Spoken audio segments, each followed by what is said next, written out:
walk away now. Shepard with a quadra kill. And now it's all up to veto. veto slaughtered by Shaco. I don't even think he knew what happened. And Philippe will see. CDS steal that round for Furia. Are you ready for this? Bangu, are you kidding me with a third getting taken down? And then the drop right below. And it's just in the face. Penta are going to the grand final. This could be difficult. If the swing. Mason a second. Mason a third. Ryder. Oh my God! Wow. Free-Day holding up for the platinum.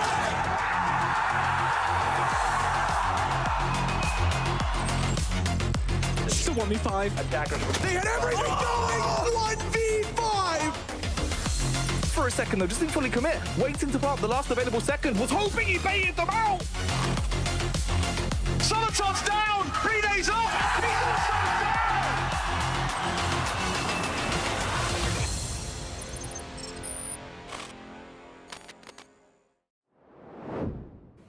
The Munich Major is about to start, and with the European region holding the crown of international events, it is really a question if they can stay at the top. Now, Maria, our representative from the SAL, what do you have to say about that? Hello. I mean, one spoiler that I can give out is that Furia is looking better than ever, if that's possible, any. Yeah. I mean, you have some new blood, some new representatives as well. I mean, NAP is back to the game after some time, so let's see. In the end, NA is just, you know, keep your head above water. I mean, we can talk until forever, but I think the games are almost ready. We'll just see who really is the strongest region.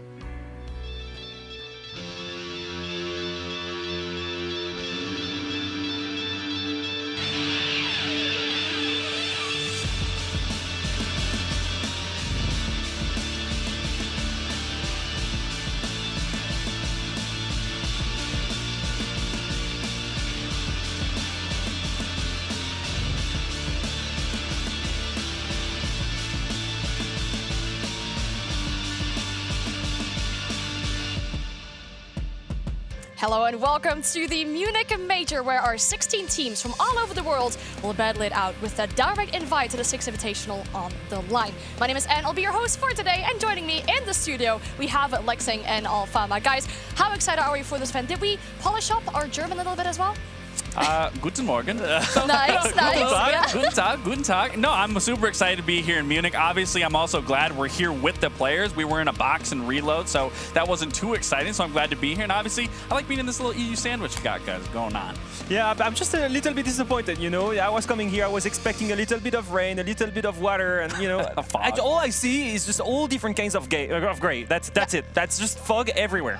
I think all the rain and maybe, you know, was used in the trailers for the event, which looked crazy, by the way. Clean. And they were I mean, this it's as not well. raining ropes here. No, luckily not. But being inside here with the players is always great because you get that really taste of the atmosphere, what it's like with these players as well. And they have a busy schedule today. Our 16 teams, because they're not playing just once, they're playing twice. We can have a look at the schedule for today because we have 2 streams operating at the same time. We hope you have 2 devices or 2 screens maybe going on for you so you can catch all the action here on those streams. But looking at the first 4 games on the A and the B stream, because we know those games are already set, which one has to be our must-watch? I was about to say, don't make me do it. I think we're all in the same realm here, but I'm gonna have to definitely say that last game of G2 versus M80, a little bit of NA versus EU rivalry going on right there. Easy one for me. You know what, Lex? We're gonna agree on that. I want the EU and NA rivalry.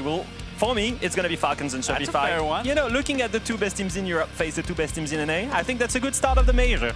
Yeah, I mean, there's more. You got Secret Wildcard, you got BDS, SSG. They're all good. So much NA-EU action going on today. And when we talk about G2 M80 as well, of course, the big thing, Stompen playing against his former organization, the one that really gave him yeah, the one that gave him the opportunity to play Tier 2, and then G2 picked him up to play Tier 1 inside of Europe MENA. We can have a look at our bracket as well, because as we said, we have 2 rounds of matches today. At the top, you see the matches we're playing first, and then if you win your matchup, you move on to the right side of the bracket, where you play against an opponent with a similar track record. Same side if you move, or if you lose, and you lose towards the left side of the bracket. Now, the big thing about this is, once you win 3 matches, you make it to main stage, you're qualified. Once you lose 3 matches, you're out.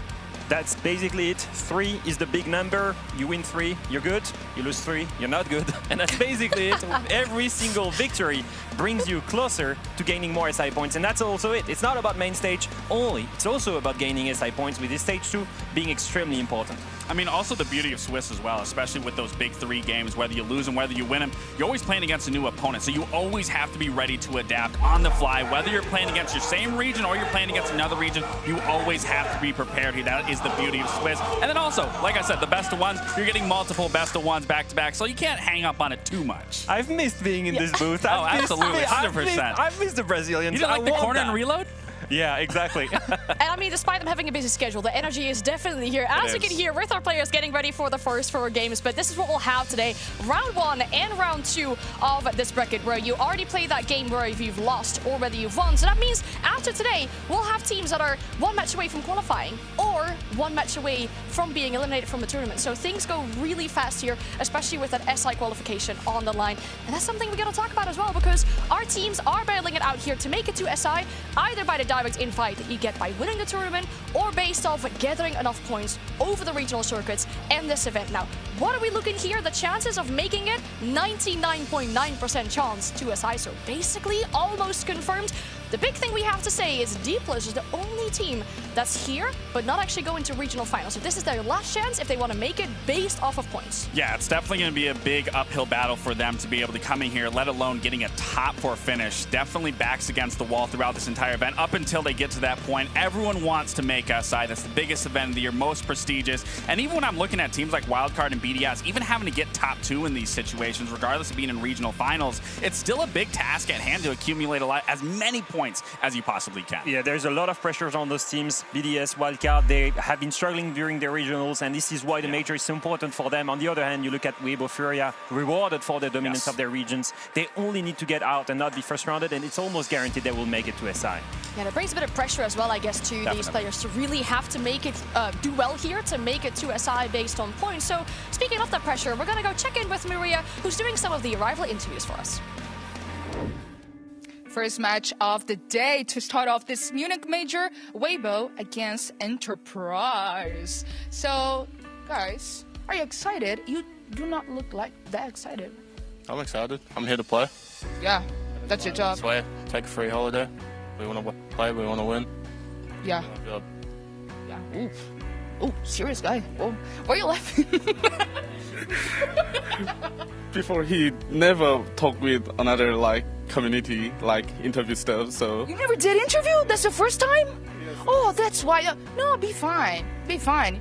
Don't be serious. So, yeah, I mean, we have not seen that much from Enterprise, so what are you guys up to? Show this major.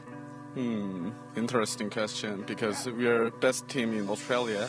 That's why we are here now. So time to prove here. So yeah, let's see for today match. And I see you rubbing your chin, really? I'm a serious guy. Here we have Gohan. I need to talk to him because, I mean, just like me, he's a Brazilian and he retired in Brazil a couple of years ago, but now he's back as a head coach for Weibo. How does that happen? Please tell me. Yeah, I was looking for a job, coach job, and yeah, they need the best coach available. Yeah, so they asked me to join. And I think a lot, but since they are the best APAC team in the board, I think, yeah, it's a good opportunity to show my work and to guide them to the first APAC title. Yeah. Okay, and how are you feeling about it? How's the, life's going with the Weibo team? Very good, yeah. They are very nice guys, and we're having a nice time together. Yeah.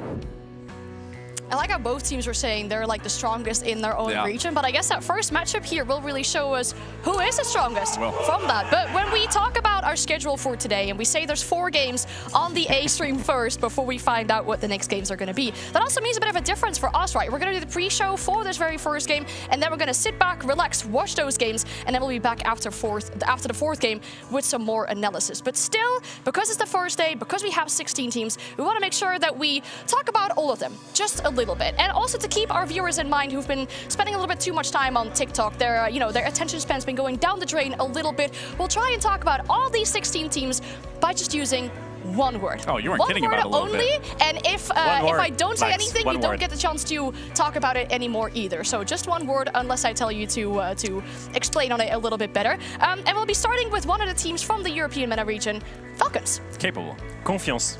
Trust in French. You spit on That's me a little already bit. more than one word. Definitely a little bit this of is going confiance there. great. They asked two people who love to talk about this game to talk about teams with just one word. Already out to a great start. Second team, NIP. Ravenous. Hope. Hope. Okay, then we're talking about MAT. Formidable. Opportunity. Okay, Secrets. Engrossed. I think continuation. Okay, again, you're using a few more words than just one. We're gonna have to hammer it down. Okay, Continuation. so to make that easier for you guys, the next one I want you guys to say at the same time. Okay, so the next team is Wildcard. 3, 2, 1. Wildcard. Okay. Oh, look at my homework. Obviously, no, come on. I mean, it's the perfect name. I mean, do you It care to is. No, explain? did anyone expect Wildcard to come I in? didn't. I didn't That's either. exactly why I put them as wild And you're card. the NA analyst, so Yes. it's either that you're poor at your job, Listen. either that no one expected them to come here. If you looked at how they played and Maybe how they both. got, if you looked at how they played and how they got here, wild card suits that one-word answer. Okay, yeah, I mean, I get it. Moving down a little bit further south, we're going to FaZe. Exemplary. Redemption. I feel like it's a bit of a different sentiment, though, between these two. Care to explain, I guess, why you think they're... You have to look at FaZe's history and just as a team and their dynamic and style of play. They've always looked perfect, and I think when they lose more to themselves than they lose to the other teams. And I'll say that's as close to perfection as you possibly can get. So Exemplary fits that perfectly. Yeah. Didn't make main stage at Reload. Didn't make main stage at EWC. Didn't win Current SI SAL. World Champions. Yes, Could have been okay. the two-time world champions. I mean, But how long after did it that, go? Like they 8 struggled. months? They are not exemplary whatsoever in this year, and I think that's why they need Go tell redemption. that to their face. At this major. I don't. I can go that. Okay. I don't have an SI anyway, so. I didn't realize this was going to kick such of a battle between you two, but either way, we're moving on to the next team, CAG. Satiated. Resurgence. I'm just really upset none of y'all picked the word Kagan. Gagging I feel for like a lot of Kagan. people are going to be Well, so I feel like upset if with Jack that. was here, Jack easily Yeah, would have okay, chose yeah, that that's one. fine. That's Jack's thing. Yeah, okay, understandable. Moving on, SSG. Brotherhood. Discipline. That's fair. Yeah. Okay, W7M. Catalyst. Breakthrough. Okay, similar idea we're getting here. Next team is G2. Empowering. Culmination. Okay, and then moving back to NA, Shopify Rebellion. Resilient. Confirmation. Confirmation of what? Confirmation that they can do it. Confirmation that they can be an NA team that goes to a grand final of a major. Since Beast Coast, NA has been nowhere. And I think they're the one team that maybe careful. has the potential. And if there's one event when they can confirm it, There's- it's the Munich major. Someone from NA next to you, be careful. Yeah, I'm just being fair. It's the Okay, truth. well, I Where mean- are NA teams? Yeah, It's fair. we'll see. It's fair. I will see where it brings them. Next team is BDS. Untapped. Salvation. Okay, speaking Same of boat. D+. Skepticism. Targets. Targets? Skepticism. Yeah, For sure. targets. I mean, they cosplayed as an APL team to make it to the Munich should use major. cosplay at Yeah, that of point. course. They're all Brazilians, but they come from APAC. Everyone wants to take them down. Everyone wants to prove that they didn't deserve a spot. Is that why I picked Skepticism as well? Yeah, maybe? because, I mean, you have to look at it. It's an entire region that shifted to one region, per se, the weakest region on paper, and then to perform the way that they did, it's a matter of are you going to perform here when everyone is of the best within their own region. Well, they moved out of the region to go play a team from the same region because that's the first game on the B stream. We have Day Plus versus Furia. Ferocity. Legacy. Okay, and then we have our final two remaining teams who will be with us on the A stream here today. Enterprise. Striving. Underdogs. Underdogs. Okay. I see what you did there. I see what you did All right, cool. Well, we're very creative about this. And then the last one, Weibo. Intriguing. Entertain. I like that. I like your Yeah. answer. Yeah. That's a good answer. I feel like many of these were sort of similar sentiment. I'd You say were on so. the same Except line for a for couple it. clash. The guy's a the face. FaZe one's a still. good one. Yeah. The FaZe is perfect. I mean, it was giving like, can I copy your homework? But yeah, sure, make sure the teacher doesn't notice it. The way it was like similar. Did you notice it? Similar. Well, no. No. But you two knew the order, but you didn't know each other's words Yeah. before we went on here. I even got think- spit on. Yeah, I think you did. And I know how you really feel about me. I'm sorry, Lex. We're so close to each other. I think we did really well, but we have to speed up things here. I wish we could talk about Enterprise and Weibo just a little bit more, but we have to move on to the map picks. As we already talked about, these two teams have faced off against each other in their own regions during the playoffs. It was a close game, but a 2-1 for Weibo. This time around, it is just a best of one, and it seems like I'll be heading to Clubhouse. Now, this is an interesting one. Both of these teams played it quite a lot, both at EWC, but also during the stage. It's been quite 50-50. A couple wins against Chiefs and lost against Chiefs against for EP.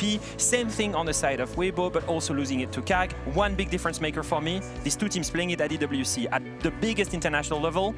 EP lost it to Furia quite convincingly. On the other end, Weibo, they were able to beat Dark Zero, and that for me puts them on the edge. I think not only that, you also have to look at both teams, their discrepancy in their win percentages, and Weibo by far, especially on the defensive halves. I believe when I just recently looked coming into this, they were at an 80%, where then Enterprise was at a 50%, both on attack and defense. So when you're looking at this game in particular, you really have to be looking at the defensive side, where we know this is a defensive-sided map, and if Enterprise is only putting in half of that, they're going to struggle once they get to that side. So for me, when I'm looking at this match in particular, I'm looking at those defenses. I mean, we're looking at a player on the side of Weibo who really is going to step up for their team. We expect Reaps to do really well, but really quickly, just for those that maybe didn't watch EWC and see Enterprise here for the first time, who really are the players on the side of Enterprise that we need to keep our eyes open for? I think the new pickup player is really good, super interesting, quite young, 21 years old. On the other hand as well, Tuhan has been surprising a lot of people in the EC region, Bappen as well. Those are a little bit older and more well-known in the Australian region. I will say this in general about EP. They defied all odds. They beat the Australian super team of Chiefs twice to make it to international events. I praise to them for that, actually. I think the biggest thing for me, obviously we're highlighting the players here, but we have to look at the entire roster. We've seen rosters come out of Australia in specific. They come to LANs, they make an appearance, but then they're immediately out. That's what we saw from them already in EWC. The big question here is, are they going to be a team similar to Bliss, where they make these events and it's about repetition? Because at the end of the day, that is what it's about, but are they going to be able to replicate success at a far faster pace than what we've seen from Bliss? That's my biggest question when we see this matchup, and thankfully, they're going against an opponent that they know, so all those idiosyncrasies are going to be played into here to be able to understand their opponent far better than maybe someone else from another region. They're also playing an opponent that they know, but the best opponent of their region. I will say this: Weibo surprised everyone, top 8 finish at EWC. They have the talent that it takes, and they're clearly the favorite in this matchup. Yeah, but then, I mean, if Enterprise believe they're the best team from Australia, we'll go and see. But speaking of Australia, we're joined by a few more gentlemen coming all the way from Australia, as well as we'll chit-chat with our casters. Hello. Joined by Gus and Xenox, and look at that. The guys from Oceania get to cast the APAC game. What a surprise. How excited are we, though? Halfway in the backdrop. He's actually blended in. I feel like that was on purpose. Kind of blended in. I feel like we, as always, just get kind of given these games. I'd love to cast M80 and Secret, but hey, back again we go with Enterprise and Weibo. And as obviously you guys have been talking about, two teams that I think there's going to be a lot to strive for at an event like the Munich Major. Enterprise, of course, as we kind of saw at EWC, showed glimpses. Can they go one step further? And for Weibo, I think it's almost like top 8 or bust for a team that's just absolutely stocked with talent. So I'm excited for this game to kind of set the tone nice and early. It's funny, travel 20 hours just to cast an as well. Close to 30. Close to 30. All right, well, I hope you're not too jet-lagged, though, because as we said, we actually stay back for the first 4 games. You get to take the first 2 ones, and we'll be back after the first 4 games with some more analysis. That means the stage is all yours. Take it away. I'm gonna say I like seeing Laxing and Leo together. It's usually, you know, Lax and Fox and Leo and Fresh, but a little mix-up to begin. Really good to be back. Really good to have a major on as we've got Enterprise and Weibo to kickstart things.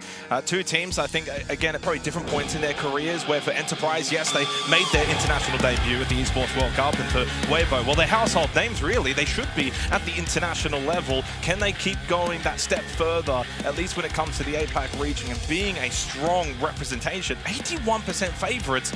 But here's the thing, as I want to kind of add into a little bit more storylining for this matchup, these 2 teams played most recently over at the APL Major Qualifier LAN Finals. It was a best of 3, went the distance, 2-1, just to Weibo. But we've heard and we've seen Enterprise came into this event boot camping, getting prepared, getting ready. Weibo haven't had the same luxury. They've had a little bit of a disrupted entry into the Munich Major. Does that help out Enterprise? Yeah, I would imagine so to some extent, right? And I think following on from the Lax discussion that he initiated a little bit on the desk is Enterprise come into this event with a certain level of expectation to follow in the footsteps of those teams in years gone by, where first event is a write-off. We saw that with Bliss at Copenhagen, for instance, but then they're able to respond in time and do well in future events. So now this is their opportunity here in this second appearance at the Munich Major to prove that they can do well.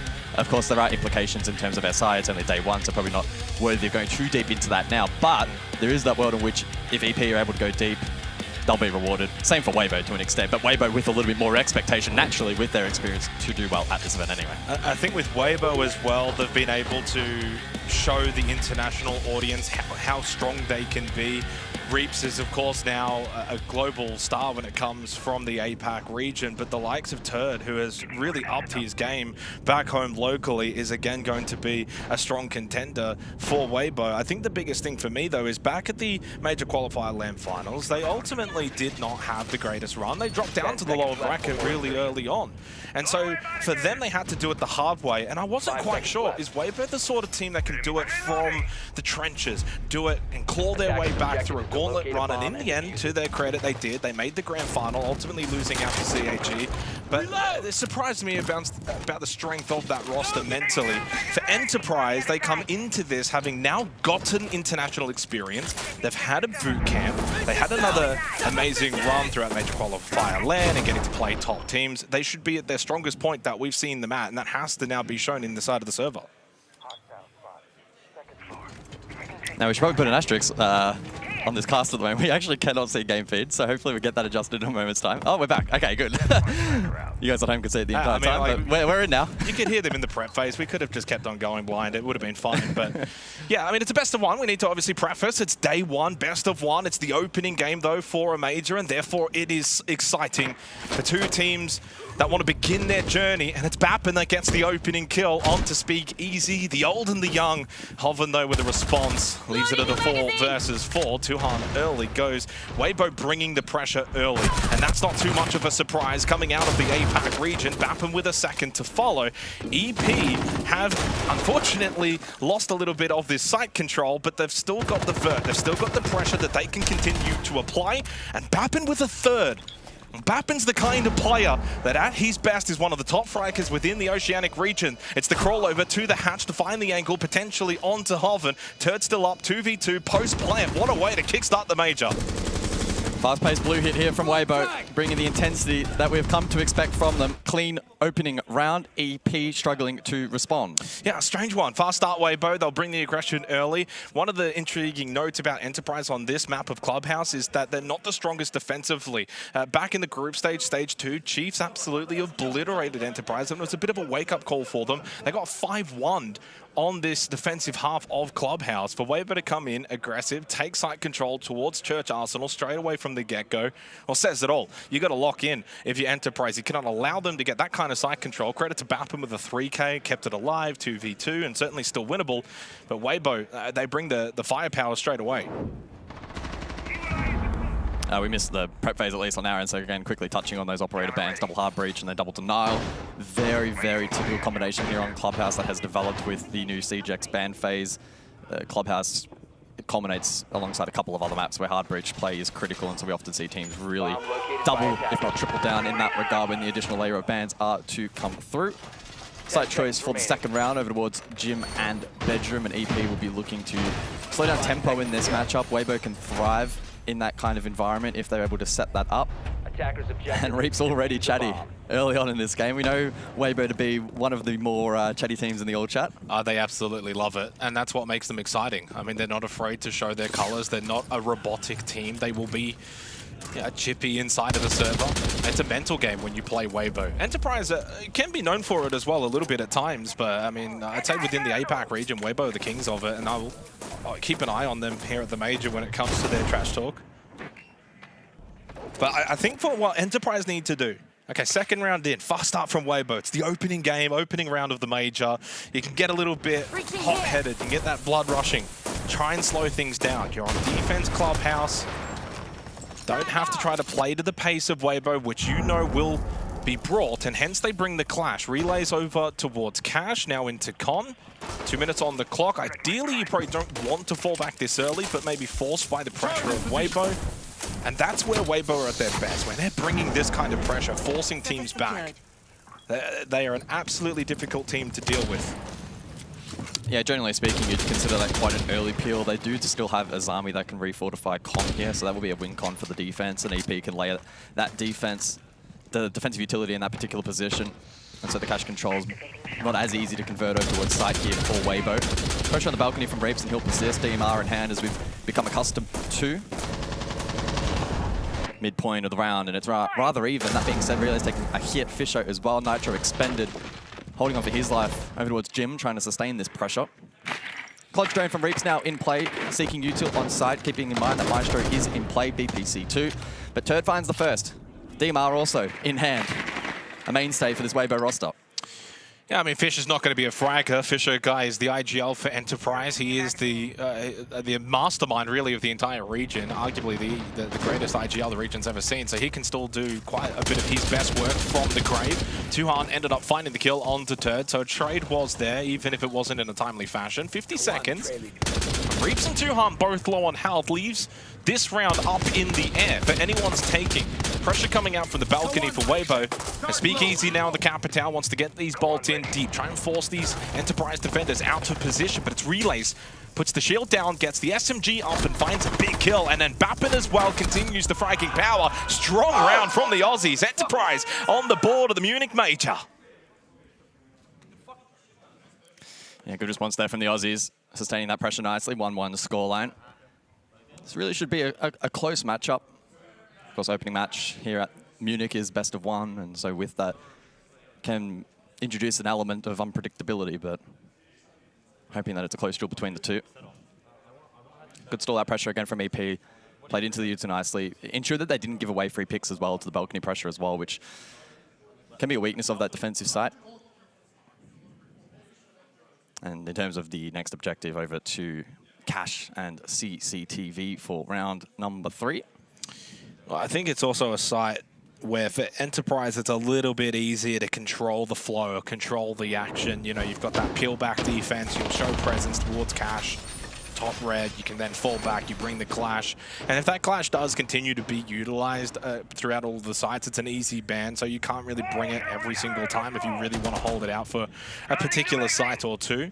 In this instance, now we go over to Cash and CCTV, and they hence, therefore, don't believe they need the clash.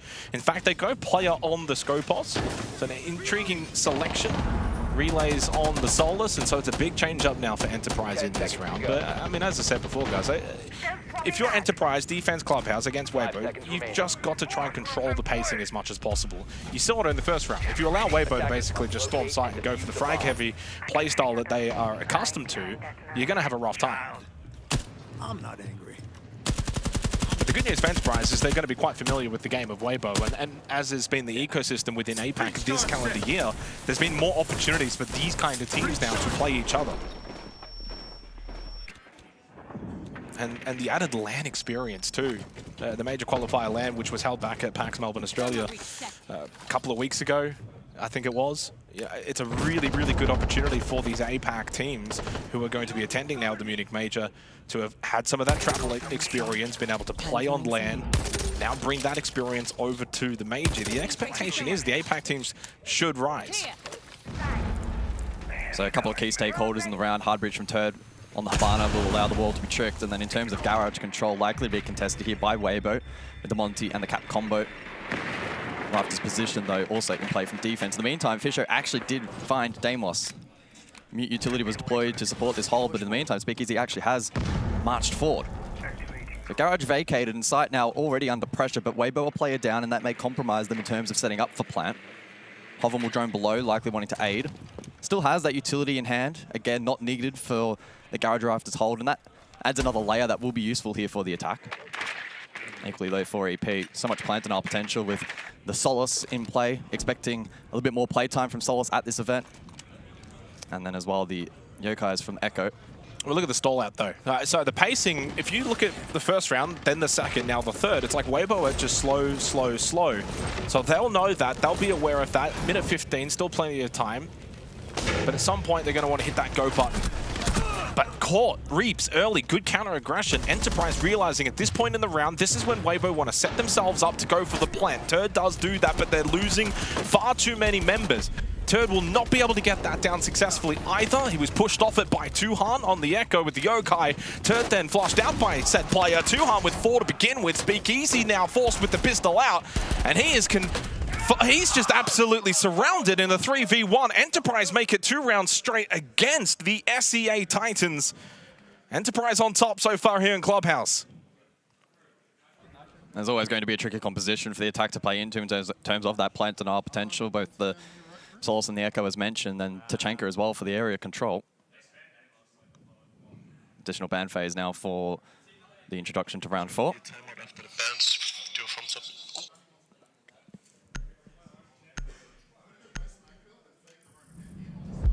And so the additional bans to be Monty and Clash, so looking to take some of that shield util off the board, which has seen playtime in this series so far and been a slight annoyance, largely for attack. Speaking of attack, it's a tactical timeout for Weibo at the conclusion of round 3. Probably a little bit disappointed, right? They bring that fast pace round 1, they look quite dominant, and then getting stalled out rounds 2 and 3, trying to brute force a couple of players. EP having a good read, playing confident into the kind of conditions that I think are going to suit them well in this series. So Weibo trying to reignite that spark a little bit here and have a different approach for the next 3. And for those unfamiliar, at least from the last time out internationally for Weibo, they've added Gohan to the roster now as head coach, Meepy assistant coach, and then Mentalist now is actually just really kind of an analyst at this point in his role now. So he's kind of been pushed down a little bit as they've added in more power behind the players, which is really good because in terms of when you consider APAC teams versus SAL, EML, NAL, a lot of the times it actually comes down to not just the player skill, but also the support system that's around these teams. So for a team like Weibo out of the APAC region to essentially have a head coach, an assistant coach, and a dedicated analyst, like that is actually an incredible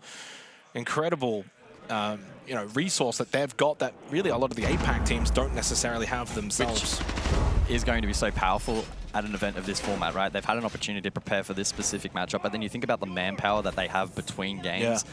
Yeah. Obviously, being a Swiss format, you don't know who your second opponent is, your third, etc., etc., etc. It's very limited in the amount of time that you're able to specifically prepare. Now, sure, you can do some general preparation before the matchup, but that manpower allows you to quickly watch VODs, extract some strats, etc., and counter on the fly, arguably to a greater effect than others at the event. So big thing early, 3 rounds in, out of the tack timeout, bans. So both Monty, Clash taken off the board with the extra bans to conclude for this first half. The thing I want to kind of focus on right now is probably Batman and Tuhan. 9 kills between the two of them inside of the opening 3 rounds. And we've spoken at length for those that watch the APAC region. You know, Enterprise is essentially 4 fraggers and Fisher. That's the term we like to call for these guys. At any given game, it could be relays, it could be player. In this instance, it's Bappen and Tuhan.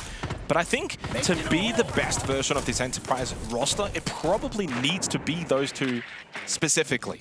Bappen needs to be this kind of player, and we've seen glimpses of it, and he's just, I would say, over the last couple of months, really started to elevate to the best of his ability, and we know what Tuhan can do as well. So for them to come here, Munich Major, day 1, 9 kills between the two of them in the opening 3 rounds is a testament to the work they've been putting in over the boot camp over the last couple of months to prepare themselves as much as possible for this event. Now you got to follow through though. 2-1, 3 big rounds coming up.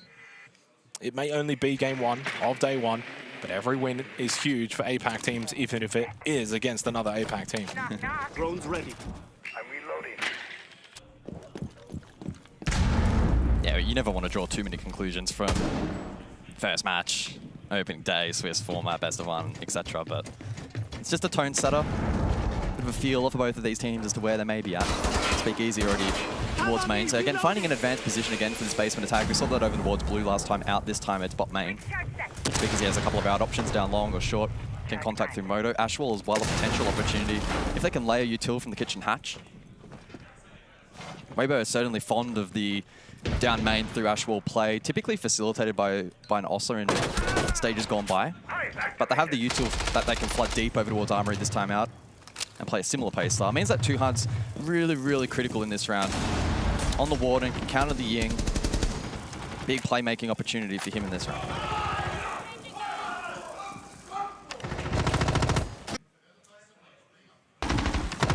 So into the final minute. ROU thrown out by Hoven. Weibo looking for the set play, but it's Bappen with the Nitro Cell that eliminates Turt. So they lose those Candelas.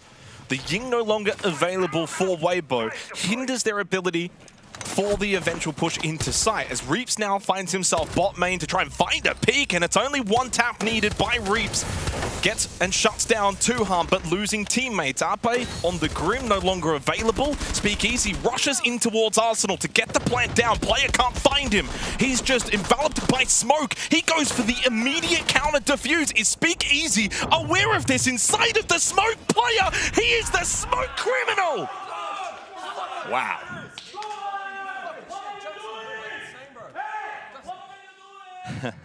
I don't know if that's coming through our mics, but Min's already going in on them across the booth. It's a 3-1 lead for EP, and it's starting to unravel here quickly for Weibo. Well, I mean, it's a ballsy play, but one that in the end was the right play. The immediate counter defusal stick by player, that's where you're at your best, when you're just able to, on the fly, make a decision such as that. Speakeasy, I mean, from player's perspective, we could see he knew full well that Speakeasy's inside of the smoke. He then uses it to his own advantage to immediately then stick it, and Speakeasy wasn't fully aware of it in time, and with a little bit more time, may have been able to stop that. That is a crucial round win for Enterprise. They now make it 3 rounds straight against Weibo to kickstart things here at the Munich Major. And so far, showing really good signs. Bappen, 8-1, is really flexing his muscles. 10 seconds left. I think he has garnered a little bit of a reputation throughout the course of this year of being probably one of the more hot and cold players. He can go and drop a 20 bomb against anyone, and then maybe next week drop 2. So that's going to be intriguing to track over the course of the event. Confidence, isn't it? I mean, great way to kickstart an international event. If you can flow that on for a few games, that puts them in really, really good stead in the Swiss format. Well, I think that for a team like Enterprise, the confidence to begin with is needed. You need to start well, you need to perform well, and so far they're doing that. Now it's up to Weibo to respond. What can they do to respond? And I think that when you kind of look at this Weibo roster, you will typically look at Reaps and Turd as the 2 players that now need to try and take a grasp of things here in the final 2 rounds of this first half. Weibo, respectively, maybe only need to get a second attacking round anyway. At least what we see in the APAC region, typically on Clubhouse, the 2-4 split, 2 to attack, 4 to defense. And Reaps now on the lurk, on the Deimos, over towards Pool. So they might just look to activate Reaps. It's been somewhat mixed success for the Deimos so far here on Club for Weibo.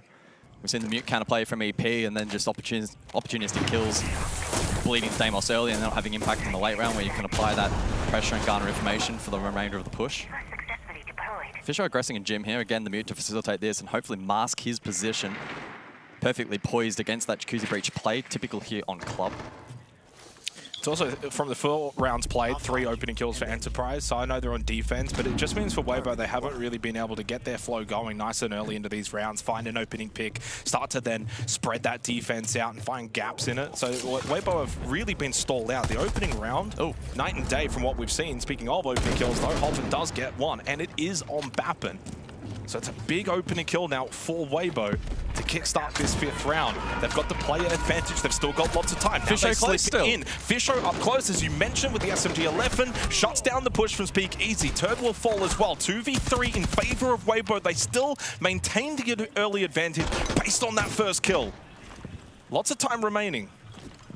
That could go either way. EP could re-establish positions. And Tuhan does exactly that. Hoven and Reaps in the 2 versus 2, 50 seconds, but pressure main. Tuhan forced back up, shot in the back, but the shots don't land. Reaps, an opportunity goes by, and now player can maybe get in on the action. Swings wide, taken low, and it's just even. But Reaps finally able to find one with that Vendetta. Play in a 1v2 position known. Gets cut off, low on HP, and they should be able to clear this up. They do. Much better. I mean, they get the opening kill. They start to then bring the aggression from it. A big round from Weibo, where it just felt like they were able to get a little bit more of what they wanted to do going. They got their game plan going. It doesn't help, of course, for Enterprise. They lost Bappen early, and he's been the kind of shining star so far in this opening match. But for Weibo, opening pick, bring the aggression, maintain the advantage at all times from a 5v4 down to a 3v2, down to a 2v1. That's the story of the round. And from there, using that advantage to get their round. Big round for Weibo. They get 2 attacking rounds. And so while it might have been 3 rounds straight for Enterprise and they had all of the momentum and it was looking great for the Aussies, suddenly for Weibo, objective done in the half. They've gotten their 2 attacking rounds. And they're a very strong defensive team, guys, as well. I mean, I had the statistic before, and I'll get it now, but it's how many games played? 6 games played, 5-1 record. This is on Clubhouse, back in the APAC region. 80% defensive win rate for Weibo. Yep. So the numbers are really in their favor on a map like this, hence why it was important for Enterprise to get a 3-1 lead, but now with the 2 attacking rounds, Weibo are kind of back in a good position. It's good, but it certainly could be bolstered with a clean attack here back on Cash and CCTV last time out, losing a pick early, and despite getting garage control essentially for free, not expending a ton of utility, it was difficult to get the plant down. We saw the Solus, Maestro, Solus, Echo, Tachanka combination for Plantinal. This time it's a little bit more free, a little bit more open here from EP. So we'll see how Weibo look to pivot their attack in terms of their setup. Somewhat similar. Monty Band out, so replaced by the Blackbeard. So big final round coming up in the opening half. Enterprise searching for their 4th defensive round. Weibo, if they can make it 3-3, will set them up very nicely going into their own defensive half. Means Enterprise slouches when it comes to their attacks on Clubhouse. They've got a pretty healthy margin on the respective map, sitting at 57.7% attacking win rate, which for Clubhouse in the APAC region is actually extraordinarily high, 7-3 record overall. So certainly you come to an event like this, the Munich Major, these two teams, a comfort map to begin, but they're both really strong on it. Cash and CCTV. Player trying to get a little bit aggressive to maybe find one outside of the balcony, of which there is actually one just outside CC window.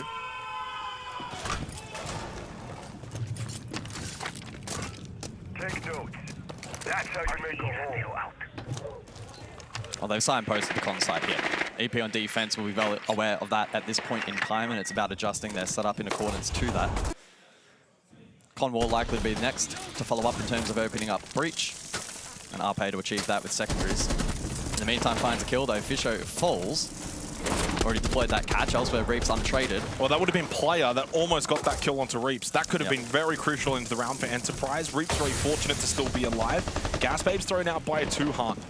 So he's still got 2 more available into the final minute, so still well set up for utility, although throws another one out. Caught the relays, finds an angle on the Solus, and then a second as well to really kind of set this round up now to close the half in a 3v3, but then caught on the other side of the bomb chassis. Speakeasy finds the angle, puts the shield down temporarily, and finds a big kill. And suddenly, for the 2 players of Enterprise that have started so well, 2-hunt Bappin must now end it for this round. 40 seconds, and now the push comes through from Weibo towards top red. Reaps low on health. He will go for the plant inside of Cash. Leaves poor old 2-hunt by himself over towards top red. He lost Bappin. Bappin couldn't make an impact, and now with this Blackbeard shield in a 1v3 for 2-hunt, virtually unlikely. Would have to pull off something miraculous. Speakeasy giving him a glimpse by getting shot towards the lower end of this shield. Reaps low, but here he comes. Keanu Reaps makes his mark at the Munich Major. A 3-3 half is, for all intents and purposes, quite a successful result for Weibo.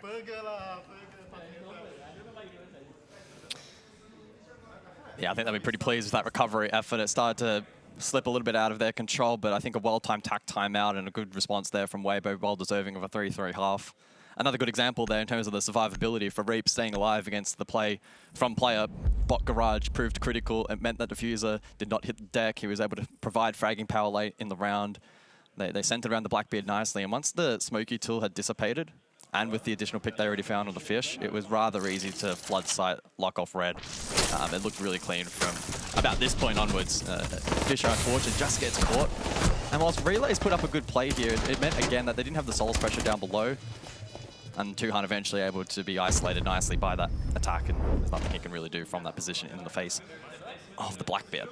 So they took the timeout. Think back, guys. 3-1 lead for Enterprise. Timeout taken from Weibo. They talk things over. They come back. They win 2 rounds straight. From that position, it kind of says to me they got some sense spoken into them. They were able to get a couple of opening kills. They were able to get a little bit more pressure. I felt like after the opening round, Weibo's pace and pressure really dropped off, and they were able to kind of just change that after the timeout, close it out, 3-3 half. Now puts really a lot of work to be done for Enterprise on the attack of Club. Again, they've got a pretty good win rate on this side of the field, but Weibo's defensive win rate, it just absolutely mammoths them. It's 80%, so it's going to be very difficult for EP. Right now from here, Weibo, certainly the favourites to take out the opening map here of the Munich Major. Yeah, and should probably just add the asterisk that when we talk about win rates like that, sometimes at international events, etc., when it's perhaps different regions or 2 teams that don't face often, maybe that number doesn't mean a whole lot, but I think it probably does have some meaning in a matchup like this. 2 APAC teams, they face each other quite often. I'd say they're on a similar footing. Weibo obviously is still ahead in terms of favoritism for this matchup, but it is really in the hands of EP to denounce that number. 80% is very, very strong, irrespective of region. Certainly capable. I wouldn't be giving up on Enterprise. I think if they can bring you know, a little bit of their lurk factor. Fisher's calling is going to be a big factor as well in this half. So it's not going to quite be emulating what Weibo did in the sense of, you know, just bringing sheer aggression. Enterprise like to work their way through these rounds.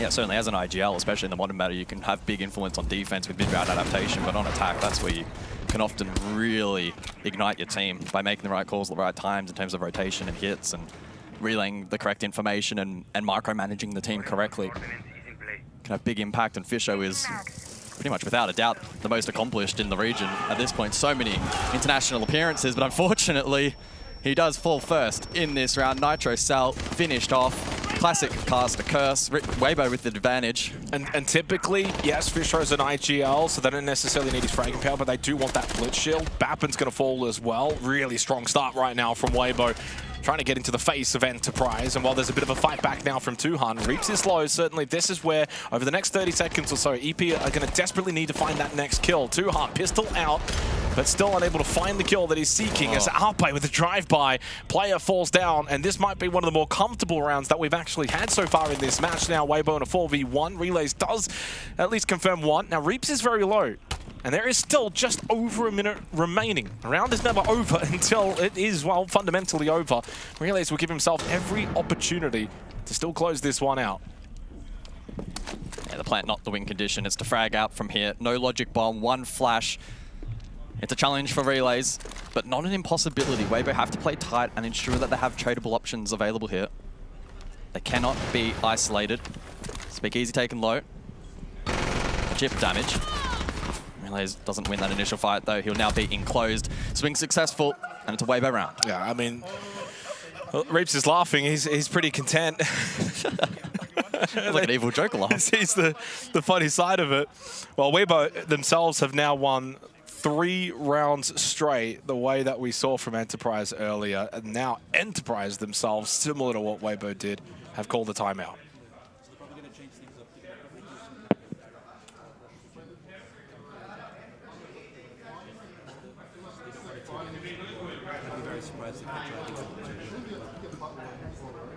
Just make sure you're ready for shit like fast rolls.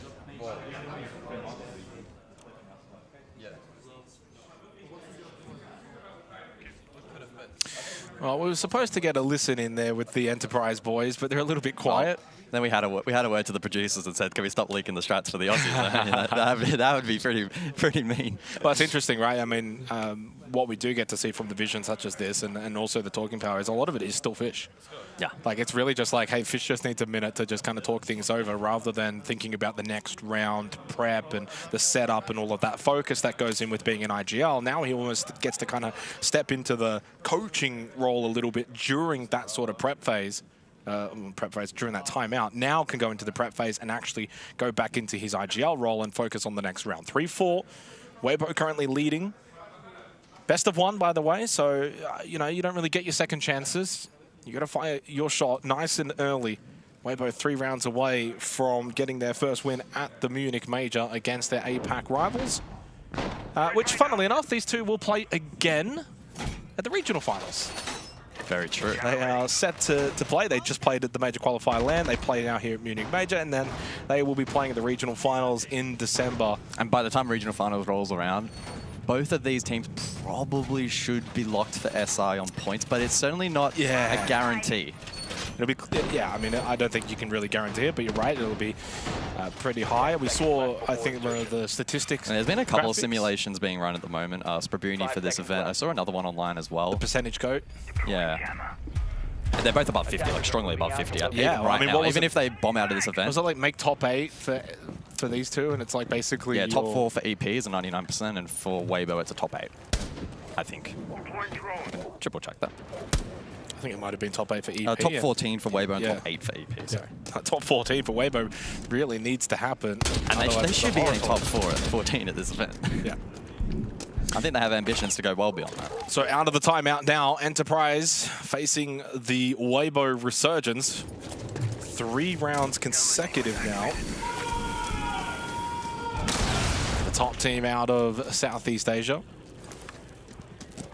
And Reaps 8-3, no surprises there, but it's Hoven that's 8-4, offering a little bit of assistance. Turd is a little quiet to begin so far here at the Major. Statistically has been right up there as one of the top players within the APAC region over the last couple of months. You can see the pacing difference though in this second half. Enterprise play a very different brand of Siege to Weibo. While they can flick that switch, they can bring the aggression. It's the setup focus led by the IGL and Fisher guy that really offers a very different, precise way in which they want to attack these rounds. In some ways, this defensive hold is quite similar from what we saw for EP with the Clash Peel and then the Azami Fortification Con. There's a bit of pressure on the balcony from player currently to try and cut them back on the cross. Good and angle. They fight aggressively. 200 trades, though. Well, I mean, I like the positioning there from Turtle. It's like, well, if you want to open up the wall, I'm just going to stand there and catch someone off guard. And while he does lose his life, it's the Blackbeard that has lost theirs. I mean, that's a win for Weibo. Losing his army is not ideal, but a lot of the stall out has now already been done anyway, so Turd's role, I would say, in terms of the round has now diminished, whereas Fisher guy into the final minute would have been good to have alive. The Blackbeard pushing into sight, probably more wanted than the Azami at this point. 4v4, out of the timeout, and into the flames to try and deal with Speakeasy. He tucks in, he finds a little safe corner, and all he's doing really is just buying so much time, guys. Impact EMP, but unable to get immediate impact off that. Speakeasy doing a really good job to absorb utility and time here from EP, only 35 seconds on the clock. They've still got relays as well outside Jacuzzi. Still alive. Still alive. In the end, dealt with 30 seconds, 4v2. Tripwire was tripped, but it didn't do much damage, and they had a bit of help elsewhere as well. Reaps makes his way up main, collects one on relays. As they do get closer towards red time, if he finds that kill in towards Jim, instead cuts in towards the bathroom, and player catching out Mr. Reaps. And for that, it's now 4-4. And out of the timeout now for both of these two teams, success found. Not a lot separating them. We won that round, but we can still come up with the plans a bit earlier. We can do shit faster. So talking about time. I mean, I'm assuming that one came through to everyone, but yeah, do shit faster. Like, I mean, but to be fair, do you need to if you are necessarily finding success? I mean, I mentioned it before during that round, like they don't play identical Siege. Weibo do things faster naturally, whereas Enterprise, they probably find themselves, yeah, a little slower, but you don't need to speed it up for the sake of speeding it up. Yeah, I think part of that's probably in reference to the Clash clear. It got a little bit Clash messy. clear took a while. Yeah, I agree with that. The Cap Util and then the Impact EMP, they didn't necessarily get value from that directly, but eventually Speakeasy succumbed to the pressure. It was difficult to escape that position. They capitalized, flooded elsewhere. Well, the execute speed was actually, I thought, really, really good. It's maybe hit the go button. A case of like, can we just get into our stuff a little bit quicker? Yeah. So 4-4. I mean, I'm not surprised. That best of 3 that these two played, the major qualifier LAN, went all 3 maps, and a lot of the maps were like 7-5, 8-6, 7-3 from memory. Yeah, we expect a close BO1 between these two. I would have been disappointed either way. And it doesn't... If it was a blowout. It doesn't define their success at this event either way. Whoever wins, we don't walk away saying, wow, this is amazing, top 4 or anything crazy, and the loser is going to be out tomorrow. Like, I think that's the beauty of this The loser format. could have a rough time, though. I mean, this is the thing. It could go right? 0-2. Winning is very much important. Yeah, obviously. I'm more intrigued to see these two go up against some of the other regions at this event. I mean, that's always the case, right? That's the beauty of a major. Yeah. You want to see region v region. But we get the APAC brawl to begin. I mean, the good thing is, so we've got the 16 teams at the major, right? But like, these are some of the best APAC teams. Like, this is not just like, oh, this is a stage 1 that we've had previously. This isn't like a 2014 major where we've got the feeder teams in. This has been some good Siege from these two so far. It has really been good. And without any real individual total brilliance, I mean, 8 rounds played, no one double-digit kills. Yes, Reaps is on 9, same with Bappin. And while they have been excellent to watch, it really has felt like Team Siege for both of these two teams. Speaking of, it's looking like AP posturing for a garage clear. We haven't really seen a full garage clear executed in this match so far. So the Grim Util deployed. It's Turd to contest, spotted out. under pressure. Flames to follow from Bappin. Well, we've heard them before say they want to pick up that pace, right? Well, this is a good instance of that, trying to clear out Rafter's position. Turd has positioned incredibly well here, by the way, on the Azami, avoiding the flames, using the Kiva barriers, understanding he's getting pinched from garage doorway and player on the rappel outside Kettles, and they have not been able to clear Turd. That is incredible positioning from Turdstar out on the Rafters position as the Azami. And saying all of that, they do lose Ape. It's the strangeness of this round. It's an advantageous position for the defense, but it's not a confirmed round win. EP now backs against the wall. Despite being a player up, clearing Rafters should be a challenge, but Turd presents that opportunity prone. No help. I mean, in the end, losing Ape meant that there was just less ability for Weibo to get help over towards Turd. He did as good as he could in that position.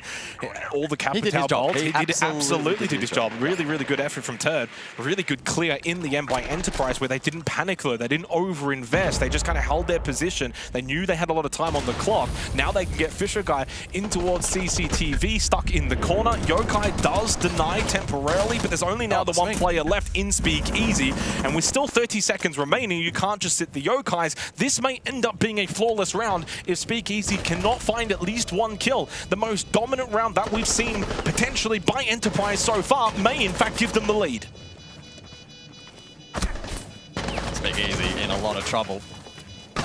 It was the perfect start to the round for Weibo. Turd did his job exceptionally well over towards Rafters, soaked up all that utility, didn't give his life away for free, yet they have absolutely nothing to show for it in that round. I mean, Turd, I'm pretty sure I said this back at PAX with the major qualifier land. Like, Turd has one facial expression.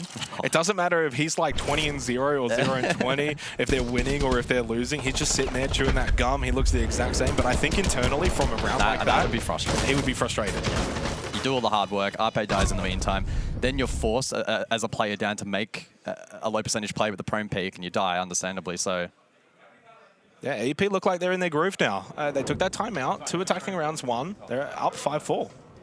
I mean, this is really where you want to be, I think, when you're playing against Weibo. If you can just kind of get towards the end of the second half and you're just slightly in front, yeah, Weibo's mental will then be put in check.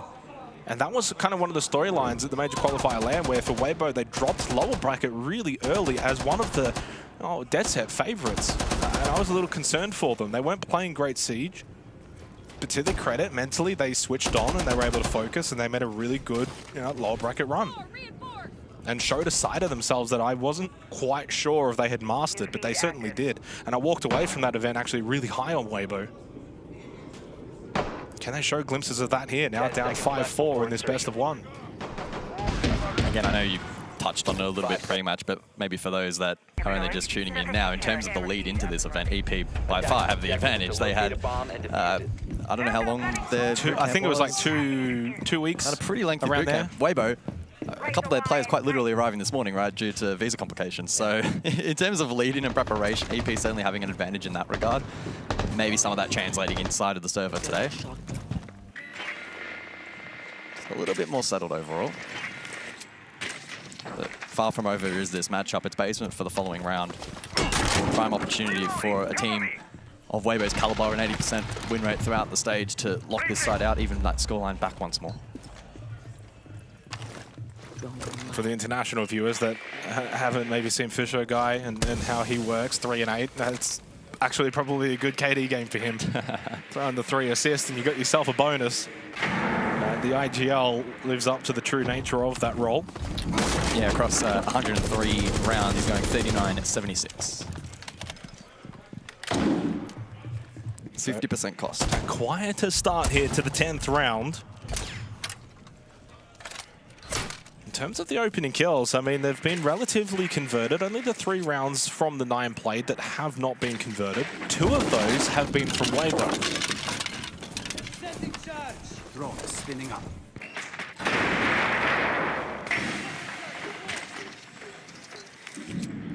Bappin at the moment the best inside of the server and on track for the MVP of this match if you can continue this form. You can see him on the left of your screen.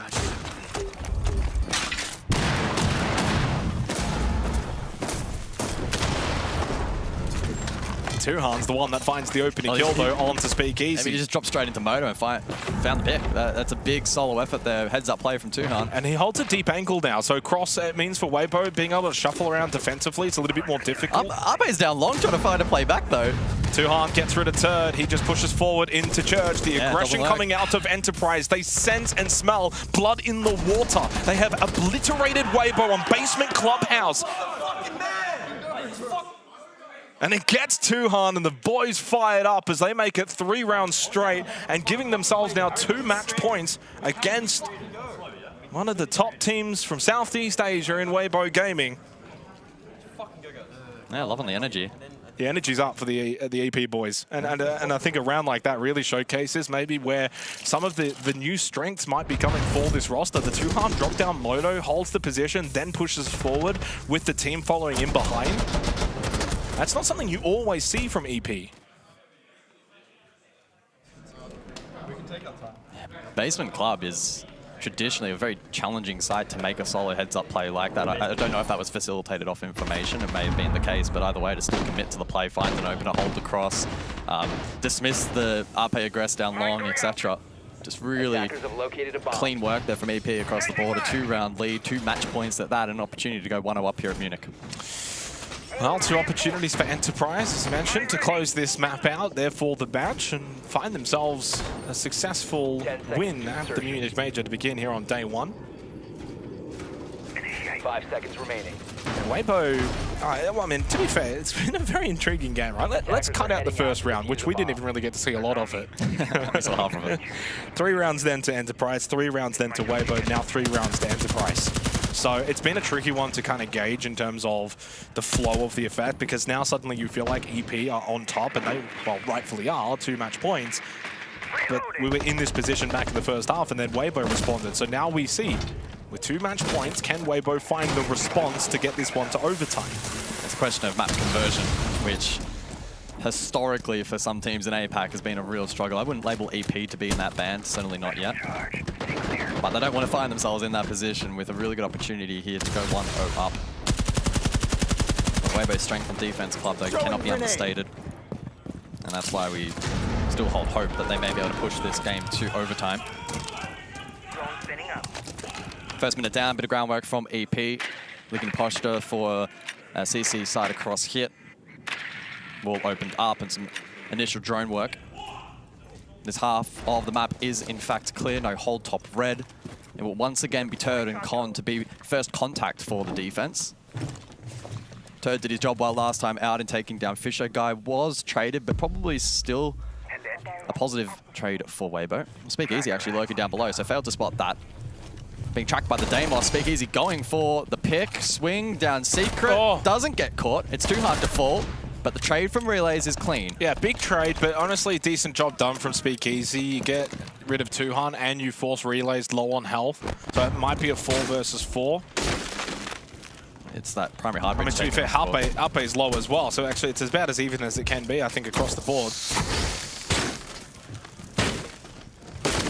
Fisher guy in the Blackbeard now. I was just about to say, his life is absolutely needed, and now that he's shot out by Turd, it's going to make life more difficult for Enterprise. Now you're down a play, you don't have the shield. This is a good response from Weibo. The jump out from Turd finds his own aggression within himself, and in the end, Weibo do find that response that was also required, facing match point. And I think for Weibo, it's a matter of, yeah, it's just get back to what we know and do best, and that's be aggressive. Doesn't matter if it's on defense, doesn't matter if it's on attack. Find the weak points of this EP roster and then exploit it. Yeah, it all started out over towards Secret. Speakeasy doing a really, really good job to juggle this information. He could have got that kill onto Relays as well. And that's coming from a lower ground position. Speakeasy, not quite the fragger he once was back in his heyday on this Weibo roster. It's more Reaps and Turd, but he still has the ability to pop off and have big moments. What was it? Was it a 1v4 that he got back at PAX in the major qualifier LAN, or was it a 1v5 that he pulled off? Back on bank? Testing my memory. Activate jammer. I don't know. I'm pretty sure it was at least a 1v4. Might have been a 1v5. I'm surprised that you actually don't remember it, to be honest. It's early in the morning. Let's just say I was a very hyped individual on the couch when it happened, and what that potentially meant for us. 5 seconds left before insertion. It's Basement then for the final round of regulation. Final opportunity for EP to lock it out here. Final opportunity for Weibo to push OT. Last time out, Basement was pretty chaotic. Unfortunately, Weibo caught off guard with the drop-down moto. Suhan did a good job cutting side in half, and the rest of the team played around that heads-up moment. I don't suspect that to be the same win condition, though, this time out. Well, this is now where the pressure's probably on Enterprise. You're up 6-4. It's been a really good game. Can you close this out? Don't really want to go to overtime here and allow Weibo to do their shenanigans. And Weibo is just the kind of team that you cannot just defeat easily. They will just keep clawing away until they get what they want. Reloading. Cover me.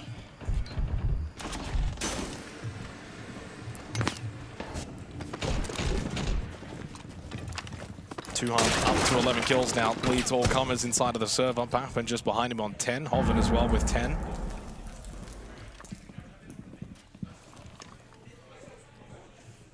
And since the third round of this match, guys, only one round, the opening kill has not been converted. So it's been a pretty good indicator for the majority of these rounds. As Relays goes for a blue creep. Now there is one close left, and there is a couple towards the right-hand side. Lack of trap utility here from defense could prove costly. Does he give away a sound cube? Well, maybe not. Speak easy, caught with util in hand. Finds the kill. I thought he got tagged up maybe from Arsenal. Turn around, cannot hit the shot. Arpe finds the kill, brings it back to a 4v4, and ultimately does deal with the blue lurk.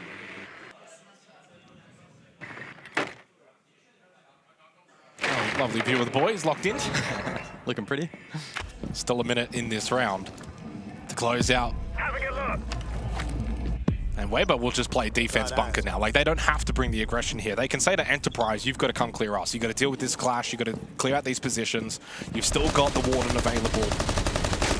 Nitrocell in the hands of Reeves. Impacts for Arpe. So in terms of the utility, the positioning, the defensive nature of this round for Weibo is very strong into the final 40 seconds. Yeah, Weibo with a strong read here and positioned. It's all about conversion. Final 40 seconds. Fisher under the pressure. Diffuser in hand, and Hoven going mental over towards blue. Big shot down, a big shotgun onto Bappin, gets the shutdown, gives Weibo the advantage. Fisho guy pulls out his gun, finds the kill for the IGL. Okay. A big one that was needed and deals with the clash of Turd, finding now a position inside a church to get the plant down. Cover is there. Plant will be successful. So it's a 3v3 post-plant retake. Can they get out of position? One tap, one kill. Tuhan shuts down Reeps, leaves Hoven and Arpe in the 2v3 post-plant to keep this match alive and send it to overtime. But now it looks unlikely. Tui has found 13 kills, might need a 14th. With players still up, it's the 2v1. Hoven on 1 HP. Taps the kit temporarily into the final 20 seconds now. EP have got the numbers to swarm him, and there is number 14 for Tui. And the Aussies make their way over to Munich and get on the board here in the opening match of the Munich Major. Yeah, really clean opening map from the boys. Again, don't want to get too excited. It's only one match. And led by Kiwi. Yeah, you have to take the win when you can get it. Weibo, a strong opposition. And again, defensively on club, historically amazing. Didn't quite see that inside of the server today. Some glaring issues from them. Well, a 7-5, I would say, if you had have told me that pre-match, regardless if you had said 7-5 EP or 7-5 Weibo, I would have said, yeah, that sounds about right. I mean, these are two teams that I think are pretty close in quality, which, for all intents and purposes, is a pretty good spot to be in if you're Enterprise. I mean, Weibo have quite got some credits on the board. They've had, I mean, not necessarily this particular roster, but the players on this roster and what we've seen in the Bleed days, the Joel days, and even the Weibo days. I mean, still top 8 at AWC, for instance, when it comes to Weibo, and obviously for Enterprise to be able to come and beat them to kickstart the Munich Major is a tremendous result. I mean, it's a really, really good start to the event for the EP boys, and what it says to me, probably what it says to them is, you know, that boot camp paid off. Yeah, it's a tone setter, right? We often look at the second event for an OS team internationally to be that opportunity, to be a breakthrough event, a breakthrough performance. And again, I don't want to get too excited because it is only the opening game. It's day one, it's the first game, but it was some good siege. It was some good siege, really good signs, and they can build upon this. I think what they need to do now is kind of say, okay, there's the there's the reward for effort. Like we've put the effort in. We've gone to boot camp. We've been trying to improve our game and not just rely on Fisho's calling, etc. And there's your reward. Big win for Enterprise. 7-5 over to Weibo and over to Maria with an interview. Yeah, I'm here with Fisho Guy. And you know, the last and only match that you had against Weibo, they won, and now you just won. What did it change from the last time? So it's just like getting a new understanding of how they play since Gohan came in. Like they've changed their play style a bit, and we just had to make the adjustment, I guess, and counter them a bit. Yeah. Also, Weibo was being really defensive, but I guess that is not just fine for you guys. Yeah. So, I mean, they were falling back a lot and just like playing behind a ton of util like the Denaris, Fenris, and the Clash. But I mean, we've practiced a lot against Clash. We're comfortable leaving it up. That's why we left it through, the second ban phase. And yeah, we just kind of know how to deal with it and adapt. Great. What a great way to start Munich Major, right? So you're just happy. Here, this guy is also really happy. And right now, let's have a break, and we'll come back in a few minutes.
After a historical grand final at Reload, we were missing CAG, and they are back. On the second spot of APL, they are here at the Munich Major, rising as the Japanese champions.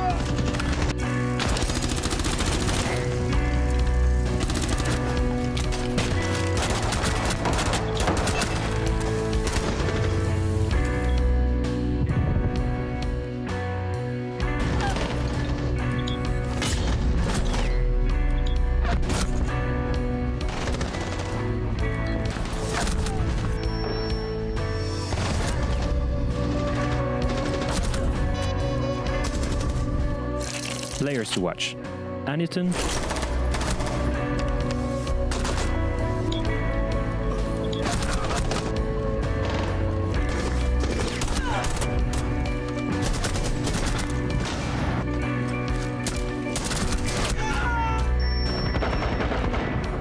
and Arcoli.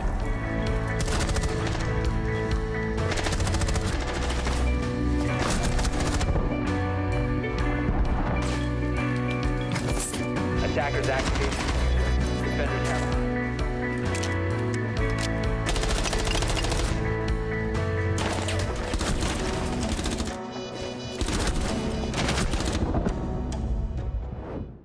So yeah, we have in a couple of minutes FaZe Clan against CAG. Oof, great game. But I want to talk about you guys have made your way to the grand final in Reload against Furia. And I want to know, is there anything that you have learned from that? Because it was your first main stage for CAG, right? Have you learned anything that you are also going to put into this Munich Major? It's to play with confidence. In the grand final, you know, the pressure got to us, and we were playing a little bit scared, but, you know, we're just gonna put confidence and we're just gonna like peak everything, well, not peak everything, but but you know, just play like we play in scrims. Yeah. Okay. Are you scared of FaZe Clan? A little bit, to be honest. But I mean, we have to play them, so. I like your honesty. I like it.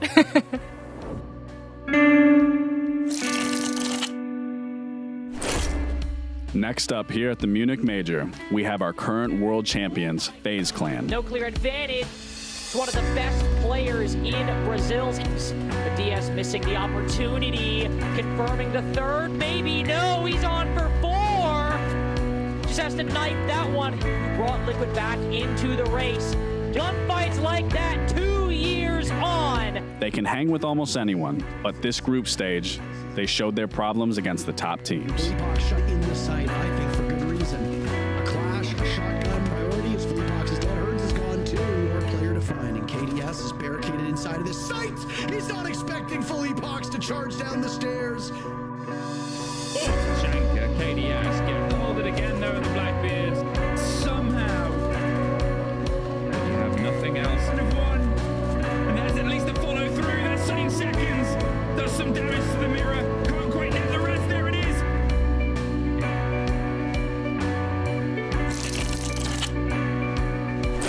It looks like 1 kill might be all they can muster. Right now, FaZe Clan will continue their assault over towards Skylight. A nice shot by Souls. Clan still win the round though. Creeping out, Nitro Cell will go, and Vidaking saves the day. They looked impressive while getting to the final of the upper bracket, but after that, it fell apart as they lost 2 straight. Look at the health across the 2 remaining players. At this point, Furia can just pull themselves back. What was that? A mistake. 18 seconds. Goes to fight the Clash. The Clash is on the post plant. And a Clash. Too late. Diffuser, he drops right to a default. Goodness and Volps are both be pure fragging. 1 kill away from winning back-to-back rounds. Souls, he's outside the building. Cyber with 1 traded back, and Vidaking in the midst of the site. Our big names to watch: Souls.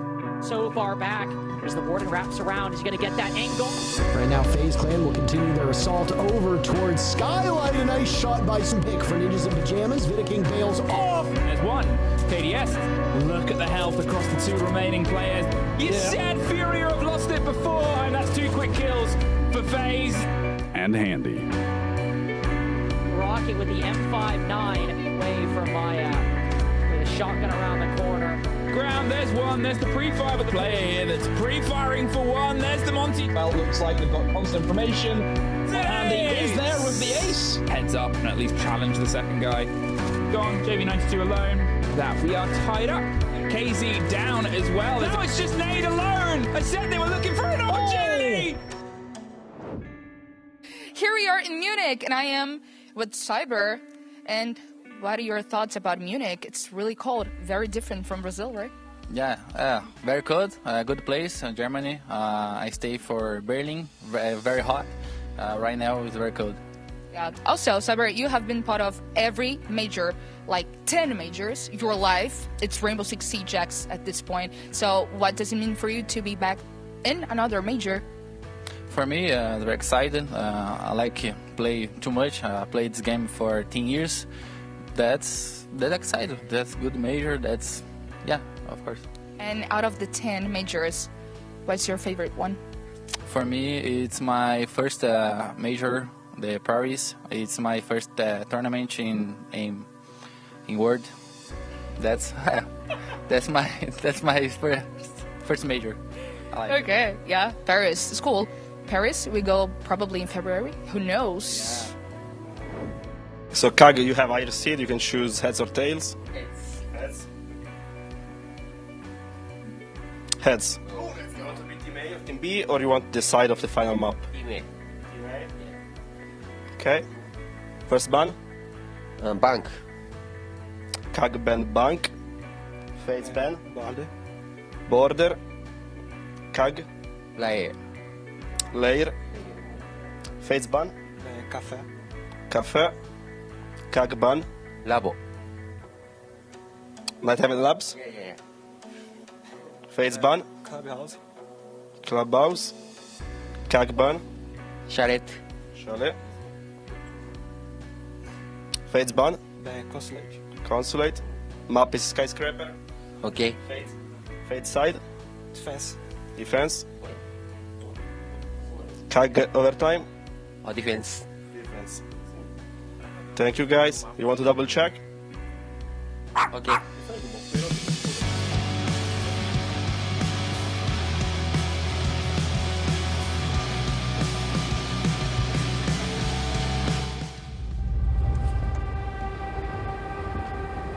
On est au-delà des mers, là-bas sur le ciel clair, il existe une cité au séjour enchanté.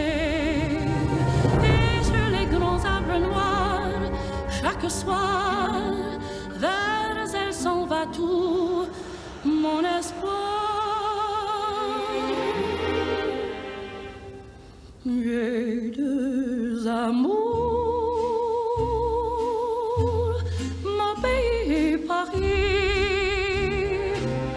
Pareil toujours, mon cœur est ravi.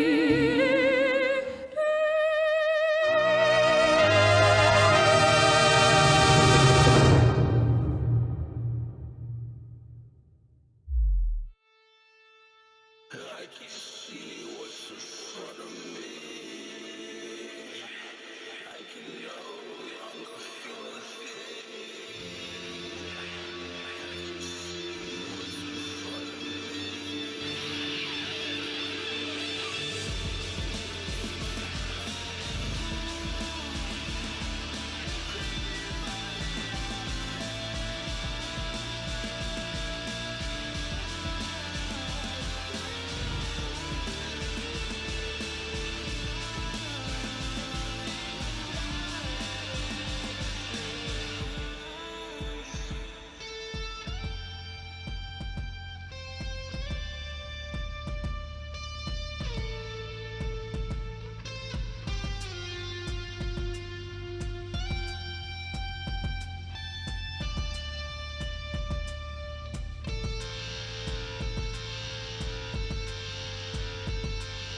and welcome back. In a couple of minutes, we are going to see CAG versus FaZe Clan. And now, you know, just want to hear them last words.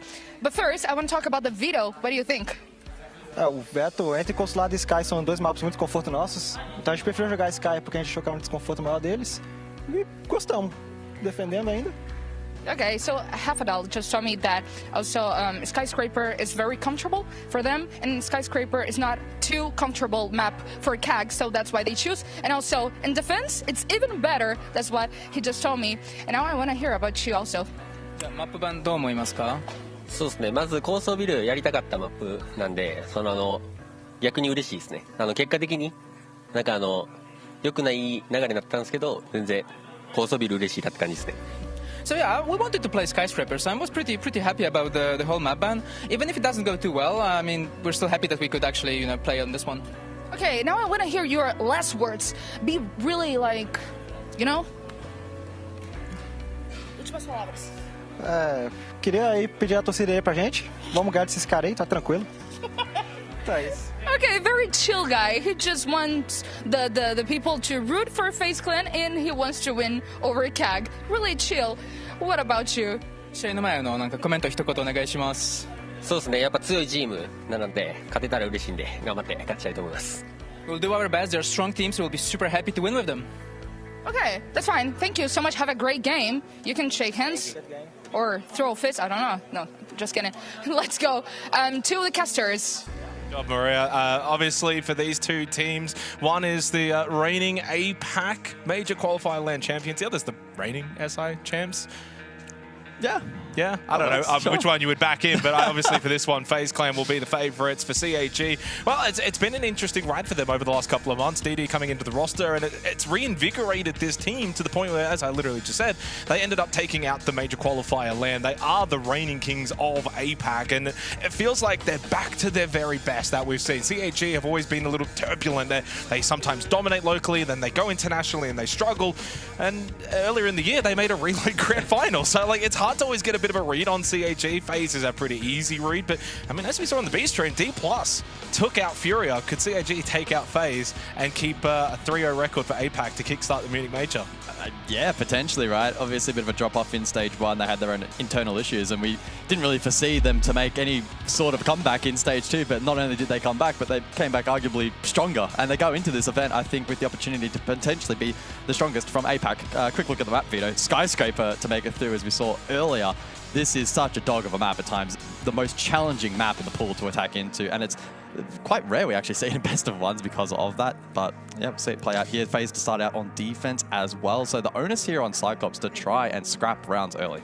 Yeah, so got a couple of stats here when it comes to this map for this matchup. For CHE, they genuinely don't play it. I mean, we actually heard the interview, which was really good from Maria with the coaches, and that from FaZe's perspective, they wanted to go to Skyscraper mainly because of the deficiency of CHE rather than necessarily the strengths of FaZe. It's a 5th map, preference map for FaZe, so it's not really in their wheelhouse in terms of, let's say, top selections. They got a 2-0 record on this map over the last couple of months. Their most recent win, 7-5 over Furia 20 days ago, and they've got some incredible numbers on it. 83% defensive win rate, so that's 10 of 12 rounds they won on defense, and attacks around 57. For CHE, guys, it's their 8th preference map. It's a map they do not play. Last time played was 56 days ago.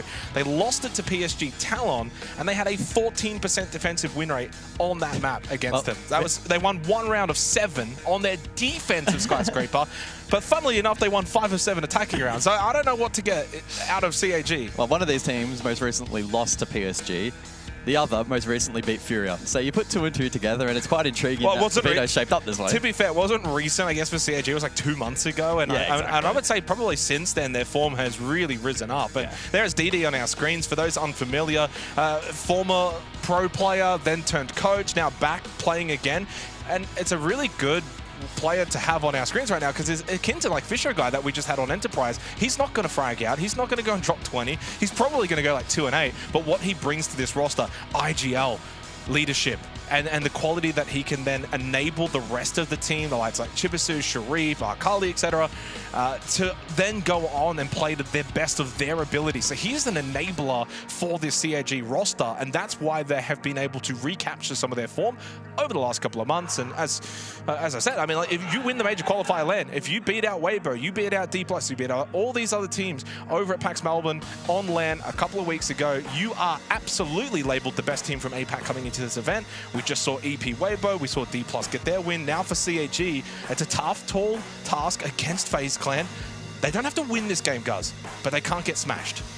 Yeah, FaZe number 3 out of SAL, and it's an interesting little storyline, right? Number 3 from one particular region against the best from another, yet despite that, the pedigree of SAL is so strong with so much dominance, and FaZe as well with, you know, some amazing performances, still go into this matchup, I would assume, as favorites. I haven't seen the poll, but I would assume it's something along the lines of like a 70-30, and I think that would be pretty fair. FaZe are fantastic on Skyscraper. They have the numbers to back that up. I think they'll be incredibly well prepared heading into this event, and I'm expecting them to go on and do big things. This is another opportunity for them to get a top 4 performance in for this event. And in terms of SI implications, oddly enough, both of these two teams, if they want to lock in that SI position on points, top 4 is required. I don't know the numbers as to, you know, the progression towards that. Like, does a map win here or there? Does that, you know, change the numbers big time for them? But that's the storyline for a lot of teams at this event, right? Is every map is really critical in this Swift stage, not only to qualify for the finals, but just to bolster that SI point chase. And don't forget as well, when it comes to the Swiss stage, it's not like top 8 just go through. Obviously, top 8 do go through, seeding. But it's the seeding. The top 2 get to kind of skip a best of 3. The bottom 2 have to run the entire lower bracket.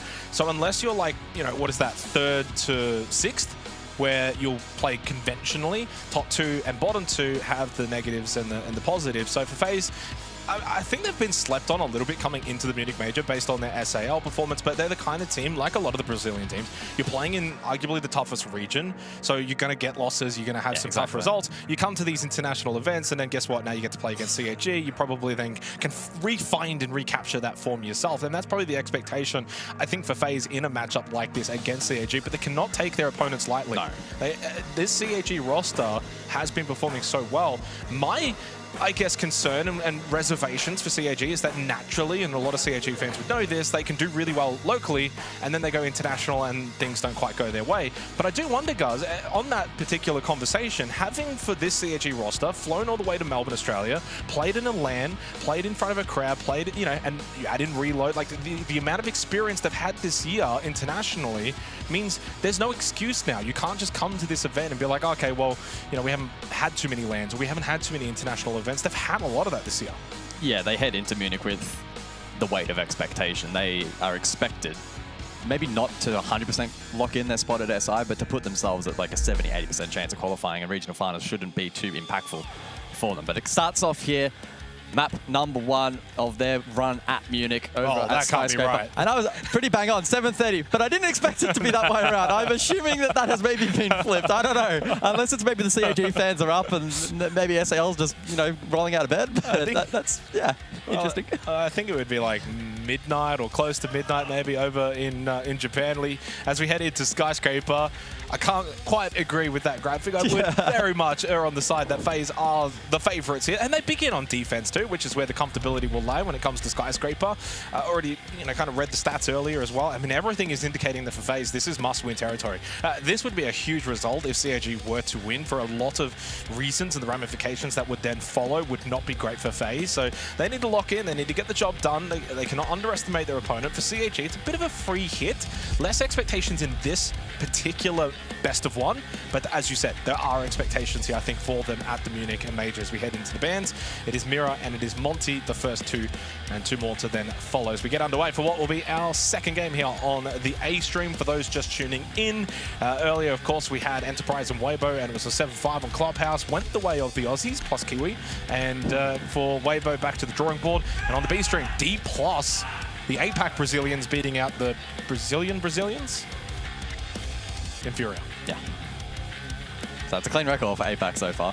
Wow. I mean, we're quote unquote. Yeah, you know, APAC when it comes to D+, but yeah. We're fudging some storylines to push that narrative. But let's get underway here on Skyscraper. FaZe, the reigning SI champions.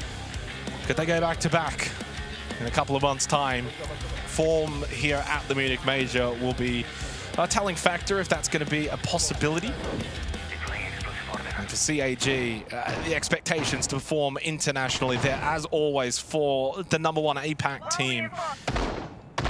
Again, they've certainly got the capabilities to attack, and I think this is actually a good map as an example where a player like DD, who is essentially that hardcore IGL/coach role, helping facilitate the attack here on Skyscraper against a team like FaZe and how to break them down cannot be underestimated in terms of his own strengths. For FaZe, curious to see how they're going to play this on defense. Will they go aggressive and look to hold out these window and entry positions, try and get into the face of CAG, block them from getting into deeper positions, or will they kind of just play peel defense and force CAG to kind of figure things out? So in terms of the bans, it's Mirror Clash, Monty Blackbeard. This is the first time FaZe this year, or at least in the numbers that I've got tracking back to May, that they have banned Blackbeard on this map. As for Cyclops, in that one and only appearance that we mentioned earlier against PSG, they did ban out the Mirror and Clash on that occasion. In this kind of circumstance, we expect Cyclops to throw something into the ring that's a little bit different to what we've seen in the past. Yeah, Skyscraper is one of those maps, whether it's globally or at least in APAC, Shield get banned. They get banned quite heavily. Because it's a way to try and get map control on a map where it's almost impossible to get map control. Throwing in a player like Anaton, who's on the Blitz, funnily enough, and of course a very good Shield player. Yep. It could switch over to the Ying later on as well, right? Round and site dependent.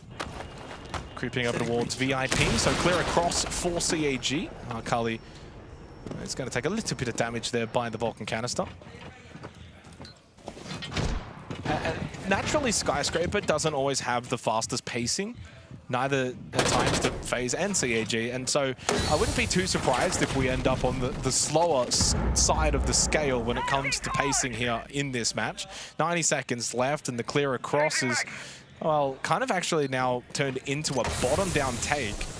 You can see DD just kind of nearby to side on the outside, playing the exterior still. He's got kit, so they're not looking to play necessarily fully into that sweep across. They're allowing Sharif to be the player to just kind of lurk on the Deimos and then bringing a little bit more pressure towards the side early in this round. Chibisu unable to find this kill so far off the back of the Grim Bees, and Vidaking does eventually fall. 2-player, make that 3-player advantage now for CAG. Make that 4. I can't even finish the sentence. FaZe are being obliterated on the site. It's flawless from Cyclops. What a way to start. Okay. They're still going. They're still going. Gonna run out of breath. DD's just like, settle down, lads, settle down. You got them next door, by the way. No, I don't. It's actually James. Oh, is it James? Yeah, right. James was saying that Dev Mardo has Cyclops next to him in terms of the hotel room, and he could hear Anaton yelling and screaming quite a bit during their practice. So he's well accustomed to it. FaZe were pretty generous in the amount of map control they were willing to forfeit there in that round, and Cyclops punished them for it. Yeah, absolutely. Really good combination of the Dockerby, the Grim, the info gathering, the clear from Vert. Well, in some ways, it started off a little bit conventional. You saw a bit of that VIP pushback, and then they really switched it up, went far more direct. And that's going to be the difference, I think, for a team like CAG, where if they can offer different strategies mid-round adaptation, which again is a benefit to probably someone like DD, who is that IGL and makes those calls, that can really be the difference maker. That's an early attacking round for CAG against FaZe here on Skyscraper. It's an absolute statement. The fact it's flawless is just like the cherry on top. Like, it's just like, wow, I mean, okay. And I think for FaZe, that's the wake-up call nice and early. After the initial round, it's like, okay, these guys are here to play. Swapping mags.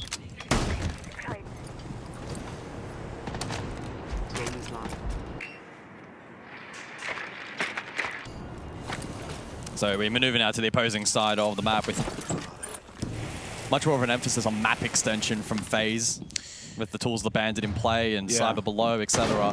Cyclops won't be able to necessarily get that free ground for the drop across hit. Well, I think for FaZe now, you play very much into that horizontal, but then you've also got Cyber playing that first floor for the lurk. So they're trying to get more map control here in this second round. And I think for FaZe as well, if they can kind of at least say, let's try and get a bit more on the front foot in some of these fights, then it means for CAG, they can't quite get into that full setup, site execution kind of position. Target acquired. Black stairs. Handy was close. Banshee helps out for the lurk up Black, and it's going to be FaZe that find the opening 2 kills. Handy and KDS on the board. DD's the one that did get one back, but he's 2 also on the floor. Jibisu will hold the angle in anticipation for someone to come and clear him. Stay with me. Should be able to get this revive, brings it back to a 3 versus 4, but better from FaZe. And what they get from this now, the initial conflict, they come out on top, now they then can fall back and play site. They've completely reverted back towards objective, midpoint of the round, strong advantage. Yeah. Still a double Nitro setup to play into as well. Presumably Cyber with a bit of util as well on Fenrir for late round. Much better there from FaZe, not forfeiting map control, contesting nicely, peeling back as expected. CAG now on the back foot, and they'll have to try and grind out this round. Have the blitz to play around, but it's certainly still going to be a challenge. Some util that can be peppered around for the util clearance, so we'll see what they can manage. But it's low percentage from him. Loading new mag. So 50 seconds remaining in the round. As you said, low percentage. This should be a FaZe round win from here, unless they kind of bungle it. But you got to give CAG every opportunity. They've still got the blitz. They've got a smoke available from Anaton too, and help facilitate the entry along with DD on the ROUs playing the Sands. Cyber immediate headshot puts a chance of winning this round for CAG down to probably 0%. And for FaZe, that is a solid response after losing the opening round flawlessly. Played that to perfection, brought their A-game for that second round. Horizontal hold, bring the initial conflict, get what they want from it, fall back, consolidate towards site. And CAG were always then, therefore, on the back foot. So a really good response, 1-1 after the opening 2 rounds. And the energy difference between the 2 teams, pretty large gap. We saw Cyclops after their opening flawless round very much up and about, whereas FaZe, it's a little bit more tempered in terms of their excitement. And it's now to the tertiary site of Kitchen, which can be a defining factor on a map like Skyscraper, where that defensive win rate is sky high. In terms of this defensive hold with the castle in play, that will help facilitate the hold up above so that the defense can maintain vert control or even play into it themselves. They may feel comfortable in allowing Cyclops some ground down below on the horizontal. Bomb located If I can maintain presence and pressure from above, the Solus as well can facilitate that information gathering. Solus likely to see more and more playtime at this event, especially compared to events gone by with recent changes. We've already seen a pick rate be quite high in the initial 2 games we've had here on the A-stream. Cyclops on the flip side, they'll bring the Glaz in play. Self-sufficient with smokes, of course. Very useful tool for the flush above. And CAG may be electing to go full map across. They have double flank watch as well in play, Gridlock, Nomad. So they have the tools at their disposal if they want to invest the time and the effort into clearing the entirety here of Skyscraper. Well, it's almost like a game of chess in some ways as well. I think that, yeah, this is what CAG probably need to look at and say, we played a little slow, we played into that horizontal clear. They win that out. We can maybe win if we go a bit more direct. Anaton can just sit, play off of that smoke. Oh, maybe they try and prepare for the lurk here, Akali. Well, I think it's also sort of trying to bait FaZe back and not be ready for the angles that are being watched here by CAG. This is a fascinating round playing out, siege-wise. This is really, really good stuff from CAG. And you can see already gas babes, like for Vidiking, he's already down to 1. There's 2 minutes left into the round. Like, you have already forced out the gas babe usage, an impact as well from Handy. Akali in. And FaZe are now having to push right. I mean, up close, that's going to be Anaton maybe going a little bit too aggressive at that point in time. Vidiking holding Black Stairs really nicely. DD with a flash and does get the kill. The response is then swiftly there by the blitz. He is low on health. 4v4 and 1 tap to the toe from Souls will be enough to shut down that blitz of DD. FaZe responding nicely to the early aggression shown by CAG. And now that puts a span up for the rest of the round. In the 2v4, your kind of priority for the round, if you are CAG, has now gone, wayward. Now with a minute 20 left, 2v3, you probably start to just play a little bit of TDM, right, and see if you can pull this round back. Yeah, props to Vidiking there, playing that backstairs position. Did really nicely to manage util correctly, placed it with good timing. Time to tickle some toes. Was aware of the push in through by Anaton on the Glaz, tried to make that heads-up play through the smoke. And by dismissing that and getting the blitz low, the rest of the team was able to then respond nicely, hit the trade required, and again, FaZe in another strong late round position. Not unwinnable again for CAG, but low percentage. No diffuser. Top floor, unaccounted for. And FaZe not presenting an opportunity back into the round. Not a lot of time remaining. Sharif low on health. Pushes through pantry. I think at this point just trying to hope and pray that he gets something through the soft wall. Nothing to be found. 20 seconds leaves them with little time. And to the credit of FaZe, they weren't giving them much until at that very moment there. Cyber went for the swing. Loses his life as we head in towards red time. They still don't have kit. That's over towards Black Stairs. Watched closely by Souls and able to connect onto Sharif. Now no time at all for Arkali. Even if he does find at least one kill, Souls is not going to give him the second. FaZe will find their second. That's strong stuff. Yeah, good work there on the tertiary. Great hold over towards backstairs. Vidiking does his job really nicely in just splitting that attack. Put Aniton on an island, won that duel. Got the blitz super low.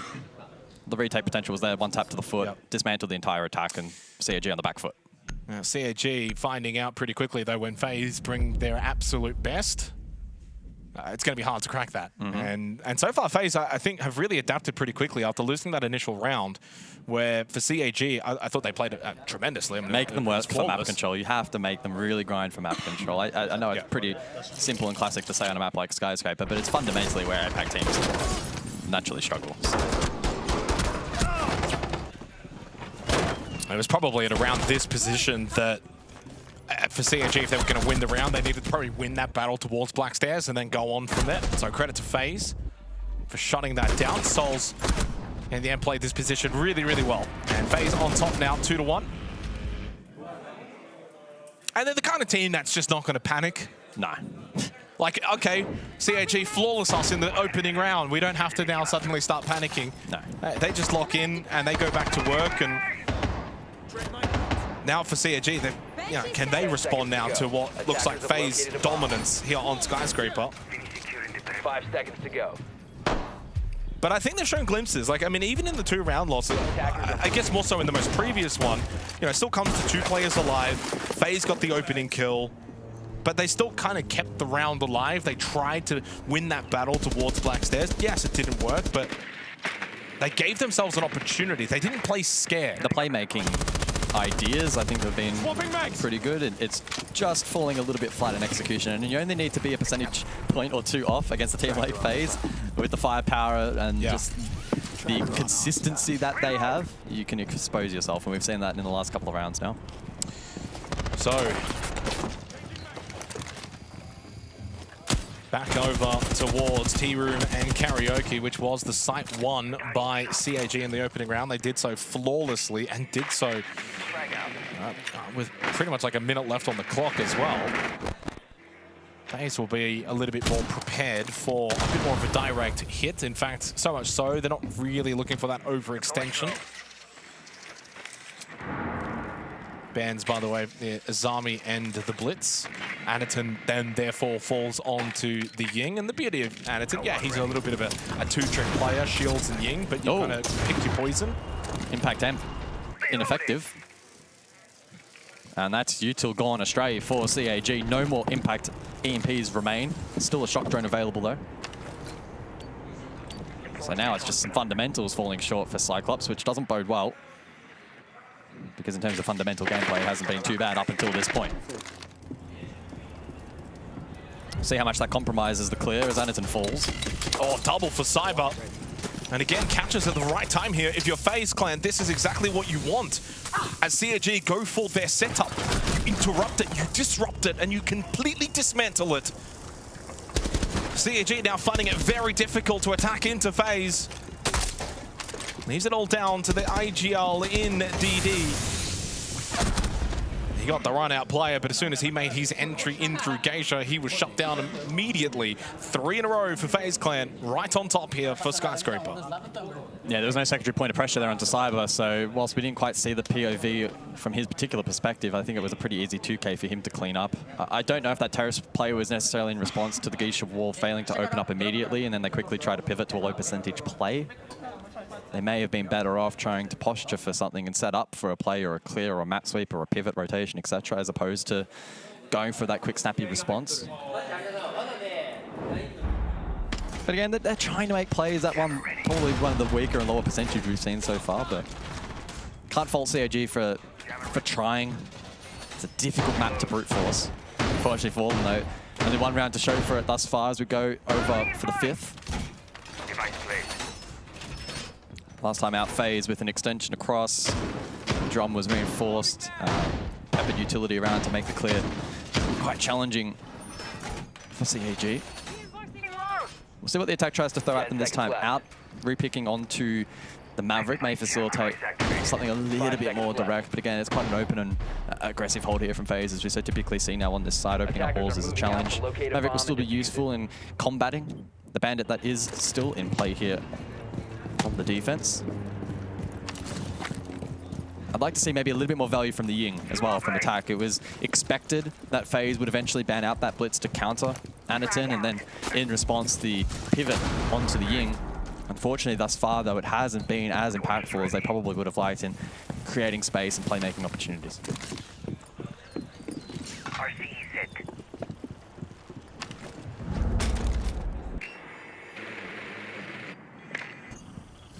And naturally, in a probably normal game of Skyscraper, you'd say, well, for CAG, they maybe only need one more attacking round, but we know they're not necessarily the strongest defensive team on this map. I think they might need probably more than 2 attacking rounds, desperately need that second with 2 rounds to go. Anaton with the Candela, but he's playing into the Warden of Souls, who wants to get aggressive. Not deterred whatsoever by this utility. Candela all smoke. Started really well, 5-1 for Souls.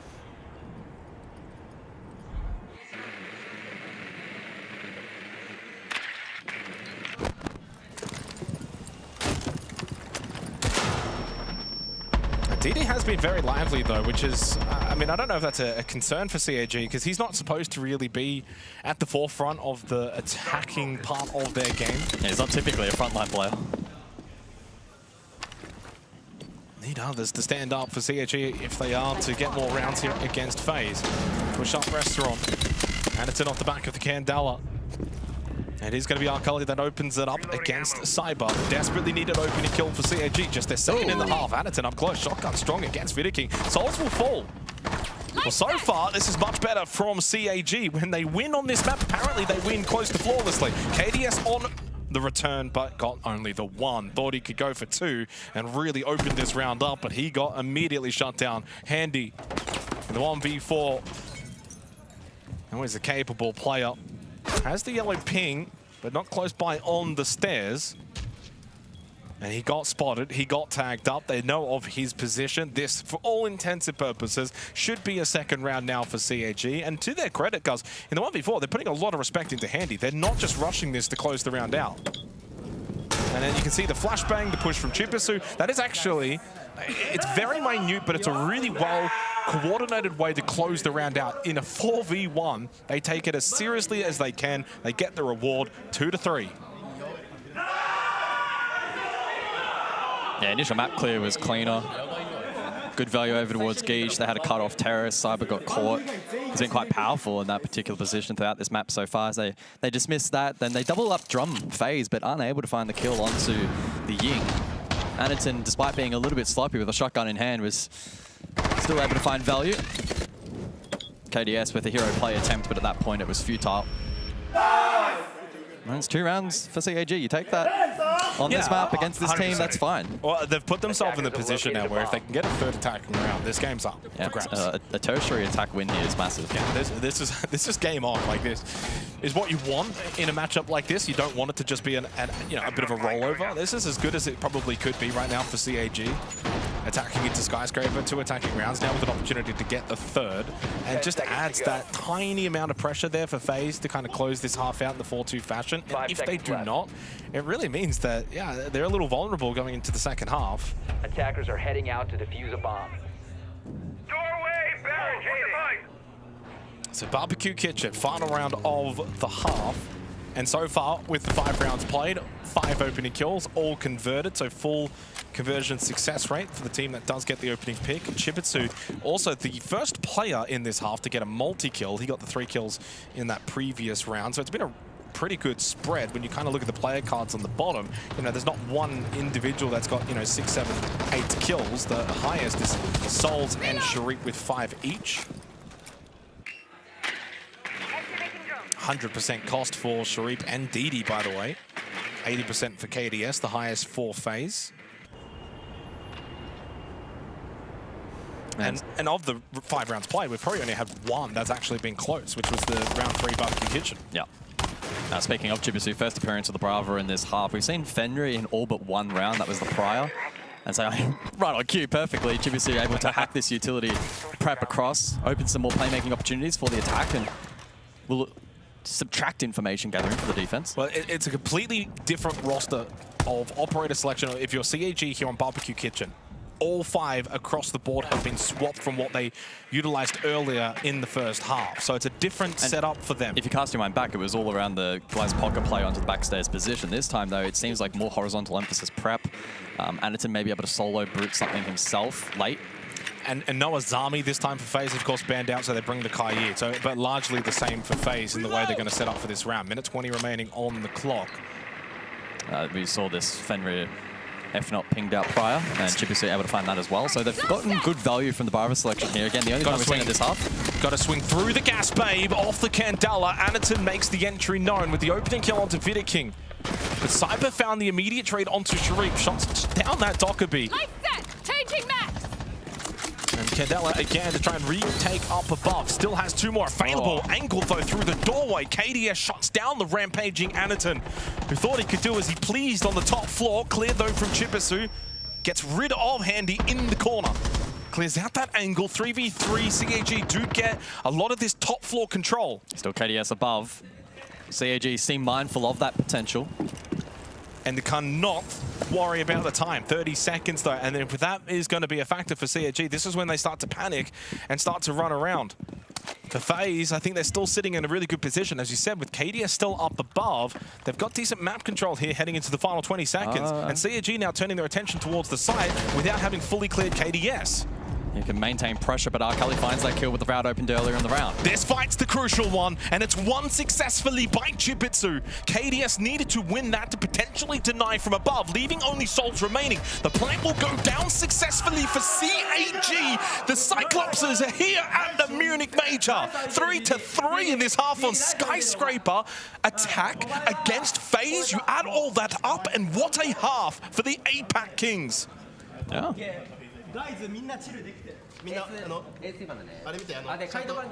Really solid final round. You're not reacting because you know full well FaZe could just win the next 4 rounds. Hey, I've seen FaZe bring back a 1-5 on this map, mate, so I've seen it all.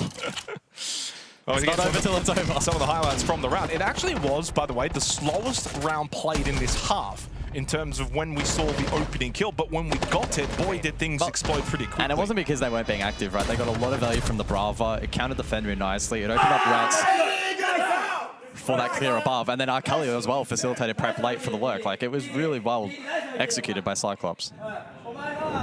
It builds the confidence. I spoke a little bit about that kind of storylining in the opening map for Enterprise and Weibo, like when you kind of come to these events starting well, yeah, getting kills and round wins, especially for CAG, attacking Skyscraper against FaZe, and you get 3 rounds, you're ecstatic.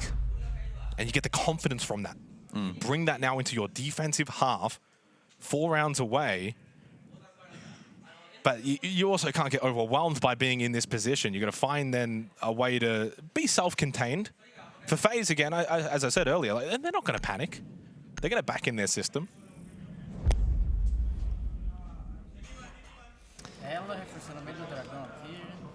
So it is double heart breach bans then for the second half, Ace Habana respectively, and then defensively, Discovered the location of a the bomb. Izami and Mute taken out. We head over to Karaoke for the opening round of this defense. FaZe will be very eager to hit back on the scoreboard. In terms of their defensive win rate here on Sky, it sits at 83% across 12 rounds since May. CAG on the flip side, though, as we mentioned, again, a bit more limited in terms of the data, but able to get 5 attacking wins against PSG. Take from that what you may. The attacker's bomb diffuser has been dropped. Attackers recovered the bomb diffuser. FaZe spawning for the map clear. Flank watch available on the Nomad. They have the info gathering of the Grim and the Dokkaebi that will come into play through the mid to late round. Oh, but an early fight indeed. Sharif able to win that battle through the barricade. Well, I think this is going to be probably one of the success points for CAG. If they're to win this map, it's going to be on defense, lurk positions, and try and find opening kills. Disrupt FaZe before they can get into the building and get kind of what they want to do going. They need to be on the front foot. CAG cannot play what I would consider that peel back defense, play, consolidate towards site. They need to be in the face of FaZe and bring that APAC aggression if they're going to find success. Therefore, if you are FaZe, you've got to be prepared for that. You've got to be prepared for these entry positions, these lurkers, these players that are going to be playing maybe off-angle positions. FaZe can't come into this half and just expect to play rudimentary siege. Not against CAG, not against an APAC team. And this is where someone like Cyber on the Dokkaebi can really be the one to dispel that against CAG. No good util though. I mean, the Banshee, they're in a really good position. Yeah. And with the floorboards opened up as well, Cyber knows this is a dangerous position to be pushing. And he knows that's fight to be taking as well. That little peak battle as he pushes up, there is help. What a shot on a DD. Or Cyber flexes his muscles. He walked right into that trap, but he said, no, I'm not stuck here with you. You're stuck here with me. He walks into that knowing it's low percent, but he still was able to pull it off and find both. And the third! Oh, Cyber! Oh, calm down. He's hot. And Souls is down, so it's a 2v2 with that kill from Chipitsu onto Handy. Cyber, though, is on for the ace in this 7th round, but shot down Anaton. Well, FaZe had gotten a big round from Cyber, yet they're still in the worse off position. Souls brought back up, has 2 Candelas available. 2 impacts for Chipitsu, 8-3 himself. And with the 60 seconds remaining, we probably slow things down a little bit in the 2v2. Yeah, Smoke and double Candela, but making this trot across towards side is tough. Long being held, and Anaton in T. Smoke procs. KDS goes for the spray through the smoke, unable to find that. It's a little shift across here by Chipitsu. So he's on the other side of Karaoke. KDS looking for the clear across. You've still got Anaton in towards T-Room, but does not have a Nitrocell. Souls will play towards the hallway. KDS wants to get into a safe position to get that plant down, but Chipitsu swings the doorway, hits the headshot. The low health Souls in the 1 versus 2. An SI champion here could certainly still win it. With 20 seconds though and low on health, it'll take his very, very best with no utility remaining. The kit on the floor right in front of him, but let's be honest, could no longer go for this plant. It's not an option. Heading into red time, needs to hit the shots, of which Chipitsu does just a little bit better. Cyclops are on top, they're up 4-3. They're 3 rounds away from taking down FaZe here at the Munich Major. Yeah, the vibes continue to be good here in the Cyclops. Is this timeout territory? Oh, not yet. I think you play out the other primary first. Well, it's 3 rounds straight. True. But you're right, it doesn't look like it will be the case. So 3 rounds consecutive for Cyclops. And now you're in this position from CAG's perspective where they know full well they can win this map now. Like they're right in this game. I mean, this was insane by Cyber.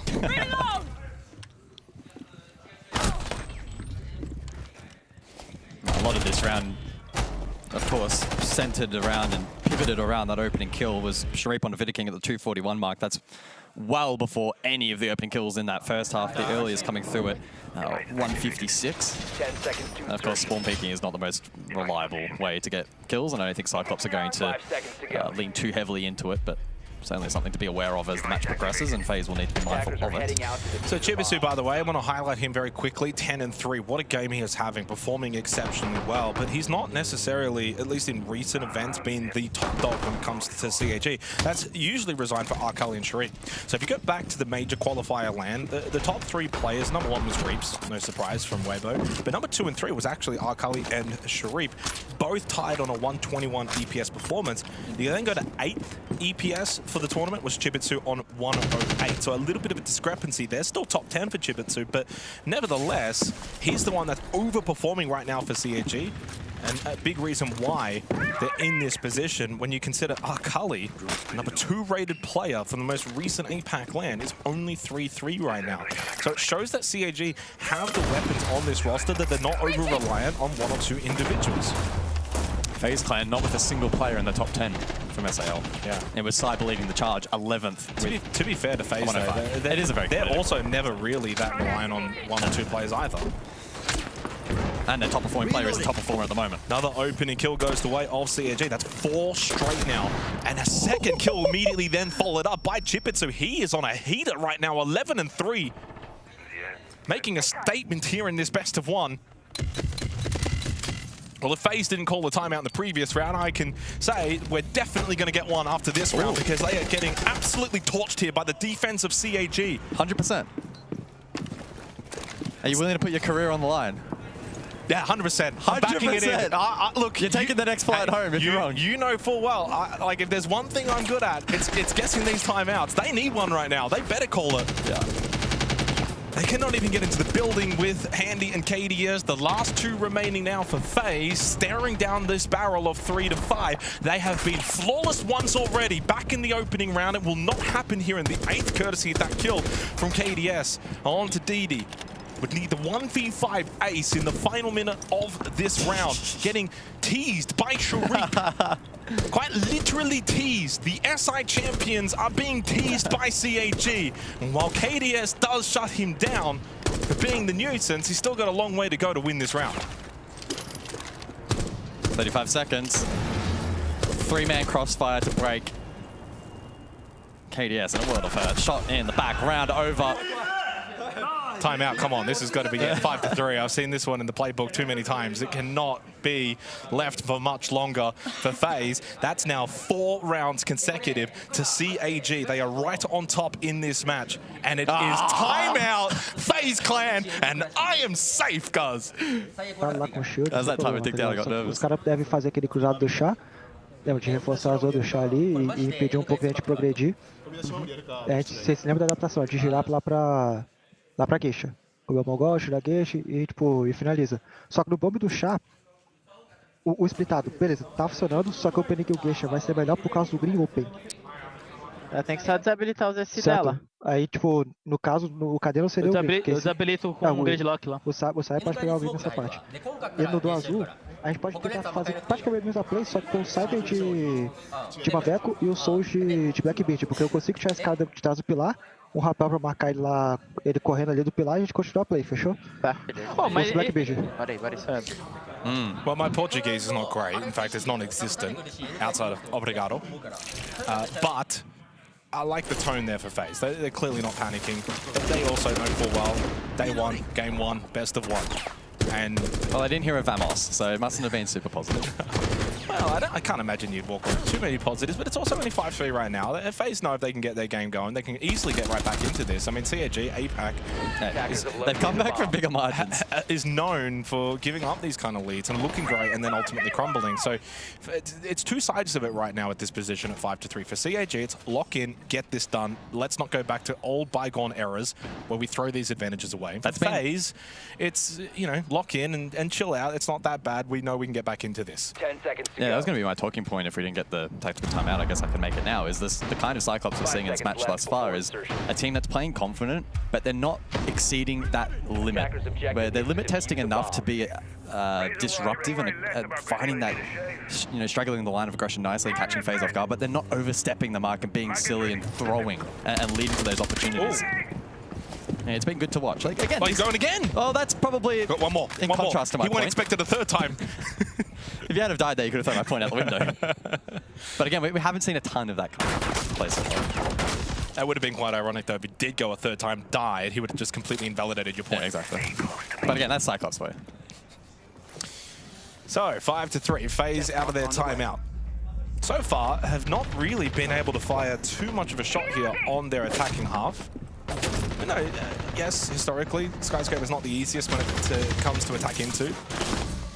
Kali taken low. Oh, Chibisu, an explosive start to the round. And it's been 100% kill conversion so far in this game. Yep, all 8 rounds. Now it's the 9, again, but Cyber with another multi. He got 3 back in the 7th round to kickstart the second half. He's now up to 9 and 7. Leading the way for FaZe, but who's going to follow suit? 4-3 advantage for FaZe, looking to be the first team in this match to win a round from the opening engagement deficit. Double shield play, Monty versus the Clash. Lack of shield bans in the second half. Now Kali goes down as well on the Wamai. Anaton under a heap of pressure. Here come FaZe. They bring the aggression in the 9th round out of the tactical timeout. One out in the exterior as well. That was Souls. Cyber found another kill onto Anaton, and here come FaZe. Here come the Brazilians. Here comes the Vamos. That's really nice. I mean, a couple of key pieces of the puzzle there for the attack. We saw the perceived pressure of those Zofia really nice in pushing back the Clash, preventing the hold throne. We saw the layering of the impact Emps throughout the round, again in direct contest of the Clash and preventing Anaton from having big impact in that round, being able to establish a power position. They found picks elsewhere, then able to flood. Really well-directed attack there from FaZe. I mean, we know already for a while that teams, when they take that tactical timeout, they usually come out the other side looking the better for the most part. Grim and Clash bans for what it's worth, heading into the 10th round. So there's the response from FaZe. Their first attacking round, their first round win since the 4th round of this game. It was a 4-round win streak for CAG after FaZe had a 3-1 lead. Now, what a start to the Munich Major, though, guys. You consider we had 7-5 on the A stream. We had an 8-7 on the B stream. Now, this one's 5-4. We've had a couple. We already had, I mean, D+ beating Furia is an underdog for all intents and purposes, winning out their match. Enterprise weren't the fan favorite, I guess, against Weibo, although I probably would have predicted them to win that based on preparation coming into the event. And CAG are putting up a mighty effort here against FaZe. It's really been the best start we could ask for the Major. Yeah, with only 16 teams at the event, I guess the expectation was for the quality and the competition to rise. Absolutely. 5 seconds left. I think that's been the case so far. Again, early days, so I don't want to curse the rest of the afternoon, but yeah, it's been good to watch. Crunch time, though, for these two teams. Yeah, and honestly, we were in a similar position when we were in the opening game, where we got to like the 10th round, it's close, it's 5-4, and then that's when it really kind of felt like now these rounds are really going to matter. Every mistake is going to be punished. Yeah, it's about key moments from this point onwards, really. And no Clash now either available, but we only saw it utilized once, funnily enough, for CAG in this half, and it was the one round they actually lost. So I don't know how much of a loss that will necessarily be. Grim used twice by FaZe, so no longer available. They bring the Gridlock for the first time in this half. Capitao as well will see usage too for the first time from FaZe. Handy 3 and 9, but he does have 7 assists, so it's an intriguing looking KDA for him. He actually has the same cost as Souls, who's 6 and 5. Well, Geisha's been confirmed clear now with a couple of drones, KDS with the follow-up, and I can only presume that FaZe are eager to try and play off that. Sharif maybe to lurk, but yet caught, presumably off that information just gone. It's a quick action from FaZe. And tide turning now, right? So it was 4-round win streak for CAG, but on top of that was also 5 opening kills in their favor, but the last of which was not converted, and now an opening kill for FaZe. So you can start to feel that tide turning.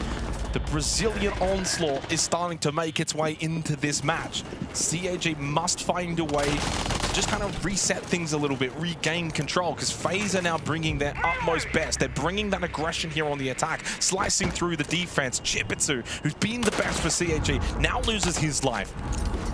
FaZe bringing the pressure, and CAG are unable to deal with it, and that should have been a kill from Arkali onto Souls. Throws out the flash, then pulls out the SMG, gets the kill. FaZe are bringing the heat now And CAG are not withstanding it. They get slaughtered in this 10th round. 2 in a row for FaZe. We are all tied up.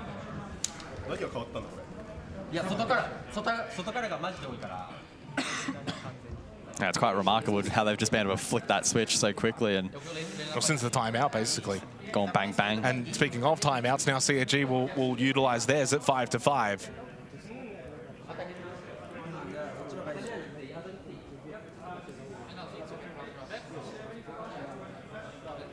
How's your Japanese?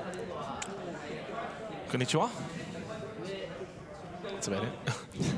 That's the same as the Portuguese. It's like one word.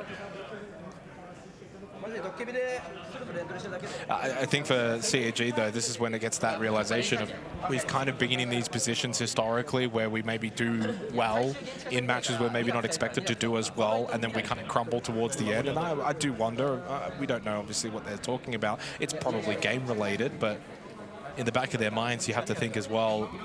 It's like, we've been here before, We've been guys. here before. Like, come on, let's lock this one in. To be fair, the last couple of rounds, at least from my perspective, have very much been FaZe playing some really phenomenal stage. They're garnering a ton of information. Maybe I haven't necessarily caught it on stream, but I've been looking across at the overhead. Like, they're flooding site with drones, and then bang, bang, bang. Like, they're not giving any chance for CAG to quickly respond off that. FaZe's coordination has spiked since the timeout.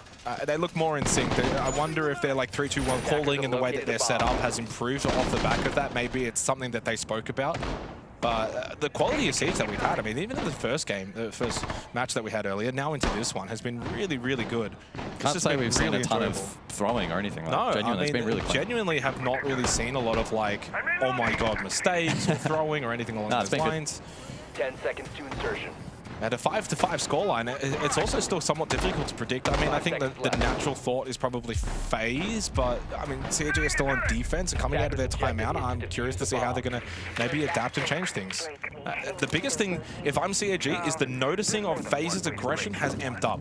So if their aggression has amped up, do we go to try and meet that, or do we fall back, give them some space, and then go for the counter punch, let's say at around that minute or a minute and a half mark that we see certain teams do?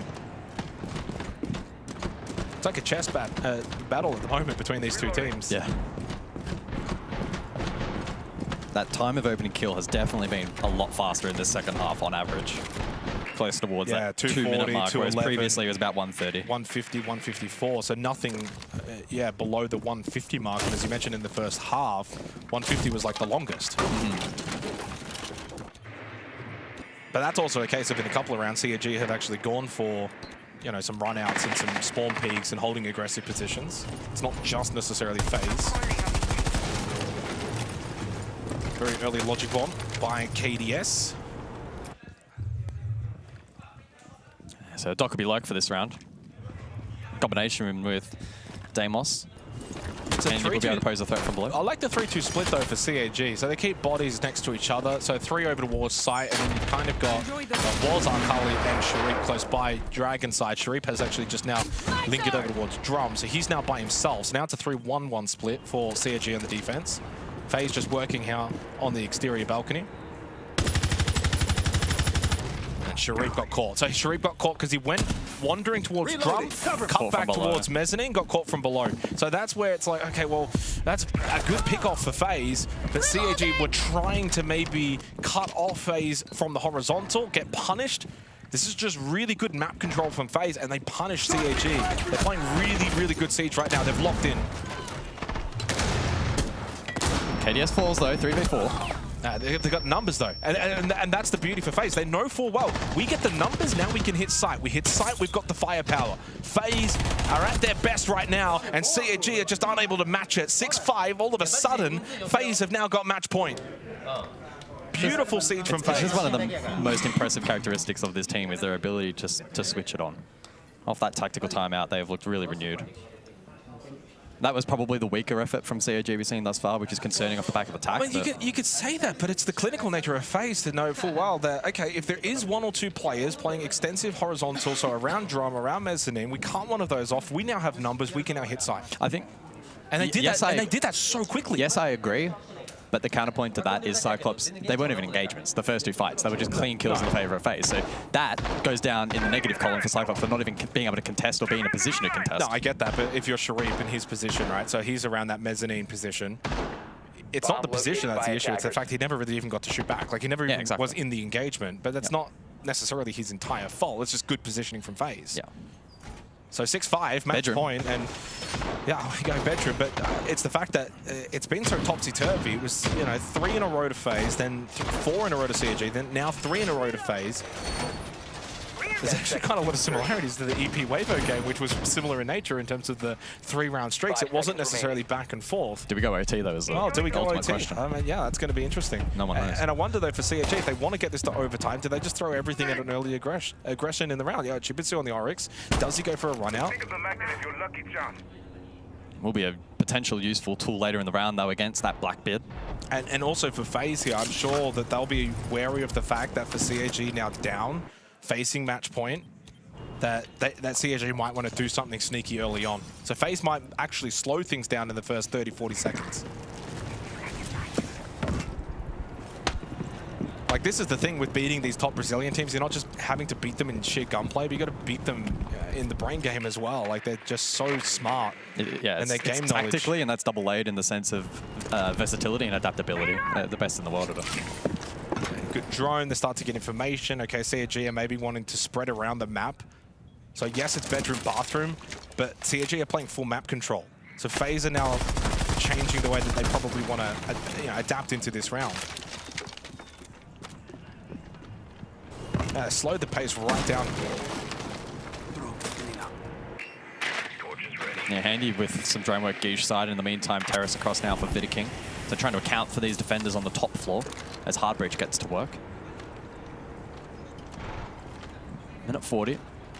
Should have garnered some good info, I think, from those drones up above. Now it's about actioning off that info. I wonder if FaZe are just going to try and put themselves in the best position to catch CAG as they start moving around.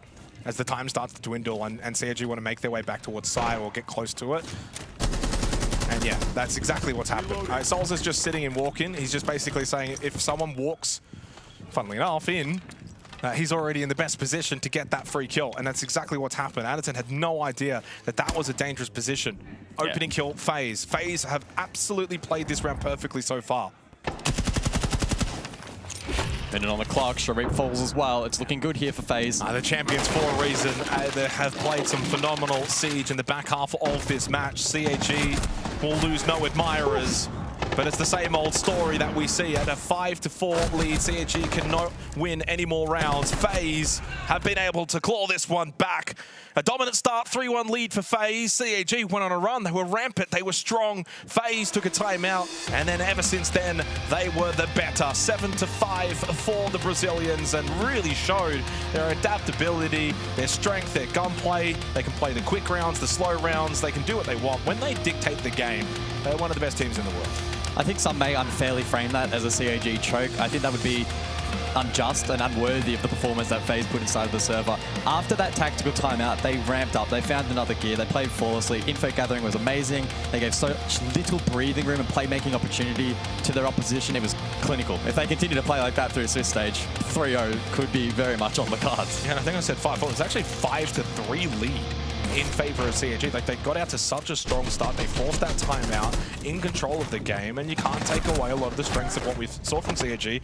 And the best way I could kind of summarize the end of this game, FaZe beat CAG. CAG didn't beat themselves. They didn't make a lot of mistakes. It was just FaZe went up a level that CAG couldn't necessarily match them. And I think that really goes to show just the strength of not just FaZe, but the Brazilian region. CAG, as I said, shouldn't really lose a lot of admirers. I think they played some really, really good Siege. They got out to a 5-3 lead. And I know at that very point in time, we were literally saying, like, they've been in this position before, and then they go on to lose it, and that did happen again. But it happened again not because CAG'd, FaZe just actually woke up. It wasn't in the fashion that we anticipated. FaZe woke up and they went beast mode. They played to their best of their ability, and that was the difference in the end. And a 7-5 win for FaZe is absolutely a deserved result for them. Overtime would have been fun, but yeah, we got the right result. Yeah, absolutely. I mean, Skyscraper can be a bit of a slugfest, but we saw FaZe just open up that map, unlike many are able to do so. So going into the rest of the Swiss, expecting them to continue to be a threat. I'm trying to think if I actually put them as my 3-0 for predictions. I'd have to go back and triple check. I think I may have, and I think after this result, I'm feeling increasingly more confident, but long way to go. I think for me, the takeaway for FaZe, yes, like they started well, got 3-1 lead, and then they kind of let CAG get a bit of a good control of the game. They took that time out, and then they just really looked like they were able to get into their element and what their game plan was, and what they wanted to employ into the server. They picked up a bit of pace, tried to get some control. Once they got that control, then they said, okay, let's tune it a little bit. We can slow it down, get the drone game going, start to then try and cut off the rotates, and just there wasn't much that CAG could do. The other thing to note as well from this game, for those that missed the kind of pre-show discussion around this match, like Skyscraper's a very bad map for CAG. Yep. Like it is their 8th out of 9 maps preference. They had a 1 out of 7 round defensive win rate against PSG Talon like 2 months ago. So for them to put up a 7-5 loss, it is still a loss against FaZe, is still a really commendable performance, and shouldn't really lose too much sleep over it. And that's actually the end of our post breakdown. We'll go to Maria with an interview. Hello. We were talking here in Portuguese, sorry. So Hafadel told me that Skyscraper was a really comfortable map for you, but what the hell happened? 5 rounds in a row for CAG? Just tell me. Yeah, Kaga play aggressive. He's telling me, he's the entry every time. He's stopping. And Hafadel is calming the techno pause. He's calm down, guys. It's good game for us. This good map for us. That's okay. Oh, that was actually what I was going to ask you. What about the timeout talk? Was only that? Yeah, only that. Calm down. I have a great strategy. Play aggressive. That's it. Okay, just be FaZe Clan that we are used to watch. So you can rest for now while we have our break.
Our next team up here at the Munich Major is our first place team coming out of the EML, Team Falcons.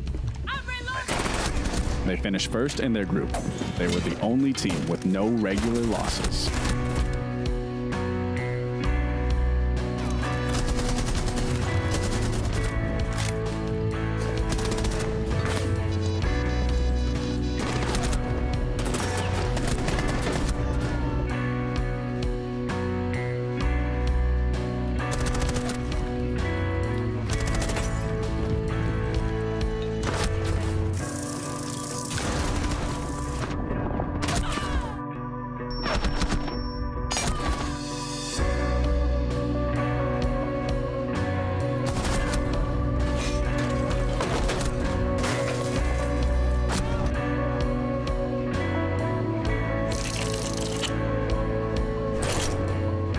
They stumbled in their upper bracket final, but quickly recovered and ended up winning the grand final in a convincing fashion.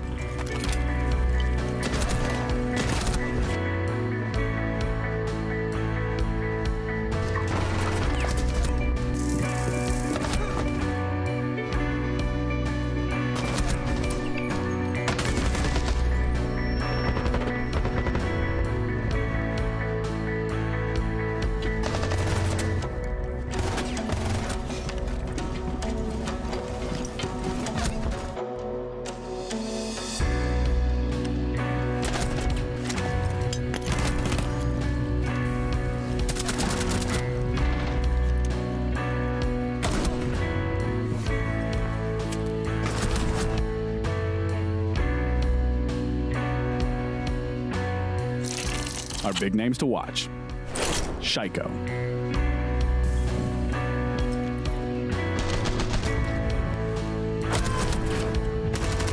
I'm reloading.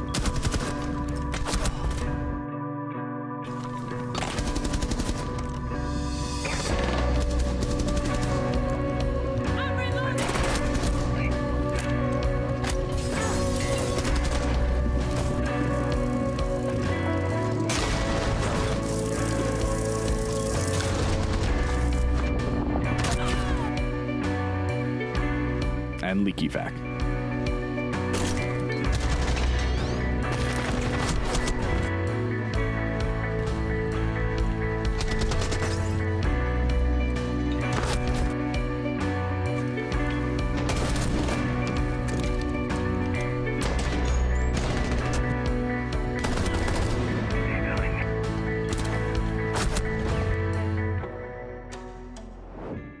So, like a fact, it's not your first time here in Munich, right? No, because I went to see the Champions League finals, so... Do we have any Champions League fans in the chat? Well, the vibes are really high as the first day, you know, but I need to talk about something not that great. That was the results from EWC that, you know, just not happy about it. So what are the changes that you have made from EWC to be fully prepared for Munich Major? Yeah, during the Esports World Cup, we weren't ourselves. We weren't playing like ourselves. Too much pressure on our shoulder as well because of Falcon as well, but it's not their fault, it's just pressure on ourselves. So during the stage 2, we mainly decided to focus on ourselves, on playing our game and don't care that much about how the enemy team play. And it works, so we'll keep doing this during the major. Fine.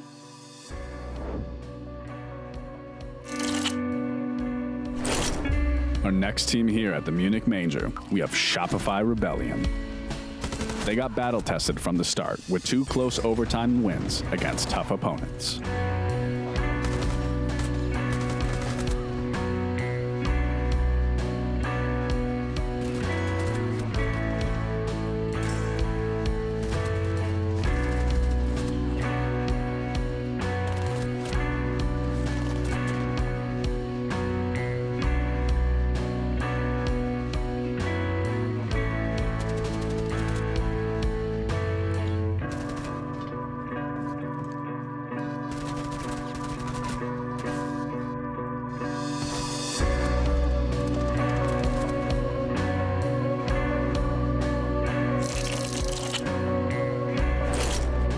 They stayed in the upper bracket for a while, beating teams as Dark Zero and Oxygen, but then would fall short to SSG.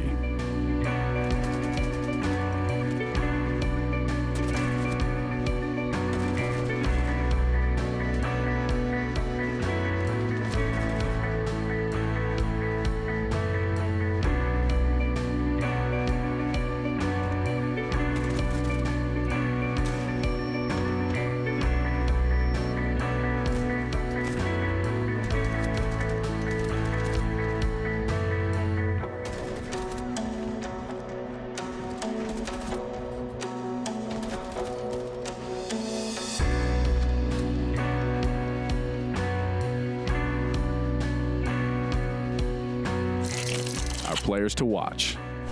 Spoit.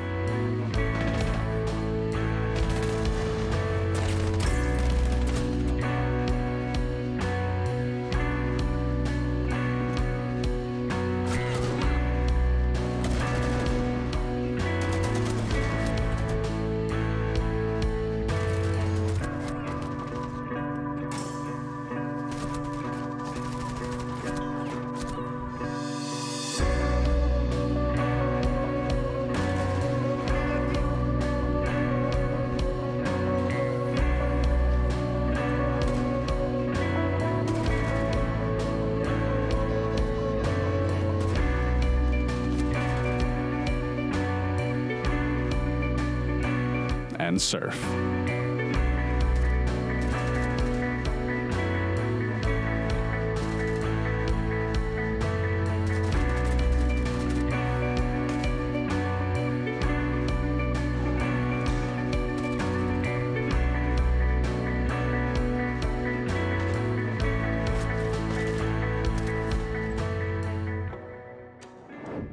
So, hello, Spud. How are you doing? Doing good. Nice to meet you. Nice to be here. Yeah. It's really cold, but it's really nice. So I want to ask you something. You have joined Shopify in less than a year, and the best we have seen from you, your performance, is when you feel free to really be aggressive, to pick a lot. Are you being able to be that in Shopify? Are you gonna be that in Munich? I mean, my role is to take space as an entry player, right? So of course it's they expect it from me, I expect it from myself. So I'm just gonna do whatever I do in practice. So it's nothing special. You're gonna pick a lot? If I'm gonna peek a lot, you see that this is LAN, so you can't jiggle peek as much. So it's a little bit better to hold angle sometimes. Use dry peek. So I mean, doesn't change much, but yeah. Okay. All right. So Falcons, you can pick the side of the coin, heads or tails. Tails. Heads. So you get to choose team A or team B or the side selection. Team B. Team B. Okay, so Falcons are team A. Then café. Cafe. Consulate. Consulate. L'air. Lair. Bank. Bank. Bank. Border. Border. Sky. Skyscraper. Club. Clubhouse. Chalet. Chalet. The side there is Night Heaven Labs. So Falcon side. Shields. Defense. Shopify overtime side. Defense. Defense. Thank you guys. If you want to double check. Good. Okay, it's good. Guys, good luck.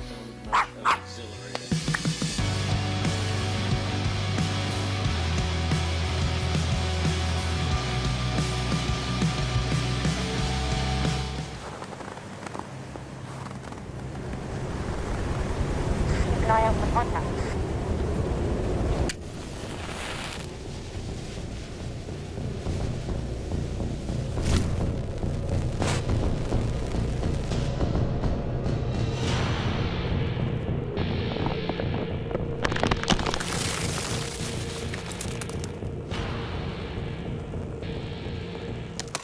Available now.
Hello, we are back and ready for the third map of the day here in Stream A. And you guys have never faced each other before, Falcons and Shopify Rebellion. So what are the feelings right now? We know they're a tough team. We know we're a tough team. I think it's a pretty difficult first-round matchup for both of us, so we just expect a tough game. Do you agree with it, Julio? I feel the same. Both are good on the map. But it's going to be fun, you know. I love to play against Canadian. They're spoiled, they're Cyclops, so it's entertainment, you know. I can guarantee. Fun? It would be the word to describe this game? If we win. Okay, love it. Welcome, guys. Of course, here we are, ready for Game 3 of the day. And I'm here with Tim. Tim, we're finally back together and casting again. It's starting, it's happening. Gotta say, Des, not seen you for a little while. You've turned up with some new threads, a little new vibe going on for you. I'm liking it. It's a shacket, Tim. It's a combo of a shirt and a jacket. It's confused a lot of people, but I've also got a nice new watch, green as well, to go with it. It's cool. This one's really clever, because what it can do is it can show you a word associated with the current time. I was going to say there's no numbers on there. There isn't, but Tim, how does that work? Can you see what it says at the top, Tim? It says... It's siege time!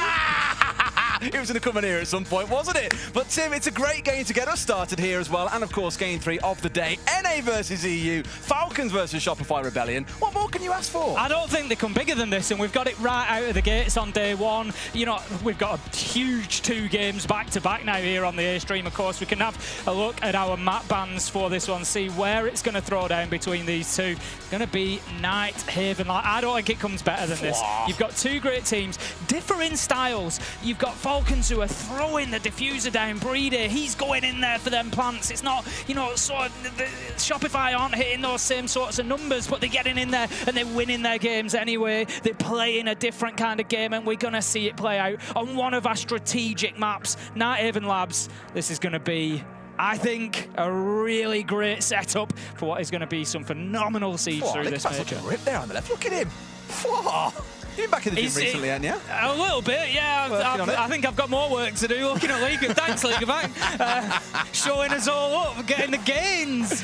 Well, he's got to leave his team one way, Tim, and that's the way to do it. And I was looking at the stats between these 2 teams on Labs as well. It's worth touching on. Falcons haven't lost this map in the last 6 months. They're 3-0 on it. Last win was against Secret about a month ago, 7-1. They absolutely spanked Secret, whereas Shopify, there's a bit of work to do to the 3-3 record. Coming up against DZ last month, a 7-5 win. It was a pretty close affair. But as we always say coming into these events, Tim, there's lots of tape from the stage they can go and watch. And International Siege is always a different ballgame than what you get regionally. I mean, look at Brazil when we speak about it. When they play inside Brazil, it's a mess. You never know who's going to beat anyone. They get to the international stage and it's like Brazil is suddenly the best region in the world. It is absolutely bonkers.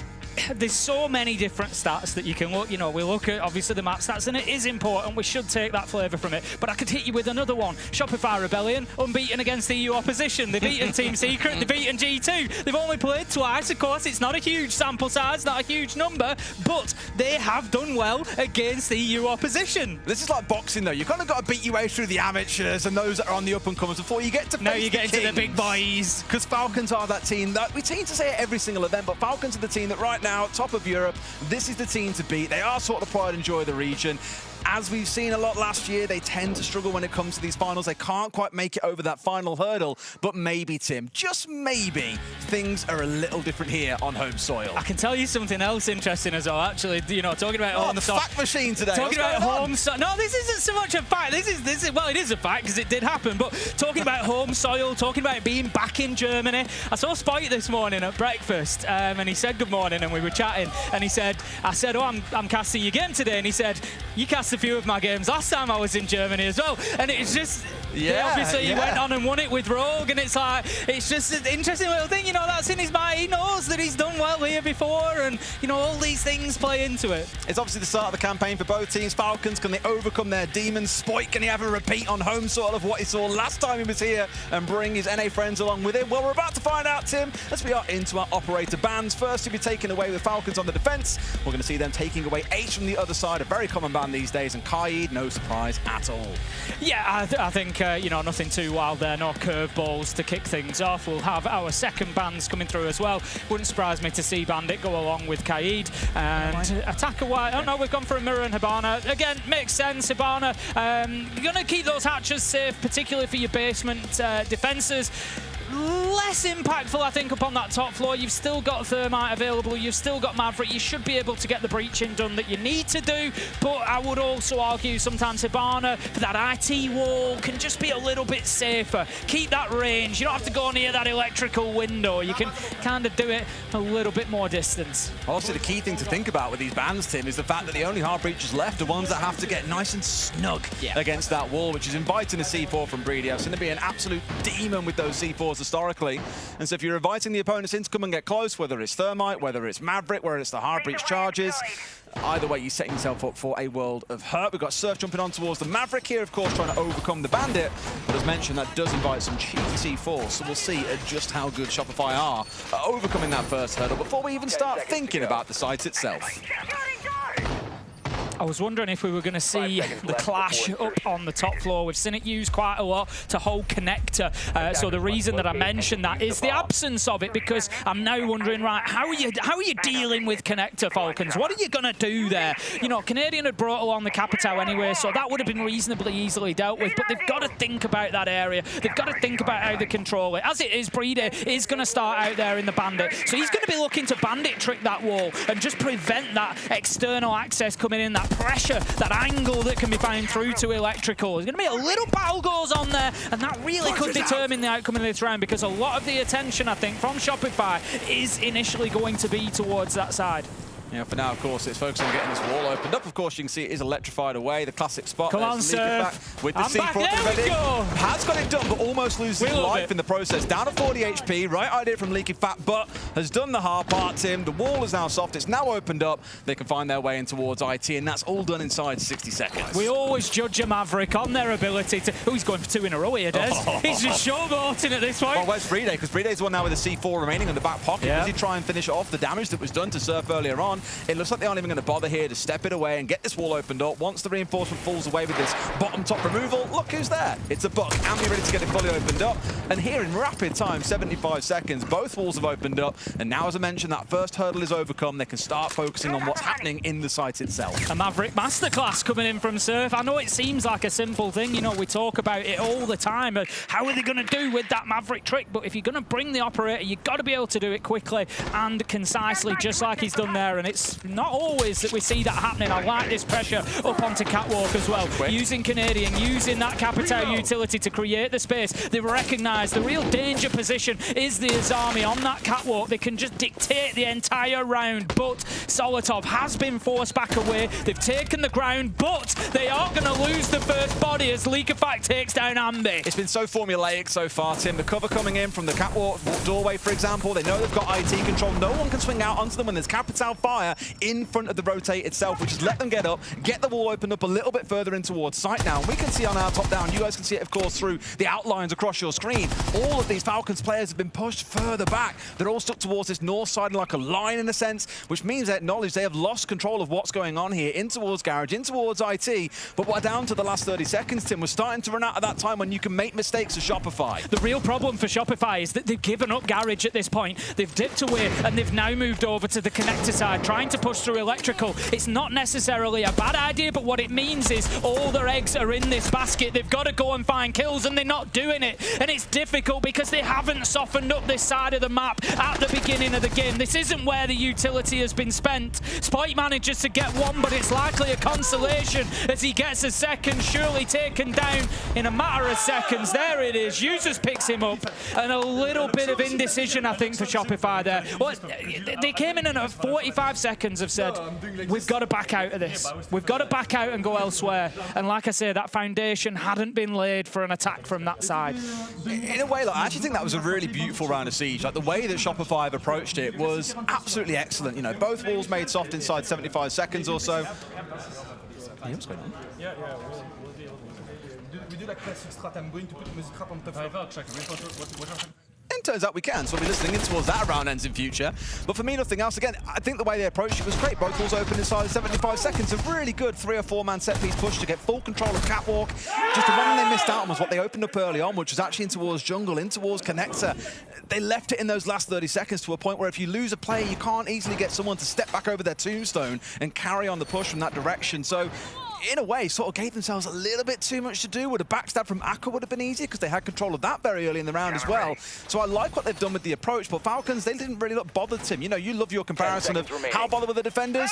Not very bothered. They may have been made to move around a little bit, but they didn't lose a player until Spoit got his 2K in the very, very end of the round. They played things brilliantly there, sat back and given Shopify what they needed, but refused to give up control of the site itself. Really good first round. Let's see how the second builds up. Yeah, Catwalk just didn't really pay off for them, did it? And they did such a good job of taking it as well. Spite and Canadian going in there, great use of utility to clear the manpower and take that ground, but ultimately it didn't work out. But hey, let's remember, it's Falcons' first choice site. We'd expect them to be coming away with a win there. This time, they are going to move down to basement. I'm just having a look at their positioning around the map. There is only one on site at the minute. This is a heavy roam from Falcons. They've got Leakerfack up on top floor, and we've seen in EML there's, you know, obviously, we've got that international audience in now. You might have NAL fans, might be SL, you might not have seen all of EML, but Leakerfack was a nightmare this stage when he was getting away from sight. I'm thinking Clubhouse top floor. I'm thinking Nighthaven top floor. He has been a nightmare, and so that's something Shopify need to make sure they close down. He's in servers at the minute, and if they don't deal with him,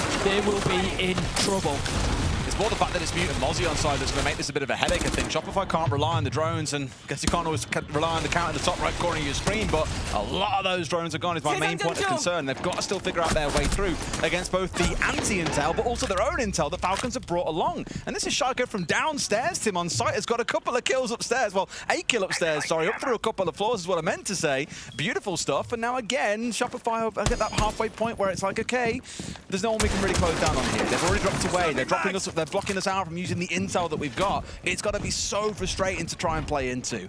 It's okay. Shaco's in basement. He's not a danger at the minute. We're on the top floor. He still manages to find himself the entry. 5 versus 4. And just looking, there's still a good presence. There's still users and Leakerfack on this mid floor that are going to be looking to take fights. I said Destiny'd be a nightmare, that they had to have a plan. They haven't got the shield up in his face quickly enough. And yes, they get the kill, but the damage is done. They've now lost both the Dokkaebi and the Ram. That is a huge loss of utility for Shopify. With 55 seconds left to go, they may well struggle to now break down sight. It's again, Tim, without the ability to know what's happening around the map, who is where, they're just going to get tripped up by things like this. So 4v3, Falcons very happy to sit back on site here and play the waiting game. It's really about Shopify to figure out a way through. The shield drops on through, watching out towards Exo at the same time, but their eyes are on Tank. Canadian is the one who's got to make some magic happen here. In one steps, and sure enough, Spoit once again is playing the hero for his team. A couple of kills in the last round led to nothing, but here could be the difference. Plant is going down, flashes up over the top as Canadian's getting that diffuser down, but no, the Titan himself has been slain. It's a 2 versus 2 though. Surf and Canadian to hold on. User Solotov on the hunt now, need to find this first kill. The difficulty that they've got is they are up against the shield as well. Canadian with a beauty, not only getting the diffuser down, but picking up the first kill, uses the flash. He's just going to continue this fight, closes it out, and that is a good response from Shopify. Well, that's on social media in 5 minutes' time. A 3K on the blitz as well, Tim. I was worried. They were in the 4v3. No information about what was happening on site, but once Spoit and Canadian have all players have stepped down there, they've made something happen, and have got ourselves evened up at 1 apiece. Now the game can really get started. Yeah, I love this start. We've had a great round from Falcons. We've had a great round from Shopify. You know, they've both... think they're about to play against him. I think somebody might be starting on B Street. Is that SSG? That's got to be SSG. Yeah, well, great round from both of these teams to get themselves to 1-1 on the scoreboard. Falcons are going to move along and they're going to take us to storage this time for the site. So what worked well for Shopify then, they actually struggled a little bit, I thought, with that roam clear, lost a couple of players, but their response was brilliant. They were 3 versus 5, managed to close down Leak. In fact, used the utility they had available, Canadian on that shield, you know, that experience, recognizing he needed to close that distance quickly and did so, got that kill, and that facilitated them. 3 versus 4, they can start getting aggressive towards site. It was one of those where they kind of just had to brute force it a little bit. They just had to go in there and win some gunfights. And if you're sending Spoit in, asking him to win gunfights, there's not many players better in the world that you could do that with. So it worked out. Shopify get it done. 5-5. Device position. Still in this round. And really, it's the 2 players that you can see they've only got kills in the team so far, and Spoit and Canadian. Yeah, we're only 2 rounds in, but I don't want to take it away from Spoit. I know Canadian was the hero of that moment with a 3K to make sure the round was closed out, but across those 2 rounds, yes, 2 meaningless kills at the end of the first round for Spoit, but still showed that it was pretty hot and on it. And in the entry, once they actually got in towards site itself in this 3 versus 4, the fact that he picks up 2 kills before he goes down, leaves Canadian in Surf in that 2 versus 2, that is more than winnable when one of your remaining 2 operators is that blitz. So again, I'll put a lot of that down to Spoit and the work that he's doing so far. He does not fancy letting a bunch of EU players spoil his parade here at the start of the competition. Breeder just a little bit quick. I think he thought the bottom was open. I think he did. Just a little bit quick on the trigger there. He was just trying to judge as that reinforcement was going to drop away. Surf did there you go. I was going to say he did a fantastic job in the first round and continues to do so. Great use of that gadget. Going to send in the ram, not only to open the wall, but to open the vertical above that possible plant site. There are other options as well, but we do commonly see the plant inside of B site window, just on the pillar, but you do have to control IT, which they now do. And you've got to get that ability underneath as well to control that area downstairs to make sure there's no verticals coming from there. Well, bearing in mind, this is, of course, their push on the top floor itself. And think about it, around this time, they had almost like full control of the south side of the top floor. They don't yet have that, but we're not attacking upstairs. We're attacking on the downstairs, and they crucially need to get top floor cleared out. But 2-3 kills fly through for Falcons. They hold the top floor, at least for now. Ambi and Rexon trying to show what they can do here. Both of the kill in the round so far have got 3 players to chew through on the Falcon side. But the most important part, Tim, is they've got that top floor. But at what cost? The cost is the important thing. Yes, you've gone in and removed Shako, but you've lost 2 players along the way, including your blitz. Not going to be easy from here. Shopify in a position where, once again, they're going to have to brute force this. At some point, they are going to have to push in towards site and look to get kills, because Falcons right now are going to give them nothing. They are just going to hold their positions inside of site. They're going to hold those angles and just wait for the push to come. There's not going to be much more verticality opened up. There's not much more that Shopify can gain here. They've just got to be hopeful that somebody peeks a head out and gives them something. Which they are simply not going to do is the problem, Tim. Like, yeah, cool, you've got the garage control, you've got above the B-site window, as you mentioned earlier on, but Solotov doesn't care, still swings out on towards Catwalk, gets rid of one. And Ambi might be the hero for many over in America, but I don't quite think he's going to be the hero in this round. Leaky Bat shutting him down. A dominant round, much like round 1, coming out from Falcons. I think, honestly, so far, pretty much as we would expect. You know, we're a quarter of the way into things. Falcons are 2-1 up. They've started on defense, which we would expect them to do well on here on Night Haven. So I think everybody is probably reasonably happy at this point in time. I'm sure Shopify would love to be ahead, but they are certainly not going to be dismayed at just being 1 round down. So we continue in. We're going to have another couple of bans coming through. 1 attacker, 1 defender will go by the wayside, and they will be Thermite and Bandit. So we have now got a full hard breach ban. There is only Maverick left that is able to do that, and of course his utility, his gadget, is somewhat different to the 3 that we've seen banned away. I don't think we'll be too bothered by that. They've seen them playing, of course, Surf playing Maverick every single round so far. It's just a guarantee that he's locked into playing that. They must have expected the Bandit would come through. It's why they've ran it across those 3 rounds, to be a bit of a nuisance, to force Shopify to have to try and bring that Maverick along. Now things will change up at least a little bit. Not enough that it's going to completely transform the game, but enough that you're going to see some different defensive strats coming out of Falcons now that the Bandit isn't on side. And here, Tim, looking at it, we've got users running around on the Clash. We've got Leaky Bat moving over towards the Pulse. Actually quite a bit of a change up here, so it's going to invite Shopify to have to think a bit differently about pushing their way through. And what I'm looking at in this round, Tim, not bothering with the Maverick at all. They're just going to try and steamroll their way through using hard breach gadgets instead, but most importantly is going to be that shield Canadian on the Monty. The real problem that Shopify are facing at the minute is, you know, whilst this isn't a bad start, they've got one round. If we look at the defensive win rate of Falcons on that Avon Labs over the last 6 months, 21 defensive rounds. They've won 17 of them. They've got an 81% defensive win rate here. They are, you know, phenomenal when it comes to defending this map. So Shopify getting 1 round out of 3, absolutely perfect. If anything, they're ahead of the curve there. But the big problem comes when you look towards that second half. Shopify get on defense, only a 50% win rate on Night Avon Labs. And that's across 38 rounds. That's even more history that we've got on them. So that's not going to be enough for them. 50-50 won't be enough to get this done if it's a 4-2 half. They've got to better that. All right, well, I said there's hard breach gadgets being brought along and used to good effect. Got ourselves IT opened up even quicker than when the Maverick was on side here. Tim, of course, no ability for a Bandit to deny it away. Means you can move that a little bit quicker. But they've still got to worry about clearing out everything across this top floor. It's about the speed, like we were speaking about. That's what we've got to see him move on pretty quick here. But the comp does run a little bit slower when you've got a Monty up front. And you're also being impeded, let's not forget, by the clash that I spoke about earlier on. So keep an eye on users right now dancing around Connector. Of course, able to feed a lot of information over to the rest of the team when players start pushing on through, whether he sees or hears them.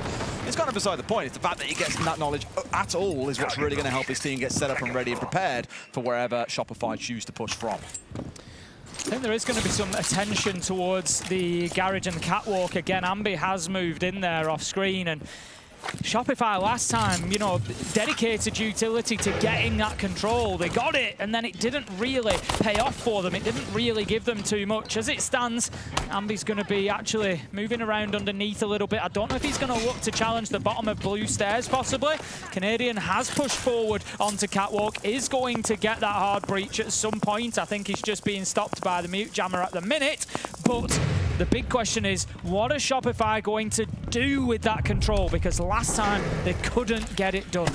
And they're kind of relying on Spoit there to help them get one opened up, and sure enough, it has been done. Great C4! Goes for the second, and Leakafat trying to bite off a little bit more than he can chew. Spoit equalising things out. So not the end of the world, and of course, that pulse, the info that it brings is now offline. That should give Shopify a little bit more breathing room, Tim, but we are coming in to the last 45 seconds, and if we remember, the last 30 is where things start to go horribly wrong, and sure enough, a couple of kills go their way before Solotov is shut down. And they've got a clash to play against. 30 seconds left to go. 2 versus 3. This is an awfully big ask. And that is an important kill as Surf steps in. Almost kind of removes the problem. But the problem was sat in the middle of a trap. The trap was sprung. And the Falcons are able to get themselves the round again. Confidence there. A little rush of blood, I think, for Leakafak in the middle. He gets the nitro. Saying, I'm going to have some more. I'm going to clear catwalk. No, you're not. But ultimately, yeah, another very solid round. I come back to that, you know, were the defenders on side bothered? No, they weren't really. They weren't pressured. The fact they were always a step or two ahead, like that play at the end, like expecting the challenge to coming on towards the clash, because realistically it was the only way they could deal with the clash was having someone go in and try and go for the fight. In fact, twice they try and do it, because Spoit tries to win the 1v1 neutrally the first time and loses out. The second time we've got a player going in his Surf, and he's then traded from range on Pillar as well, so there is always another layer to that Falcons defense. They just had a perfect read on Shopify, growing in confidence as the game goes on. Again, I think Shopify have got the right ideas here, Tim. They're not struggling in the early round. Dare I say, they're looking pretty good at the PvE part of the game, but the PvP, not looking so hot. No prizes for the PvE, Des. That's a big problem. Not playing farming sim, are they? I know you are. Well, it's on Game Pass, we can talk about it, it's okay. That canola's not going to grow itself, Des. And neither is your progress through this tournament unless we get a few more rounds on the board, boys. Let's see our round 5 builds out. Again, similar sort of setup, but most importantly, Tim, because we've got to talk about it. What was Leakafat playing an awful lot of before there was a slight buff or change? Loading new magazine. That's what he's on now, Tim. Yeah, a little bit of Solus. Yeah. What's he playing in this round, Tim? A little bit of Solus. Exactly. So with buffs coming on through, it'll be even more. Because I can guarantee there are a couple of like Solus players around the board that were licking their lips at the prospect of seeing a Solus buff come on through, and that's exactly what we've got. Pair it up with the Valkyrie and the frustration of the clash. This is is actually going to be a really annoying comp to try and get through, I think. And Shopify have done okay, like I was saying, getting themselves set up for executes, but it's from there onwards where things start to fall on down. Now you've got to worry about him and probably Shaiko dancing off around the map, causing absolute headaches for you. I've just been having a look at the entry stats so far as well, Des. And out of 4 rounds, Falcons have got 4 entries. And that's, wow. I know, that's a big problem for Shopify right now because they're effectively playing a large portion of this match. 4 versus 5 is the reality in round to round. So I'd like to see them this round focus on that. Get somebody closed out, use your intel, make sure you put them in a lose-lose situation and get that opener. As if on cue, Ambi picks up Brede. Great start for Shopify. Can they now manage to cement that? Solotov is there for one of his own onto Spoit to level things up. I was wondering where he's going to go for a second then, Solotov. Instead, doubles back to join out his teammate. It's actually Leakafak, of course, out on the road inside a kitchen where he was previously been seen on the Mozzie. But still trying to do much of the same, waste time, feed information, all that kind of good stuff. A call coming on through from Ambi here. It's the last one of the round as well, it's worth mentioning. So really trying to contribute or focus that utility on getting the map cleared. Less about the execute itself and more on making sure they actually are in a spot to execute. So I can't blame them for it. We often see Falcons do exactly the same thing, but it does mean there are no calls available for the execute itself. Okay then, here comes the shield. Canadian just pushing Shopify Rebellion forward, looking to get them into that site as we saw previously from him. With that shield just creating a little bit of space. Ambi manages to get Leaker back. He's going to be traded out. Something again that Falcons have done well so far, has been able to get that trade. Keep themselves ahead in terms of numbers. Wrexham finds an answer. 2 versus 2 with 35 seconds left to go. Oh, they've got, again, it is 2 versus 2 team with the shield on side. We've seen that work out so well for them so far. Canadian being the one right now that is soaking all the attention, and Shaiko and Solotov have got to be worrying. Where is he? What's going on? Well, now they notice him. Wins out towards the 1. Can't quite win the 2nd, but then we go up. He steps big. It's Canadian to get the kill that he needs to see another round over the line for Shopify Rebellion. Yeah, absolutely needed that as well. Like I say, when you're moving into that second half, for me, Shopify Rebellion need to make sure that they've got at least a 3-3 here. Really important round coming up for them. Historically, only got a 50% win rate on this map, and it could be problematic for them going into that second half to try and get the rounds that they need against Falcons. They're going to continue on the attack, and Falcons likely, I think, will take us to their final site of choice again, which last time around was storage. For sure. It's been that dance back and forth across these sites, right? The top floor has been pretty comfortable for Falcons, whether they're actively holding it or whether it's just temporarily looking to hold it before falling back down. They've looked pretty comfortable. It's been the downstairs where Shopify found that success, but as we said a couple of times or a couple of rounds is all you really need in this half to give yourself a bit of padding going into the second to show what you can do. Onwards we go then. Let's see how the last round of this half goes. If Shopify can get a 3-3 split here, that's going to feel wonderful for them. Falcons, I think, will feel a little bit downbeat about that because the rounds where they've won, they've looked very comfortable and very in control. As I say, mainly focused around the top floor. It's elsewhere where things have looked a little bit more difficult. But no shield in this round. Canadian is over onto the Twitch. Okay, we're going to have the Twitch just roaming through site very quick. This is great progress from Canadian, actually. Going straight in there, 20 seconds into the round, and taking out those Goyo canisters is a real big one for them. So that really does create a little bit of space, particularly at the end of the round. It's that kind of work that you look at when you've got 30 seconds left to go, and it can be the difference between winning or losing the round. It's kind of like a slow payoff, really, but great work being done by the RGL of Shopify Rebellion to kick things off for them and clear out that utility. Again, it's the part that I think they're good at, the PvE. They're very, very good and very, very timely at getting themselves set up in the early parts of the round and dealing with reinforced walls, electrified walls, great use of utility overall. It's more been the later stages where we've seen them struggle a couple of times. But I am somewhat emboldened by what we've seen. Admittedly, their successes have come from shield play, which is why I thought it worth noting earlier on that Canadian has dropped away from playing shields in this round and is instead on the Twitch. If they can get this round over the line, again, brilliant stuff for them. It shows they aren't crutching back onto the shields that many teams would look at and say, well, when you're struggling, you play a shield. And they would kind of be feeding in towards that a little bit. We'll see how it goes. For now, they've also got to worry about Yuzus dancing around on that clash. Wasn't much of an issue for them in the prior round or the prior couple of rounds. Here could well be. Ambi so far. Had a good couple of rounds. If you look across Shopify Rebellion, everybody is very kind of even in kills, really. There's nobody that's, you know, having a real standout at the minute. Spoit manages to get an entry. Another important one. Look at this. Canadian gets a kill, which creates him the space to put the diffuser down. Falcons seem to have no idea. There's nothing they can do to challenge it. They managed to get around and get the kill to level it up 3v3, but it's going to be difficult. This is one of the hardest pause plants, I think, once that diffuser is down to be able to fight back onto. You've got them above. You can have them below, outside of the window, just everywhere. They're coming out of the walls. What I love about this attack team is they've kept it so simple. Get IT control, don't let anyone challenge us, clear out site itself in the window, plant goes down, no other questions to ask, Your Honor. It's absolutely incredible stuff versus previous rounds where they've looked for large parts of control of the map. Keeping it simple, stupid sometimes is the exact way to do it, and Solozov might get himself a bit of a consolation kill, but I'm afraid not a whole lot else as we get in towards the last 5 seconds. This one's done, and Shopify will get that 3-3 split they're looking for, and now we get to move on to their defense and see what they can do. Just for parce que they lurk in garage, guys, and no one was holding garage. I got fire, Grim, like I didn't know. I said I can't, I'm Grim. Then we got fed because one was games, 2 was stock window, and 1 was bottom garage pushing, so we couldn't do anything. Well, you can see that the air quotes rush worked from the way they've been describing it and saying, oh, well, I got hit by this and I couldn't do anything about it. They were just overwhelmed by Shopify. Really good way to switch up the tempo of the rest of that half, I think, and catch them by surprise. But let's talk about the bans coming into this second half. Kaid is followed first and foremost, and then, of course, the Thermite straight after. And Capital to follow as the next ban, which I love because we saw a couple of rounds where that was used by Shopify in the first half. It is a good way of stopping players cutting things out with either the smokes or the fires as well. So looking to restrict that capability on the side of Falcons, but it does invite a Deimos Dockerby pairing, which we see them running an awful lot. Just looking though, and you know, I said Shopify Rebellion needed to get that 3-3 half. Looking at the historic stats, they've only got a 50% defensive win rate on Nighthaven Labs.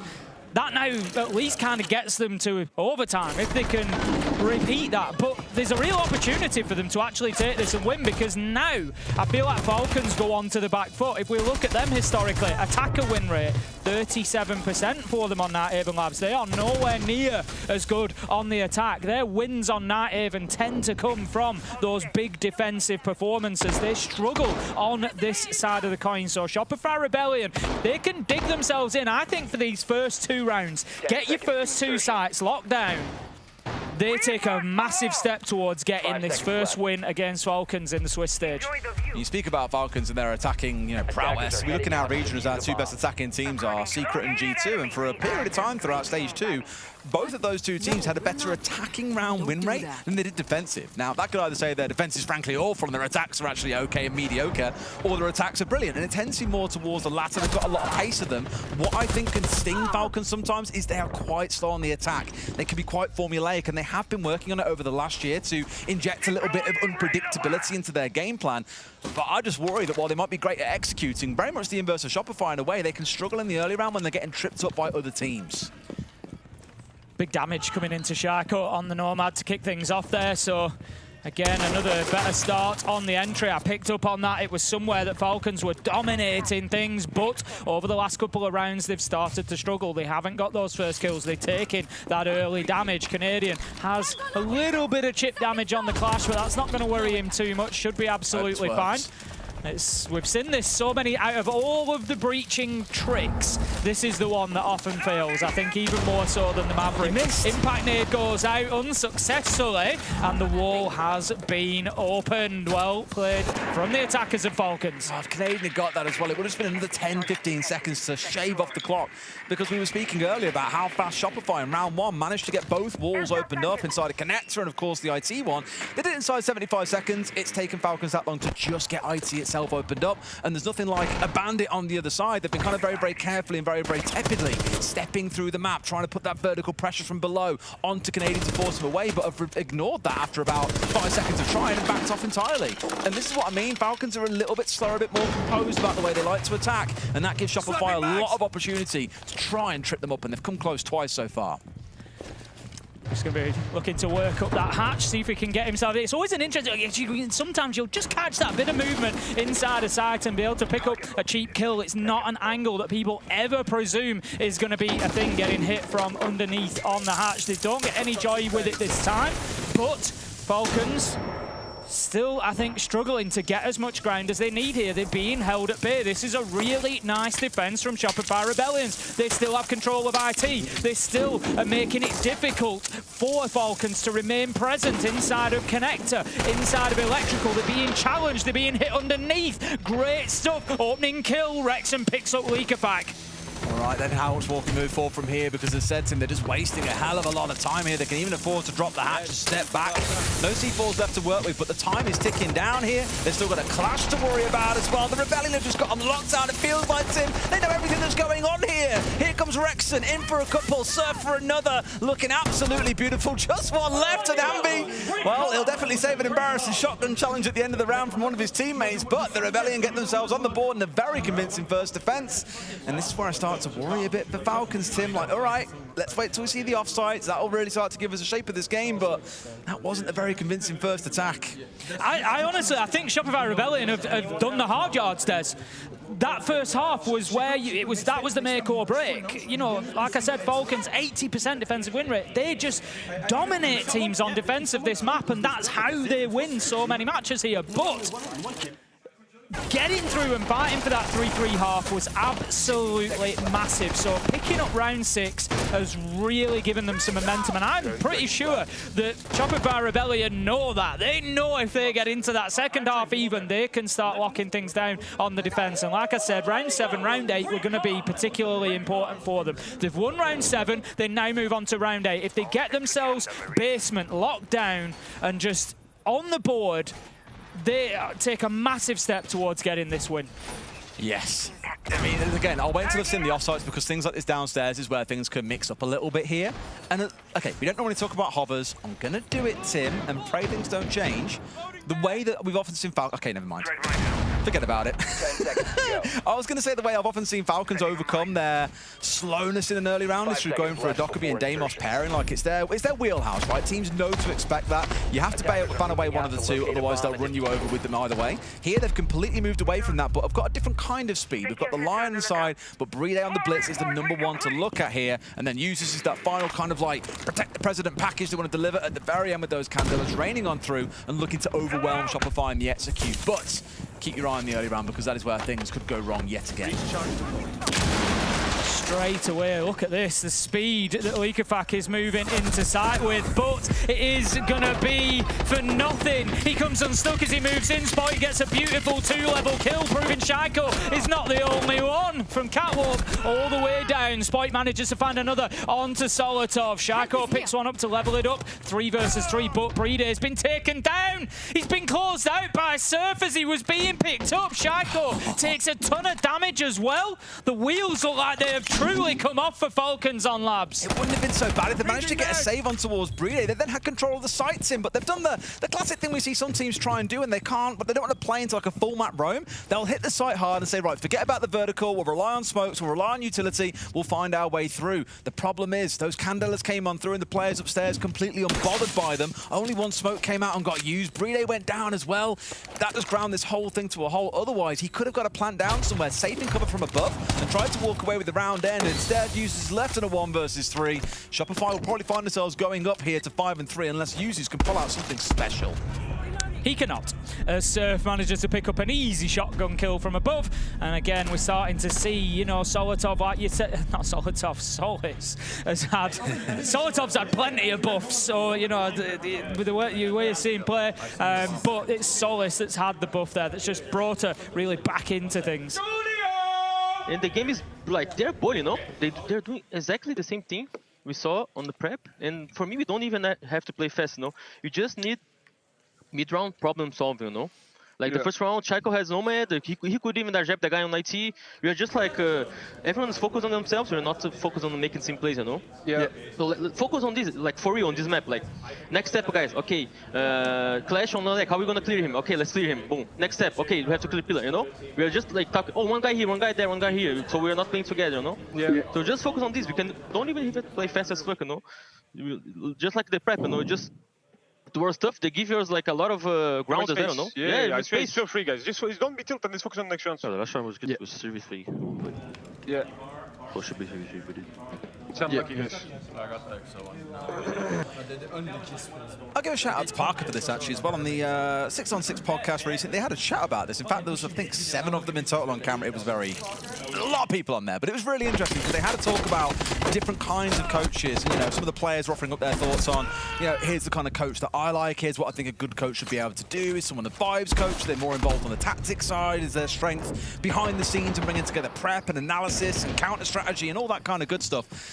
What I think you've just seen there from Julio coming out is a little bit of actually, right, here's where the problem's going wrong, guys. It's communication. And it's not the first time we've heard this be an issue for Falcons. Think about the number of finals where we often say half the team looks stone-faced. It was only ever really Solotov and Likifak who were doing any kind of speaking. At times, Likifak even very clearly showed the whole world he was the only one really saying anything. And there, I think, again, is a bit of the problem. People are saying things like, okay, there's a player here, there's a player there, but no one's coming up with, okay, here's what we need to do about it. And dare I say, that feels like a comment more towards Likifak. He's the IGL. He's got to grab these rounds by the scruff of the neck and say, right, guys, here's what we're going to do. You go do that, I go do this, and bam, 3, 2, 1, off we go. Let's see if it improves here in round 9. Well, it's, you know, I'll say what I've said, you know, before. I genuinely think Falcons are, ability-wise, one of the best in the world, there's no question. But I think they do struggle sometimes when put under pressure. That is the reality. We've seen them, you know, 3 second places in a year is an amazing achievement. I've said that. There's, you know, not many teams get to second place, you know, let alone 3 times in a year. But the fact that they're having that problem, getting it across the line and getting one of those wins, it says that same thing. And that is when the pressure's really on, when it's backs to the wall, whether that's in one map or in the tournament or whatever else, this team sometimes struggles to find a way, and that is one of their weaknesses. And right now, Shopify Rebellion are taking full advantage of that and are just really piling that pressure onto them and are just not giving them any space to breathe. And it's great from the North American side. They know exactly how to deal with this Falcons team. They do. Let's see if Falcons can also beat themselves as well as the opponent in front of them, because for Shopify, as you say, looking pretty cozy to start things off. Users getting in and getting rid of Spoit. Thought he'd gone down in the process, but no. Stays standing on a slither of HP. Not at all bad to get the entry onto the player that was playing on the Scoffos, of course, looking to dance around the map, be a little bit of a nuisance. They've still got to worry about things like those F-Nats coming out from Ambi, and of course, the player we're watching now, Canadian on that clash. But they've got a lot of great tools here to get the job done. The Sens and the Blitz being the 2 that I look at as their primary ways through this round. Utility being cleared out, just taking a smidge of damage as he runs across the boogie drone there, but that won't matter too much to Likifak. Just trying to work these verticals. Quite a difficult area to get pressure into his kitchen because there's not really any vertical angles that see it. You can, if you're live prone in connector and look through the floor in the corridor, you can kind of just get, you know, to that front counter area. But if you're over by the window as a defender, you are completely safe from above. Here goes the Shield, looking to get in aggressively and take a little bit of ground to enable them to start pushing towards that side, but the clash is there. Canadian right position, right time once again, really leading from the front in this one. Great performance from him in a lot of ways, and again Shopify Rebellion just rebuffing that initial attempt from Falcons. I mean, this is good because they're peeling apart the backside here while Clash is keeping the front side isolated away. Like, Canadian is the one who's stopping the Shield being able to move forward, but they can't risk charging at him because the Shield is knocked away as soon as you step on forward. But he's the one with the diffuser. They've got to win fights elsewhere, Tim. User's getting himself picked back up. Likifak also dangerously low. Wrexham boxed into a corner, and Canadian is so low on HP, Tim. We've only got 10 seconds to go. They've got to make their move. 2 kills come on through. Shaiko into one more. Preday's down on the deck, but they haven't got enough time anymore, Tim. They're going to hold on. Shopify have kept them at bay, and Falcons cannot get it over the line. The Rebellion continues its uprising. It is another great round from the North American side there. You picked up on it during that, Des. Canadian just holding them at bay and understanding that we don't need to panic that we're losing players elsewhere, because this is the tip of the spear. This is how they are going to play the objective and get the diffuser down. So at least, so long as at least 2 of my guys can stay alive behind me, I can just hold on to this area. And that's exactly what they did. 3 versus 5, wasted an inordinate amount of time. Falcons were unable to get in and get the kills they needed to open up the defense. Yes, they got a couple of kills, but it wasn't the ones that they needed. It wasn't those key critical players. I picked up on that back kitchen position. We saw users in there. They couldn't deal with him from above. They tried to deal with him from the window, but they couldn't. And it stopped them being able to put that backside pressure on anymore. Really well played from Shopify Rebellion. Get themselves onto 6-3. I'm not saying it's all done, but they go back up to the top floor, and I think we could be calling this one a quick 7-3 if Falcons are not very, very careful. Certainly how it feels like it's going, Tim, and that's my concern. Yeah, I spoke about Falcons and how sometimes they can be a little bit laboured in their attacks. I think it's just giving Shopify Rebellion all the time in the world to figure out, okay, here's where they're pushing from. Here's what we've got to do to be able to respond to that. They've just been a bit more quick on their feet than what we've seen coming out of Falcons, and as mentioned, Rebellion, great spot to be in now. You've got 3 bites of the cherry here. You've only got to be right once. Falcons cannot afford to be wrong a single time or everything falls away from them. It is only their opening match, of course, and we heard them before the game. You know, actually it was Super that was saying it. You know, tough first matchup to draw here as well for both teams. I'm sure it'd be fun either way, but both teams knew they were coming up against 2 teams here potentially who are looking to be a top 4 team, if not potentially making it on to the final.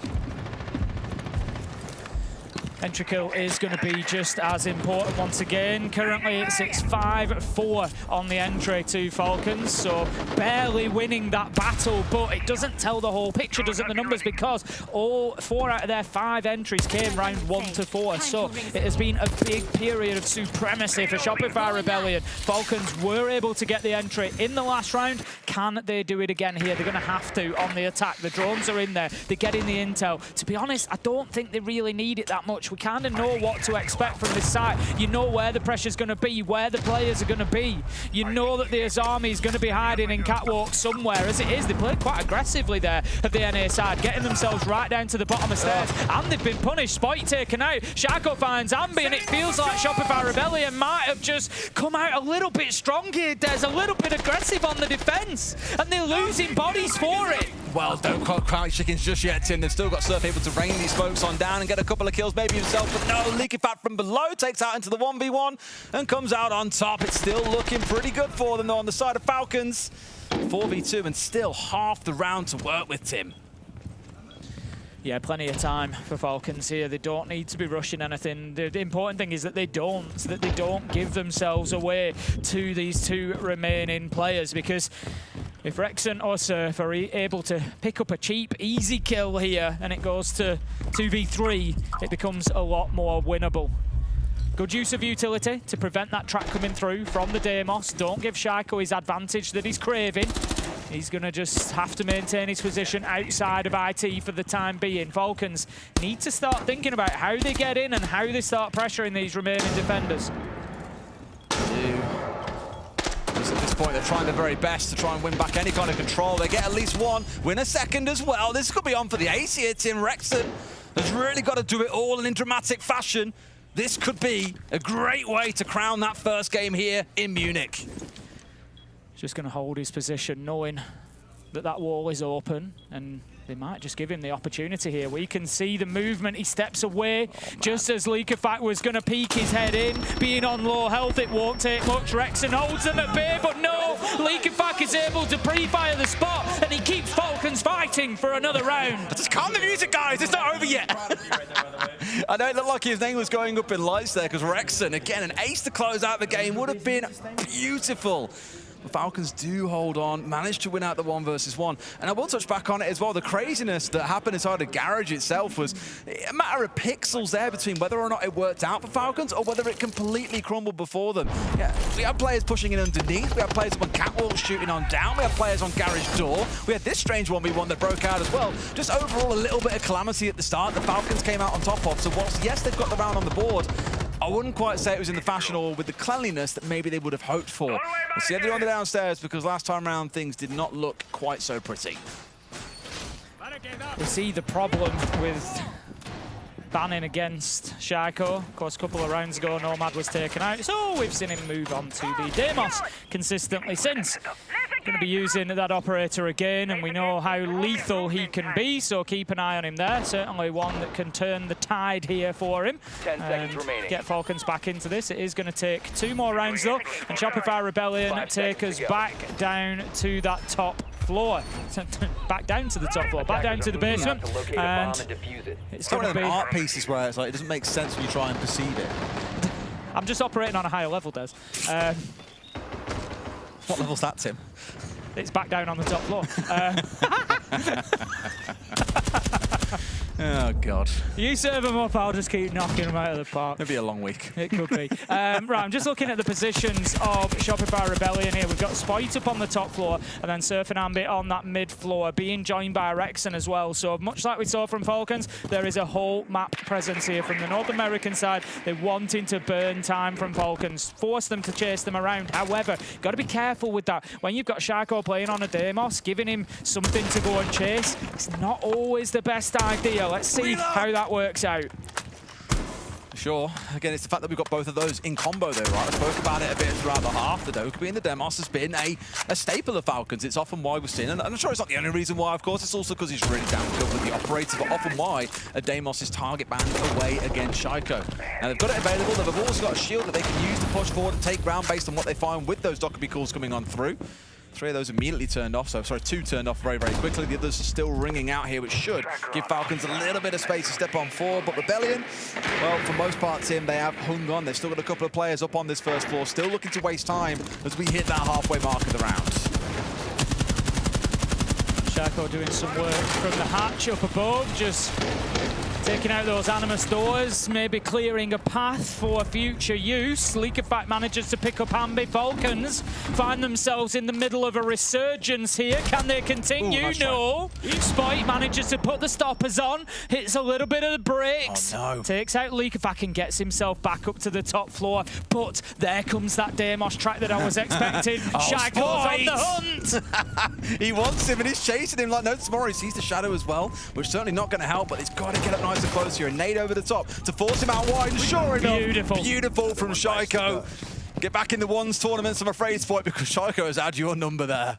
Absolutely great example of the use of Deimos there, how he's powerful, why he's powerful, and how to use him. Great stuff from Shaco. Takes down Spoit and leaves Falcons now 4 versus 3, but 35 seconds left on the clock. They do have Breeder inside of Animus with Diffuser in hand, but they're now coming up against more of that utility from Shopify Rebellion. We're hearing the Toxic Babe canisters go out. Surf has one more, but takes a lot of damage. He doesn't want to see that go down in pocket. It will go now, but it's in the wrong place as Breeder's got into position. He's putting the diffuser down successfully, and now Falcons can fall back, and it's time for Shopify Rebellion to try and fight back. And Shaco going to be an absolute nuisance here inside of Anima, and they've absolutely deleted the Tim. Almost a reverse of what we saw coming out of about Shopify Rebellion earlier on in the game. Was the plant going down, coming off the plant itself as a shield player and picking up a couple of kills. Falcons drawing us back within striking distance, 1 round away from sending us to overtime. I know Medics is already wanting to die here in that. And we're going to have a timeout call from Shopify Rebellion. Real quick, remember, if you're feeling anxious, if you have anxiety, feel any pressure, because we're trying to close it out. Deep breaths, relax, right? Keep playing the same. For this last site, do we want to go kitchen? Because last time that was a clutch and we lost Vert. I feel like we should go to command and just not do the rafter. Okay. Right? They're doing split stuff on rafter. Just be aware of that. If they have the buck under, try to play the vert. We handled it fine the first time. Biggest thing is communicating and talking about what we're fighting and where we're vulnerable, okay? Okay.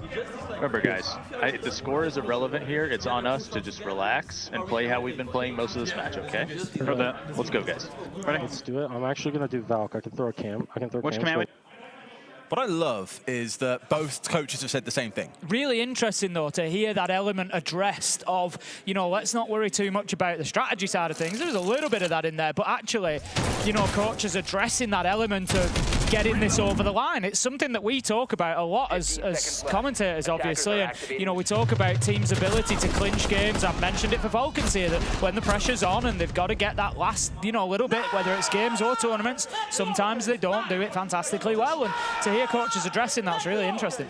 What I love is, like, we walk around, obviously we have the pleasure of being literally they're right behind us, the players. That's why sometimes you hear through the mic teams like SSG screaming the house down, right? We have that pleasure of being able to speak to players in between games and as we're getting breakfast or dinner or whatever. You just bump into people around the hotel, for example, and so many will talk about 1 round at a time. Like, it's not about the score at the top of the screen, as you just heard Super say there. It literally is. Every round is an isolated unit. There is no currency that carries across rounds. There is no utility that carries across rounds. Every single round is its own isolated unit of play. No influence the previous round, so why even think about what's happened before, what's coming after?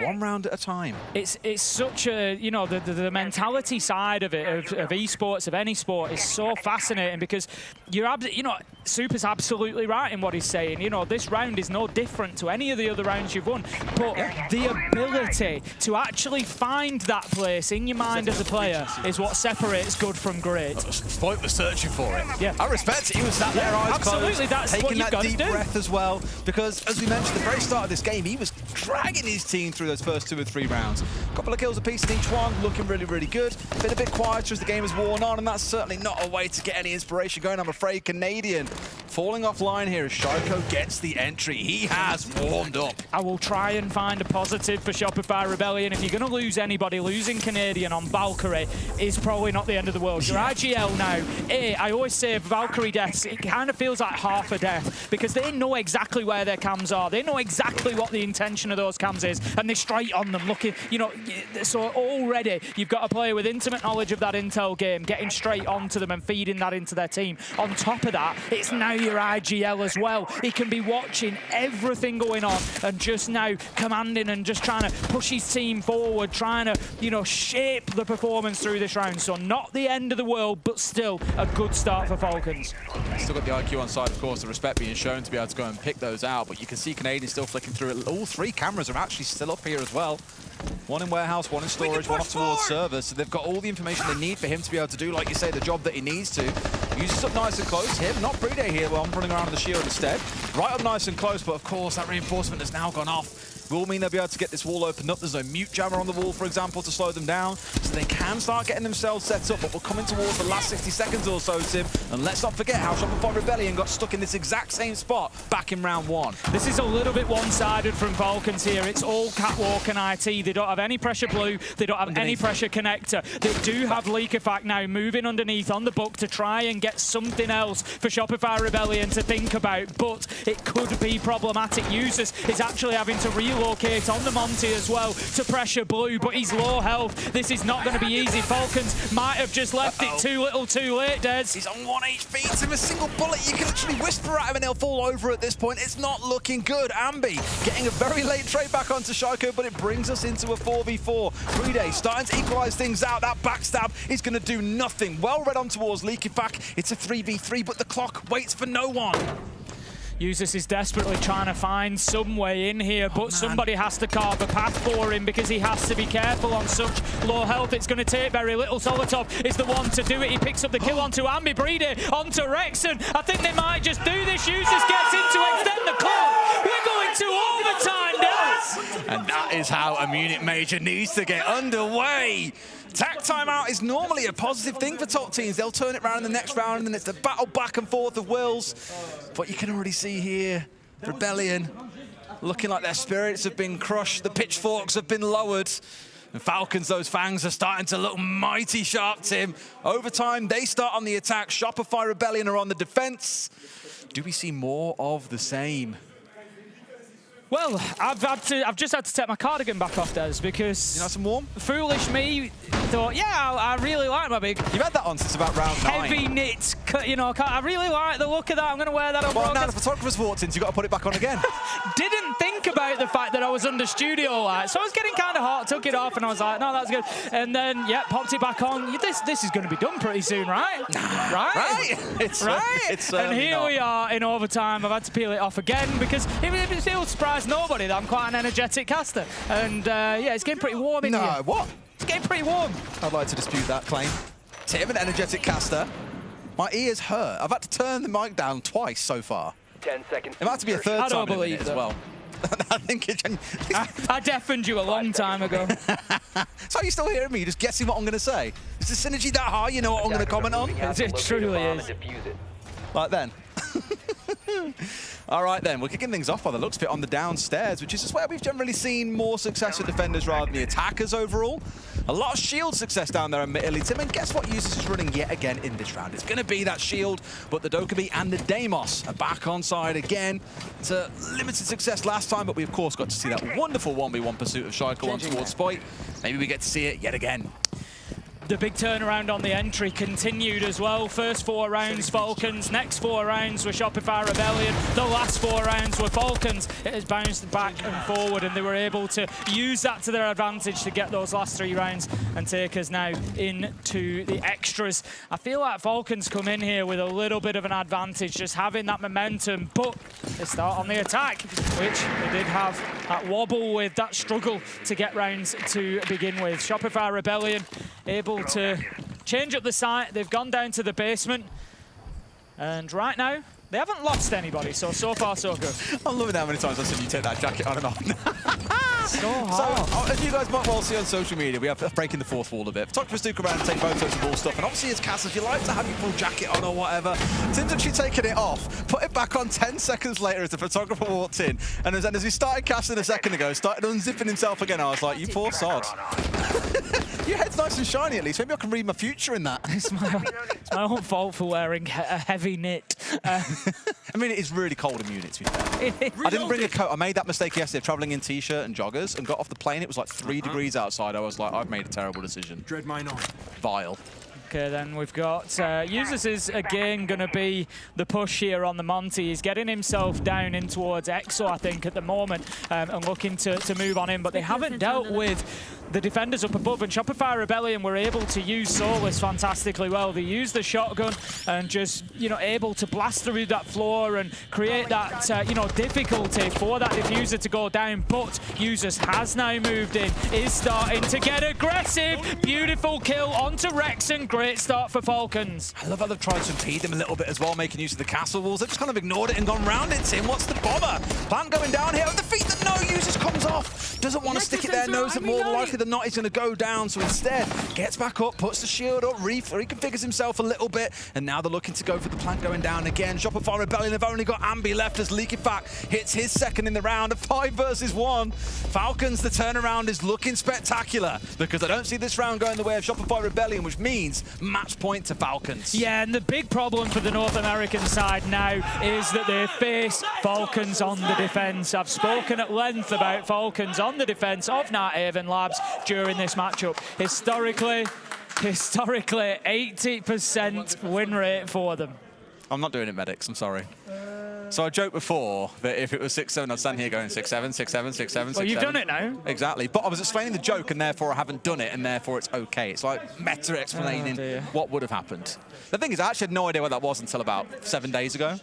When I had to Google it, and I was like, the thing is, we all look at it because we're a bit older and think that's so stupid. Like, that's a joke about literally nothing. But when you think about the memes when they first started appearing on social media, they were largely about nothing as well. They're just brain rot. It's stupid stuff, and that's exactly what 6-7 is. But it's also a scoreline, Tim. Let's not talk about that before my brain does anything fall out my ears. It's 6-7. We've got to see Shopify. I can't stop saying it. It's 7-6, okay? We're starting that one. That's the new one for the major. It's 7-6. Shopify Rebellion have got work to do, Tim. They've got to attack into this top floor, and where I worry here is for Falcons, that has been a very successful site for them. They've looked very comfortable defending on the top floor. I said it earlier on, Rebellion, they look pretty good at playing the PvE part of the game. The first 90 seconds, they're all right. When it comes to executing, Falcons have looked very unbothered. 10 seconds to insertion. Yeah, that's the big thing they're going to have to change. They go up to the top floor. If I look back to the first site, they didn't win this one. It was the one site that Falcons were 100% on. They were able to lock it down twice. If we remember what's happened previously with Shopify Rebellion was they got that catwalk control in the first round, 40 seconds left to go, decided, nope, this isn't working, had to rotate elsewhere. I think it was pretty much the same story for the second time they attacked it as well, was that late rotate to say, no, we don't have this, we're going to have to push somewhere else. And again, it just comes down to that. You haven't, displaced the utility there. You haven't taken control of those areas. You haven't softened up the path that you're trying to walk to victory. And it just didn't pay off for them. So will we see this one going all the way to 15, or are Falcons able to lock it down here and now? I would say they managed to lock it down, Tim, for all the reasons that I explained earlier on. I just think they look a bit too comfortable upstairs. So we've got to see Rebellion surprise us a bit, bring something a little bit new, a bit fresh to the scene. Can they show something that's going to upset Falcons? Again, I don't think so, but I ain't the one playing in the server. I'm not the one with the ideas. That's why I'm paid here to cast, and they're paid to play. Going to see Ambi trying to use Buck to the same sort of impact that we've seen time and again from Leakerpack on the attack. It is those kind of comparisons where you've got to be able to deliver the same or better if you want to come away with those results. We see the nade go in, that's going to take away the mute jammer, and we're going to see that wall breach. Spike gets his angle in towards site, so can start now increasing that pressure on Falcons a little bit, but at the moment they don't look too worried inside of sight. They never are, Tim. That's the thing. They're very happy to just soak up the pressure, step back, take new positions. There's no nasty surprises where a wall bursts open and a player suddenly dies, because it has been a bit slower from Shopify Rebellion. It hasn't quite had the pace that we've seen in a couple of their attacks. They've still got to keep barriers around everywhere, and now they're losing players for it as well. A 4 versus 4. How does this go in the last 60 seconds? This is better, though. They've managed to take down the ward, and it might just give Shopify Rebellion a little bit of space, but Canadian dropping is not ideal. That's your Capitite. That's some important utility goes with him. They do still have Surf, but he's got no Candelas left. I don't know where the space comes from here. Breeder manages to take him down. Falcon surely now on the path to getting that first victory locked in. They are 4 versus 2 effectively. With Spike down, I think he's going to be collected here, though. That's a big play. That's a bold move. Get him back on his feet. 30 seconds. This is still doable. This is the important part, though, Tim. They've given themselves time to work with. It's not like it was a last 15-second push where it's all gone wrong. They've left themselves enough to course correct. This backstab coming in through Aqua is the main one. 2 Rebellion players stepping on forward because Solotov, he's been the final boss, Tim, and he remains the final boss. 2 kills here, closes things out. Rexon can only look on as their opening gambit here in Munich is going to find themselves falling away. A 4 versus 1 for Falcons as the clock runs on down. They're not going to take us all the way to 15, but this one is going to be done. Falcons take the win over Shopify Rebellion. Great performance there. I think from both sides, it's fair to say we knew this was going to be a heavyweight matchup coming into it, and they have both delivered into overtime. Solotov and Shaiko, 30 kills between the two of them, by the way. Shock horror, right? Brilliant performance from them, and I mentioned Sport earlier on, started off a bit hot, slipped away. We saw other players, Wrexham really pushing himself up there, but unfortunately just not enough to fight their way through. But of course it's not all over for them, Tim. Still plenty more to go, still plenty more chances to course correct, but for me at least, really enjoyed that as an opening game. Both teams showing a lot of capability, a lot of adaptation, but it was the EU side that walk away on top. Yeah, and I think other teams are going to struggle to play against either of those, in all honesty. I don't think Shopify Rebellion need to worry about it. You know, they've taken an overtime loss to a team that will very possibly go on to a finalist position. You know, they're definitely one of the favourites for the tournament, so nothing wrong there. They've put up a great performance, and Falcons have come in, and what I like from Falcons about that win is they've answered that question a little bit for me. I said that they crumble with the pressure sometimes, and we saw that wobble in the middle, but then they've dug in and got it done. But is there a lot of pressure in the first game? Because we've seen them have I think it runs. doesn't matter about like the scale of the outcome sometimes. It's just when they are put under pressure. Sometimes it goes quiet and we see what happened there. But they dug deep and got it done, and that's really important for them. And also seeing Julio step in, of course, and say, it's quiet, boys. Like, the things that you're talking about are superficial. We're saying there's a player there, cool, but what are we doing with that information? Who's making the call on where we go? And we said at the time it felt like a call towards League. In fact, he was the one sat there nodding and going, yep, as in, I'm hearing the feedback. It's at me. I know you're addressing the team, but it's my responsibility as the IGL, and they've shown enough there to get themselves through, which is the important part. Shopify Rebellion, I wouldn't be too worried. No, I thought they looked pretty good. They look good. First game shakes can happen sometimes as well. Like, again, Sport started strong, slipped off as the game went by. That's recoverable. They'll still play fine going into future games, of course, assuming they don't get the death from when they come up against bigger and bigger teams. It should technically get easy with the way this works out, but there are just no guarantees. There's no easy game when you've got the best 16 teams in the world here. Look at FaZe earlier against D+. Like, who had that on the bingo cards or in the pick'ems? I guarantee you, almost no one. This is it. I mean, for anybody who doesn't, know quite how the format works, losers will play losers, winners play winners. So that's what will be up for Shopify Rebellion in the next round. And you speak about winners, well, Maria stood by with one of them right now. So Maria, over to you with Solotov. Yeah, that was a tough game, and I want to know, when the pressure is too high, what is the thing that helps you to push through the game and get the win? I mean, it's the first game of the major, so I think we didn't, of course, everyone's a bit nervous because it's the first game. But after we were 3-6 down and we trolled a bit, so we had nothing to lose, basically. And we just played our game and just won. Our game plan was really good, I think. We trolled some rounds. After that one, we just woke up and won the game, so we were paid by them as well. Okay, and at some point, Shopify Rebellion was really setting the pace of the game. So how were you guys communicating to change that? I mean, we were like really stalling out. Like when we had the man advantage, it was like a 5v3, 5v4 rounds, and we just like got surprised on the defense. They pushed fast late round. But on our attack side, like I think the clash was like we were struggling a bit on clash, so we just banned it, and we won 5 attack rounds in a row. So that's it. Also, why the LOL in the chat? Because he was just saving KD for no reason. Match point, try to win a round. Yeah, that's true. That's true. Let's go for a break. Yeah. Also, I want to talk to. I want to shout out to the devs, and we just want them to save Siege because the current state of the game is completely unplayable. So we just want them to do something about it, like for everyone. The game is completely unplayable right now. Thank you, Solotov. And right now, let's go for a break. We'll be right back.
Our next team up here at the Munich Major, G2 Esports. They started out hot and looked like the best team in the league, but halfway through, they lost a close match to the Falcons. Soon thereafter, stumbled against Gen G.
They never really peaked through their playoffs as they quickly fell to the lower bracket and had to fight tooth and nail to get to their lower bracket final.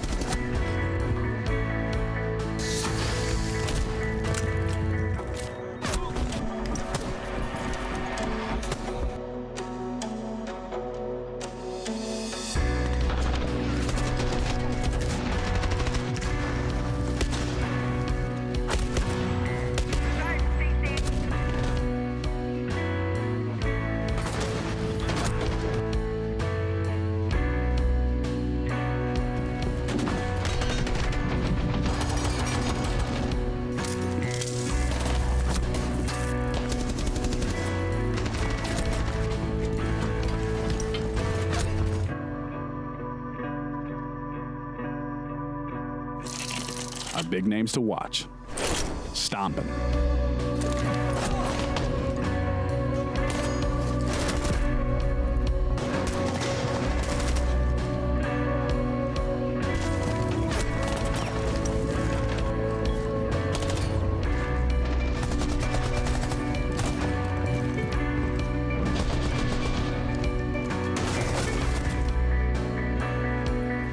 And Blaz.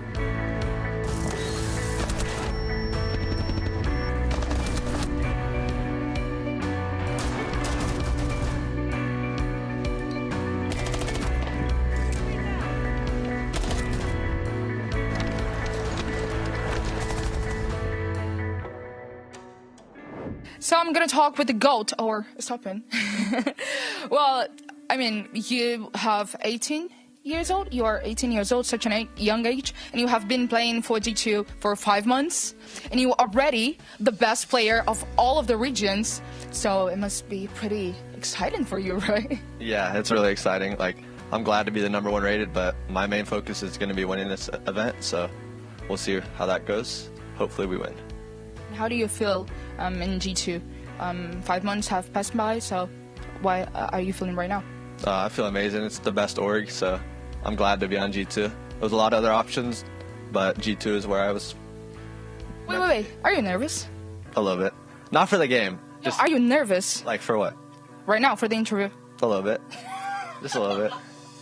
Okay, sorry, I had to ask it. It's fine.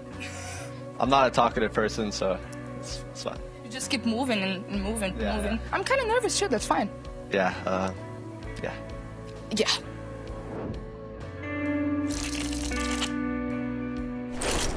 Our next team here at the Munich Major, M80. They started out strong with a win against Oxygen on day 1, and they never looked back.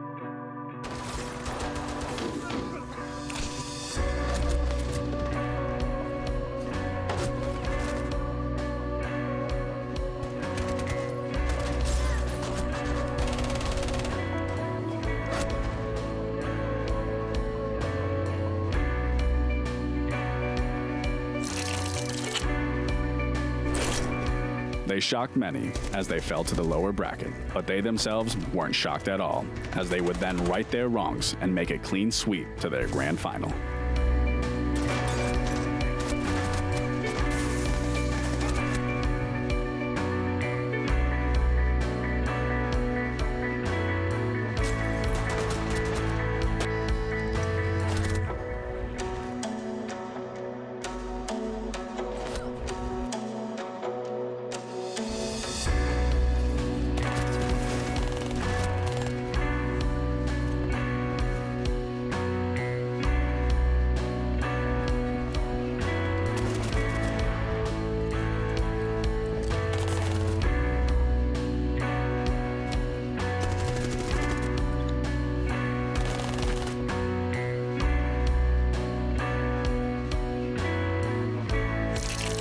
Players to watch: Gavini,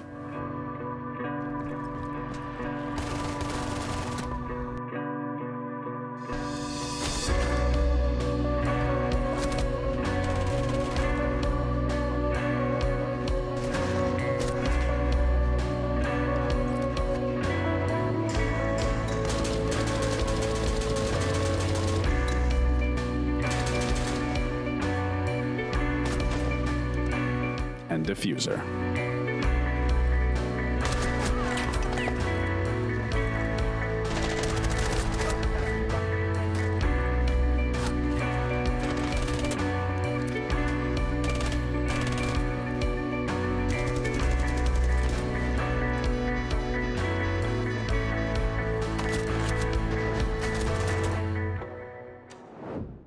So, Kino, you are the only left one from the old roster, and I want to know your vision about your role right now. How do you feel still being in Amati? Kino as the person, not as the player. And also, how do you see Amati for the major with all of these changes? I feel good. Overall, I feel good. A lot of changes in the past few years with Amati, but I've been here the whole time. I'm the last piece, and I think this is the best roster we've ever had on Amati. So I'm confident. I think we're going to do well in this tournament. See what happens. And what do you think is the best? What do you think is the best? Why do you think is the best? I think we just individually we have the pieces. I think as a team we learned throughout the past two stages how to play together, how to be a unit. And I feel like that's our most powerful weapon. Like if one player isn't having a good day, then we can always rely on everyone else. That's great. Have a great game. Amati, you have higher seed, you can pick the side of the coin. Go ahead, man. Tails. Tails. So you can either choose Team A or Team B or decide for the decider map. We're gonna be Team B. Team B. Okay. So G2 is gonna have the side. You can start. Bank Clubhouse. Clubhouse. We're betting Bank. Bank. Chalet. Chalet. We're betting Night Haven. Night Haven. Skyscraper. Skyscraper. We're betting Cafe. Cafe. Lair. Lair. We're betting Consulate. Consulate. Map is border. G2 side. We start here attack. Attack. What about overtime? We're taking defense overtime. Defense. Thank you guys. If you want to double check. No, we trust it. Good. Thank you guys. Good luck, luck. guys. Have a good match. Good luck. The stream wanted Sky. The stream wanted Skyscraper. We all...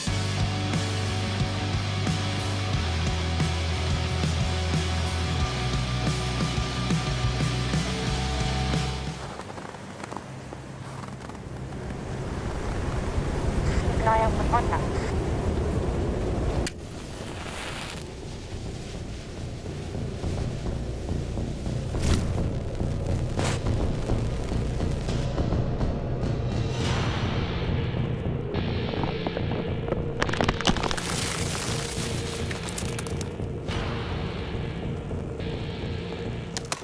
Available now.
So there I was, doing Esports Org CEO things, running the coolest, most best team out there. But the day wasn't just any regular day. It's my favorite day of the year. The day we decide what gun we're gonna do for our next Rainbow Six skin. You see, years ago, we started this whole anime thing in Siege. Elevate introduced the waifu buff. The community reaction to Ellie was something that nobody could have predicted. The waifu buff took the scene by storm. Everyone in the community wanted their hands on the best skin in the game. Year after year, we dropped banger after banger after banger. The Rainbow Six players fell in love with her, so much so that everyone else wanted to hop on the bandwagon.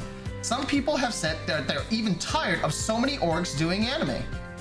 So I was like, hey, maybe it's time to be pioneers and start a trend again. It's time to do something new. Don't worry, don't worry. The waifu buff isn't going anywhere. There's no way we could abandon Ellie. We're the ones that started the anime waifu buff in Siege, and we sure as hell aren't going to back down. In fact, it's better than ever. Because now Ellie's on the very first shield skin for R6 share. And what better operator than Montaigne? Get it? Montaigne? Mountain? Elevate? Anyway, you know what else is awesome? Cats. I love cats, so I was like, bam, cats. Anime girls and cats front and center on Montaigne shield, so that when you're cornering the helpless poor defender, do you know what they're gonna see? The most terrifying side of them all. Introducing the Uwu Onslaught. Anime girl with adorable cats, Montaigne shield, and uniform. Did I mention it's an anime girl shield? Everything that we've accomplished at Elevate has led to this moment. We've built a legacy in Rainbow Six with our skins, and we wouldn't be here today without all of you. It's time for you to have the waifu buff with the best shield skin in the entire game, with Ellie and her cats on the front, and a tribute to all our successful skin releases throughout the years thanks to all of you. For the first time ever, the Elevate shield skin is available now in-game.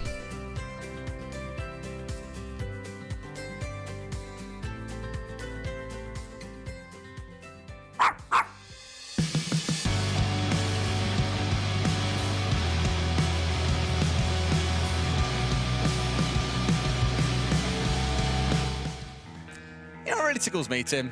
What comes after anime and cats? What is the next frontier of skins in Siege? You know, maybe they'll have who pushes there. Who knows? But what would you do? If they said, Tim, come here, mate, you're our consultant now for the next skin. What should we do? Where would you take them? I'd put my face on it. Obviously. To be fair, the answer was half there because we had the dog drone skin. Every time I hear that bark, I'm always like, where's the dog?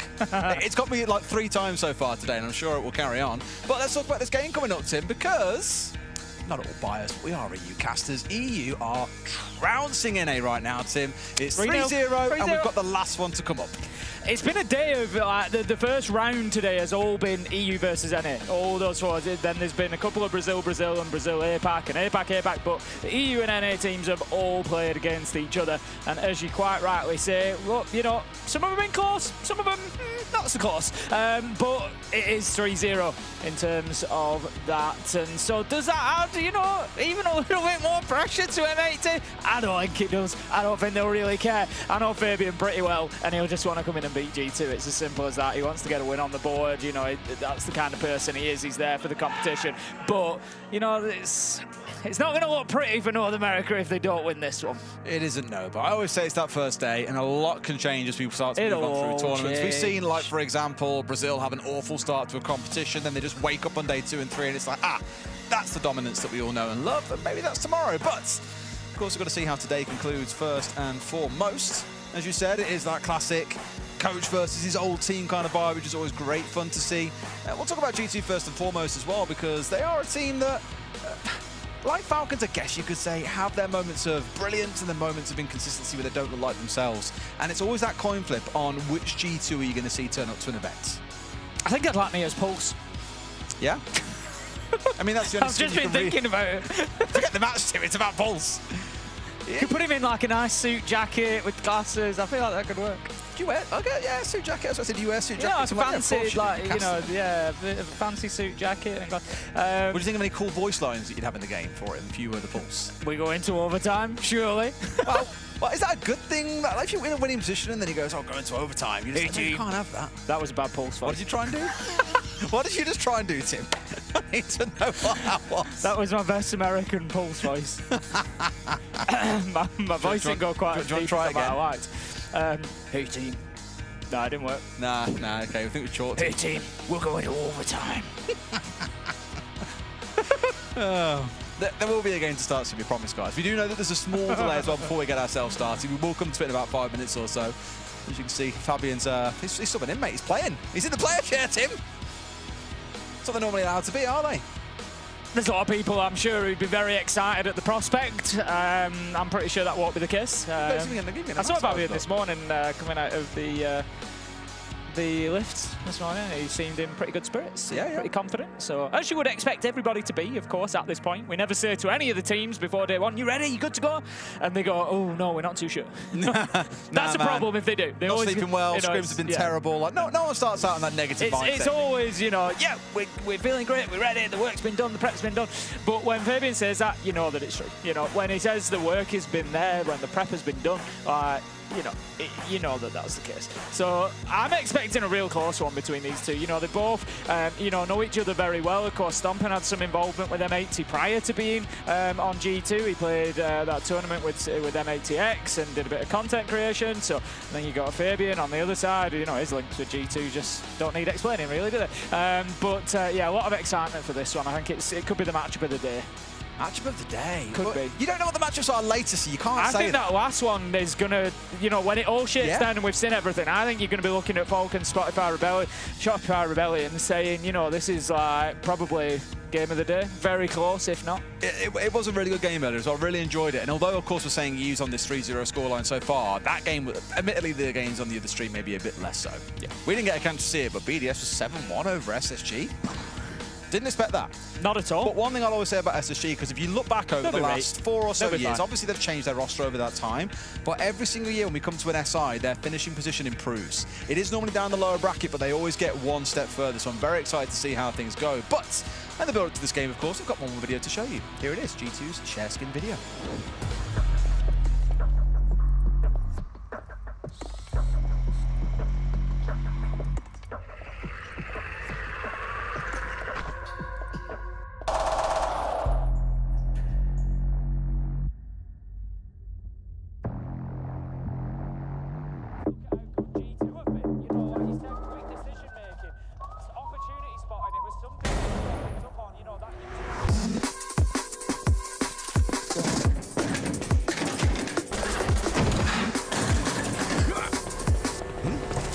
Easy, teammate.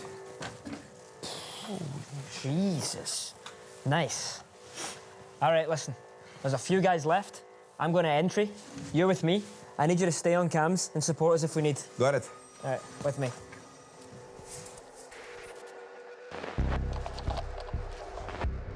Clear. 3, 2, 1.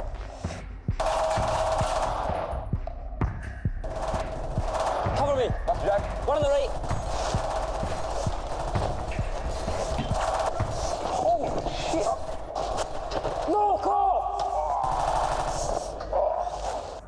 Get off your cams. We need help.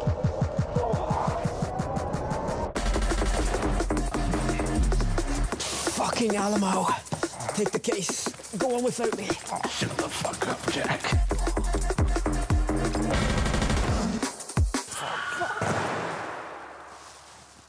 What?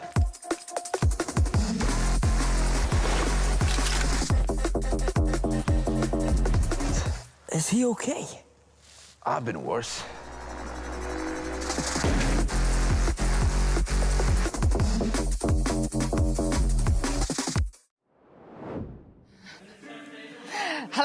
let's have a chit chat with the coaches for the next game, G2 versus M80. And the funny thing here is they did the map veto, and you guys choose to play border, which is the last played map from both of you.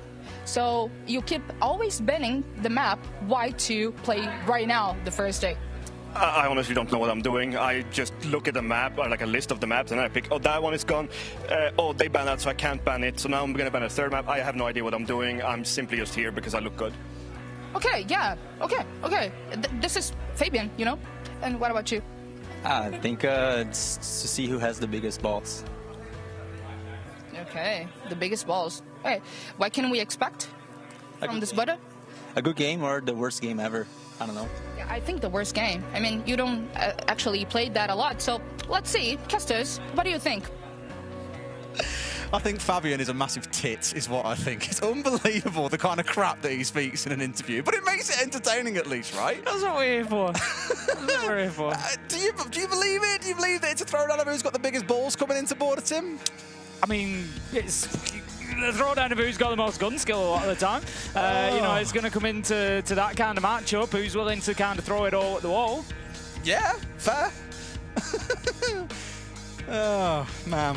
They do tickle me. They do tickle me. Hopefully the players are a little bit more serious than maybe the coaches were there in our interview, Tim. Does mean a lot to get off to a winning start. Neither of them have got a great record when it comes to border. M80 do have the better of the two.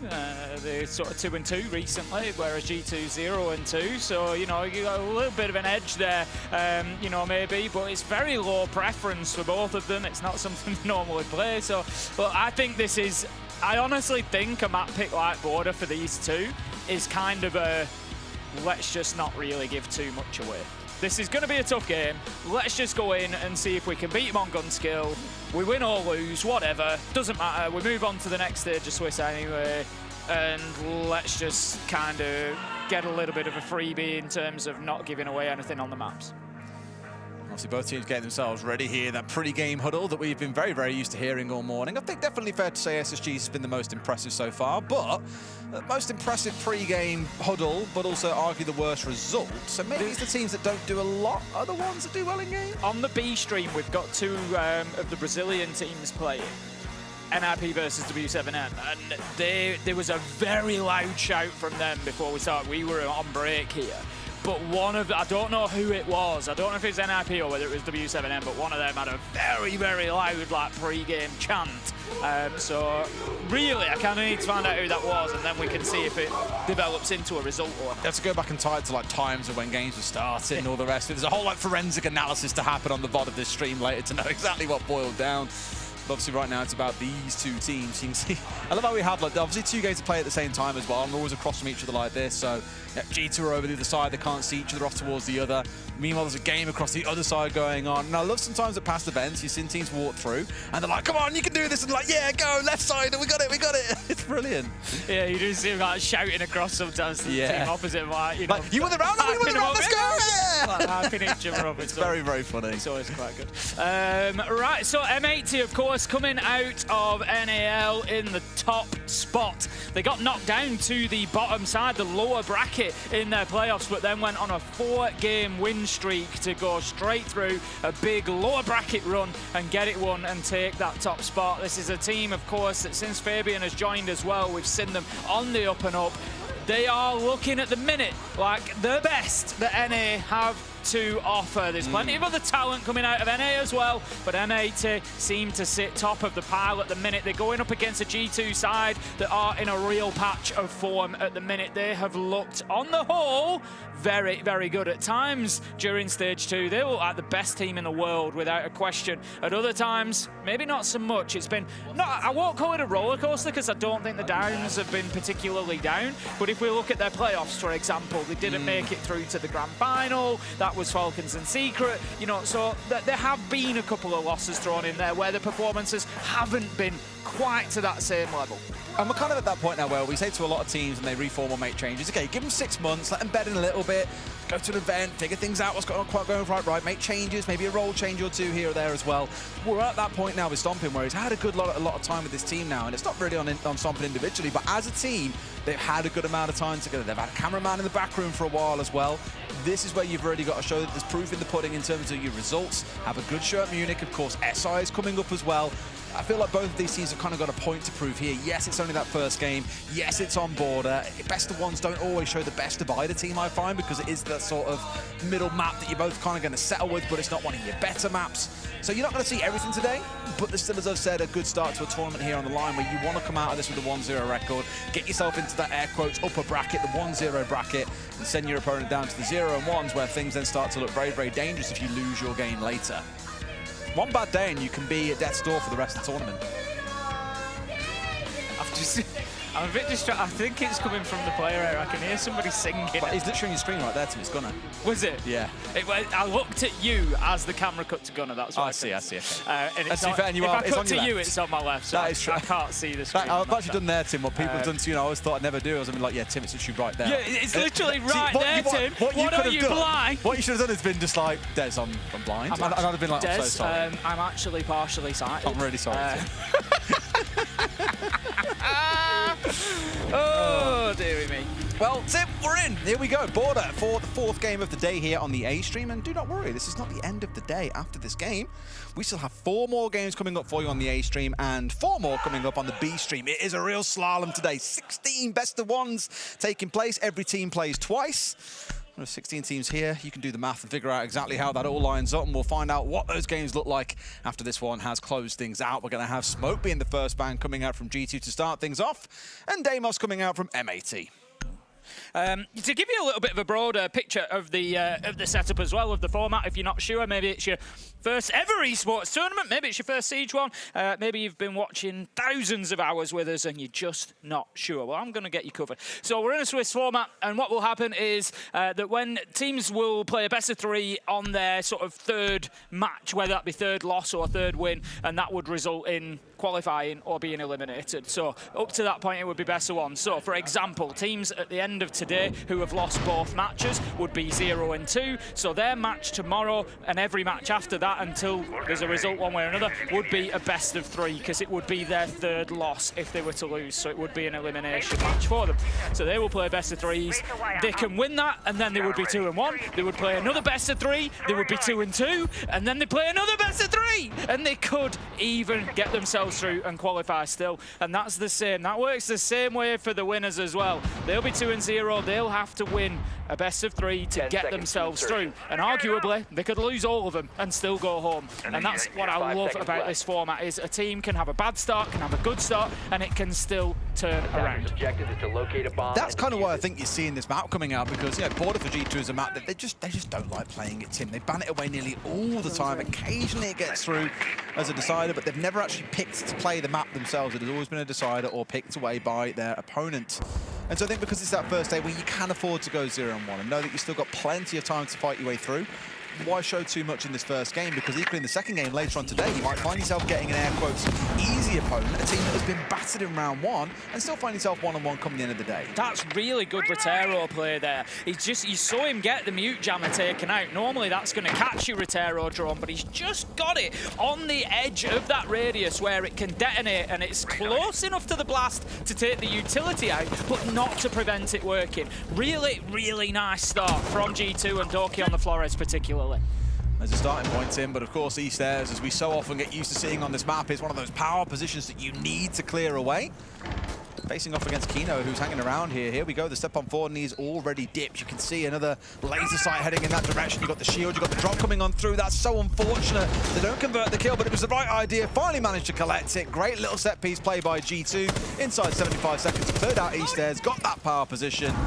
now leave themselves with the man advantage for the rest of the rounds. Yeah, really nice, good understanding. The problem that G2 have got at the minute is that the attack is a little bit one-dimensional. Everything is over towards this triple wall, east stairs, office side push. There's no pressure whatsoever towards CCTV, break, or towards armoring. And M80 are going to realise that, and they're just going to face up towards that opposite side of the map. Gunnar is established inside of security. He doesn't need to move. He's just going to keep himself in that position and can then push for a late flank across the catwalk. Loira is in position top east stairs at the minute to deal with that, but that might not be the case later in the round. G2 need to keep their eye on that flank.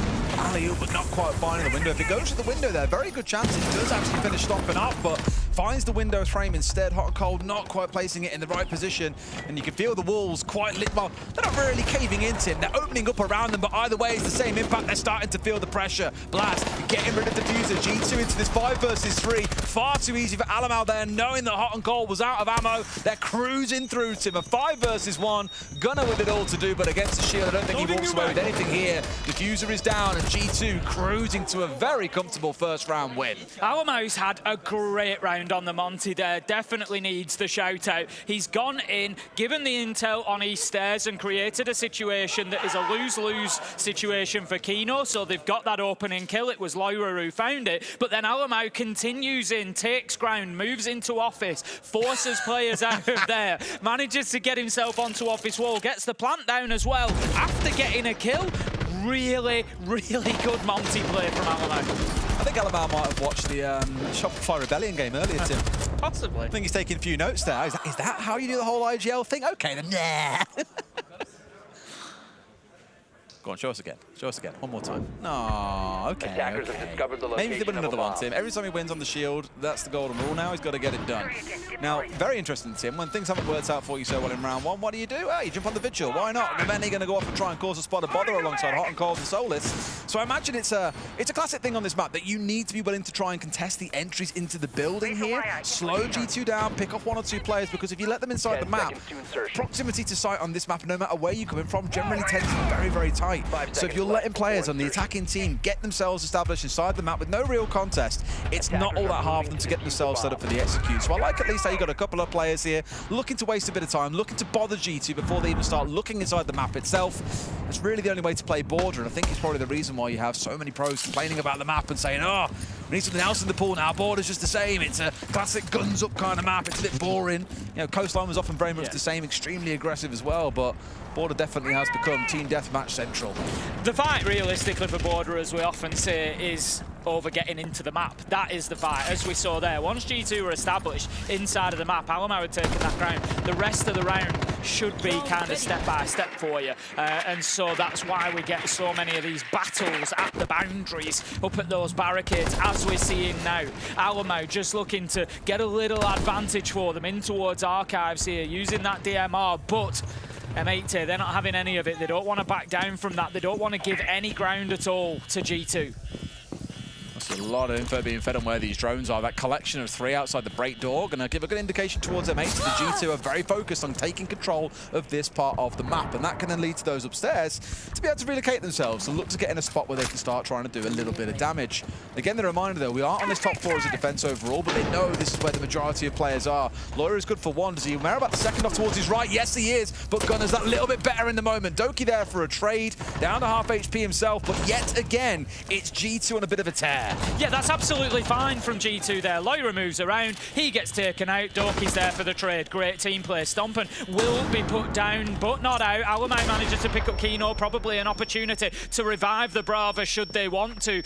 Plenty of time for G2 here, don't need to rush it. Hot and Cold's on his own, and yeah, he's got the Solace, he's got the intel, but there you go. G2 just find a little bit of space, get that diffuser down, and now they can play the post plant. Blaz manages to pick up his man. Shout out to Blaz as well. I know we've spoken about it, but his performance over stage 2 has been phenomenal. If you haven't been watching EML, he's been extremely good, and you know, carrying on here. He's only round 2, gets himself involved, and I think we're going to see big things from him at this major. Absolutely agree. You know, I think for a while there's a few question marks over Loira and Blaz in general. Like, you know, okay, they really what this team needs. Are they good enough? And it comes back to what I spoke about before we came into the game, that Stompen's had a good 6 months with this team now, that now you really want to see him crack on and show some consistency and start to be the constant title challengers that we know that they can be.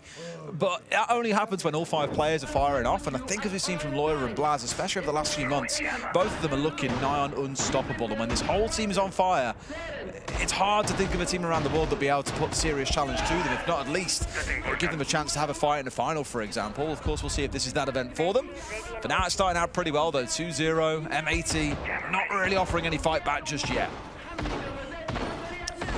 The time is now, realistically, for M80. As we said, it's a low preference map for both of these teams. I think they will come in here. They both want to win, but, you know, maybe not expecting too much in terms of their performance on this map.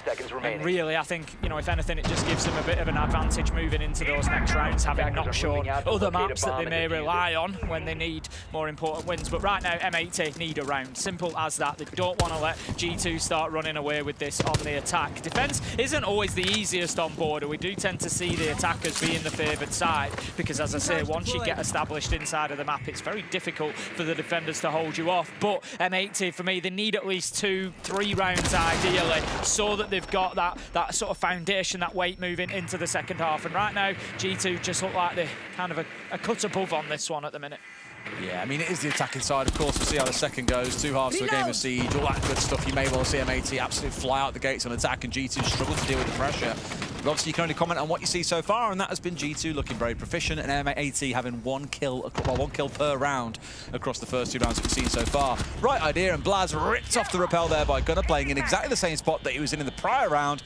Good way to start things off. Yeah, and I was just going to pick up on that. You know, Gunnar's in this same spot. G2 should be expecting that. They dealt with it well last time, but he's actually managed to hurt them, and that's really valuable because it looked like he was in a position that he may be pushed. He's now, actually, if he pushes and gets the attack here when he's 1v1, this is really good use of utility because he's just created a situation where G2 cannot get themselves in to back up Doki. Really, really nice. Gavin, he manages to back him up as well. Beautiful stuff from M80, much better than we've seen so far. 5 versus 3. The support from Gaveni was a great one there because almost at the same time the communication came through that we can push this guy, we can 2v1 him, and they've managed to do it. And where G2 are being stung, how we saw them gonna get that first entry, for example, was off the back of no one giving support from Breakdoor itself. They were a little bit behind the pace there on where Blaz wanted to be, and that has started to cost them because what was first an entry has now turned into 3 kills for Gavin in the round. Looking much better here. Alamar with it all to do. But simply, Tim, I think we're going to see that 2-1 scoreline coming on. I think almost certainly we've asked for a round from M80 to get themselves into things, and they have delivered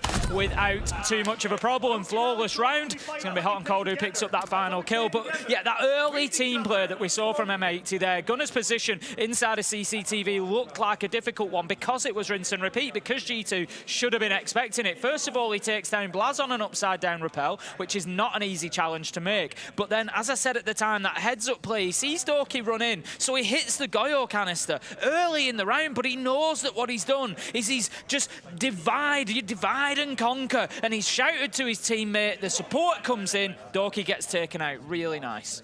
Beautiful stuff, and exactly like we had back on Labs, Tim, that 2-1 to start things out, where we're like, okay, if it carries on, then you get the 4-2 half, which is what we expect. Obviously, we saw eventually Shopify Rebellion brought it back to 3 apiece, as did we saw going into the second half, coming out from Falcons. It does require a comment on the sort of hero play moments that I often speak about, normally about G2, surprisingly, but I'll do it on the other side a little bit here as well. It's all good when you see Gavin there have a brilliant round and pop off and drag his team over the line, of course, very much enabled by Gunnar. But you as a team need to be able to win rounds here. What if Gavin goes down early as the entry in this round and then you're left relying on everybody else to pick up the pieces? We've got to see a team win come out at some point. So that's what I'm looking for in the next round. But of course, G2 aren't going to let that one sit too comfortably. They'll also try and disrupt as we go along.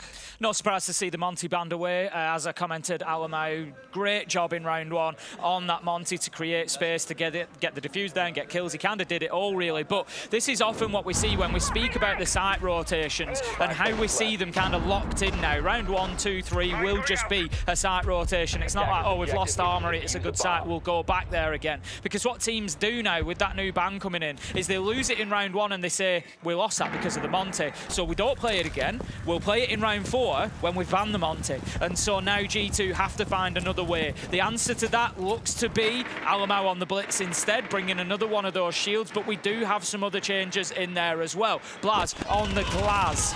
So that's going to be a lot of pressure coming in from Archive's window. It is indeed.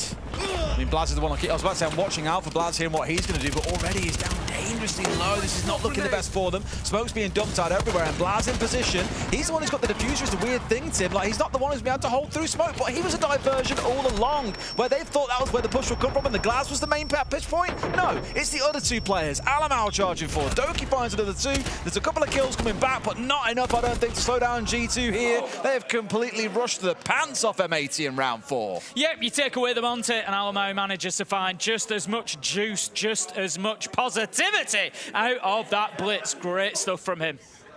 All right. That's certainly a way to say, okay, that round 3.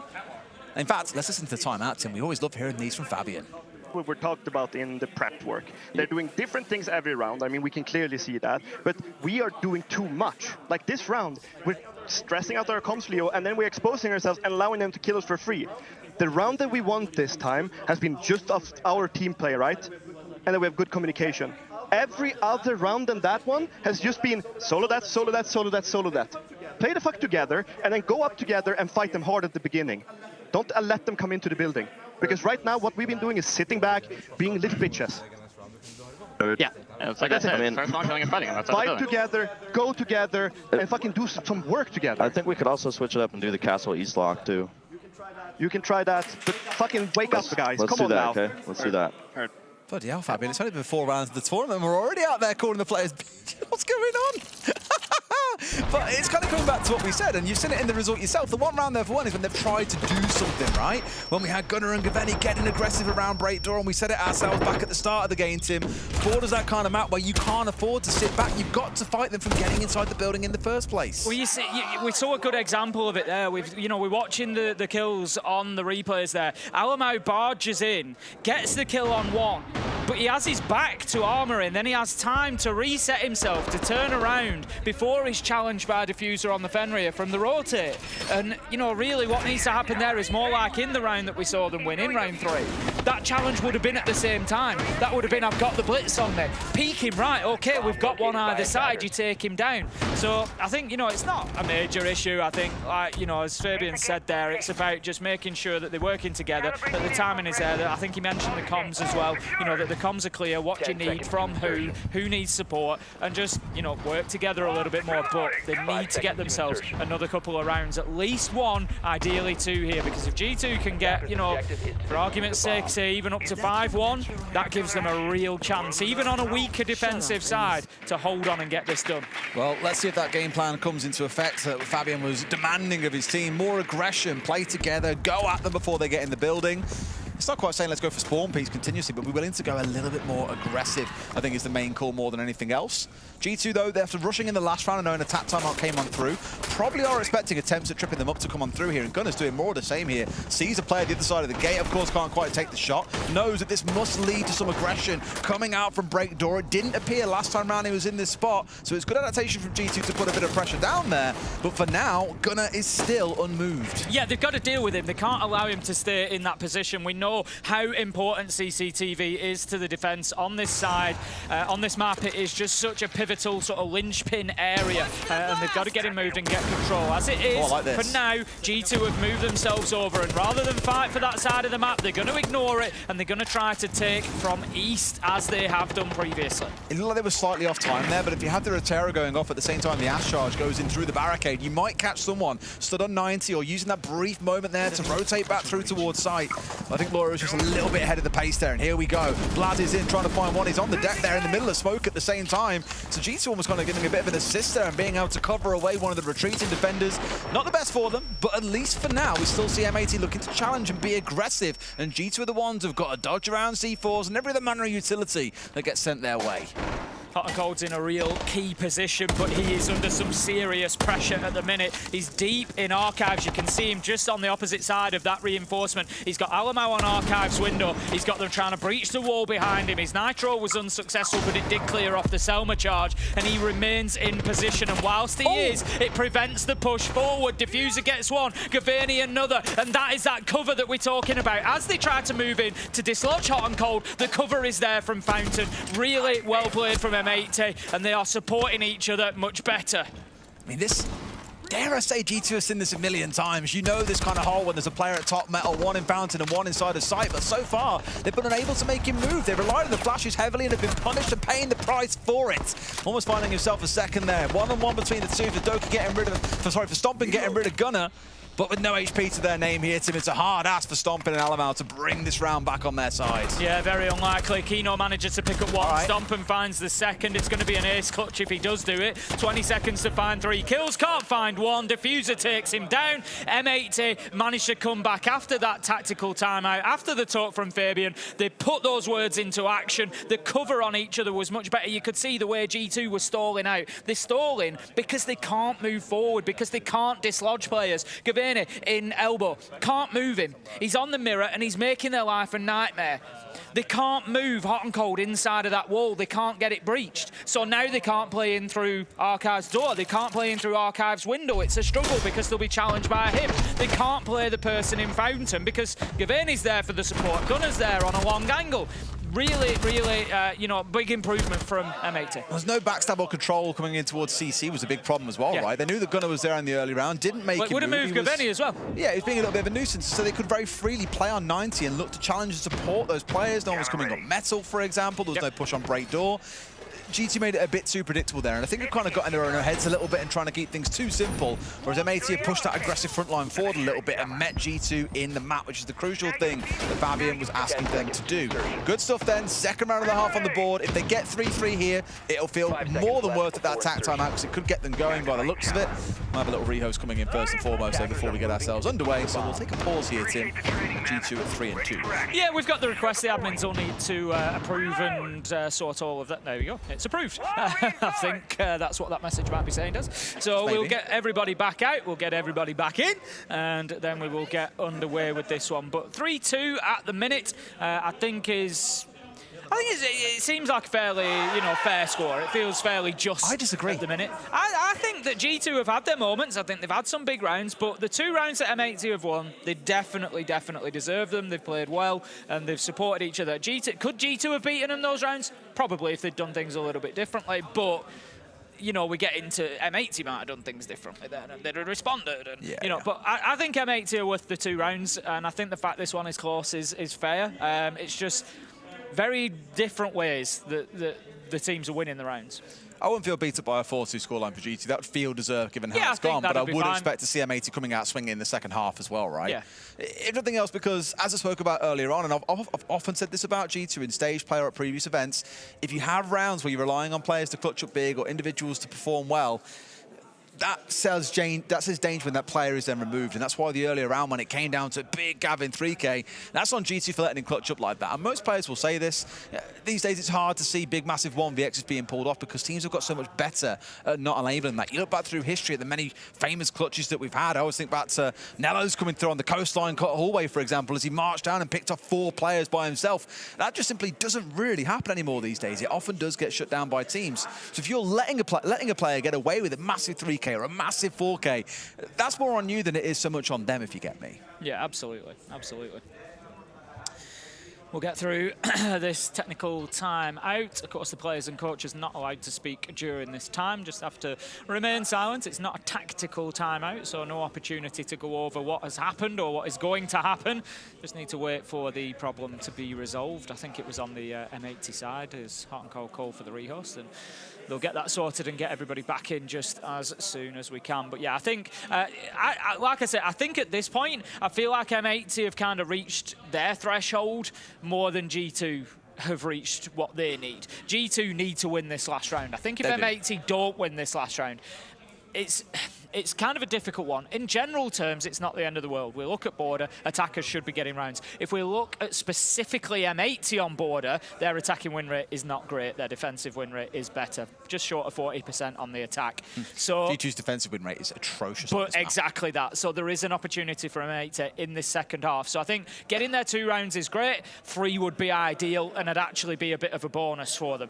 G2, I feel like they need this 4-2 half. So this is why I say I think so far, it's pretty even. It's now G2 that are under a little bit of pressure. Knowing both teams are sort of in the 30% for their win rates when we go into that second half, it kind of will help us answer that timeless reverse question of what happens when a stoppable force meets a movable object. Because everyone always asks, you know, immovable objects and stoppable force, what happens when it's the reverse, Tim? Somebody's going to have to win something. Exactly. It's going to have to go one way or the other. All of our players are back in the lobby, by the way, just to kind of keep you updated, so we will get back into things in just a moment. In the last couple of checks, and then our game can resume. As mentioned, we're on that 3-2 scoreline for G2. You probably favour them taking this and taking us up to 4-2 before M80 can show us their stuff on the attacking side. But it does mean getting through round 6 first and foremost. And again, Tim, we've still got another 4 games on the stream to come up. We're doing game 7 and 8. So we get to have a nice little break after this one. Watch a couple of games, have some scran. Scran. Do you ever call it scran? No. What do you call it up north? Food. What else do you call it? What else do you call it? We don't really have a... You must look a more casual... Scran is... it's just that I don't say it. It's not that it's not said. You know, it's fairly common where I live. Yeah, I'd say that it is that, if anything, but... Okay, Unk. I don't refer to it as that. All right. I prefer food. You just call me Unk. Yeah. I was thinking about the 6-7 thing from earlier. You know what it is? Rude. I saw a really stupid animation today of a guy, like probably our age, walks up to a lemonade stand to ask, like, how much is it? And the 2 lads sat behind there naturally are really young, and they're both there going 6-7. And they just both keep doing it back and forth. And he goes like, what the hell is going on here? And then they're just like, okay, on, because something like that at the end. It just keeps playing around in my mind in a loop. My brain will fall out my ears by the end of this event, I can guarantee. Oh, God. And I look forward to it. Help me. Do you know my birthday's in 2 weeks, Tim? I do know that. I get closer to you each time. I've been working with you for 5 years. I do know that. Yeah. I don't know when your birthday is. I don't know specifically, but I know that it's after the November major. Yeah, that is true. That is true. Always fun. I think we had one event in the UK many years ago where my birthday was on the weekend that we had it, but it's always just before, and I'm always like, oh, okay. I remember it, actually. We got you a cake. I got 2 of the same cake, actually. Yeah, I remember it at the UK. Production team got me one, and then I want to say it was Shattered when they brought me one. Possibly. And it was 2 of the little, what were they, caterpillar cakes. Yeah. Yeah, that was good. For those who don't know, it's a cake shaped like a caterpillar. Right. No, it's a cake made of caterpillars, Tim. Whoa. Right, let's get back. UK's a wild place sometimes. Let's get back into the siege. Let's do it. We are back in. Interesting, we've got to customs, which is not a sight that we see too often. No. So M8, not to say that we never see it, but we don't see it too often. I think one of the big weaknesses with customs is the fact that you've got that external window that goes directly into B site. But look at this aggression coming in from Alamo. He's just not having the same success though. Doki, however, does manage to pick up Hot and go. What's going on? Alamo just can't get it done. He's trying to get his man. He's missed him twice. Gonna get through the blast in the process as well. What on earth was that?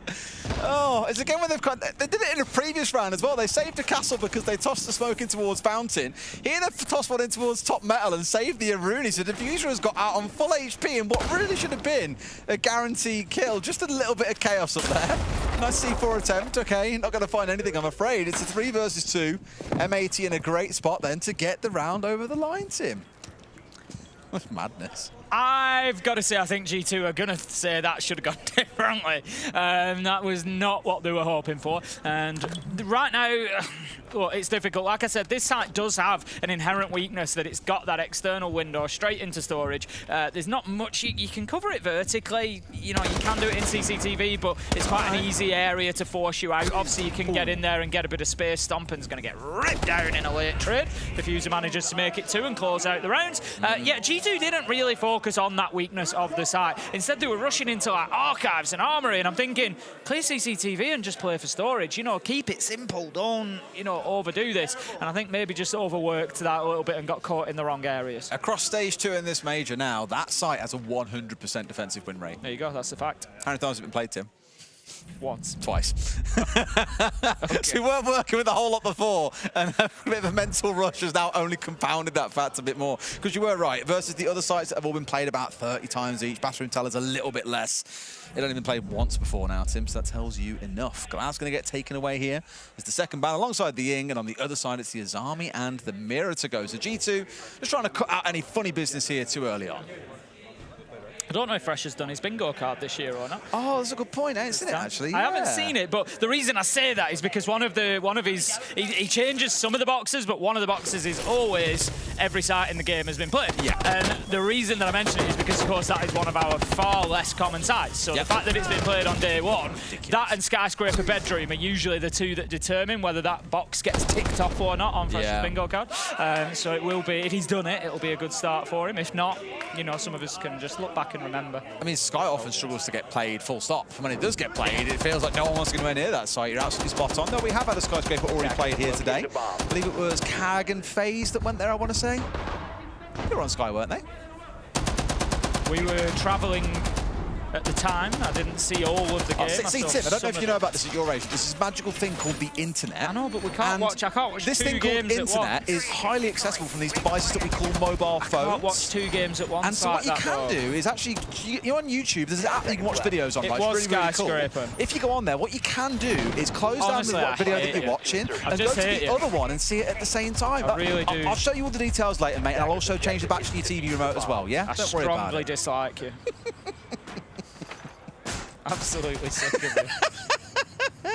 And it's only day one, Tim. It's only day one. And it's round one of the second half of this game. And a couple of second half of this game is indeed changes up in terms of what lineups you're seeing coming out here as well. Doki probably the one to look towards. He's playing on the Janker now. If we were on bank, Tim, we'd be having a whole debate about this like we always do. But here, of course, knowing that you can lock off a couple of doorways, a couple of angles in which attackers may well come from, very, very valuable. No doubt all eyes there will be on the Denari of Alamau being the big X factor in the round. Of course, you know, we talk about Tachanka versus Smoke, particularly on bank. The overarching point remains, I think, true, you know, no matter where you're using Tachanka. The fact is that he can deny for longer and kill quicker. He is better, quote unquote, at that specific job than the smoke canisters are, because he can do it for longer and he can do more damage more quickly.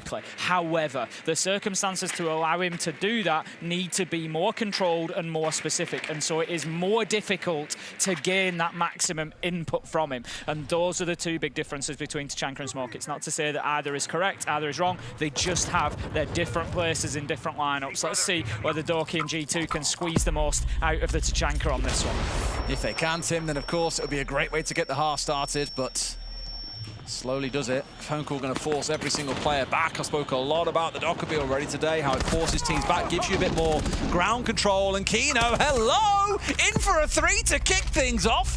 Alamau, Doki and Loira deleted. It's all down to Blaz and Stomping, but this is looking great as a start for the side of M80. Kino's opened them up like a can of beans, Des. He's absolutely run through them there, and you just feel like G2's first defensive round is over before it really begun. Blaz does start to fight back, manages to find one onto Gunner. They've no choice here really, other than stomp and getting aggressive in 90. He knows that they're at top east. He's looking for that aggressive kill to try and get his team back into it, how he has so many times before. He's flipped to the pistol and found his man, but hot and cold with that Capitao utility gets the kill and then starts to put the case on the ground. M80 are showing no mercy as Kino makes it 4, and they might just be the best hope for NA in this first round of Swiss. Absolutely, it'd be great to not see things go to a 4-0 for EU over NA today, and M80 at least have made a good claim here in round 1, Tim. It's why I said back at the start of that last half, don't start judging things until you've seen how the first few rounds of the second half go, because as an attacker-sided map, you're always going to see attackers looking far better than maybe they do on the defense, and this is where G2 have again got to show a bit of their own bottle here, Tim. Nice little line that they had in that last round, meant nothing once Kino just breezed through 3 of them and shut all of it down. We're going to find ourselves going downstairs and towards bathroom and tellers. We'll see if G2 can hold on for this one, but M80, Tim, after how that round started, could be on for a little bit of a roll here to get things moving. So far, the movable force of M80 on board look a little bit more stationary and static, Des. They look like they're bolting themselves in, they're locking it down. They are trying to become the immovable force. And they go on to round 8 with an advantage now. They've got that round, and they're going to be attacking the top floor. It's always going to be that the attackers start out on that top floor looking for control. This time, it's bathroom and tellers that they are attacking onto, so it's going to be fountain, it's going to be archives, it's going to be office that they really want to get control of here, M80. Just looking at those positioning of the G2 players all over the map at the minute. I think really trying to stretch M80 as much as they can. The problem with that is that border's not a very big map, so you don't stretch the attackers very far. So try and run the clock down as best they can, right? Because for this site, you have to hold upstairs. The 2 hatches are so crucial to executing and having any kind of control about what's going on that you need to have at least office and probably also archives in your control. And then it's like as defenders, okay, you want to hold that down. We don't want to give it up too easy on the top floor and let ourselves get pushed out by a bit of utility and give them all the control they need. So we'll extend it even further and try and control them towards 90, maybe even towards in CC. And before you know it, Tim, you're defending the entire map is the only way to look at it. Maybe the only part that feels somewhat safe would be somewhere like Benson Workshop, but it still leaves a bit of work for M80 to do regardless. Still a lot of control they need to establish, and at least a lot of respect being shown as well with the IQ pick coming out. Typically you look for something like a Valkyrie, but here it's just Alamar running on the Echo, but to try and deal with those yokais, Fuser at least can get a good sniff on those and make sure they aren't disrupting their end of round plans. Looks like maybe there's been an expectation from Fabian to come in here and play border. This is the one thing about it, with knowing that maybe it's not your high preference map, you also know there's a chance maybe that you can squeeze it out of the other team, and if he's prepared for that and watched those couple of examples we've got of G2 and he's watched those defenses and how to break them down, M80 are certainly working to the plan at the minute. Kino manages to get another 5 versus 3. Blaz low health as well. Got a bit of damage done in return, but it's looking good for a diffuser to go down. And no C4 to stop it. A few impacts, sure, but unless they've got the yokais nearby, Tim, which I don't believe they do, they can't do a lot about it. In fact, as Alamar steps out with the impact in hand, he's shut down by diffuser, who is looking good across these last few rounds. Doki in a 1 versus 5. Nothing more to say. M80 a flawless round, and those 2 rounds, Tim, have been so ridiculously dominant that I wouldn't be shocked if we see a tack timeout coming in soon enough. I was just wondering the same myself, whether we see that taken. Shock horror, there it is. Yeah, absolutely. We'll have a listen to what they're going to say in a second as well, because there is some course correction needed. Let's listen in. Panda smoking like after this, okay? So I think we can go armor again and do default, like play the smoke in the position there, like place traps for the shields, okay? Because the shields are open. I don't think you need to bring anything for the Monty because they're not playing Monty.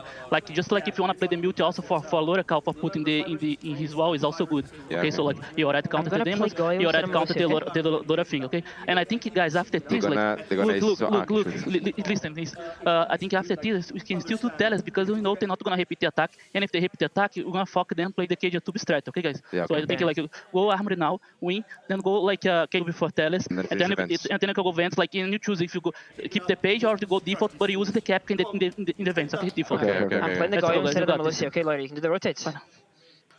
Yeah, I can do. Yeah? All right. We've seen quite a few timeouts so far today, to be very, very blessed by it.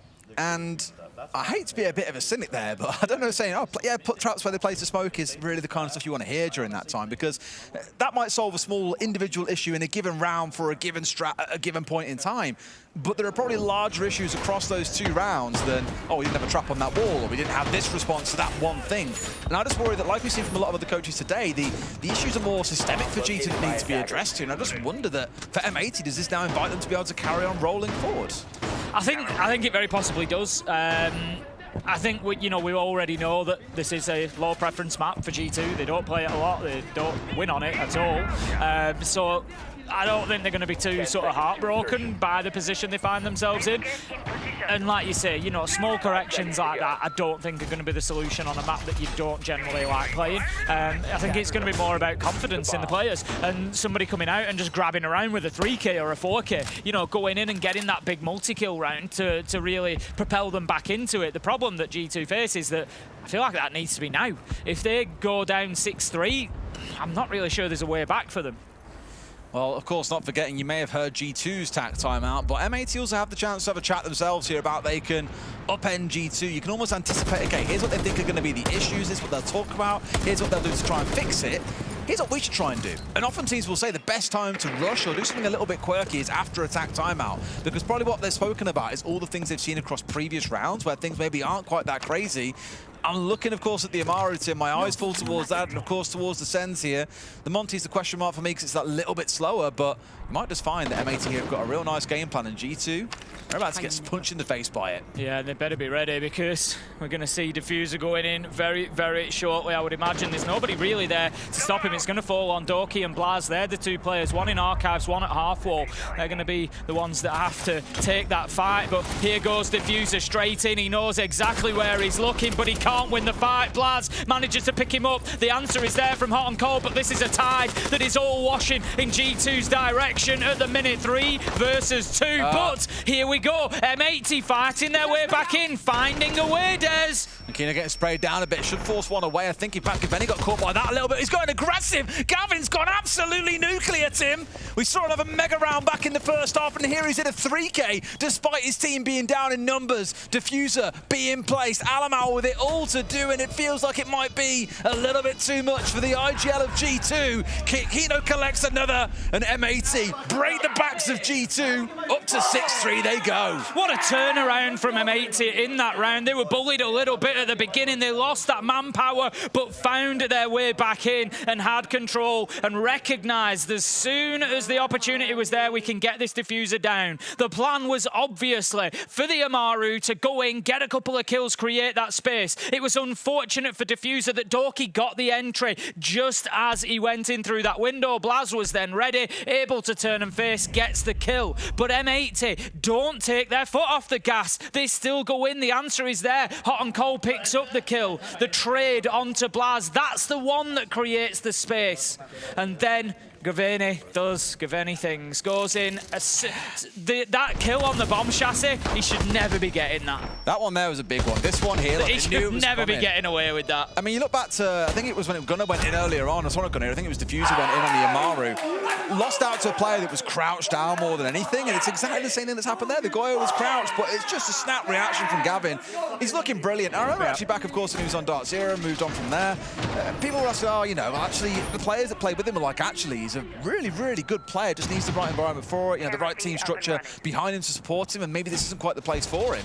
Look at the kind of performance he's having here today. He's looking absolutely fantastic. G2 were just shrinking under the energy and the pressure that he was bringing, you know, and it was brilliant stuff. Like I said, they were in a man advantage situation. They knew where the push was coming from, and really, they've got to be winning those fights, G2, but that is not to take anything away from Gaveni. Great movement from him, creating that space for his team, able to then get the cover for Kino, who's there, ready. Again, you know, important things that we often miss out for support players. You know, it's not just about, going and sticking the Diffuser down, it's knowing when the opportunity is there. Kino tries to get aggressive. It's not really worked out, but he was the distraction as Hot and Cold goes in on the Monty and starts putting the Diffuser down. He's got away with it, Des! And the shield's up as well, Tim, but now he finally falls. Okay, shield is offline. They've got a clash on side they can make use of to help cover off a disable, but the problem is, Tim, they've got to worry about the verticals. They've got to retake upstairs. They've got to watch the window. There are so many things that are working against G2 here. They've got to find another kill or two to get things moving, and there's one that they need. But Gavin and Diffuser, Gavin being the hero of last round, still remain standing. I think G2 likely win this one, but 19 seconds left to go. This is why Gaveni knows that he needs to think about going inside there because the pressure is coming outside. G2 do a great job on the retake, but I still like the attempt from M80. Kino just goes flying in, tries to get aggressive with the blitz, but the real play is the Monty going in and putting the Diffuser down. Nice stuff from M80, but a good response from G2. I mean, it's all good having one nice round there, G2. A good recovery for sure. But M80, I've always say it when a team is at match point and they're this far ahead, they've only got to be right once. You've got to be right every single time. It is a lot for G2 to not let slip here, to not find themselves crumbling under the weight a little bit. M80 have tried to more, what would you call it, rush? It wasn't like a spawn and run straight in towards site, no, but they were very, very fast, hard-hitting attacks. You might see them slow things down here a little bit, play a bit more composed. That just changes the tempo on G2 and forces them to adapt, and that could be what sees them over the line. Going to be getting into the next round. Going to be 6-4 on the board. 2 to go. 2 to go for G2 to get themselves to overtime. 2 opportunities for M80 to close it out and get themselves into that winner's half of the Swiss bracket. Of course, winners, you play people with the same record as you, essentially. So the teams that have gone 1-0 will be drawn against other teams that have gone 1-0, and vice versa. The losers will play the losers. So we're going to have... We actually already have 2 matchups that have been confirmed as well, sort of confirmed. which is Fury versus Shopify Rebellion. Ooh, that's fun. tasty. I know, and that's in the 0-1 bracket. If you'd have said to me this morning, right, later on today, there's going to be Fury or Shopify Rebellion on the loser side, I'd be like, what? And the loser of that is then 0-2, and they then have to play best of 3s continuously to earn their place to stay. Wow. On the other end, in the 1-0 bracket, Falcons versus D+. Obviously, D+ pulling off quite a surprise earlier, but coming up against Falcons, can you undo them? Not too sure about that one, Chief. Yeah, it's going to be a difficult one, that's for sure. Soft breach goes off. This is going to be again Kino trying to go in there and apply the pressure, trying to use that blitz, but he's just been backed up a little bit. Back outside of the map, onto the drones. M80 almost kind of baiting a response from G2 here. Soft breach charge, get the noise of the blitz going, make it look like we're getting aggressive again, and then drop back. And then let G2 reveal themselves. Yeah, I said it a little bit at the end of the previous round that I thought we'd see a slower round coming out here, and you are seeing it so far, but we've still got the tools to go quickly. You know, Kino being the obvious one that your eyes fall on, right? He's running around with a blitz shield. He likes to get up in people's faces. He likes to be aggressive, to cause chaos and division amongst the enemy ranks, and that's exactly what he's here for.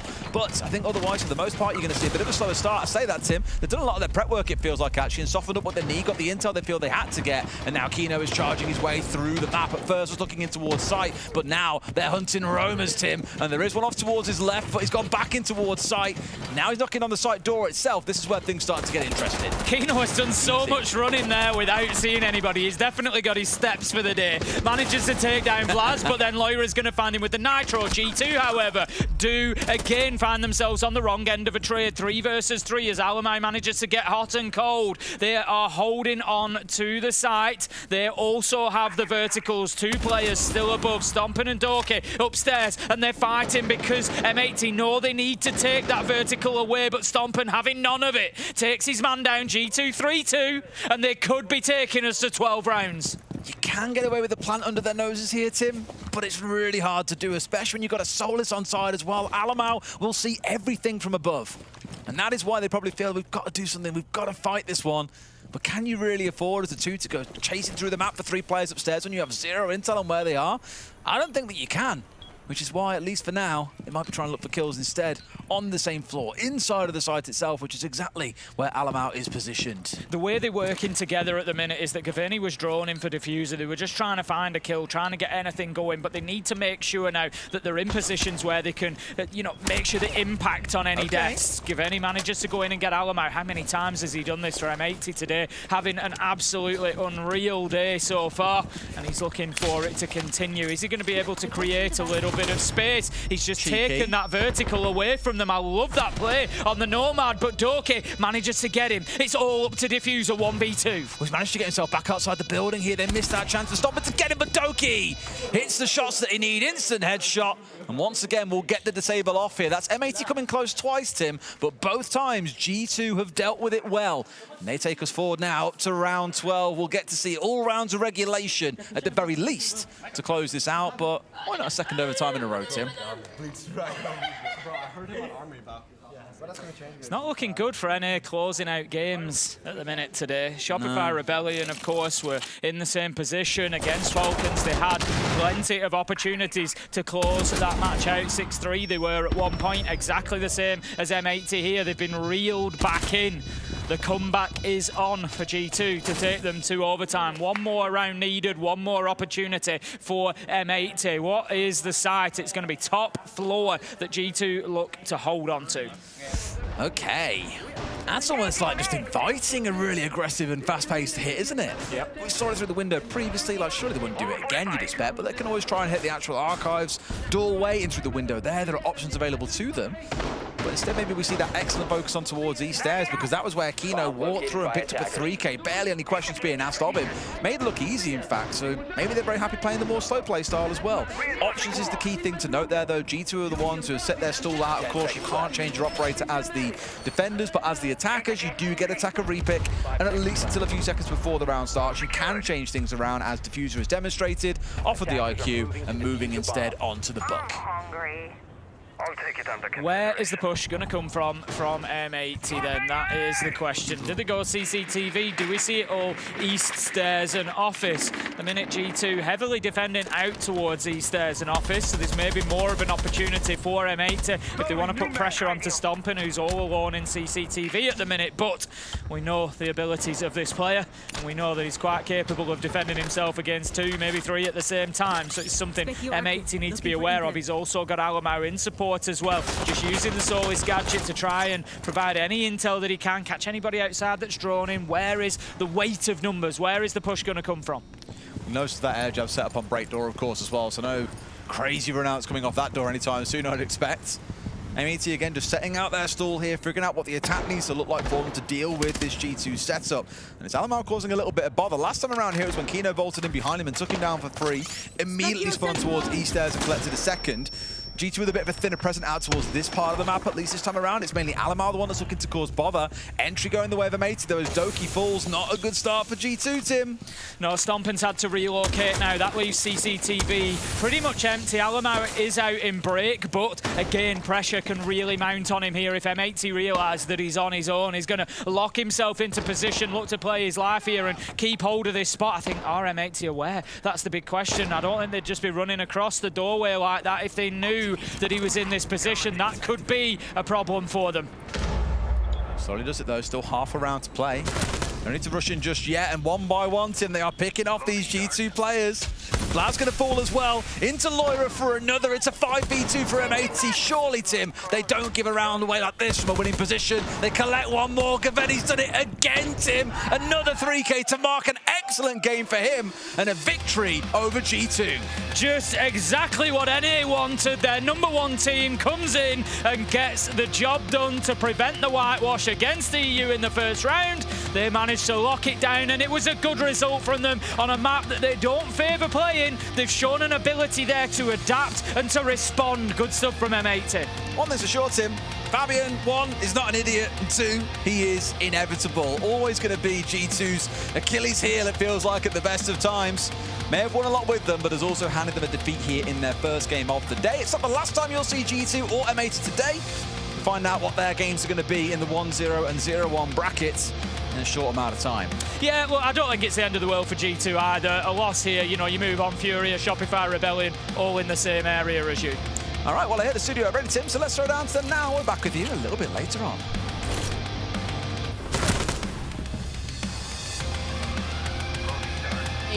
Luckily, we're glad to see that here in this final game of the first 4 here in the day, but what a way to take down such a team like G2 as well. I mean, I kind of feel good right now. All of NA has been getting absolutely smoked today. So for M80, our #1 team from the NA region, to be able to put up a performance like this, and not just performance like this, I really want to highlight Kino. Kino had a tremendous performance. He's really stepped up throughout this stage and carried his team, and Gavini as well. Pop-off performance from him. Also for the only guy that was left on the roster that they kept. True. And also doing it on shields as well.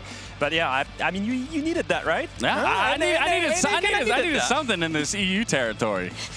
I mean, I get that. Well, there's a lot for us to break down here because we're going to talk about these first 4 matches that happened over on the A and the B stream. And we're going to take a bit of a break before we do break things down fully. But when we come back, we'll talk about why an Enterprise player is currently one of the best players we have at this tournament so far.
So, yeah, let's talk about this fun match. What a fun match to watch. Was it fun to play? Because you guys were just shouting, we are really good at this. We are better than them. So, yeah, tell me. We had an absolute blast. I mean, we went into it thinking we were going to win. Yeah, might as well have fun while we can. And it was a good game. I mean, we came out on top. I mean, we kind of expected that, but it is what it is. And when you guys got to the 6th point, to the 6th round, why didn't you close faster? The chat was talking about that. I mean, we decided to just test the faster strats because the slower strats were working so well, and it turned out that the faster strats weren't working that best against them. We went back to the slow strat one time, we closed the game out. It was pretty easy. Okay. Now, one more question. Do you guys are better than G2, you think? I mean, obviously, we won the game pretty easily. Okay, that's fine. Thank you so much, and congratulations for the victory. Well, pretty easily?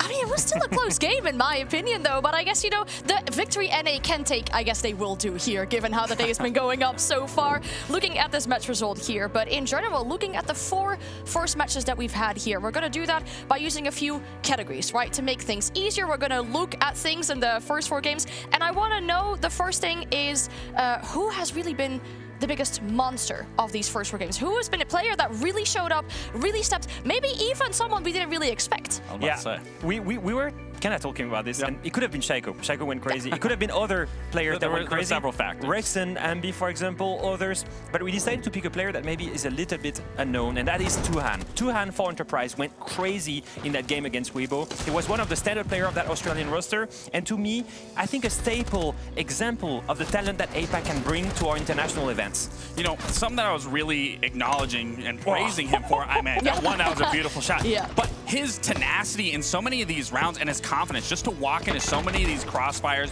take these engagements, win these gunfights, just open up a lot of these rounds for his team. I mean, for a player that I'm not too familiar with, just seeing the confidence just exuberate in terms of his play, I love seeing it. Obviously, it is against an opponent that he is familiar, so I hope to see as this, you know, as the major continues on and going against opponents he hasn't played yet, that we see that exact sort of same tenacity out of him.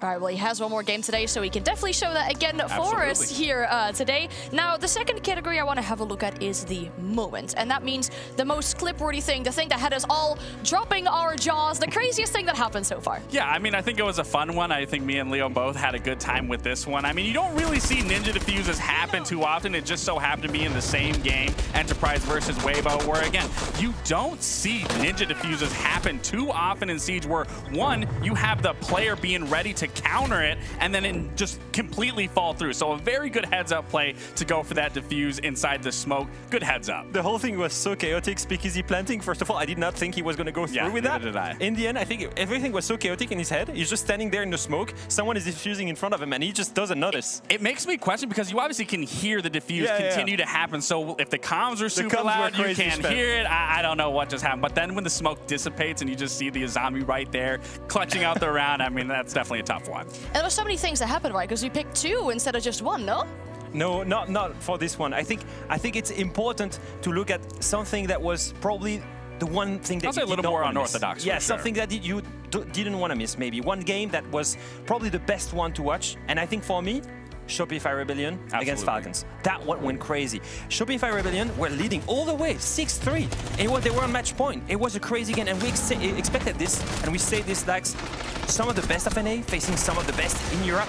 And for Falcons to go back from this and all the way, bring it back and win it against Shopify Rebellion. It was just a beautiful one. You know, it's unfortunate for Shopify Rebellion because this is almost an exact same repeat when they played against M80 through the stage. It really came down to their defenses, and Shopify just, again, letting it slip away. Falcons, great comeback to say the least. I mean, they really showed a lot of resilience being able to bring it back, especially being down in that deficit. And a lot of these rounds coming out of solid top, I mean, big numbers being dropped from him. Yeah, I almost was thinking that G2 was going to do the same to M80, and then you had to have an 80 You might have had too much hope. I was confident in M80. I mean, given the regular stage, I was confident they were closing that. It's kind of like our must-see, but then in reverse. So in case you were just tuning in with us here today and you've not watched the first 4 games, that one for sure is one where you have to go back and watch that one because it was a close match and a very entertaining one as well. Now, one player that was in that specific matchup is Spoit. And Leo, you sat down with him earlier this week as well to ask him some questions because just beside pro play, Spoit is also a content creator, obviously making a lot of content for this game, keeping himself busy with that. And Leo spoke to Spoit about what that means for him. I always believe there's pressure. I think pressure is necessary, but it's just how you deal with it, you know? You gotta be able to like calm yourself. My name is William, also known as Spoit within the Siege community. I'm an influencer and also a professional player, so a bit of everything. Holy shit! That probably is the best flick I've ever got, bro. I think because of how big content has been going and how great it's been going, I think that itself overshadows the pro side. I try 100% as hard in both. Swings, he doesn't die, but he's pushed off the defuse. Just one more time, just one more burn. On a personal level, it's kind of hard to balance things out. A lot of people say in life, like you gotta find work-life balance. I don't really believe in that. What a day-to-day would look like was I would scrim with my team. We would practice and we would finish at like 9, 10, and then I can just stream after and do whatever. And then it's just repeat that, work, work, work. Balance and rest comes later in life, comes later. I don't think I've been in one spot for longer than 3 months. So I'm still learning, still figuring out what is home. And yeah, I guess there's like a little storyline now with me in Germany, and I've seen it on Twitter and other places. I didn't even think about it, but now people are like telling me about it and it's kind of fun. Literally now or never. Spoit finds one, 2 left standing. The plan's got to get stuck. They find the down as well. Yesterday they took the crown from LA. Today they take the... Honestly, I wasn't feeling any pressure coming here or anything, but I mean, I would like to make main stage. Like to make main stage as a minimum. And then from main stage, we just take it from there. Obviously, the plan is to win the whole thing. I know we can. I know we 100% can. It's just about being confident and staying grounded and keeping calm. That's important, keeping calm. Right now, we're probably playing the best we've ever played going into this tournament, so I'm very excited. And yeah, hopefully, gonna bring home another trophy in Germany. A lot that was said in this interview, a lot of good things as well. Yeah, I mean, a realistic expectation for the tournament as well. I don't like when players who's like, yeah, we're winning this tournament. A realistic expectation, we're making players, so we want to make playoffs, which is the most important thing. And also talking about that work-life balance, where you create content on the side. There's a lot you keeping yourself busy with. I mean, I gotta respect it. I don't know how he's able to maintain that side of not only that, but also putting in countless hours into practice and performance and coming into here and having pop-off games. I mean, it really takes a lot, and I'm very envious that he's able to do that. We've both been there, and I've tried to create content as well. You were streaming as well. And we struggle. We cannot keep the consistency because when you scream, especially when you're in IGL or others, you're looking all the other regions. You're spending so much time working to become the best pro player possible. For him to do that and then be twice better than I was as a pro player, and at the same time, always be so good with content creation. The grind on this guy is inspiring. His speech is also inspiring. And as a reminder, this guy is playing probably, what, for 3 years? Yeah. He's super young. He's 21, 22. I mean, the maturity also of this player. I think there are multiple things that makes his journey super inspiring. Well, I really like about this as well is that a lot of people that are new to playing Siege, for example, or people that want to get better, they go to these pro players to watch their content, to learn new things, to learn tips and tricks and kind of as well. That's something I want to talk about too, because our next thing that we want to have in this halftime show here is the black light detail. A small thing that we notice, a trick, a little something that viewers can do at home as well, that really can help to win out rounds. Yeah.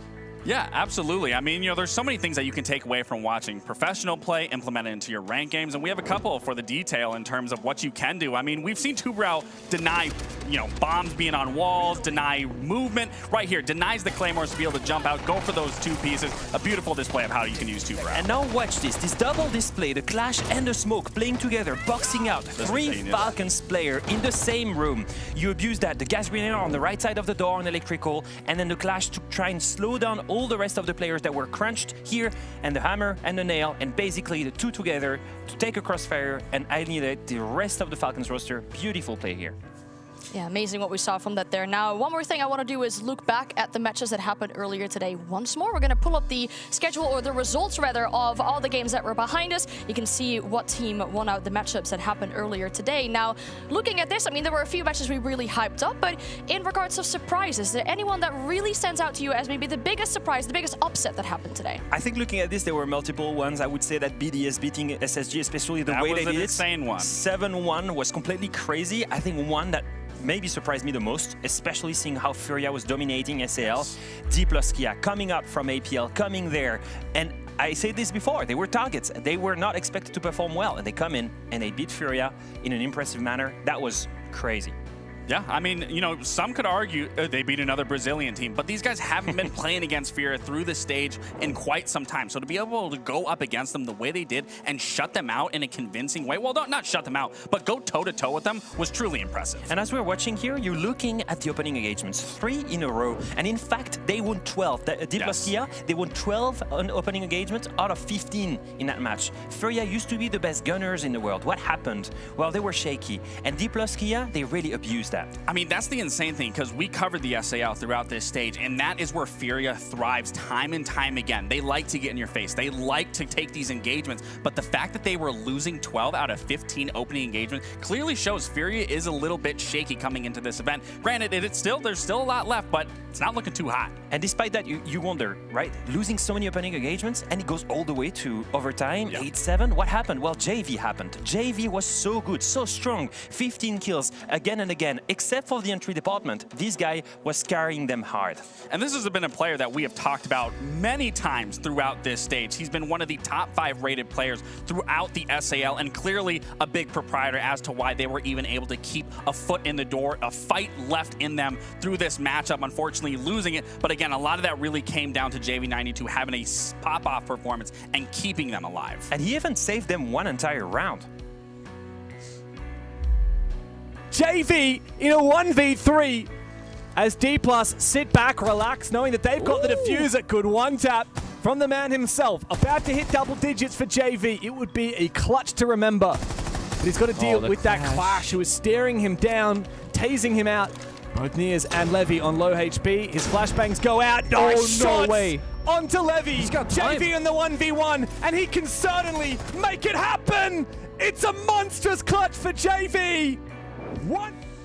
Listen, I just want to say, there is no scenario where he should win that. This is nothing to take away from JV92. He's a nasty player, but that really did come down to the fact that D+, all of them were peaking that. They had the Clash, they had the information, but that really does come down to JV92 and his intuition and understanding the win condition, understanding where he can take a gunfight and then keep pushing off that and then closing out that round, making it that 1v1 in that Clash and getting it done for his team. And again, keeping them alive. Yeah, I mean, he was a big lifeline for that team for a majority of that game, but just at the very end, though, they fell short. Very unfortunate. The better team won. I think that's basically it. The better team won. I mean, and Evan Felipox recognized that, by the way. He went on Twitter after this game and he said, you know, we should have lost that game earlier. If it wasn't for the 2v4 that Hertz pulled off, if it wasn't for the 1v3 that JV pulled off, Furia should have lost that way earlier. And that's because D+ clearly were in the game, and Furia, they said, it's way beneath our level. And, you know, when we dove into everything, I said this team specifically in the one-word bit, I said skepticism. I wasn't sure what we were going to see from this team,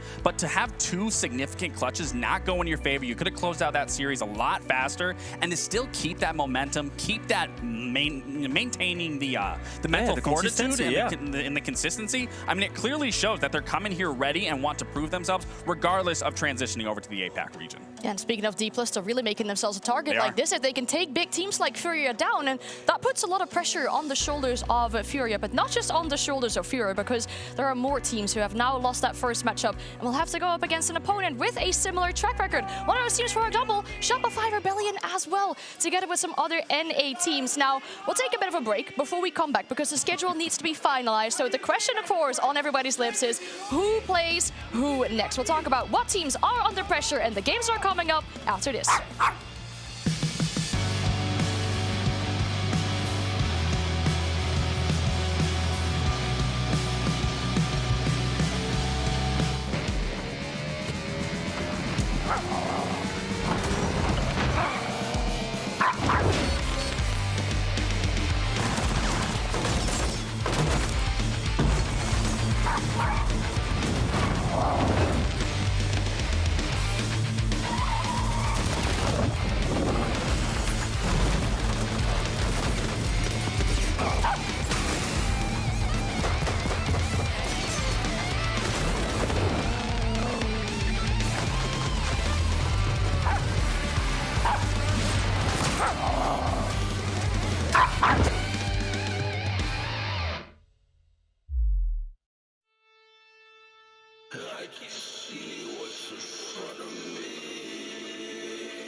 Welcome back to the Munich Major Studio, where we've had our first 4 games and we talked about pressure. Pressure is for sure on the shoulders of our teams who have to play now, because the first 4 teams that will be playing will be those that have lost their first matchup. That means that if you lose this second one now, tomorrow you could be facing elimination. So let's have a look at the schedule and at the games that are still left to play for today. 4 best of ones on each stream, so still a dual action broadcast that we have going on here. Now, looking at this and looking at the teams that are facing each other, I see you guys smile. What are we looking forward to? I think the FaZe M80 one is going to be a tough one. I think that's going to be a fun one. It's definitely going to be tough. But then, again, Furia versus Shopify Rebellion, that is going to be an intense one, especially because, like you just said, one of these teams is walking away with the win and the other's walking away with 2 losses. So what you're telling me is that tomorrow, we know for sure that either Furia, either Shopify Rebellion would be on 1 game of being eliminated. Yeah, that's crazy. Hey, listen.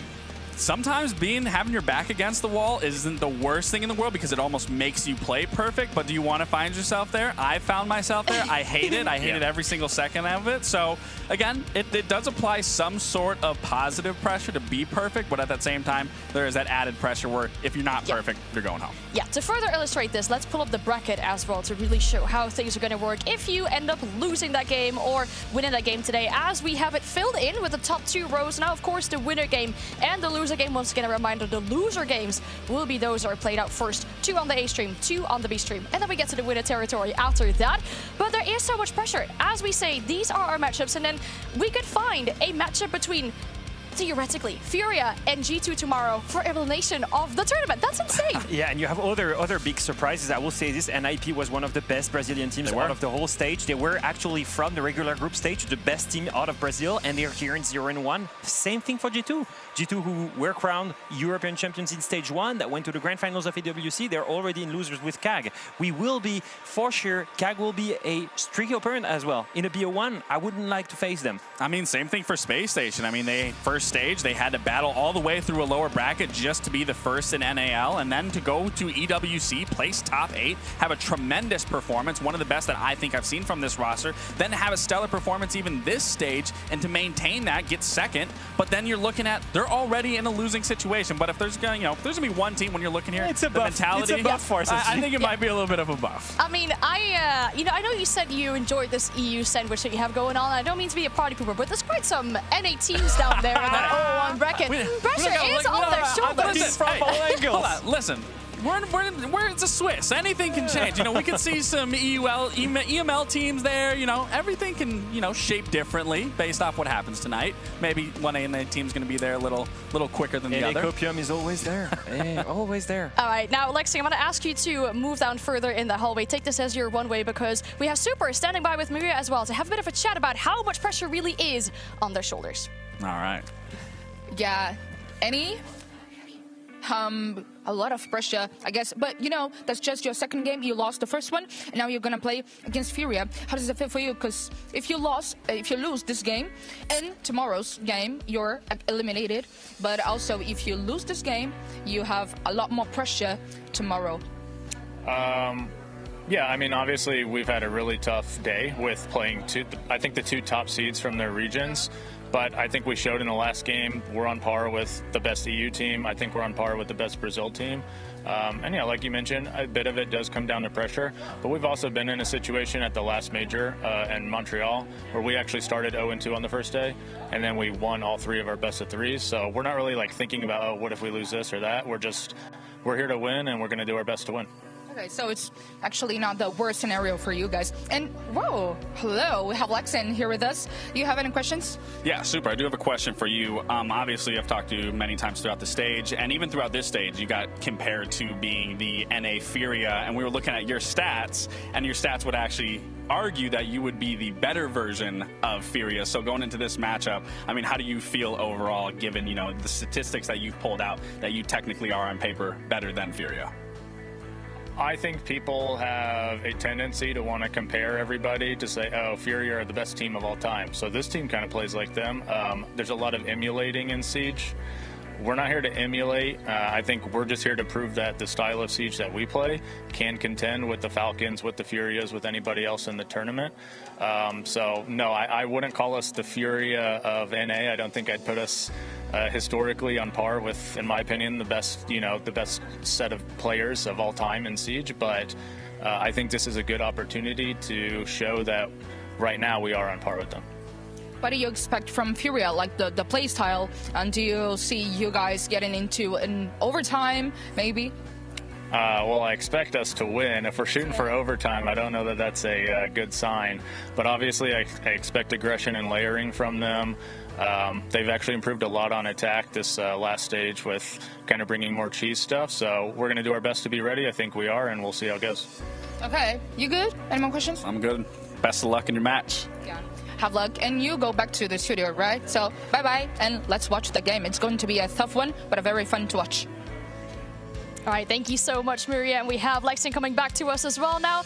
It's so good that we're in this player area because I feel like I love it. We talk so much about this pressure. We're in the environment. But we're not really feeling it, though, from Super, I feel like. And you spoke to some of the players as well earlier about the game that they got coming up. Yeah, I was just talking with Richie Rexon to talk about the game and the fact that, they had lost a 6-3 lead, which is obviously something you don't want to have. And he was like, we actually took Falcons all the way there. We had 3 match points. It's already a good sign, and we're just already chasing after the rest. He also mentioned Montreal, funny enough. He said, we lost the 2 first games and then went and made it all the way to top 8 and quarterfinals and main stage. And I think they have that in them. I think they can be happy about themselves. I mean, they're a resilient roster. We've seen it time and time again. They can bounce back from anything. And you just said it here with Rex and saying, they went down 2-0 and then they would immediately start winning out. And that's can be easily the same thing here. But the biggest thing is obviously keeping that resilience when you're facing an opponent such as Fury that is going to bring that aggression right out the gate. And Furia is feeling shaky. I mean, they're 0-1 as well. Let's not forget that they lost their game against D+ as well. And if there is maybe one day you can take them on in a BO1, probably the day where they lost to people that they were never supposed to lose to. Right. And as you can see, of course, the players are still setting up behind us. So whilst we have this bit of time, we'd like to have a look at everything that's been posted on social media so far during or before this event. Because, of course, a lot of people have things to say about this event and the things that have happened so far. And the first one I'm going to look at is something that happened before the event. There was a poll over on Twitter by Surf. Who forgot their passport on the way to the airport? This is a very much Type B person thing. We had a lot of chat about this yesterday, whether you're a Type A or Type B person. Very unorganized Type B person. Did you guys vote? Did you have any expectations? I voted. The second I saw this tweet coming out of Surf, immediately Ambi just sprung straight into my head. Ambi being bees here on that poll for anyone that thinks about it. I've been teammates with Richie, with Rexon, and I could think maybe could be the one as well. But yeah, obviously it has to be Ambi. I mean, I saw someone say Spoid. I was like, nah, Spoid is organized. Spoid is too organized. Have you seen the stream background? Everything's clean. And him saying that he has not lived in the same space for longer than 3 months, like that stands out to me as someone who will take their passport because they know they're going to be traveling a lot. So either way, that was what happened before our tournament, though. Another thing that happened before our tournament was BDS as the organization asking their players, who do you want to face the most in the major? Now, of course, there's a lot of Brazil. Everybody likes to play against Brazil. But at the bottom of the screen, we see Freck saying, NA, so we silenced him. What happened earlier today? I'm wondering what happened after that. Did he silence them? Would you help, Lexing? The camera is over there. Yeah. Well, they weren't silenced. I was just talking to SSG. Come on, tell people what happened. They weren't silenced. They got lucky. It was a good game. We'll see what happens as the series continue. I think we have some video footage that shows the... I didn't have the sound. I'll be honest. When I got tweeted this, I was like, why am I catching straight? I didn't even say anything to Tom. So, Tom, if you're listening, just wait for the rest of the event. I'll probably be saying something to you sooner than later. All right, well, speaking of Tom, of course, one of our co-streamers that we have for this event as well, always watching and will be going around as well, reacting to stuff that we see out on social media and on the streams. But one more thing that we saw is during the media day, our players were tasked to do this hand-eye coordination kind of game that they were doing. We'll have a look at how that really turned out for the players as well, because it was difficult.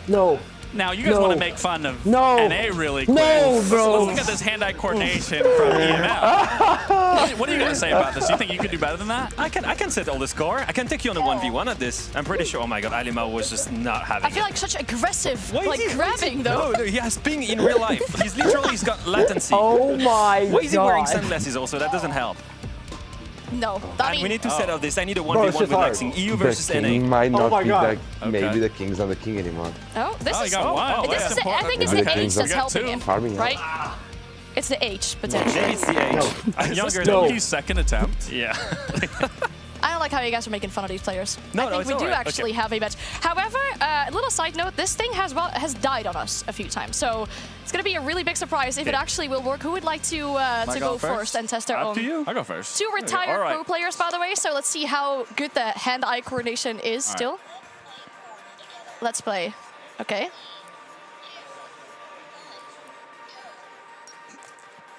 Okay, good start. Nice catch. Nice catch. Wow. Suspense.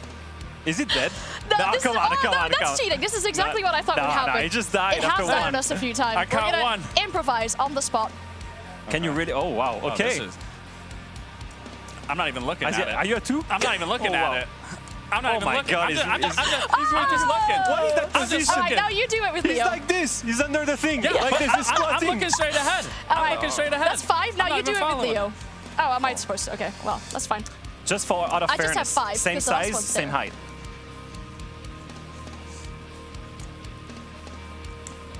Are you okay? Wow. I'm tryharding this. Why? So much. Why? So when are you guys going back to always play? better than or- NA. Fact of the matter is, we did it. The others didn't. Yeah, but I'm pretty sure this was much easier. We were literally standing under the thing. Did you not just watch Doki and Stompin? That's true. And Alamo? I think their hands were right next to it. You know what? Why did we retire? I don't know. Yeah, what's To the be honest, reflexes are still clearly there. our coordination is still there. Yeah, you know what? Okay. I love We should how- be playing here. We might actually be jumping on a seat, so it might just be you up here.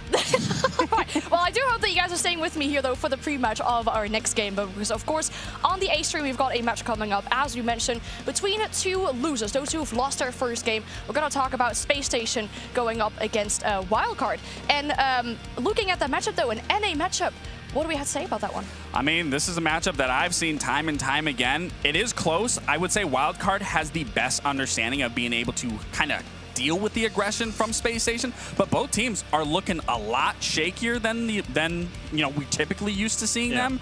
But if I would say if one team's more resilient, more mental fortitude, Space Station isn't letting that 7-1 knock them off by any means. I think the fact that they're playing each other is kind of like the comfortable pick of a second game where you fail the first one. It's a learning lesson, and I think for this, I will say Space Station is probably the favorite in the sense that first of all, they always beat Wildcard when it matters in NA finals, and to make it to the Munich Major, they did so. And I think the most important thing is Space Station are known for their mental, for their discipline, for their capacity to be better where their back is against the wall. I think they will be the kind of players that will take it easy that they lost 7-1 to BDS. That was a learning lesson. Whether they lose 7-1, whether they lose, in overtime, it doesn't change anything. We might rather, have that in the Swiss and learn things and really implement them when it matters the most to get 3 wins. I think it's also to just keep in mind, transitioning now to Wildcard, both these teams should feel comfortable now. It's a little bit of a reset. You don't have to worry about another region. You don't have to worry about playing a different sort of play style. You understand each other. That's always an easy thing to do here. It's just a matter of being able to adapt. And that's where Wildcard, that's where it's a struggle for me. This is a Wildcard that we see time and time again throughout the stage where one person starts out really hot and the rest need to start to slowly warm up. But sometimes it's too late. And that's exactly what we saw in their match versus Secret. Is we saw Dash, for example, have a tremendous pop-off performance and everyone started to rally towards the very end. But it became towards that very end, ended a 7-5. So we need to see Wildcard, everyone firing on all cylinders if they want to fight in this match. Yeah, I'm struggling sometimes to see the team in them where I can see that they're problem-solving things, but at different pacing. Yes. And that's a big issue. Someone is going too fast at some point, and someone is too slow, which creates a desync, and which means there is no trades. And that's something that happened consistently on Border against Secret. That's why they lost. And playing against a unit like SSG, that's the one type of playstyle that we test that. You need to be looking and playing as a team if you really want to take on Space Station. And today, that's not something they showed against Secret. Yeah, it's going to be difficult for sure, especially with this being just a best of 1. We'll pull the map veto and see where the series will take us to between these two teams that are so familiar with each other as they play each other quite often inside of the SAL. And it looks like we're going to another skyscraper for a best of 1. That is usually considered to be quite a risky pick. It's definitely risky. I mean, for Wildcard, having the performance that you did, that it was a slow burn, you're going to be starting attack on Skyscraper. That's not leaving me too comfortable, even if I would say Wildcard, in my opinion, looks a little better on Skyscraper than SSG, but for SSG, you're starting on defense. You're instantly going to find comfort. You instantly can apply that aggression and play that mental game. Get in their head, not let them feel comfortable, so then when they do transition to that defensive half, they're already going to be winning that mental warfare. I would agree with you, but the last time I saw Space Station play on Skyscraper and start in defense, they lost all 6 defenses, went on in attack and lost the attack, so they lost 7-0 They did. against M80, starting in defense. But that's M80. That's an exception. They're in the winner bracket. That was a team that completely dominated throughout the stage, and I will convincingly. I will also say this, if there is one team that can learn from a defeat, especially from such a hard defeat, it's Space Station. You could actually replay the match, M80 Space Station on Skyscraper the day after that loss, and I'm pretty sure you'd have seen such a stronger Space Station. I mean, look at Callout. He hasn't blinked since he's been explaining everything that they're doing. All right, speaking of call-out, though, one of the coaches on these teams, we have Maria standing by with a chat very soon with these 2 coaches. I'd love to hear more from them, but bringing it back to what we talked about earlier with these one words about the teams. I mean, I'm thinking of discipline, brotherhood, wild card. I feel like it's showing how it really works out for these 2 teams, because yes, discipline is a big thing over on the side of SSG, and then losing your first game, I guess, kind of puts you in a reality check as well. Yeah, it definitely does, but again, it speaks into that brotherhood, it speaks into that mentality, and as we just said, regardless of losing 7-1, that isn't going to knock them off their high horse. They're still going to come into this confident. They're still going to be ready to play. Fultz is still going to be able to make the calls that he needs to make, and as you so candidly put it, if anyone's going to learn from a loss, and especially a loss that they took against BDS, Space Station is going to be the one that is going to extrapolate more from that than I think Wildcard would in their loss against Secret. I think the interesting story here is that everyone expected Space Station to make it to the Munich Major. No one expected Wildcard to make it. I think you're missing Dark Zero here. The reality is that, there is the Big 4 in NA. There always has been, and one of that Big 4 was Dark Zero, and Wildcard kind of took that spot and is the Wildcard. Here, once again, in this matchup, just like the one they faced on Secret, they are the underdogs. I'm waiting to see that pressure disappear. And this is what I want to say, and I said this throughout the regular stage in the NAL, is I want to see the exact same wildcard that we saw at Reload. Yeah, because that was the team that fundamentally played so well. They were always ready to go for the execute. They understood the win condition. They knew how to play off one another, but that's where they have continued to fall off throughout this entire stage. Barely grasping this shot here at the Major, and it's on them right now to not fall any shorter or further down, going 0-2 and putting your back against the wall where one more loss sends you back home. They need to make an impression here, and I think they can do that here by punching this card, by beating SSG. I'm wondering how much Lagonis has had an impact as a coach on this team. He had struggles on Liquid as an attacking roster. They were quite slow. They had problems of fundamentals, and that happens against with Wildcard. And I think maybe sometimes by making things simpler, maybe we could go back to that ranked feeling that we had when we saw them at Reload. Well, the good thing is we get to hear from him as well as from Kala, though, because Maria is standing by with an interview of the coaches when they arrived earlier today. I'm here with both coaches from SSG and Wildcard, and I want to know, how does the first loss of today affect the map veto for you guys? Yeah. As far as the first loss affecting map veto, I don't think it really made that much of a change. We tend to have the same process regardless if we win or lose. It was just, going back, running the stats. We know Wildcard, they know us. We kind of just went through the same way as all. Okay, what about you, Lagonis? For us, affect a little bit, but was a good map to ban again because they're very strong on border, and we lose border in the beginning of the day, so it was a combo, both ideas was together basically, so it was fine for us, and we are happy to play Skyscraper, get a little revenge maybe, because we lost against them in the North America League, so that's it. Are you guys they are gonna get the revenge or no in Skyscraper? No revenge, no revenge. Little Sky defense, come on now, you know better than that. Also, just to finish really quick, come on, Lagonis. I want to know how the first loss also affects your gameplay right now, your the team performance. I think don't affect the gameplay, but all the losses or all matches that are playing the tournament, especially on a LAN event, you learn a lot from that. And I think especially about the pace, how we need to attack or defense, sometimes just play with more attitude. So it was a learning, all the matches are learning, and this match against Secret was a learning, so yeah, that's it. What about you?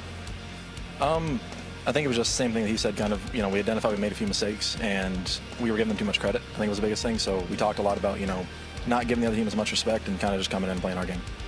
Thank you so much. Have a great game. Valeu. Thank you so much, Maria. And we have some more time to talk about these two teams before the match is ready. So after this interview, and I guess observing the room that we are in as well, I want to do a quick vibe check. Which of these two coaches, or I guess teams in general, seems like they have the least pressure, or seems that they can deal with this pressure? as well as they do. I think it's not even close. I think despite the fact that SSG is the favorite, the experience is there. Yeah. And you've mentioned it multiple times. We've seen that in SSG, that discipline carries on in the mental. These guys, they never feel the pressure, or at least they deal with it extremely efficiently. And I think that you could see it already in the way that the stance Color has. Really confident. And as we hear, that's Furia, I think. Honestly, I thought it was Space Station when I first. No, that's Furia. Yeah, they'll be right beside us though, so when they start cheering that little thing that they do in the circle with the words and everything, we'll definitely hear that and catch up on that coming in though. I like how you're mentioning experience, but I want to bring a counter argument to that though. Technically, when we look at the wildcard roster and the fact that the last major was a year ago, there is a defending major champion on that roster. Do you think that's going to really matter in this one? I feel like that's too long ago to really... And it's I was going to say, well, then if you look on that roster, there's 2 SI World Champions on there. And I think how long but was I mean, major defending isn't like, that was last... Sure, okay. How long ago was it? Quite some time. 5 years, yeah? It was 5 years. It was quite some time ago. I mean... we were still at our prime, Max. just drop it. It doesn't matter. It's 5 years in esports. It's like 20 years in real life. True. It's true. I'm 28, but in reality, I'm like 48. Well, you can't say you did. No. But that's the difference. But, I mean, you are right. I mean, there is a player on there that does have that experience of winning a major and knowing what that feels like. But, again, that's not everyone else on the team. And, again, in order to win a game, that comes down to the team, and it does come down to mentality. As much as you are playing the game physically, a lot of mental really comes into this, especially when you're coming off of a loss. And, again, that's what we're really highlighting here, where we've talked about Space Station time and time again. They will always have that mental on their side. And, again, even in this matchup, they always beat Wildcard. They always have that upper hand against them. And as you heard Lagona say, they want revenge. Yeah. They're not looking to get revenge. And I mean, focused on the game itself. Like, the guys are starting Skyscraper. Defense, Space Station. Yeah. I know they've lost 6 rounds in a row in defense on Skyscrapers, but that's like M80 and that's learning experience. For me, you go back there. No excuses. No excuses to not be in the lead when you start defense. Now that's Space Station. And that's it. You hear that? That confidence is there. That's some discipline, brotherhood, I guess, that we're seeing there once again. And now, we only fleshed it up very shortly, though, when we talked about the schedule with the final remaining games on both of our streams. So we're going to bring it up one more time so you can have a good look at the matches that are still remaining. With the time, of course, next to them so you can put an alarm for the game that you really want to go and watch. I say you watch all of them, but if there's one that you had to pick, I know we're going to think of FaZe and M80, but I want to think of another one.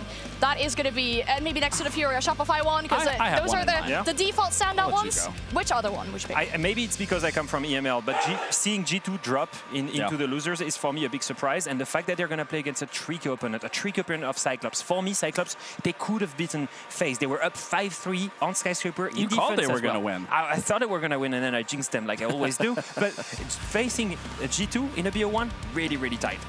For mine, I'd have to choose NIP versus Weibo, just for the simple fact we watched NIP develop so well throughout this stage, whereas before they would beat their head against the wall, they would send body after body to problem solve. This time around, they were problem solving. They were understanding win conditions, and to fall short early, that's not what I want to see from them. I want to see a huge resurgence, and also for the same thing for Weibo. They've been looking really good. It wasn't the best performance on Clubhouse. I thought it could have been a little more competitive. So hopefully once we get to that is later in the night, that those games really go the distance. Yeah, I hope so. Just one more quick thing before we bring our casters in. Did you guys do your predictions? I'm a bad one with that. I didn't do it. I haven't done mine. Wow. No, okay, so you cut us on the I can see spot. what you guys are doing. Just because you didn't do it, you can never be wrong. But I see. Well, that makes sense. We did our prep, not the predictions. Unfortunately, mine was already wrong because I picked Fury and Secret as the first 2 teams to win 3 games. And that already can't happen anymore since the first game of the day. But there's still a lot more to unfold for us. And of course, with this loser game, we'll bring in our casters and have a quick chit-chat with them. Once again, we are joined by Guz and Xenox. No APL matchup for you guys here. A full NA one. How excited are we for it? Yeah, I'm excited for it. I think that for this particular matchup, Wildcard come in as the underdogs, but I think they've also still got a good opportunity to upset a team like SSG. I think that when it looks at a lot of the top NAL teams at times, various times, and I guess Laxing, you'd be the best one to talk about this, that on any given day, like the last 2 teams these played on Skyscraper, it was a 7-5. Like you could easily flip and reverse that on any given day. No, you easily could, but again, when you're also looking even when Space Station losing 0-7 to M80, there's a lot you're going to be able to take from that. And I think no matter what player, caster, analyst, host even, if you're going to go to a Skyscraper, you're going to feel most comfortable on defense. Right. And you're giving Space Station that upper hand of starting on defense and immediately applying that pressure. Okay, I'm not going to listen anymore because I'm very disappointed you 2 didn't do your predictions. Did you 2 do your predictions? I did. But very quickly, by the way, can I get something from you, Lax? Yes. Can you please pick up that little blue thing from the react button right behind you. There you go. It is annoying me. Come on. Okay, no, you're just avoiding the question. Did you guys do your predictions? He just wanted that. He just wanted that. That's all you wanted. What? Oh, no. Yeah, okay. Don't know. I feel like we're pulling out everything here to avoid the question. Did you guys do the predictions? Yes, we did. I did mine. I forgot mine, and I forgot to recheck them, so I don't actually know who I picked. I forgot mine too. Oh yeah, that's an easy excuse. That's an easy excuse. You don't. Did you do yours? I did mine. Yeah, I was just saying how mine can't work anymore because I picked for your secret. I was making sure. Thank you for listening to me, Lex. I appreciate this. I was making sure that the story didn't change. I'm going to send it to you guys because the game's about to start. Thank you, Anne. That's a wise decision. Let's get into this one, the All-American Showdown. SSG taking on Wildcard. We head to Skyscraper for this. The last two times these two teams played was actually on Skyscraper. Funnily enough, SSG won at 7-5. It was a defensive masterclass actually back in that match. It was only one attacking round found for Wildcard, 2 found for SSG, and that was the difference in the end. We head back to Skyscraper and see whether or not that result will potentially change, and certainly at a time where it will matter more for these two teams. A lot on the line now, guys. Yeah, this match has very much been framed as one heavily in favor of SSG, and they start off defense on Skyscraper, so a lot going their way in this particular matchup. History suggests that they should do well in this match, but maybe Wildcard can pull something out here this afternoon and catch SSG off guard. But I must say, I think I share the sentiment of the desk and the community poll as well, that SSG go in as rather firm favorites for this matchup. But North America has a tendency to produce some really interesting rivalries and results at these international events. They do. I think it's very much a case of just round by round, we'll see how it plays out.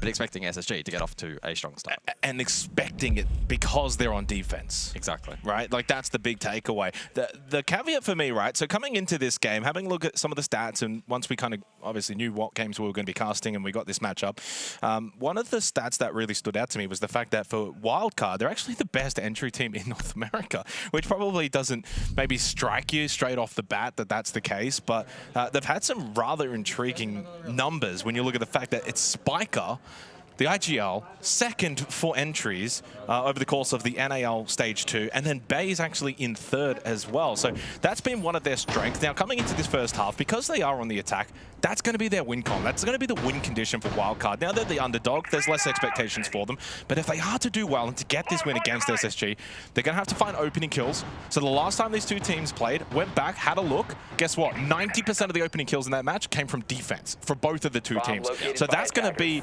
kind of where you need to change what happened last time if you're going to find success this time.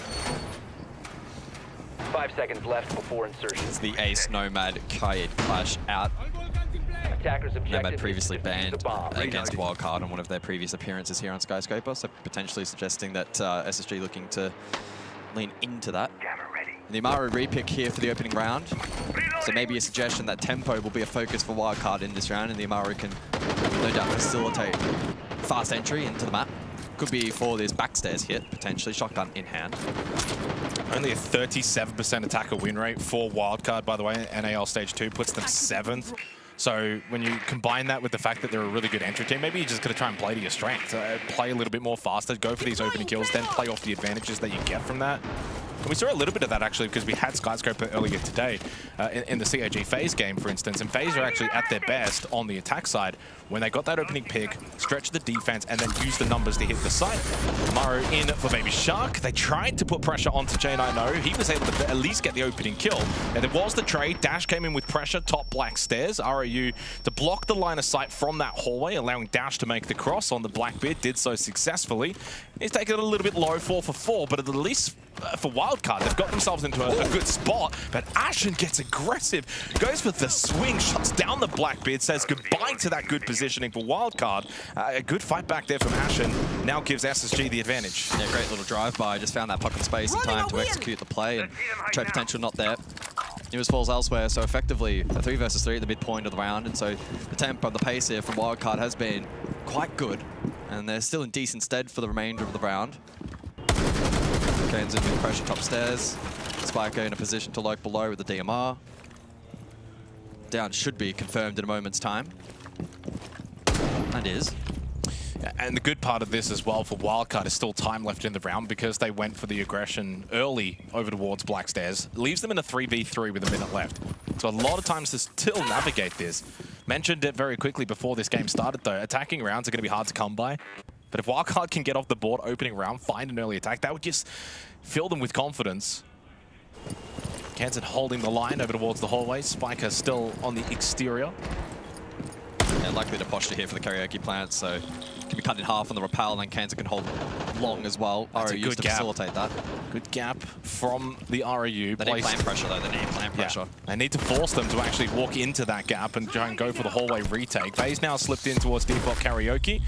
Fultz is going to break over the key barrier placed by his teammate Ashen. And this plant will go down successfully, but pre-positioned was Fultz to then get the swing and then clears out Kansan as well. SSG basically said to Wildcard, you can have the plant, but we are in the best position to then counter once you actually then get out of that plant position.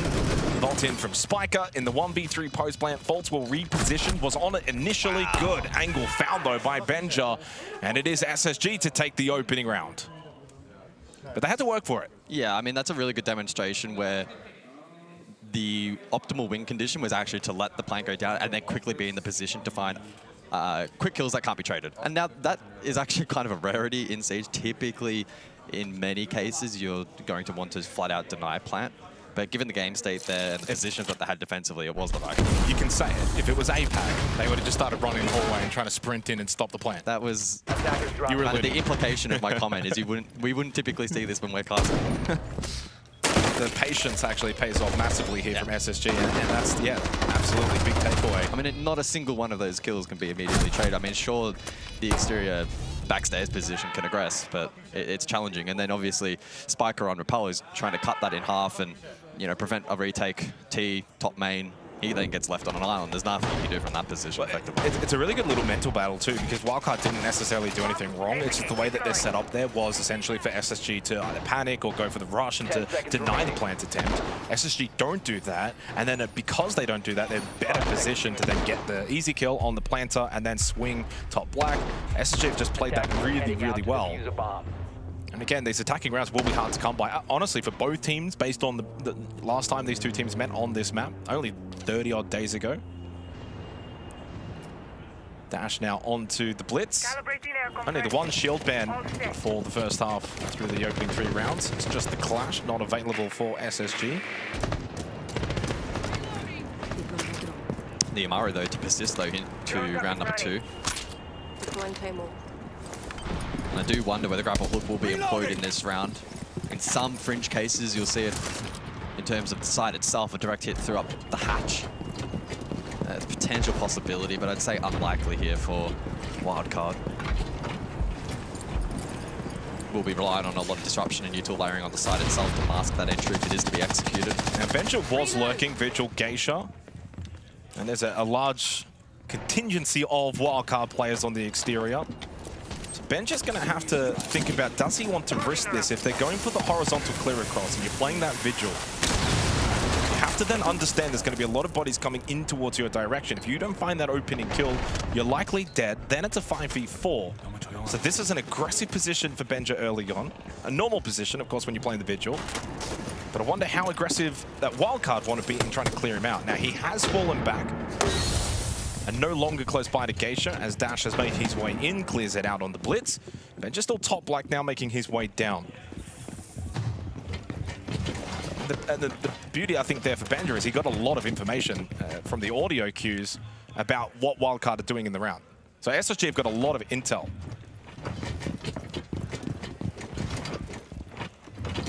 Yeah, it's map control for Wildcard, but time beginning to dwindle, just over a minute remaining in the round, and it's Ashen now to contest close with the Smoke Babes and 1 remaining. Well, and don't forget now, Benja's got a good option here in terms of being able to flank later in the round. Yeah, no dedicated flank watch operator here from Wildcard. Do have a Claymore down. That's about it. So it's a quick play here potentially from Bay. Potentially to support the terrace clear in towards bar. 45 seconds. Dash went a little bit too early there as the smoke hadn't quite plumed just yet. Made his way out of that gas bay, but very low on health. Flank. And here is that flank from Benja. Now, I think it was Spiker that was actually still holding back and watching that flank. Didn't quite get the kill, but he has forced the Vigil back. Under 30 seconds remaining into the round. Up close, trying to get the guard break, does do so. Ashen has been aggressive to start the opening 2 rounds, as has his team. Up now 4v2 in the second round. Spiker does shut down Newers. He hasn't had much of an impact to begin in the opening 2 rounds for the top-rated player in this lobby. Coming out of stage 2 NAL. Spiker another one. But now all by himself, Faults will get the final kill, and SSG make it a clean start.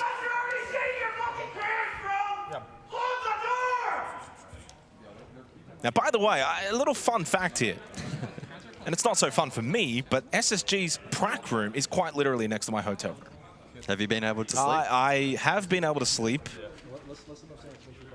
but...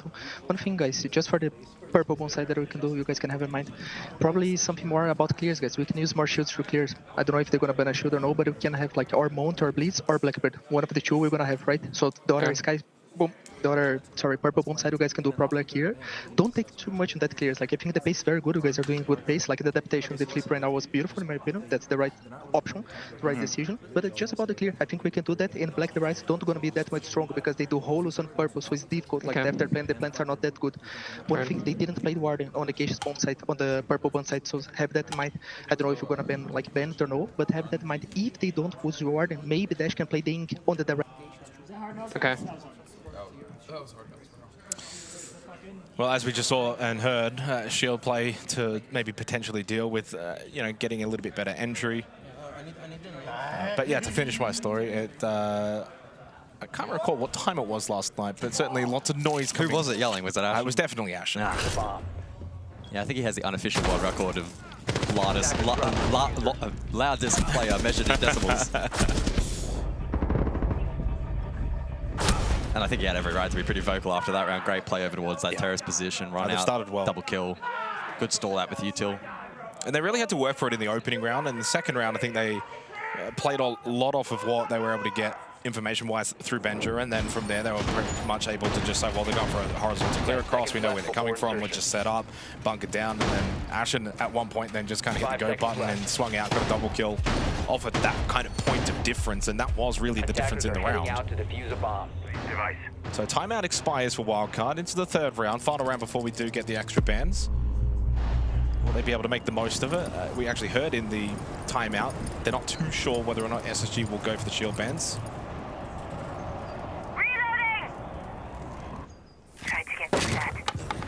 Yeah, the temperament from Lagonis in that tactical as well was quite intriguing. Certainly wasn't frustrated or upset or trying to fire up the team. It was cool, calm, collected, trying to formulate a counter plan into what SSG have developed here defensively. An emphasis on the clear as well.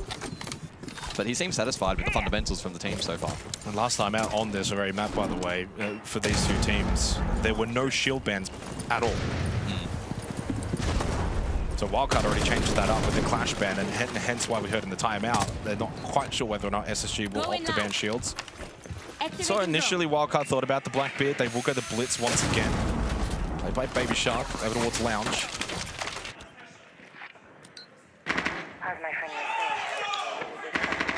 I'm seeing the influence from the Azami quite a bit already in this matchup in developing strongholds across Skyscraper and making the clear challenging. This time around, it's Ashen over towards Drum, and that's something that Wildcard will be looking to contest through the midpoint. As we almost approach a minute 30 again, it feels like the time management and the stall-out potential from SSG has been pretty strong so far.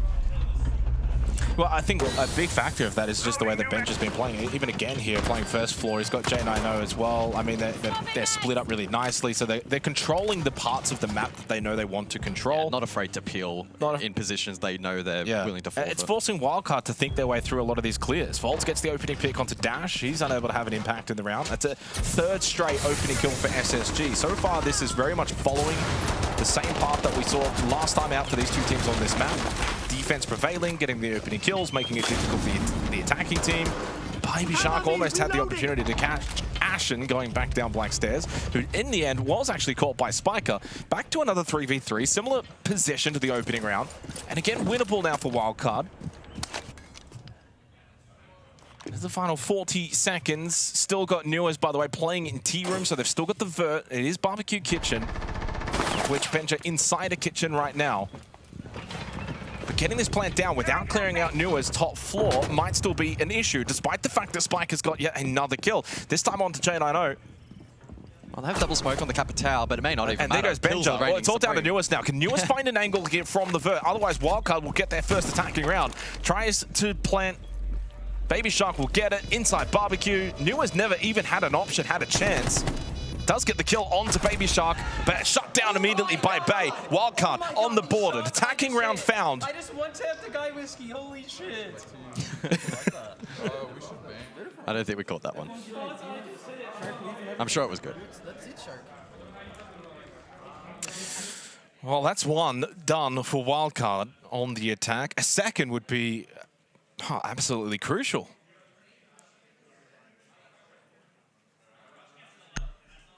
So we'll see what these additional bans end up being, and if the theorizing was correct. So Habana Mirror, so no additional shields layered into the bans here. Now what's intriguing for me is, so we've seen Blackbeard and Blitz, but we haven't seen Blackbeard and Blitz.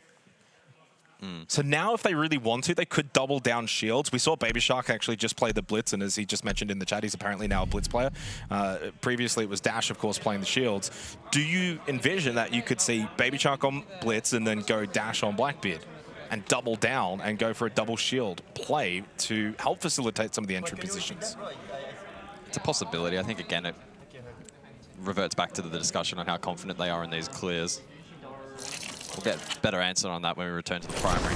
Last time out, though, this wasn't too bad. You saw the value from the Blitz here, the clear towards Karaoke, 4-3, minute on the clock. Ashen Field just post this particular play. But then got caught. But then, yeah, they isolated a couple of picks elsewhere. New was unable to then be impactful up above. Oh my god, these shots I just hit. I just one-tapped. Nice! Oh my god! Oh my god! Lucky I didn't say anything. I was actually celebrating. By the way, literally as we just got the attack, so like momentarily, no one's gonna believe me now, but momentarily Dash was hovering the Blackbeard and Baby Shark switched over to the Blitz. You saw it. I didn't see that. Oh, okay. All right, now you're gaslighting me. I never saw a Blackbeard. Well, they did think about it temporarily, but opted against it. Dash will go on the Ash. Again, with the Azami up, it's difficult, I think, to compromise on the U2 clearance. You need a decent belt of explosives. Obviously, they have Zofia, but layering in the Ash as well is useful, even despite the mirror ban. Again, an emphasis on the keep it barrier clear as well.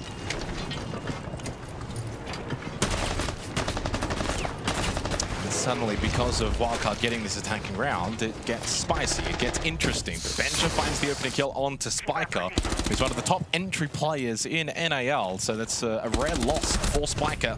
Dash, though, catching out Benja towards Geisha. That's a free clear. Decent trade onto the Womai. More magnets to generate throughout the round. Ashen trying to take the battle. Did get some damage onto Dash and then got caught by Bay. Good pressure from Wildcard, and now suddenly they've got the player advantage. Oh, faults maybe unaccounted for though, so keep that in mind. Oh no, does get caught right on cue. Well, here you go. Sharp. Wildcard now really putting the pressure to SSG. Such is the nature of a map like Skyscraper. You kind of stand up and get a little excited when the attacking team starts to find these rounds. It puts Wildcard in a really solid position. Dash, what a shot onto Newers. But Wildcard are not messing around. A second attacking round found on Skyscraper, and now suddenly this gets interesting. Yeah, 2-2 scoreline. SSG stunned a little bit. Yeah, I think you would be.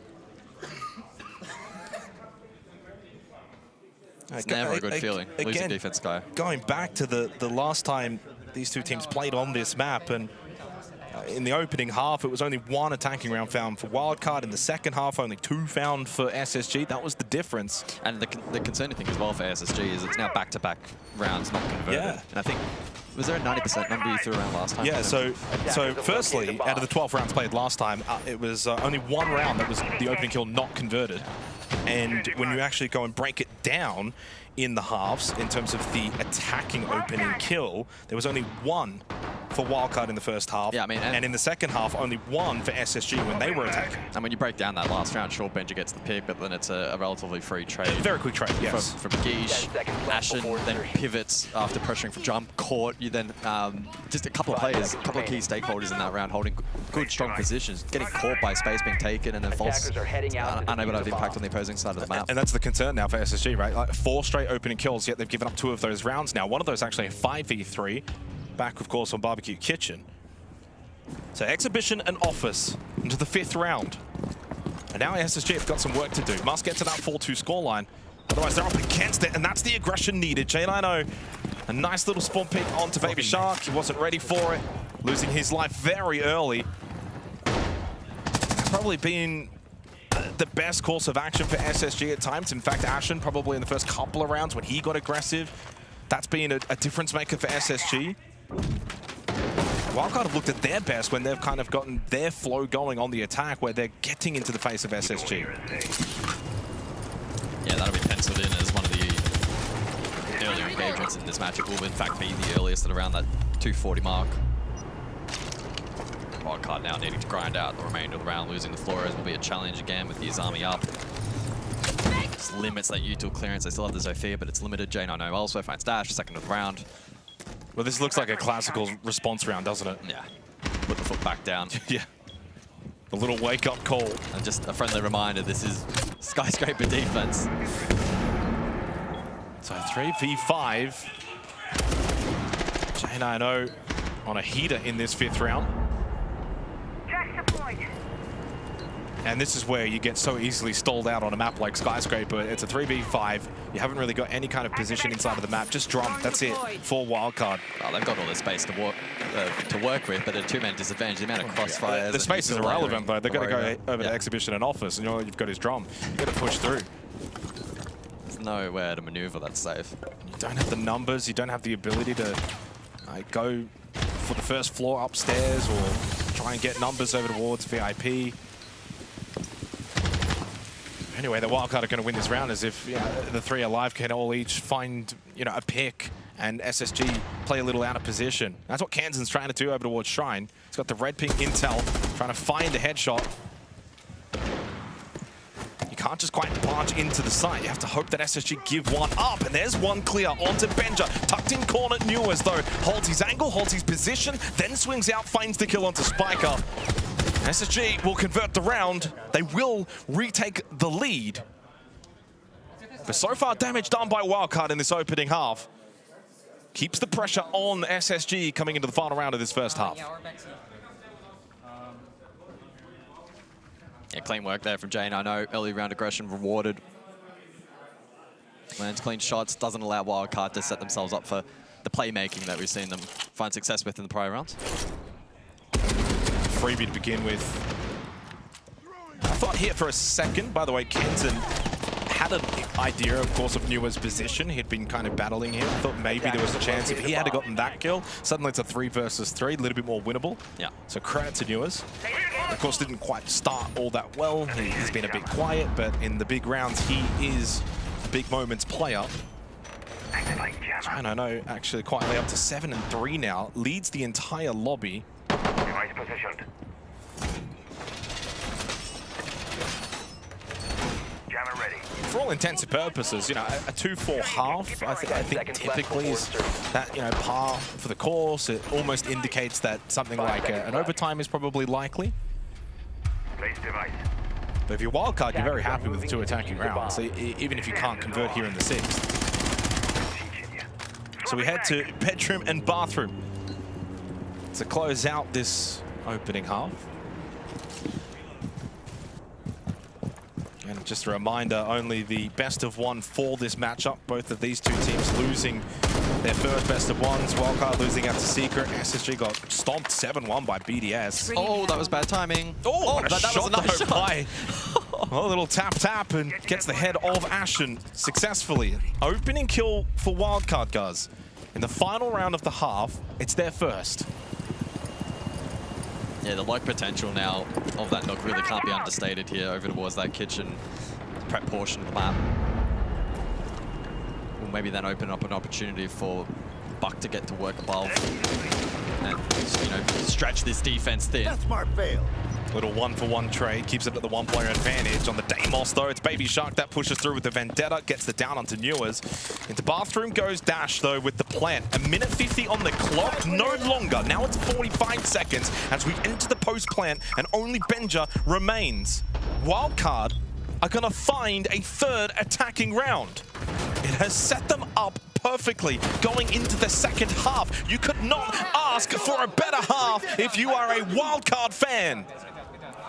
Wow, I really didn't expect that to kickstart such an aggressive open kill encroach of the side. I thought it was going to be one of those classic reset moments. We'll go above, contest Benja, get the buck to work. But they took it and ran. They just compounded that advantage really nicely. The Deimos, I think, really aided on the lobby clear as well. And once they had that plant position, couldn't be contested from above. Clean conversion from Wildcard. 3 attacking rounds, as I said, sets them up perfectly. For all intents and purposes, forget favoritism and percentages prior to this match. As of right now, at this second, Wildcard should be considered favorites. They should be now considered favorites if they can just get the job done on defense. It is in their hands to put SSG into the 0-2 bracket.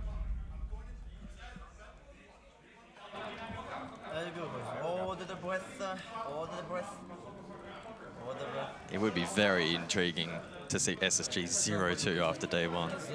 Again, not putting the curse. Well, I mean, look, the the game's not over. It's a 3-3 scoreline, but as I said, Wildcard now favorites. That's where it's at. So it's up to SSG to flip that. They're going to have to bring their own attacking prowess in the second half. Last time out, they did get the 2 attacking rounds against Wildcard, but right now, 2's not enough. That's the concern. That's the issue. Every time I look at Baby Shark, I feel like I just look at Dev. There are some similarities. Yeah, there is.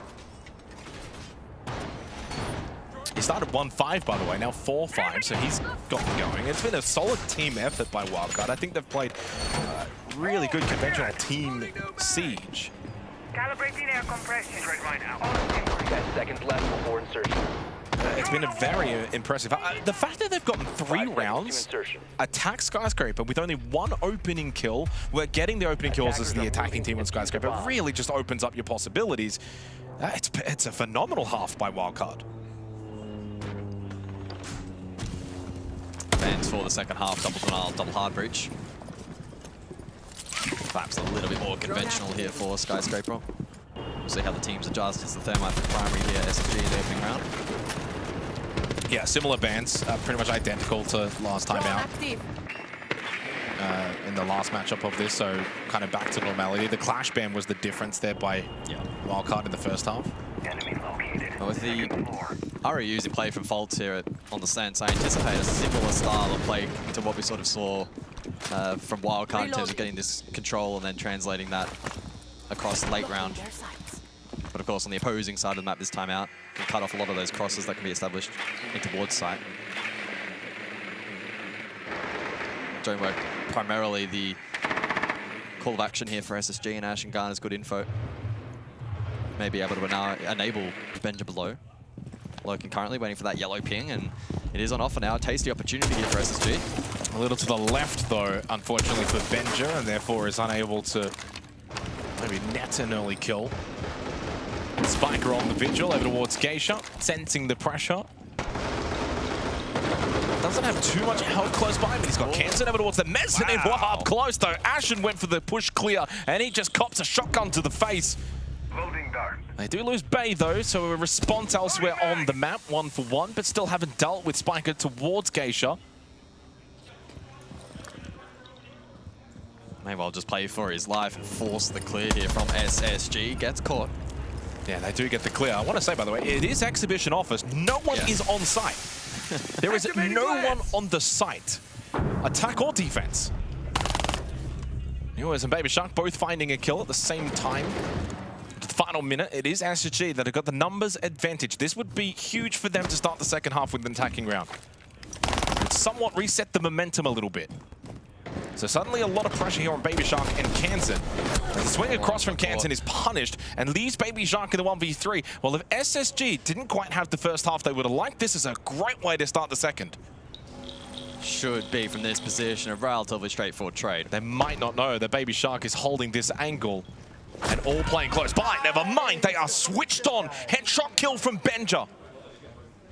And SSG will get the opening attack round in the second half, which means, funnily enough, 4 of the last 5 rounds have been won by the attacking team on Skyscraper. That is a huge flip. That's been attacker-sided so far. It's not the expectation that we had for this map, for this matchup, and yet that's been the reality, and that might spell hope for SSG. 4-3 up. T-Room Karaoke, next side of choice. Yeah, looking back at the highlights from that prior round, it was a decent start. Spiker here, shotgun up close, nets the kill. A Benja ineffective from down below, and even the Warden as well through the mid round. Had a lifeline for Wildcard, but Kansan unable to get back towards side, and that really weakened the defense. Pretty simple snowball there. Even if Benja doesn't find the kill, the trade opportunity is very much alive there for SSG. Warden, handsomely, round win, 4-3 lead. Attackers have located a bomb.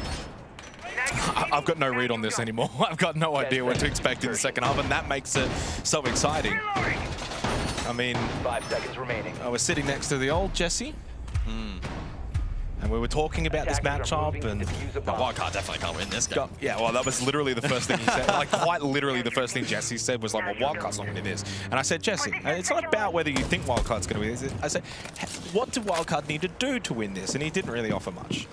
World's #1 analyst. Now turned caster. Texting is out! But no, he was very well, who's the world's #1 analyst now? I would say Fresh. Really? Yeah, he's my go. Probably just because he's watching. Loading new mag. Is that because you hate Leo? I love the French. So the attacking masterclass of Skyscraper has been on full display. Now it puts a little bit of pressure on Wildcard because the timing. The timing indeed. Great shot from Newers, a lull from Ashen.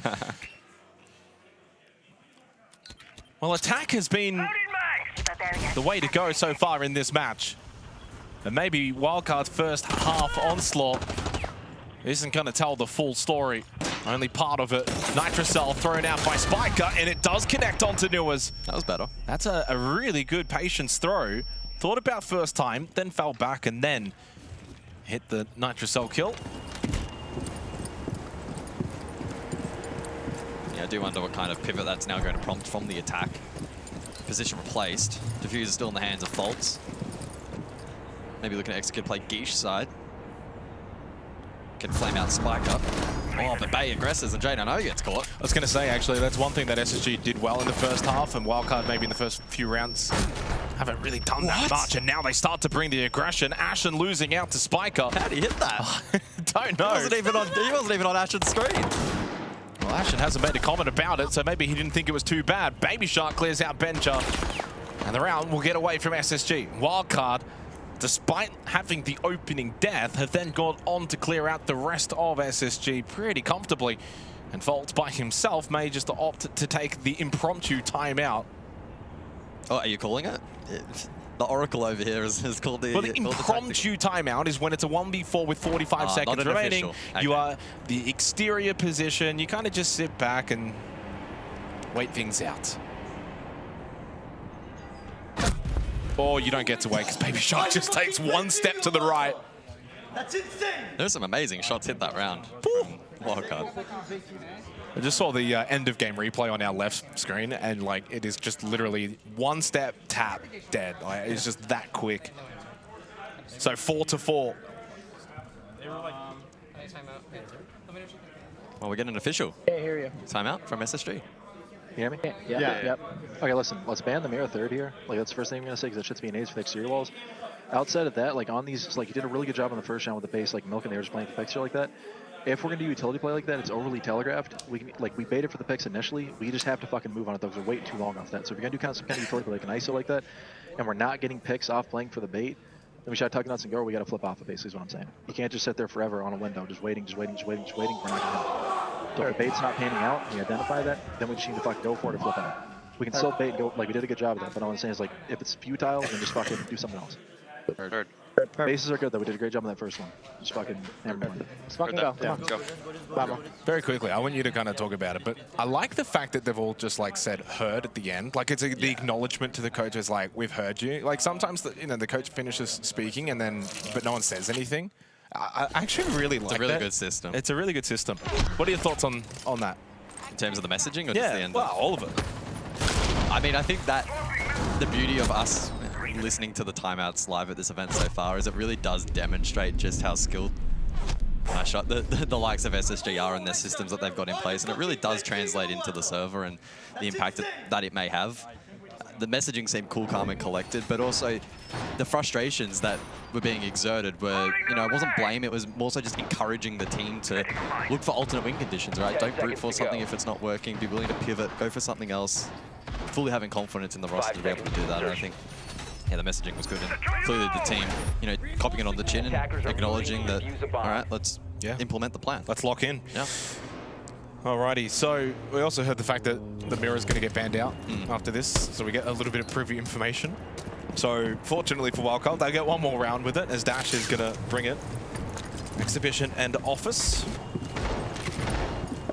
which was won initially to kickstart the second half by SSG. And Mirror has been played. Now all 3 rounds available. Swapping max.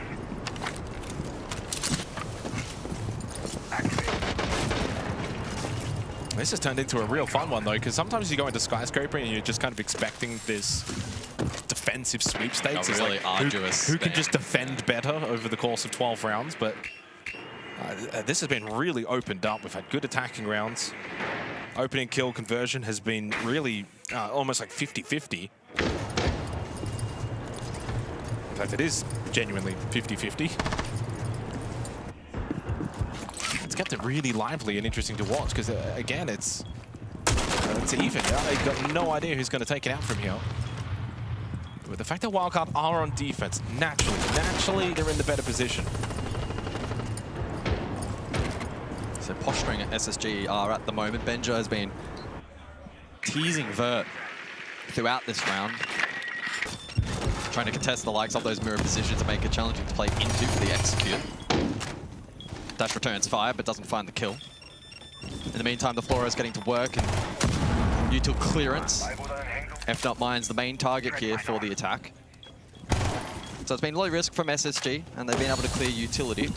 Now it's about the pivot elsewhere and be able to claim some. Well, they're rotating back over horizontal side, so they essentially put pressure on direct. Now they're bringing numbers over towards Geisha. So now they're looking to actually play into the Roamers, who had actually moved out of position, sensing a bit more of a direct hit. SSG have been pretty adaptive so far in this round in what they wanted to do, and so far successful with the opening kill onto Kansan. It certainly caught Wildcard off guard. It's able to watch the top-down view, and the Wildcard defensive lurkers on the horizontal side started to creep back towards site, but then SSG hit on the rotate, and they're out of position. Good catch. Yeah, this is really good from SSG. Very decisive pivot mid-round, and it paid off really handsomely. 30 seconds on the clock. It's about conversion now from this point. 5-3. Some utility trickled in. They look good here. Yeah, it's all about the execution into the final 20 seconds. You got the numbers, you can start to push site, go for trades even, sacrifice a few bodies. But they still take the patience to maybe find some picks, clear out some positions, get more information. Baby Shark loses the battle up close. J9O gets rid of Dash, and this is almost close to flawless. It will not be, though, due to Spiker. 3 seconds remaining, not going to be able to do any kind of heroics. SSG, really well-worked round. They get another attacking round. They take the lead once again. And out of the timeout, they find success. And Ashen has said in chat, by the way, you are trash at Geisha, and that is their position. It's SSG's spot. So they take the lead. That now makes it 5 of the last 7 rounds have been won by attack, inclusive of both teams. Barbecue Kitchen coming up for the 10th round. Yeah, definitely not every day of the week you can rattle out that kind of statistic on this map. Well, the one statistic, by the way, guys, we haven't touched too much on, the opening kills, right? So only 2 have been found by Wildcard. One of those was converted. So over the course of, what, 9 rounds played, Wildcard have only gotten 1 opening kill round conversion. And yet they've gotten 4 round wins. Have located a bomb. So if you actually look at the numbers that we have in front of us, SSG on paper have actually been the better team. Of course, they do lead 5-4. 10 seconds to go. But they are winning in a lot of metrics, in a lot of margins. And just for a bit of context, NAL Stage 2, SSG opening kill conversion, 74%, Wildcard 73.7, so essentially identical. But it's been, certainly a difference maker so far in this matchup.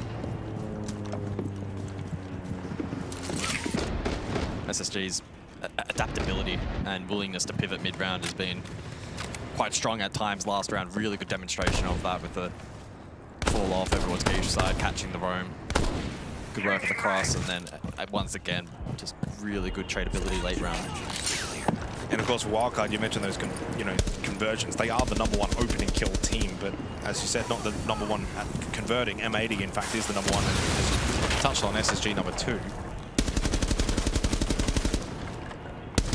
Loading mag! Just feels like, to me, in this 10th round, if SSG find this and go 6-4 up, they will have all the momentum to close this map out. This becomes a very crucial round now for Wildcard to not allow this to get out of hand. So far, over the last 4 to 5 rounds, it's been back and forth. I mean, SSG have not won 2 rounds straight since actually the opening 2 rounds of this map. And Newers with another opening kill for SSG. That is a statistic that they have been dominating here on this map, in this game. But Wildcard, to their credit, at times have been able to win in these 4v5 scenarios. They will need to do so here in this 10th round. Kansan with a big kill onto Volts. Position secured. And they might just do so once again. Ashen will fall. So does Spike Up, but another trade comes through from Kansan, dominating towards stairs. 90 seconds remain in the round in the 2v3. It's certainly still open for both of these two teams. And the 2 top fraggers for SSG still alive, and J90 and Newers. The timing, though, the swing onto Kansan, but there was Baby Shark. Well placed, well positioned, and down to Newers in the 1v2. Wildcard still need to be very mindful in this position. DMR in hand. They're susceptible here. Got the double stacked over towards Game Shark. What a tap, what a kill, and now the 1v1. And a chance here against Bay for Newers to steal this round for SSG. Bay knows that he's got time. There's still 50 seconds. So force that clock to go down and then force the Newers on lower time to have to win this. But he takes the peak battle. Newers is engaging in this. They're both just going for the tap win. Flash, but it's Bay who hits the sick headshot. No. Cool calm collected by Bay. He was full white. But he said goodnight. It's 5-5 in this All-American showdown. Wow. Just trusted himself to hit the pre-fire and it landed. High intensity round. A lot of trades through the mid to late. Jewel over towards Geisha was intriguing. Kansan supported nicely. Then got caught but traded. And Newers with an opportunity. Look at this tap. Bang. Got the first. And this is from Bay's perspective. Yeah, full white, good night. It's a headshot tap. Ice in the veins for Bay. 5-5. As we head into the 11th round, crucial best of 1 here at the Munich Major. You lose this game, you're 0-2. Your path to finals becomes so much more difficult. Sorry, I have to laugh at this message. Oh, my WhatsApp has decided to freeze. 10 seconds. Essentially, Jack, you know, he shouted him out as #1 analyst earlier. Yeah, he said, that's Jack, that's fresh. Love the shout out. Okay.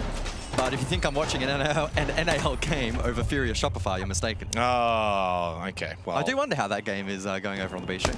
I'll have a quick. But how did he know that he got a shout out? Good point. Yeah, see? As an insider. I've caught it. Oh, maybe someone's gone over and told him. Oh, it's already over. Guess who won? I'm going to say Shopify Rebellion. Oh, I was right. 7-2 over Furia. Wow. So Furia 0-2. in a bit of strife. Wow. Okay. They've made comebacks before. Focus, of course, here, though, is firmly on a game that has been so entertaining and quite literally back and forth. Not since the 4th round when both of them won 2 straight. It's been 1-for-1 ever since. Who can get the edge? Who can at least secure overtime at minimum? Well, we just spoke about the fact that Fury are 0-2. One of these two teams will be joining them.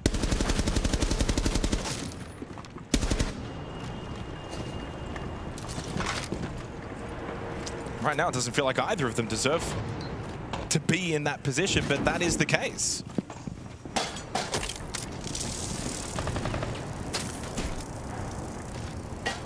So Baby Shark continues to aggress on the exterior and the opposing side of the map. Looking to push back this attack, stall it out for a little while longer, but Benja goes bang, trade immediately. Immediate trade. Haven't seen a lot of those so far. No. Into the final 90 seconds. More importantly, no more Warden on the board. You don't have the Barker either. So 2 big pieces lost for both teams. This one might come down to the wire once again, as the previous round did.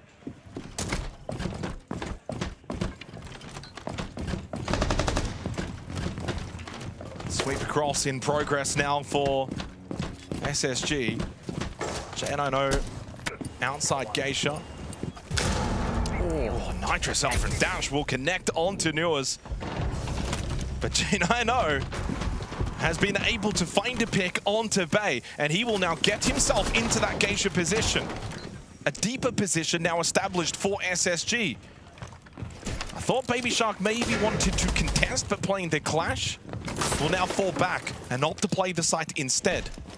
By the way, Kansan over towards Shrine still offers a point of contact, potentially for Wildcard to go for a flank, and indeed he did. And Baby Shark then goes the SMG route, as Ashen will look to stick to plant, gets off it, sensing pressure, expecting the rush to come through from the defense, and indeed it does, Ashen, it does! I am the best shield player! Yo, let's go! The best shield player, says Baby Shark, as Wildcard go 6-5 and have got match point and are on the precipice of sending SSG to the 0-2 bracket. Wow. Their timeout has already been taken. There's nothing but to just go into this next round of bedroom, bathroom, and hope for the best if you are SSG on the attack. That Nitro was insane. Almost got the double as well. Almost did. Just saved by the shield, I can only presume. Well, Jack is listening now as well, by the way, so. Let's go! But too late. This match has been far more competitive. Too late, Jack. Now Leo's my favorite. Leo's my favorite? Yeah, well, he is now. Okay. I thought me and Jack were tight like that. Wow. He supports a bad football team. I support a bad football team. You know, I thought we had some synergy there. Is Leeds even in the EPL at the moment? They are. Where are they? 10 seconds Below left. Everton. That must be really bad. Yeah. Okay. So match point, Wildcard. Can they get the job done? Attackers are heading I out think to it would defuse be the bomb. easy to say a deserving win if they were to do it 7-5. But if SSG can force overtime, feels just as deserving. But rounds 10 and 11, the first time a team able to win 2 rounds straight since the opening 4 rounds of this game. Only 2 opening kills for Wildcard. It's staggering. That has not usually been the case for them. They're a top-heavy opening kill team. So for them, if possible, winning this game, at least they would be doing so through margins of success that they don't necessarily usually get, which is to win at a disadvantage.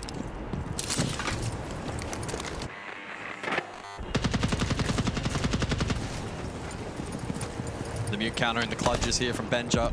Deathmark tracker out. Trying to hack those Banshees and perhaps cams from Volk as well, but disrupted. Some map control now established by Ashen. Yeah, as the defense begins their peel. Well, Benja is also close by as well, so they've kind of gone double stack clear Geisha side, want to put pressure towards this top floor. Bedroom, bathroom, you're going to expect to have some players over towards VIP, Exhibition. Yeah, that kind of second floor pressure will be there by Wildcard, so there has to be some kind of body presence by SSG on that top floor clear across, and that's what they're now trying to establish. Dash is Dragon, mind you. Need to pick up the pace here a little bit, 90 seconds. Missed drone maybe. Do they know of the position of Dash is the question. Nitrocell went off there by Baby Shark, but did not collect anybody. Kansan taken very low and finished off. Opening pick once again for SSG. You can't make this one up. Candela's thrown in towards Dragon onto Dash. Baby Shark will fall. And so suddenly, 4v3, a big shot though, a second by Dash, is able to now bring it back to even numbers heading into the final minute. Volt will rotate outside Office balcony. He's got the kit in hand. Shots, big ones. Asher needs to win that battle. Get some help by Benja. Advantage once again for SSG. Now with the numbers, they can start to think about hitting this site. One Candela still remaining for Volt. Frag grenade and smokes too, so good utility available for SSG. Perhaps a lack of vert though, which could leave them susceptible. Detected a bomb! Defense to reposition. They will actually just lurk over towards reception, but it's now meaning that Spike is by himself in sight. He is completely by himself in bathroom. Bay's a threat over towards, that delivery entry / lobby. Likely the one to make the play here for defense. That's the final Candela to make the push down. Now, Bay can avoid this and then go for the swing. He will take a battle with Ashen, most likely. Didn't fully avoid it. The cross is now being made, by the way. He was on the stairs and Bay wasn't ready for it. Trying to hold this position as well to deny Benja from getting in. It's a trade 1-for-1. Leaves Spiker into red time. The last 5 seconds of this best of 1. Faults will need to get their kit down. Benja loses his life, and with that, no time will remain. SSG will be headed to the 0-2 bracket at the Munich Major for wildcard redemption from the NAL group stage. 7-5 wildcard with a huge upset on Skyscraper. Damn, almost written off heading into this match with wildcard. We fully expected SSG to win this one out. Sure, it's a best of 1, things can happen, but they played some really nice Siege this afternoon, and SSG tested them. Their ability to pivot and innovate across the match from round to round, even mid-round, was exceptional at times, but wildcard able to just grind them down in the end, showing some really good prowess, some great individual moments, and I think rightly deserving of the win.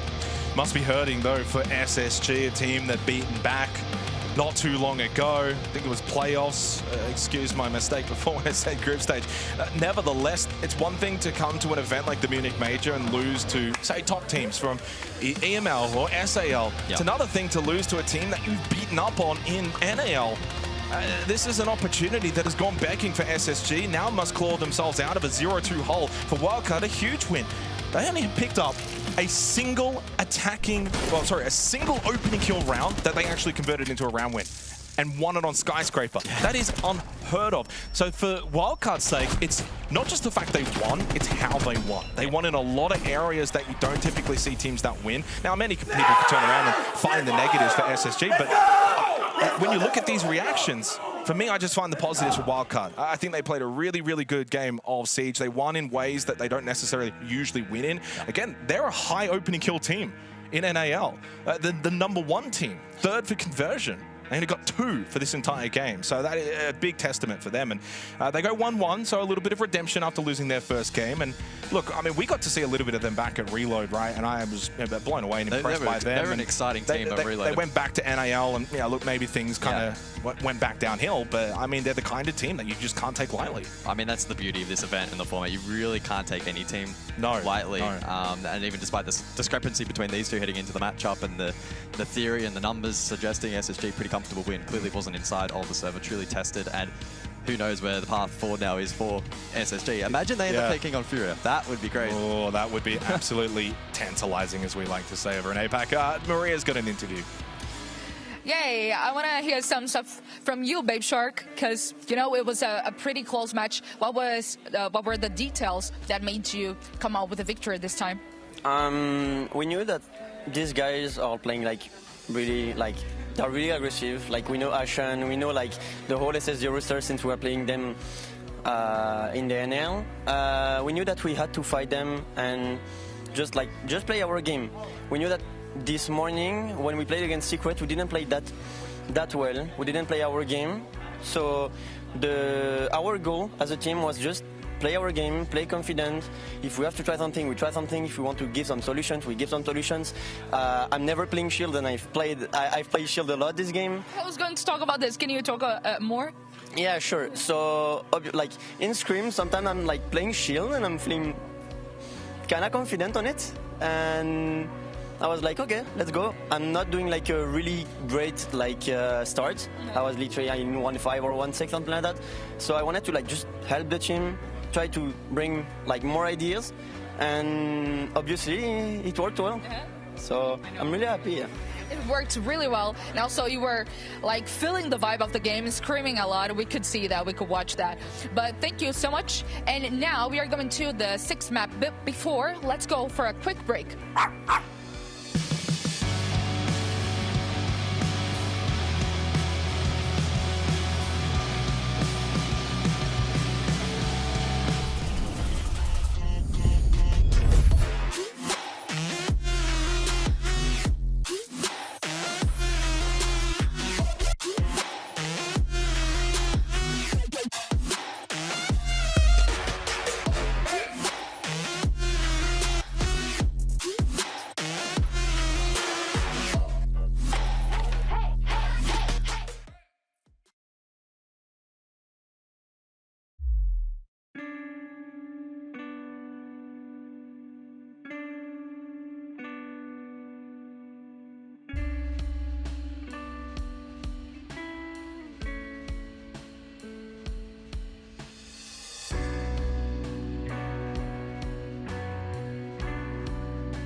I can see what's in front of me.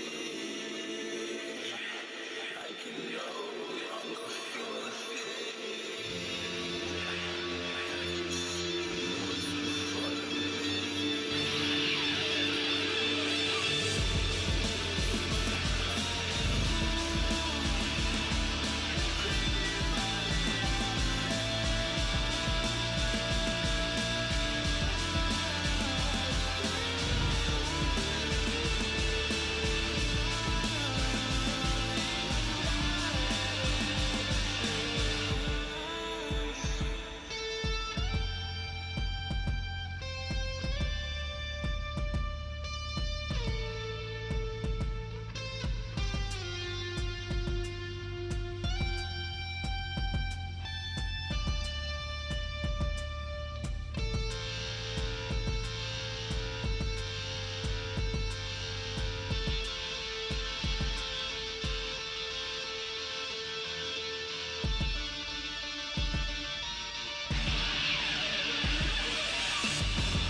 After a historical grand final at Reload, we were missing CAG, and they are back. On the second spot of APL, they are here at the Munich Major, rising as the Japanese champions.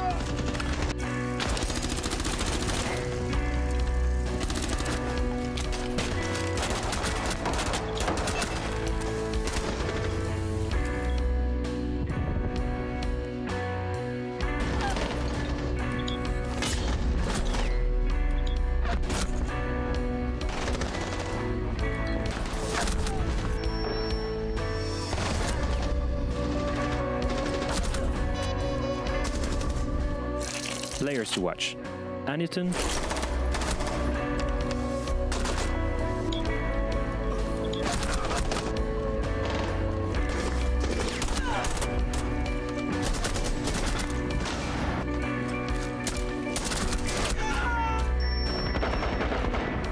and Arcoli.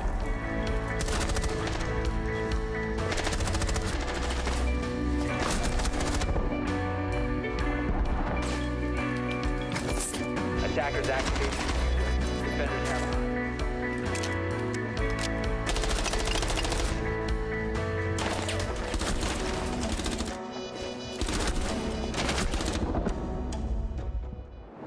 Arculi and also CAG is about to face G2 in the server, but also you had your first loss of the day against FaZe Clan, but you guys had a pretty close match, and FaZe Clan is one of the best teams of the tournament, but also in Brazil, so that must be, I think, some kind of positive?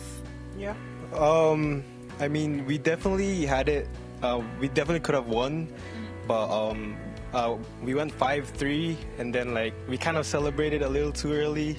We were like, oh, we're actually gonna win, and then like after that they just slammed us 4 rounds straight. So yeah, kind of a bummer, but.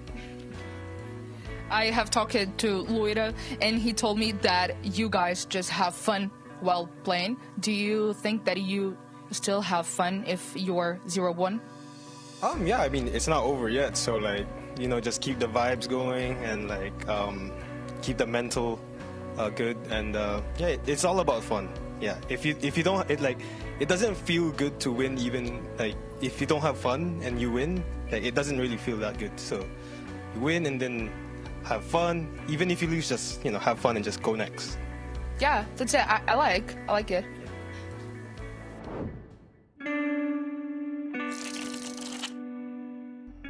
Their group stage ran into a halt midway through as they lost to the Falcons and Gen G. They collected themselves and still secured a top 2 finish.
Their match day 1 against Team Secret.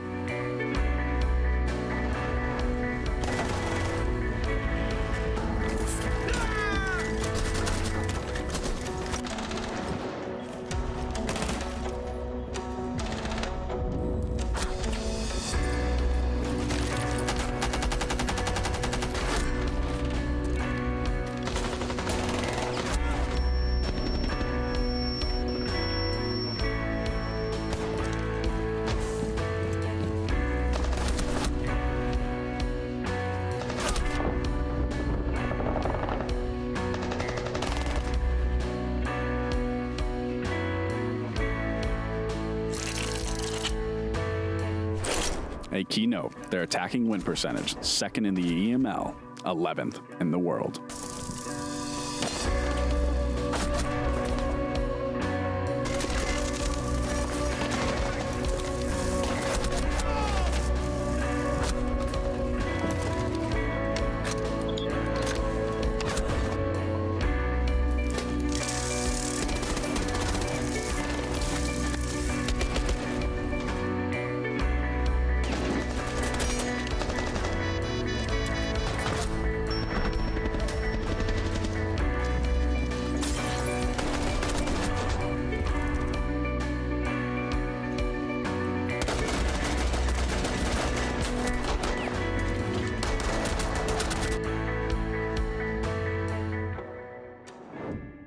G2 is about to play with CAG, but they lost their first match against M80. And I just want to talk about what do you think G2 missed to have the win, and also what did you miss to have not the best performance?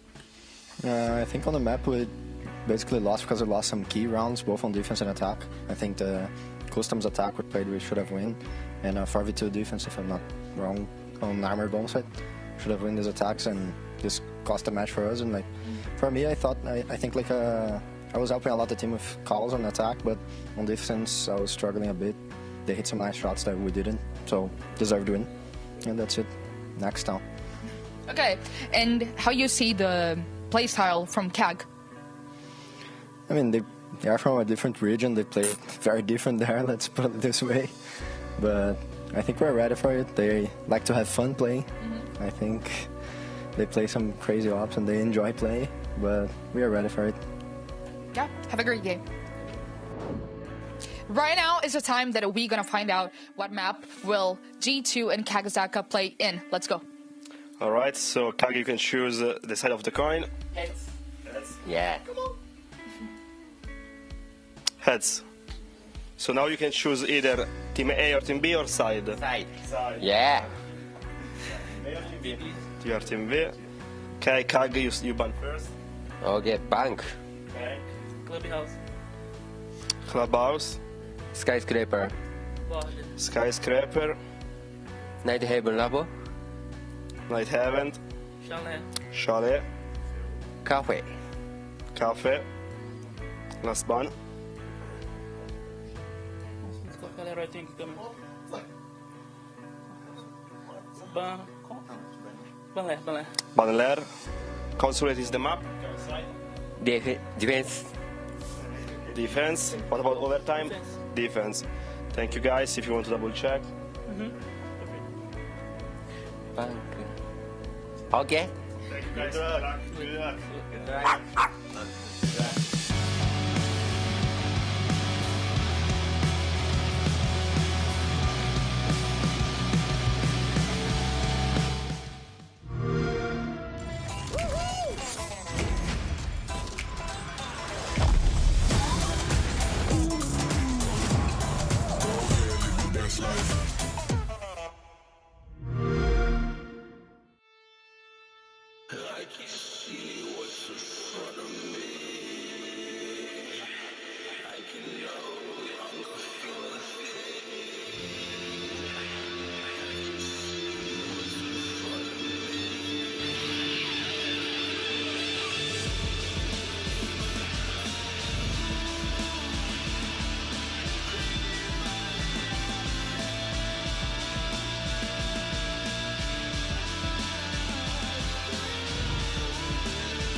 on the break, and I'm here with Ramalho and Didi, both coaches.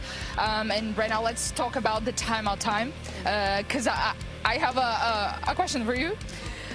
When you talk, you speak really fast. Isn't that normal for you? Do you want to do that, or you just feel like nervous at that time because you have such a little time to talk everything that you want for your team? I try to optimize the most I can, the time, right? Because like it's just 45 seconds and I need to talk about like 2 or 3 rounds if possible.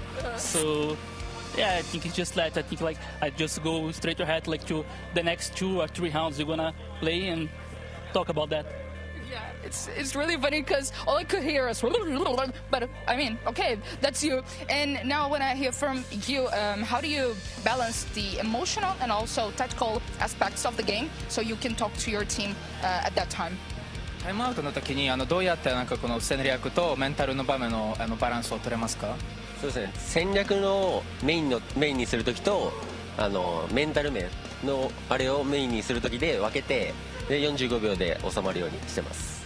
So yeah, basically like I decide which part is more important during this timeout. If it's like a more tactical timeout, then it's like about tactical. If it's more about mental state of the team, I'll go for more mental state. It's just 45 seconds, so I don't have that much time, but I'll just split it like whatever I need to do. Okay, thank you. Are you ready? Yeah, we're ready. You ready? I'm ready. I'm ready. Because Xenix, are you guys ready for this game? Of course, Maria, of course. Big game coming up for CAG. It's another tough task, unfortunately, for the APAC team. Yeah. First phase, now G2. And, of course, the loser of this is O2 as well. I'm expecting a real fiery matchup between these two. I really like the brand of Siege that they can both play at their very best. Expecting a fierce contest between the two. I mean, I'm looking across at the map that we have on offer as well. Consulate, one that can play out in, quite a few different dynamics as well. So yeah, eager to jump into this one. Obviously, G2 are the heavy favorites, let's be honest. Really? Really? Oh, hang on, go on, I'll give you the floor. Favorites perhaps, but I wouldn't go as far as to say super heavy. If I had to give it some kind of split, I think I'd go maybe a 65-35. Is that heavy? I don't think so. Well, let's go into the map. So Consulate, right, like you touched on it, and sort of adding into why I think G2 are very much the favorites, outside of just the fact that I think they're favorites in general, but the map itself does lead into it. Second preference map for G2, it's 7th preference for CAG. So for the second game today for CAG, when it comes to their map veto, they've kind of gone to their lower end maps. Unfortunately, it's just the way that it's played out. Now, admittedly, they do have a 2-1 record on it, but it's a heavily banned map by CAG. For G2, they've got a 4-1 record on it. They like playing Consulate. Funnily enough, despite all of that, when you kind of look at map preference rank and record, the actual numbers are pretty identical. 46-44 attack win rate in favor of CAG, 68-67% win rate in favor of CAG. Now, of course, they're playing different teams, and hence why the numbers may not be as much in favor of G2. Nevertheless, for me, I think G2 are still the favorites for this game. Like you said, yeah, I would probably just go a little bit higher. I'd say like 75-25 in favor of G2 for this. But I'll add the caveat and the asterisk. So far at the Munich Major, we had some wild results. Numbers have counted for a whole lot. Exactly. Quite a few intriguing results already today, and this could be another one to throw into the mix. I think G2 will be strong. The veto discussion is certainly intriguing though, right? It's now back-to-back vetoes where Cyclops specifically have gone to maps that are very low preference for them. Yep. Again, the lead into an event provides the opportunity to prepare for weaker maps, so it's not like you're never expecting them to come out, especially day one, best of ones, etc. But could come back to bite them. We'll have to wait and see as we jump in a moment's time. The results for these two from their opening games, what would have been early this afternoon for CAG, we got to cover it against FaZe, which was a 7-5 loss. They actually led 5-3 in that game, and I think for CAG, they probably walk away content, but maybe feeling like a missed opportunity to make an early statement. For G2, 7-5 loss to M80. Yeah, I think nothing wrong with that. M80 is clearly a very strong team and a very good team. They'll take some learnings from it. We are just having, I think, a couple of little lobby issues to get G2 back into it, but it gives us time to sort of continue to look into this matchup, which is certainly excited for. The loser, though, does go 0-2. Now, I'm going to be honest when I say this. I think for CAG, if they go 0-2, I don't know if they're getting out of that 0-2 position. I would say for G2, they would have more of an opportunity if they fall into that 0-2 bracket to be able to make a run and get back out through the best of threes. And again, a lot of that stemming from these two rosters' ability to perform in best of threes. Historically, best of ones are where Cyclops typically can thrive, can find results, can maybe give themselves a lead in a tournament. Hey, I wasn't far off the socials. Yeah, you seem to be pretty on par with the the community. G2 on the flip side, best of 3 is expecting them to do stronger in that regard. So 0-2 wouldn't be as devastating, but again, we're probably not really expecting that. That being said, Munich expect the unexpected. There's been, I mean, exactly. Furia, Yes, for instance, yes. 0-2. I know they do lower bracket runs all the time, but that alone, massive. I mean, SSG, 0-2, just losing to Wildcard. Yeah. Expected that to be clear cut as well. So. But like you said, for APAC teams, I think there's been a bit of history for them to do really well in the best of ones, and you know, Day one is sometimes their ability to thrive. Even going out as far as like 2-0, but then losing 3 best of 3 straight, right? Like we've seen that time and time again. So these are the rounds and the games that CAG really need to be winning, but ultimately their opponent is quite strong. G2 will come into this as the favorites. They start on the attack side of Consulate. Ying Clash, the first bans. Yeah, CAG on defense, the dynamic's going to be intriguing. What kind of brand they want to bring into the map? Are they going to play heavy for util sync, etc.? Will they roam, peel, play for denial? Some of that will be determined by this ban phase. So we'll see what the second rounds end up being. Of course, the Ying Clash out. Joined alongside the Grim Mute. So a lot of that execute heavy utility dealt with. Oh, straight into a pause as per Doki, apparently Blaze's mic has exploded. Now, I don't know what a mic explosion looks like or what that means. I would imagine it's clearly having issues, so we'll get that sorted before we get into this. CAG, as you said, starting on the defense. Consulate, not, again, a map that we probably see them play all too often, so kind of looking at it historically for them. The last time they played it, guys, 64 days ago. Now, for G2, to be fair, was quite a distance too. 53 days ago, they played Virtus Pro. It was a 7-5 victory, so that was back in September, mid-September, back on the 5th of September for CAG against Mer Gaming, and they only won that 8-6. Like, so that's not really not convincing. Not against Mer and that Gaming. means they wouldn't have touched it during the major call. Exactly. So no real recency there, I guess, for either team, but still, it's you know. The case of best of ones is I feel like a lot of the times you're either going to go to a map that both teams are very, very comfortable on. I guess a good example is Enterprise Weibo earlier today, Clubhouse. Or you're going to go to a map that either teams are not as comfortable on, but for both of them, right? And I guess maybe you could make the argument here, but I think for G2, it's still a pretty good preference map. Like, they just don't ban it. For example, over, well, I guess the last couple of months, G2 have banned it 7 times. It's been banned against them 19 times. So while it hasn't really been played a lot, clearly based on their ban order, it's not one that's going to be high up for them. On the flip side for CAG, banned 15 times, banned against them 12 times. Leads you to, well, obviously believe for CAG they don't necessarily like to bring out the Consulate all that often. I don't think Doki's nervous. I think he just likes to bite his nails. and as a nail biter myself, that's...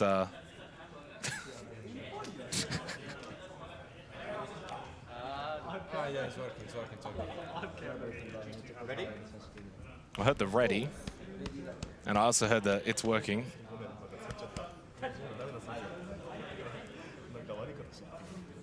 Well, G2 look very calm here, to be honest. It's not really like a super high-pressure game.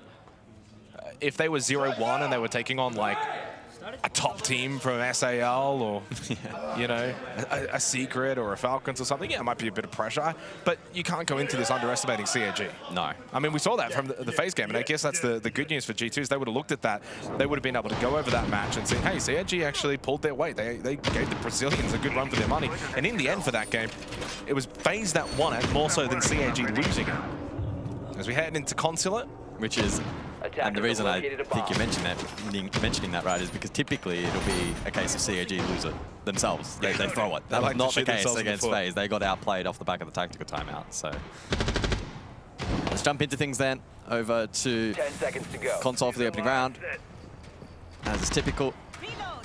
5 seconds to go. And the wall of utility here from CAG, and with the execute off the board and forcing that util clearance, that was expected. Double catch, as well as our Cully on the Azami. You combine that together and it makes it challenging for the map across take here from G2. Now Consulate, by the way, girls, fun fact, EML, most defender side of map. Yeah.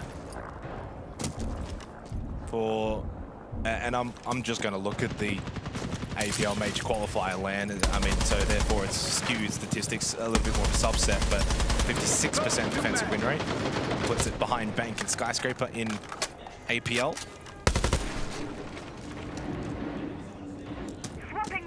Which I think makes a lot of sense to me. I mean, when I kind of view Consulate, we obviously cover APAC. It's a little bit more free-flowing at times.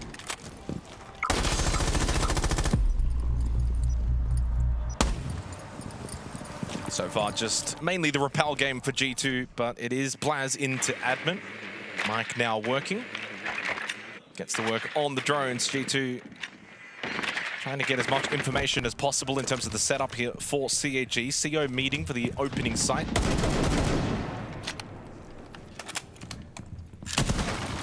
You do bring that Amaru on this particular objective. You're always thinking about that repel in. Bait out utility. So far, G2 haven't really probed around it. I mean, Alabama, of course, does have the kit and is in that position.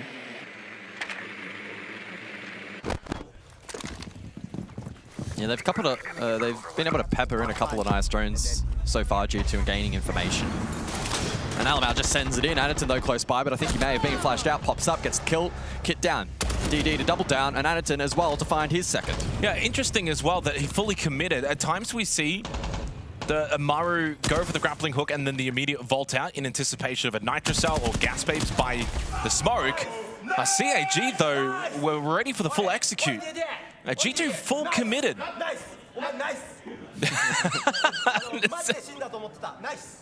Nice. It was pretty nice. That was pretty nice. To be fair for CAG, I mean, that is a pretty common strategy that they would have easily played against many, many times over on that side. It's rather default by G2 to just go for the full send-in, and it has cost them.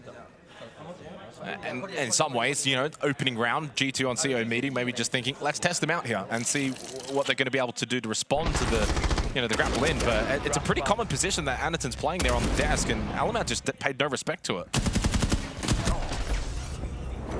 And there wasn't really a whole lot of setup either by G2. Really well worked there by CAG, though, to respond to the quick entry. Split round 2, okay. And split round 2. Do you still have the map stats up to check? For which region? Grade on this site? Oh, either or. Both would be intriguing. I mean, I'll go to EML. I think it's one of the least played, but least picked in the game at the moment. 3 times played in EML for stage 2. Right. For a 100% defensive win rate from those 3 rounds. Well, for APL, for the major qualifier lane, we only saw 2 games of Consulate, and it was actually picked once. Right. And it was won by the attack. So the pulse in play for this second round will be critical. A really, really influential operator on this style of site. Anaton will be able to lurk, whether it be on the first or basement floors, and garner information for his team, especially for that Visa entrance.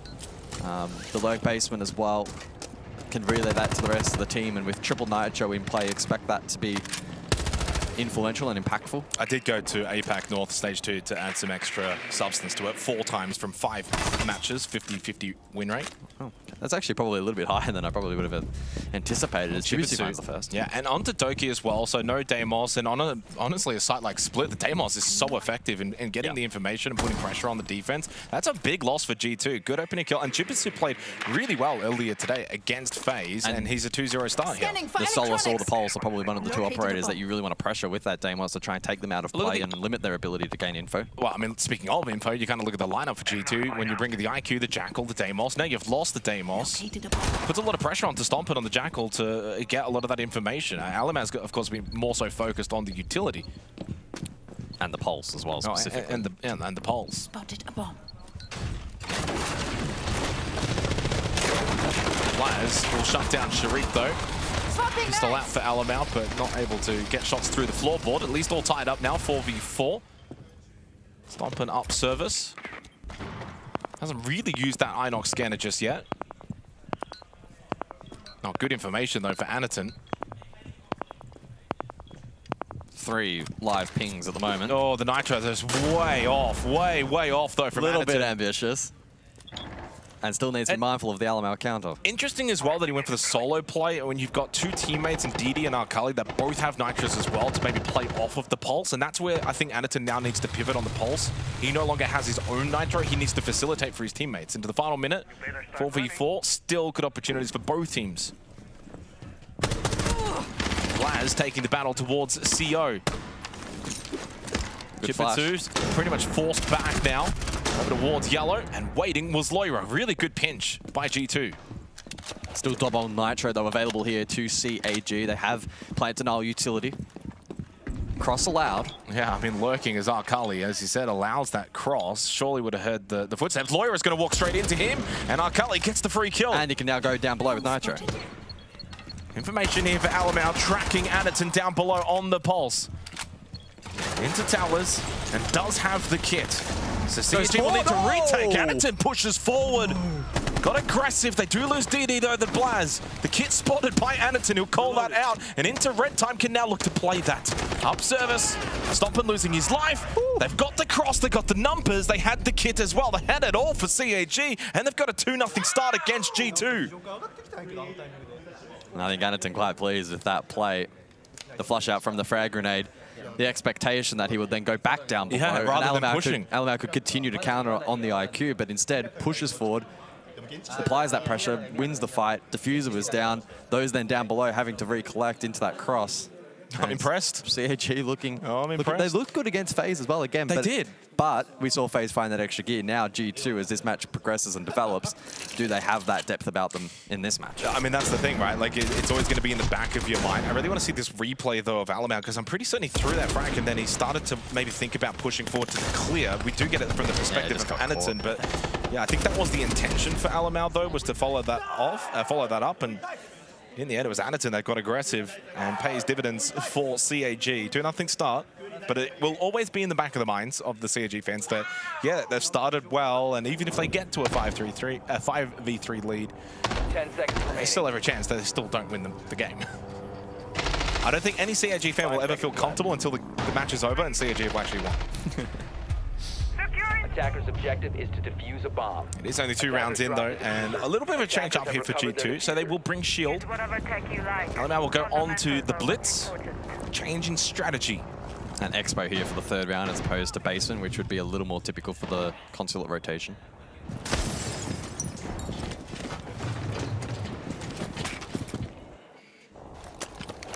Drone is online. Some pre-established vert here from CAG up above in anticipation from the clear from G2.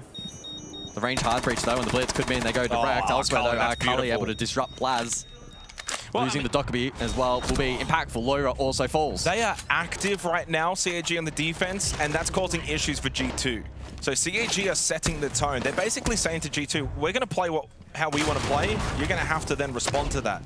So that's the really good sign here from CAG. They don't look scared. They're not sitting back. They're not just playing sight. They're playing the map. They're playing aggressive and playing really good siege to begin here on Consulate.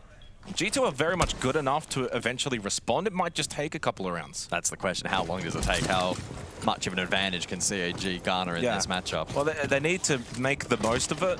I think what cost them against FaZe is CAG started slow. Remember, they were actually 1-3 down. Yep. Then they went on their run. But by that point, FaZe had already at least built up enough of a base point that they then got themselves back into a winning position. Alamau looking to push through CO's side route, and Anderton does get caught. DD, though, with a shotgun into the back, deals with the blitz and keeps the advantage for CAG. So down to Stompin and Doki. Dynamic duo. Oh, Doki, though, got caught looking through the floorboard, maybe even had eyes on the kid. Sharik then catches him through the doorway. Down to Stompin in the 1v3. Certainly capable for the young star. 2 more to go. Knows there's one in towards Piano. Chibisu has been very strong fragging today. And Sharif actually will now play above and play Kit. Don't overpeak this. Chibisu force the trade. Sharif has... Well, he should have the angle on the vert. Yeah. There we go. And then Chibisu able to catch out Stompin. 3-0 start for CAG against G2. Not what we had expected coming into this matchup, but we did preface, and oh so thankfully why we did. So far, this major has been throwing up some real curveballs. Obviously, a long way to go in this match, but it's literally the perfect start for CAG. They've won the first 3 rounds, and they've gotten all the opening kills. And a timeout for G2 has been called early. Okay. Hello. Okay, good. Look, guys, you go CO again, can do the BDS, Laura go below, the buck, you fuck the playing inside CO, playing everything, okay? So like you can do BDS for CO, have them on you open. Okay, so like let's abuse this. No, slow. Let's cook them, let's play for the kills, like slow, cook them, play for the kills. Then they go Teles, guys, they go Teles. We can do the direct you spoke about yesterday, okay? I just need to Doki, you play the Thatcher, okay? So like you play the Thatcher and Blast play the Maverick. So like we have the Thatcher for the cage and we have the Maverick for the tube, so they can't tube. Okay, so like Cal is gonna block the window and gonna play for the open there, and then we have also Thatcher to open the lower hatch, okay? So like let's like play more direct for both sides, okay guys? And for piano can do the BDS and for basement can do the phase as well. On the BDS guys, we got 3 here. On the BDS CO, I still hold the yellow flank. Cool. Well, interesting. Stompin actually was like, play fast, and Romel was like, no, play slow. Because at the end of the day, if you play fast, you're playing into CAG and what they kind of want to do. I understand the thought there for Stompin, and you could probably make arguments for either slower or faster. And well, from CAG's perspective on the replay there of Akali going for the run out, and the way that CAG have been playing, it does make sense to maybe think that way. But I also agree, I think, for me, looking at it, having seen a lot of CAG and a lot of the APAC teams, if you do actually play a little bit slower, there's a tendency for the APAC teams to almost overcompensate and get aggressive and go searching for information, then putting themselves maybe in worse positions, at which point G2 would then be in the best position to punish it. Yeah, it sounds like a couple of preset plays being discussed as well during that tactical timeout. What that will translate into, we'll see. Maria in the interview was speaking to Romella and basically saying how fast he speaks during these interviews. No, I felt like I really had to lock in to understand. And I'm locking in. I was like, he's speaking English, but it sounded like he was speaking Portuguese, like speed. Especially, yeah. Towards the end, he's like, he's got to get in like a couple more lines of words. He only got 5 seconds. That's really good time management.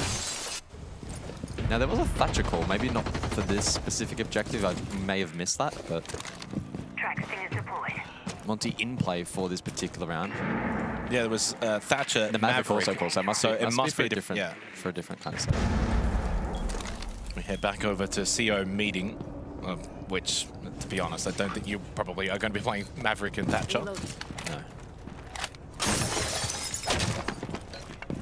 But what they will not be playing though is the Amaru. So G2 will play building rather than site. Deploying the drone. And I think this is where Alamau on the Monty can help facilitate the clear. But it's Anderton that finds the opening kill onto the Buck. Big shot with the Boss G from Anderton on the Vigil. Opening kill once again for the 4th round now straight. Goes the way of CAG. Where's the response from G2? They have listened to their coach. They are playing a slower tempo. But it's still CAG and their tempo that is prevailing. Some ground now over towards Yellow Stairs, and Alamau can posture. Although no follow-up pressure to speak of just yet. And this is where mentally it can get a little bit tasking. If G2 lose this round playing that slower tempo, it's not that they wouldn't trust their coach, it's just now like, wow, nothing's working. Yeah.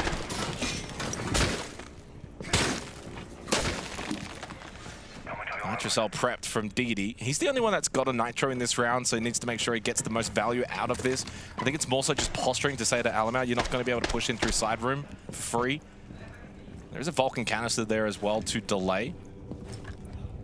And what? No. What?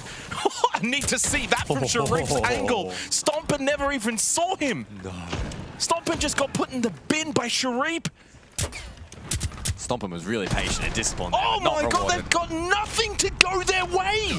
It's only Alamau that's left. Pistol out. No, that's not going to beat Sharif, baby! It's 4-0 to the Japanese! Damn. They're looking really good at the moment. G2, slow the pacing, play patient, try to catch them down below on the over-aggress. Lose first pick, Stompin gets slammed. Alamau, no ability to really play off his position top yellow either. This has been such a clean start from CAG. Not often you see the top teams lose out of a timeout as well. No. And that's a big confidence builder for CAG. What? What are you meant to do if you're stomping there? Like, there's nothing you can do. They're just laughing the whole round as well. Wow. I can hear you in the background. Jeez, am I coming through? That is an insane shot. That was a headshot? Wow. So where to here for G2? Now, I'm going to backtrack just a little bit here, guys, because I did mention this before. I have unfortunately closed the tab that I had. So now you have to fill while you're better. Exactly. But fortunately, I've been doing this a long time, so I'm able to get away with it. And as this is loading right now, you wouldn't know unless I had to set it. Now, Consulate, very, very defender-sided in the EML. Right? So there's an element to that where you can look at it and say, well, for G2, maybe, you know, coming into this map, that they're going to be able to perform better on the defense than, say, on their attack, and you go to their stats. Only 44% attack win rate, naturally, for G2. So they've still got 2 rounds. They win these 2 rounds, and guess what? All that fun for G2 evaporates, and suddenly then G2 get the half they would have been anticipating. So 2 massive rounds coming up. Mirror in play here for Basement side, first appearance of this objective, but the counterplay on offer here, the shock drones from Doki. And so we'll monitor how impactful they may end up being throughout the course of this round and opening up that defensive hold and weakening it for the late round.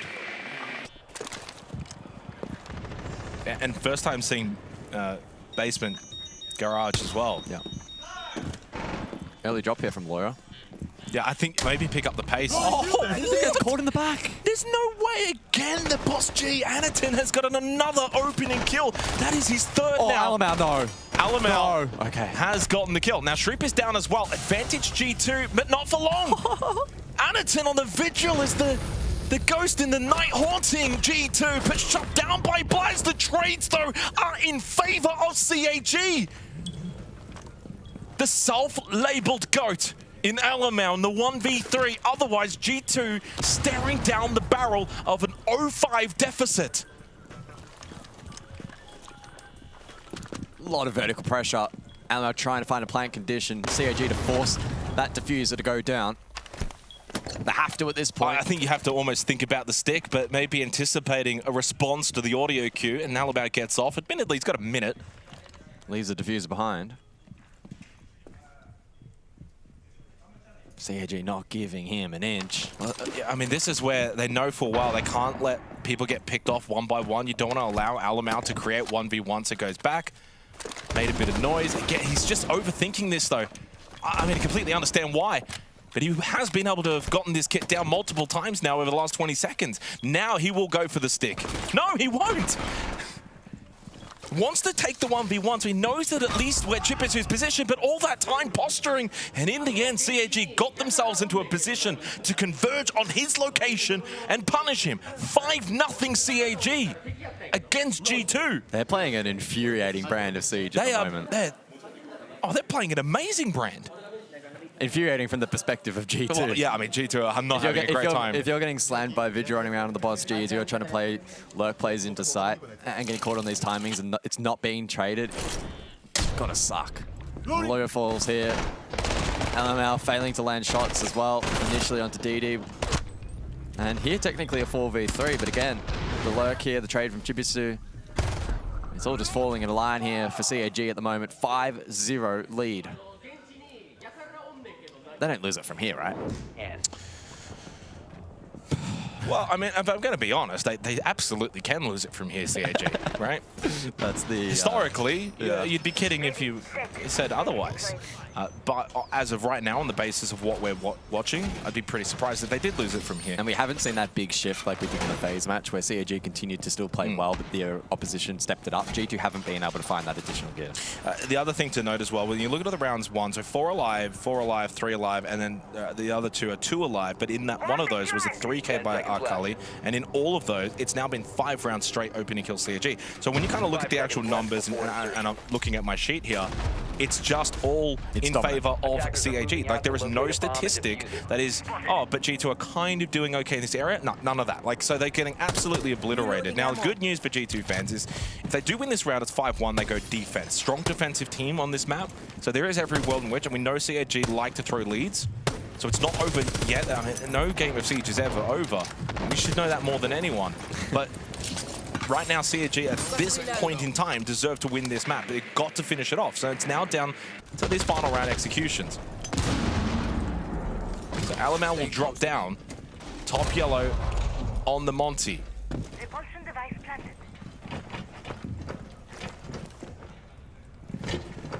A split hold peeled by CAG. Aniton to play over towards meeting now. Oh, big aggress from Sharif. Now caught. Can Aniton supply some support? Well, it's actually from below. Chibisu up through the hatch. Wow. And a rough day at the office for Stompin. How good Chibisu has been today, though. I mean, it goes. Okay, that's what we said before. That's a CAG moment. That's a CAG moment. You don't need to do that. But you know what? Chibisu has been so good today. He clearly feels like he's on a heater. He goes for an aggressive play that would have really rubbed salt into the wound of G2. But ready for that run out. Finally, something goes the way of G2. Finally, they get CAG overstepping their boundaries. But it is still only a 4 versus 4.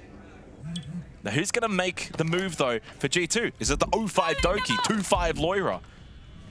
Alamal's been good, but he's playing the Monty. Blaz low on health. So really, it has to be Loira off the back of this logic bomb. Blaz, low on health, went for the swing towards Long Death, loses out to Arkali. Advantage goes the way of CAG, and Doki has not been able to hit too many shots, but this one he will. Landing onto Aniton. Loira, the team inside of the server, finally might just activate at a timely moment for G2. Leaving Arkali in the 1v3, he does get the impact onto Doki. Has 1 minute to really put the dagger into the hearts of G2 by winning a 1v3 final round of the half. Surely not possible. And there's BPC up as well, relaying really good live info to Arkali. Red ping intel onto the moving Alamal, but Arkali doesn't have too much means to deal with him. Instead, what he wants to find is Loira. Has gotten the yellow ping on Loira, so he knows he's there. Oh. There's not a chance in hell he's hitting that shot. Through the white flash, Arkali now creates the 1 versus 1 against Alamal. 20 seconds, so the time factor, it's in favor of CAG, although the air jab will help out Alamal. Nothing you can do but laugh. G2 are on the board here on Consulate. The air jab from the shield. That's insane. Just got launched. 5-1. But the half, the half goes the way of CAG, but G2 now go defense. And they will know full well they've got every opportunity of bringing this game back, but they're going to have to play their best. That did not look like melee range. Knocked on the back, and with that, G2 able to finally get around on the board. An awkward dance between the two in a 1 versus 1. But as is expected, the shield to win out. CAG, though, still in a dominant position. A 5-1 lead in any circumstance is strong. As the Azami Monty clash and blitz off the board. So triple shield bans for the second half.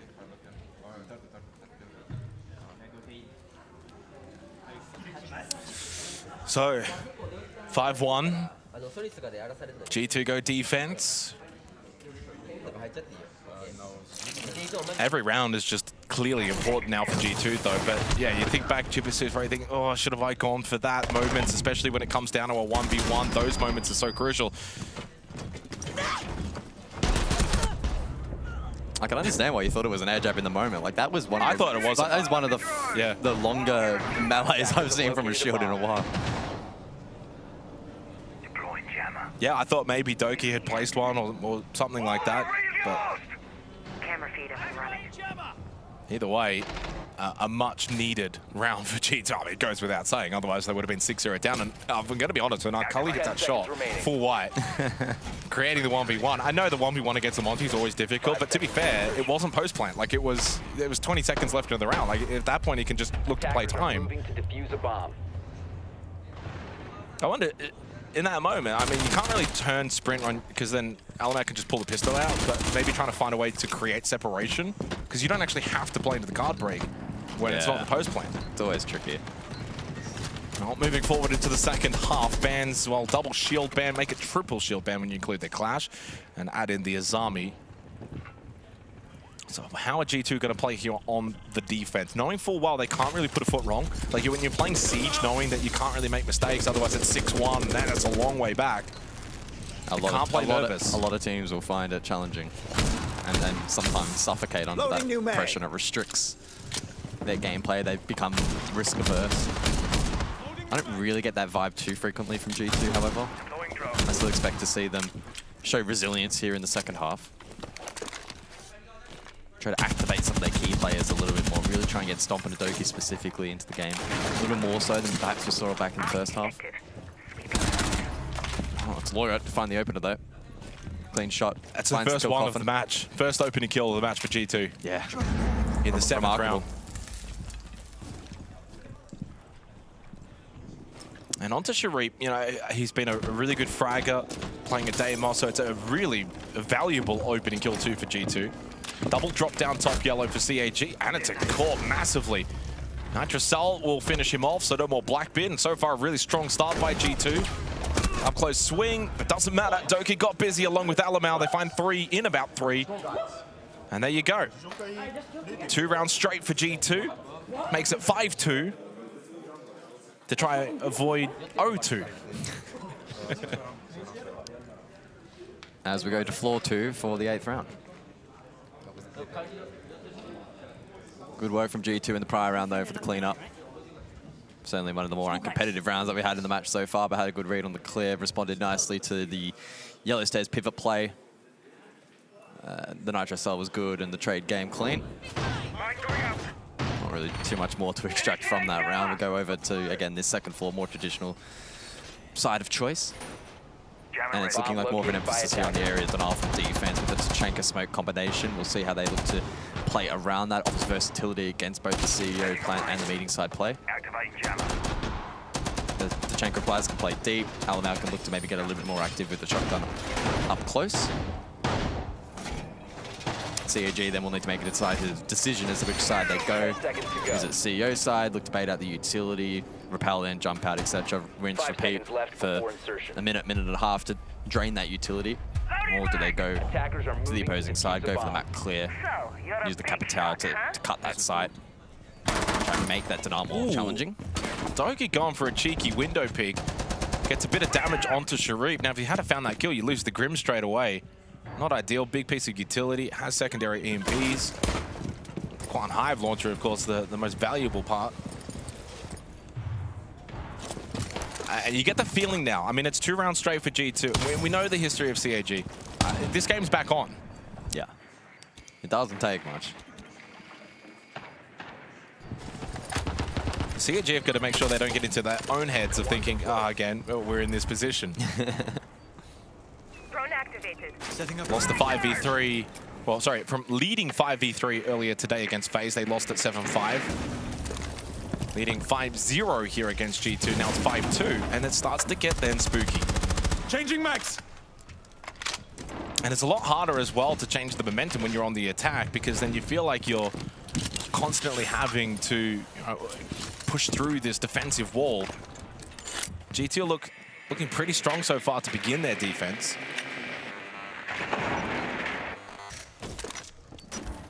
So it's admin side currently from CAG. Some utility over towards Yellow Stairs to facilitate the drop from Addington. However, that position now known of the Alamine. Tachanka now coming into action. Blaz to stall out this push as Stompin finds the initial kill with Nitro. It's just a full defensive hold by G2. So, I mean, they've got all of the numbers on site. They're then pushing forward together and finding kills together. There's no space for CAG to push in. Indeed, he's forced all the way back over towards managers here, knowing full well, up close, Stompin with the shotgun, denying his ability to push through that doorway in towards meeting. Now, Kali, who started so hot now, has not been able to get firing. G2 are going to make it 3 rounds straight. Are firmly right back in this best of 1. And cool heads here for DD. The IGL for CAG knows this is a tall order, a tough ask. 1v3 against Stompin, Blaz, and Loira, unheard of. But he will give it his best shot. 30 seconds remaining. Knows that Stompin should be close. Expected the swing from Loira. Got the headshot. Was nice, but indeed Stompin's position will prevail. 3 in a row for G2, and the comeback is on. Yeah, they're commanding the map really nicely at the moment. The second defensive round, a better illustration of that, as you kind of mentioned, through that mid-round, as has become more popular from teams defensively. It's that pushback, that resistance, send a pair to go for a play. It executed nicely, disrupted the push. and then you bolster those anchor positions for trades late, and that's exactly what they were able to execute. So clean work there from G2. And we return actually to split for the 9th round final before the additional bans are introduced.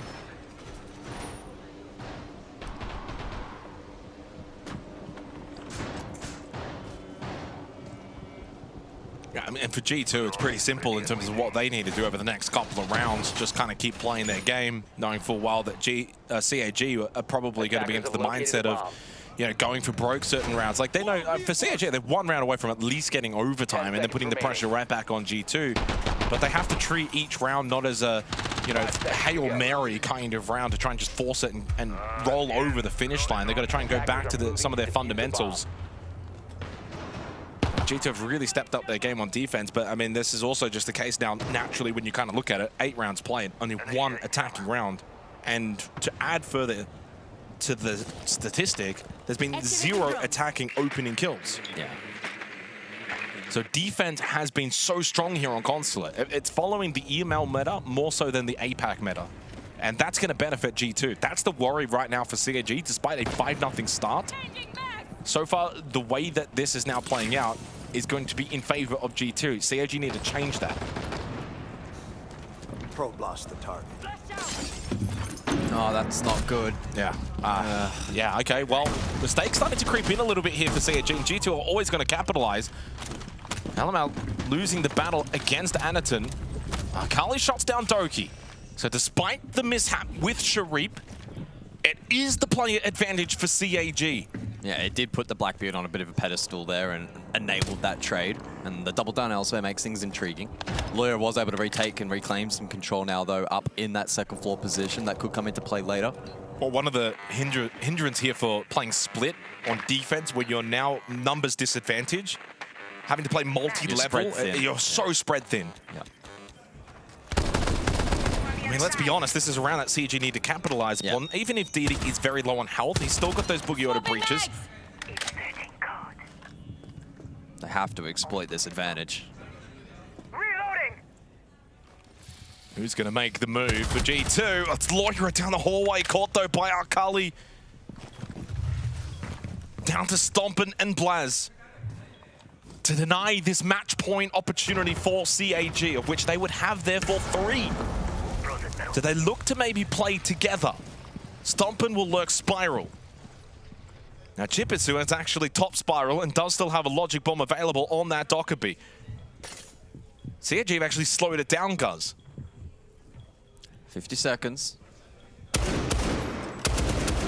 And a lot of pressure in towards this front door / lobby position. Okay, it's on. Big kill from Stompin onto Arkali. Shuts down the Danger Man. He's been the top fragger for CAG. Diddy very low. And another one from Blaz onto Anaton. 2 for 1. What a deal. A bargain there. Down to Chipitsu. Stompin and Blaz flip the script. On the verge of giving match points over to CAG. It's G2 that respond. That's huge. It's now 5-4. It's now 4 rounds straight to G2. That's a really clean catch from Blaz. The call there being from CAG. Let's use the Boogie Auto breach shot. Let's go for the pivot visa drop. But Blaz able to catch them both. I would really clean work. I would be calling a timeout, but you do get to speak during very briefly. Very briefly during the second ban phase, which by the way is Mute and Ying. I wonder for CAG if they hold, save it going then into the 11th. If it ends up 5-5, that would be the better time to call it. And indeed, it looks like that will be at least the case potentially. And at this moment here, 4v2. Got to look to capitalize on a spread defense playing split, but what credit has to go the way of Blaz and Stompin to revive that round for G2. And that's the round that gets them amped up. Not just because they won it, Guz, but winning it in the 2v4, a 5-3 scoreboard deficit, now 5-4, yeah, that would get anyone amped up. Yeah, the belief is very much now back in the G2 camp. And this match, in contrast to the CAG FaZe matchup, it does feel like it's trending a little bit more towards CAG dropping the ball. Well, look, I mean, if I'm going to be honest with CAG, if they lose this game, they're not doing themselves any favors in terms of the cagging it mantra that gets thrown around about them at these international events. You're 5-3 up against FaZe, you're 5-0 up against G2, you're going to lose both. It's not a good look. You can take the positives all you like, but at the end of the day, it's the wins that matter. They lose this, they're 0-2. And while you can look to really good performances in those two losses, it doesn't net you anything. Got to capitalize and got to convert. But right now, it's all G2, and it's been all defense on Consulate, and they're now in the driver's seat. And still no opening kill for CAG on their attacking half. It's concerning. The pendulum has swung the way of the EML team. So the mute ban from round 10, but the Dame loss not brought into the fray.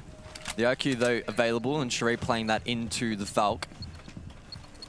And so can garner a large portion of information and deal with that established by G2, running the double nitro in this round and perhaps looking for something off that information. On this map clear initially from CAG. Denari also in play here from G2, so trap utility likely to be prevalent.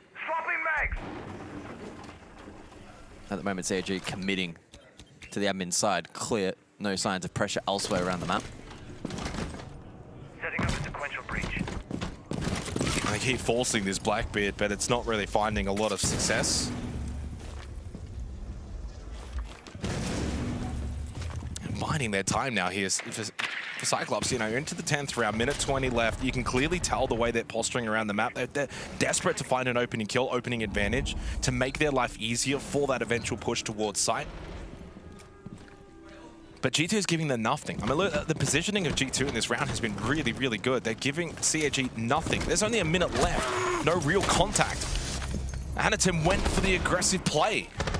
And Alamau will punish that massively. Again, the Blackbeard, little to no impact. But Akali does shut down Moira elsewhere, making it a 4v4. Miss drone. A miss drone onto Stompin will be oh so massively punished. Swings out. Oh, no one meets him, though, at the right moment. And now Stompin's position. Oh, my goodness! What? Holy! Shot from Stompin, but he got traded. So it diminishes it ever so slightly as this round is still alive. Akali will go for a double. Now 12-6. Advantage for CAG. Will this be the round in which they can convert? Down to Alamau and Blaz. Blaz, though, has been in this position before. Only just the round prior. DD must win this fight. Blaz has gotten another kill. 1v1. 5 seconds remaining. Chipitsu, you've got to make the push. Blaz is going to make the run. Blaz will miss the shots, but it does not matter. The time will prevail. G2 win another nail-biting round. Let's go, guys. Are you kidding me? Even G2 are smiling at that. Yeah, some right smiles from G2. 5-5, the scoreline. I really want to see the 1v1 there from Chibisu's angle as well. Surely timeout. You cannot be kidding me. No timeout and a 5-5 after losing 5 rounds straight. What a shot by Stompin, by the way. But then he lost his life. Blaz has been so clutch in this game. I mean, there was a considering the initial shots didn't land, Chibisu did have a chance to win that. They both missed. Small window in that round. I mean, very small window. I should add to that, but the window was there.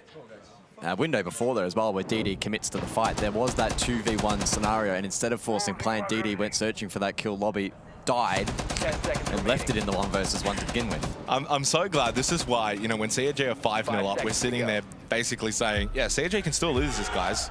Yeah. Like, attackers are moving it's not that absurd. It's not that absurd. But yet, when it still happens, despite saying that and still believing that we know CAG, a team historically known for cagging it at these international events, it's still surreal when it keeps happening. Because at some point you think it's going to be like, no, surely this is the time. This is the time. Not to be. G2 have been so outstanding on their defense. They've, again, gotten all the opening kills. They've controlled all of the rounds. And in the rounds, late, where maybe they haven't been in control, you look into players like Blaz. Blaz, 3K in the 9th round, 1v2 in the 10th round situation. Of course, time helping him in the end. Just so clutch in the 2 rounds that maybe CAG could have got the job done. So they're either winning the early rounds or they're winning the late rounds. CAG, to their credit, have been pretty decent in the mid round. 5-5, 11th round, who gets match point? Right now, everything pointing to G2 though. And this is when the doubt creeps in for CAG. Yeah. Rotero is in play for the 11th round of Sharif. Eagerly looking to clear some of that utility deployed by the defense. Castle Barricades probably top of the list. And a BPC as well from Stompin. Ranged hard breach will aid in the clear from Cully for this admin across Take. Not tempting fate console side.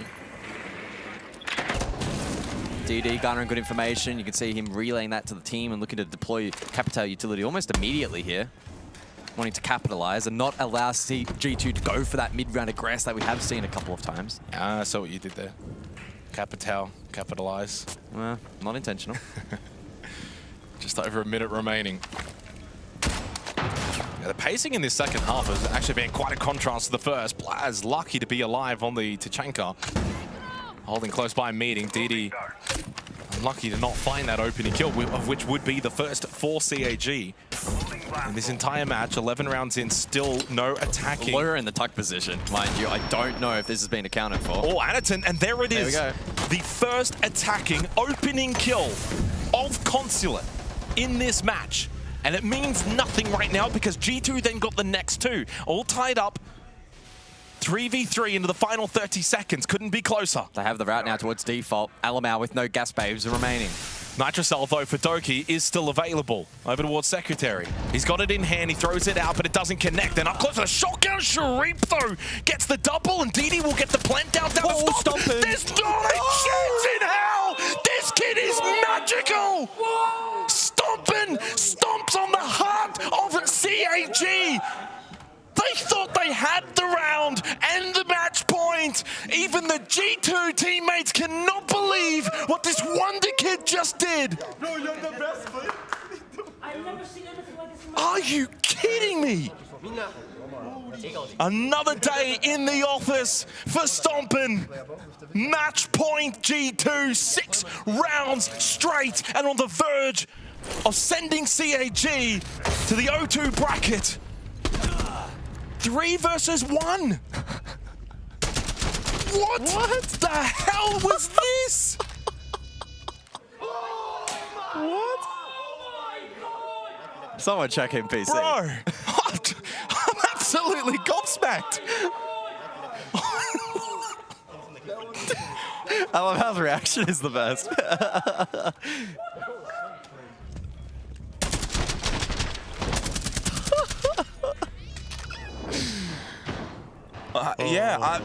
Do we want to just call it now and give them the win? Ring the bell. The funny thing is, I mean, so Stompin's only 9-8, right? Because we know how magical he is and the influence he can have on games. He started quite slow in the first half. I mean, most of G2 did, admittedly. 6 rounds straight for G2.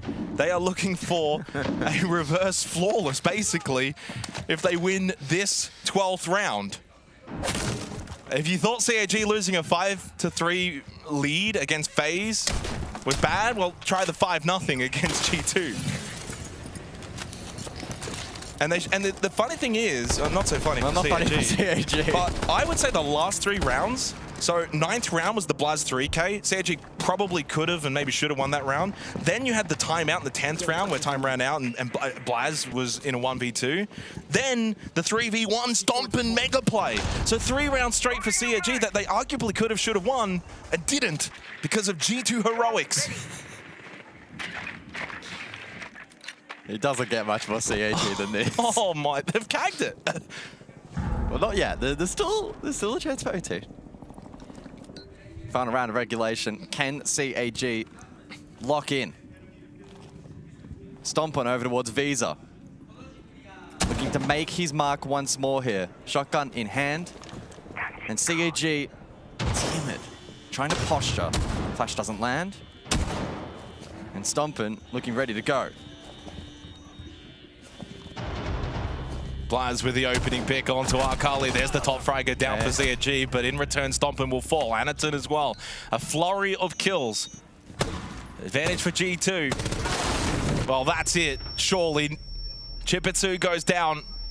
Leaves it down to the IGL and Sharip to clutch the 2v4. And at this point, whether they feel it consciously or subconsciously, the flame has flickered out surely for CAG, surely.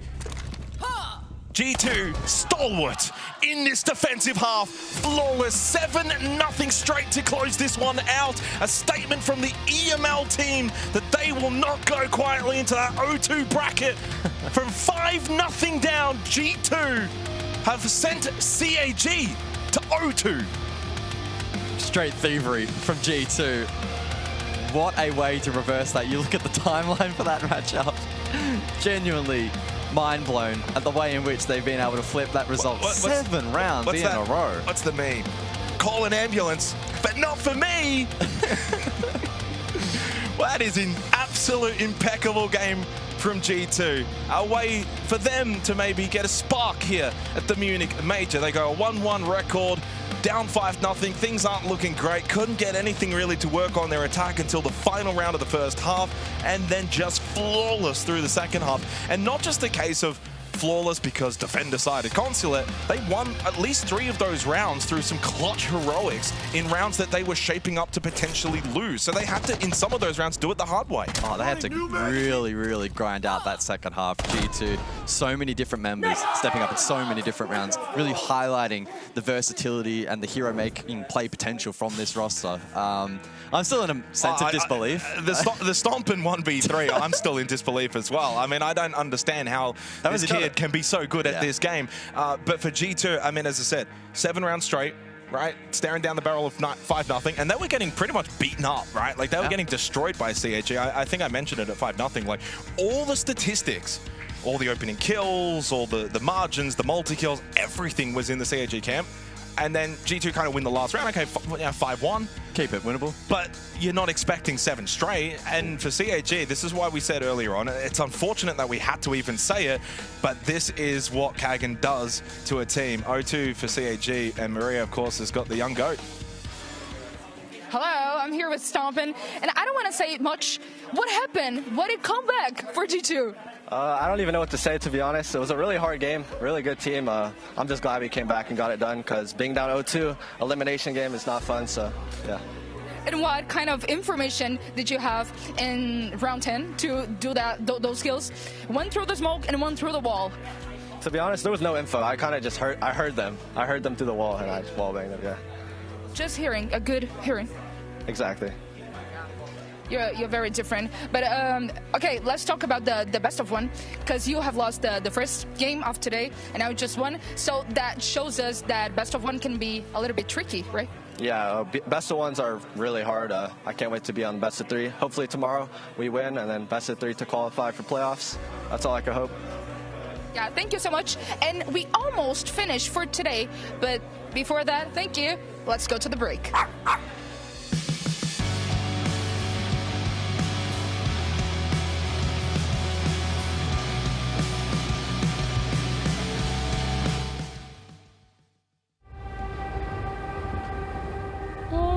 Au-delà des mers, là-bas sur le ciel clair, il existe une cité au séjour enchanté. Et sur les grands arbres noirs, chaque soir, vers elle s'en va tout mon espoir.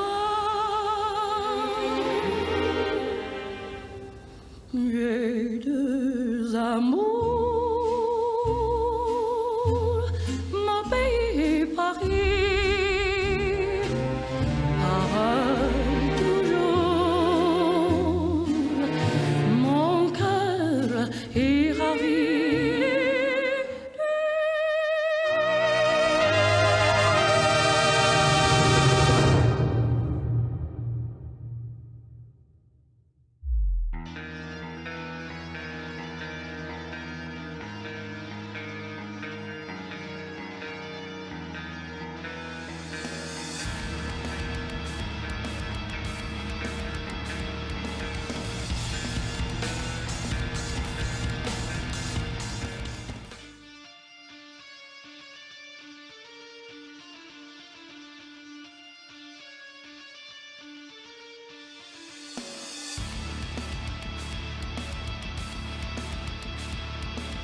can see what's in front of me.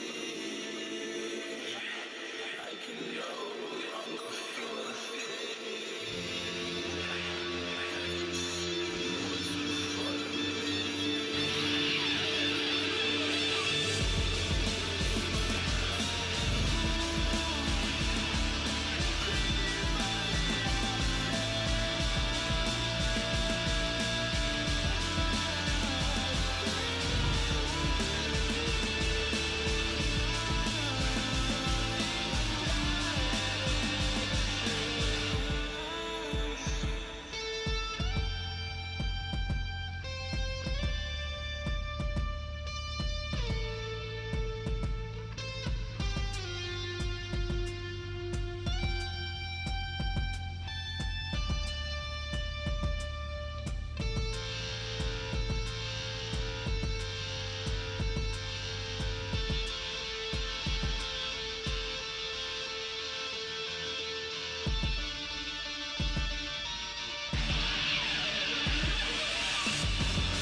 Our next team at the Munich Major, Damwon Kia.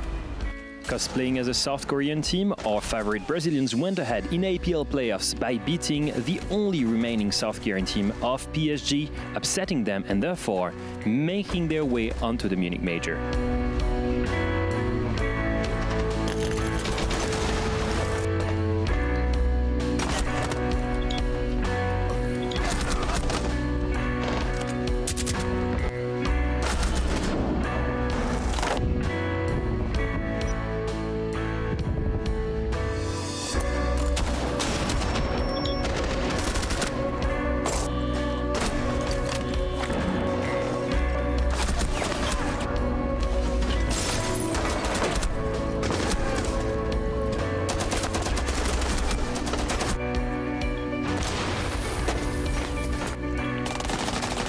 Drop the diffuser. Reloading!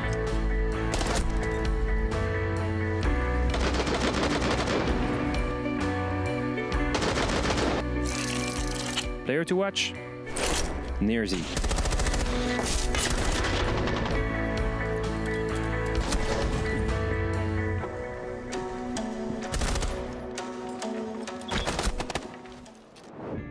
DK plus Kia and Falls started the day crushing the Furious hope to just have a really chill first day, winning both games. And now you have the chance to become the standout team for today. Isn't that great? Yeah, like it feels really good. I mean, like you have to enjoy the good part of being an underdog. So I think we took the chance we got. Yeah, I would say that. Do you think that you guys are underdogs right now, even after the result? Yeah, definitely. Like everyone was saying before the tournament, we are underdogs. Like I'm not taking this card right now. You know, like I feel that is great. And again, like I feel that we have the chance to use this card a lot because it's good to be underdogs. You know, nobody expects a lot from you, and when you see it, like they already lost the match. So yeah. Yeah, and you also don't put too much pressure on yourself, right? Definitely. I think it was a big part of the game of Furia because I feel that game that we really gave us our 100%, you know. So yeah, let's go. And I've heard that Uses is sick, so he might not be 100% today. You gonna use that against them? Okay, yeah, definitely. Like sad for them and good for us. Thank you.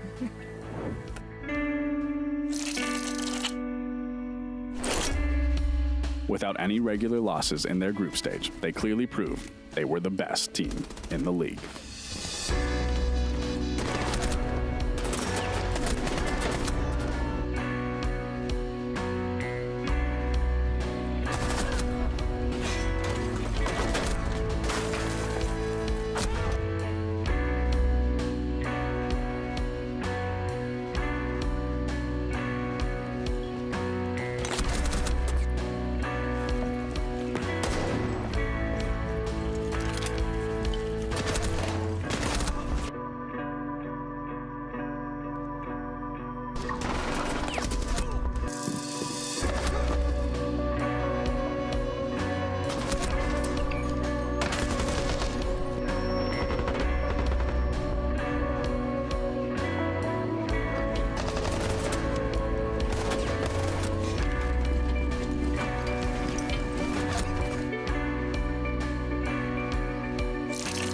winning their last 2 maps in the EML Grand Final.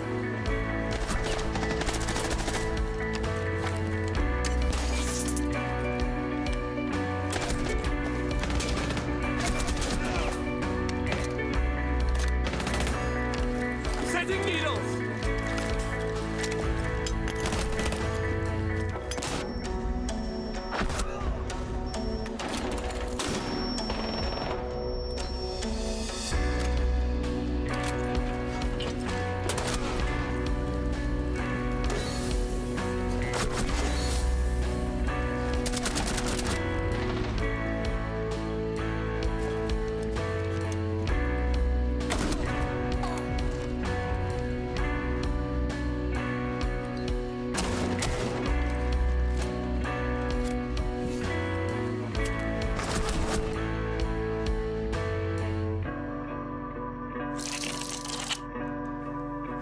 A key note, their defensive win percentage, best in the EML, second best in the world.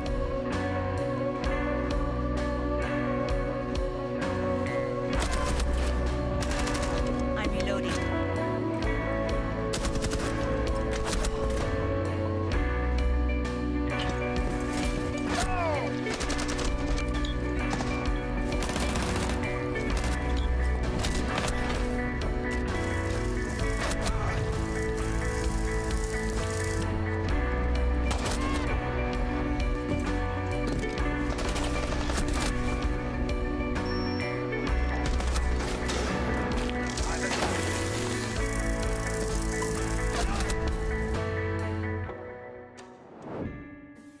Hello, how are you doing? I'm doing good. How are you? It does not look like you're doing good. No, I'm sick. It's just serious. Yeah, I'm sick. Woo! No. Sick of what? Cold. I'm getting cold tomorrow. Thank you, Jesus. But I'm just joking. Let's talk about after the results for EWC. Do you have this feeling of I want to prove something to myself, to the fans, or even the teams in this tournament? Yeah, I think so. It's a bit of that, and then it's just wanting to win every tournament we play. And I think that's the mindset that we have going into every tournament. But you have this feeling of proving, because everyone wants to win the matches, but having this feeling is kind of different? No, not really. I think every team has the same feeling of wanting to win, so yeah. Second game for both of the teams, so if you're curious to know what map they will play in, we just have the answer right now. Alright, so Falcons, you have higher seed, you can choose the side of the coin. Oh my god. Tails again. Tails never fails. It's Tails? Yeah.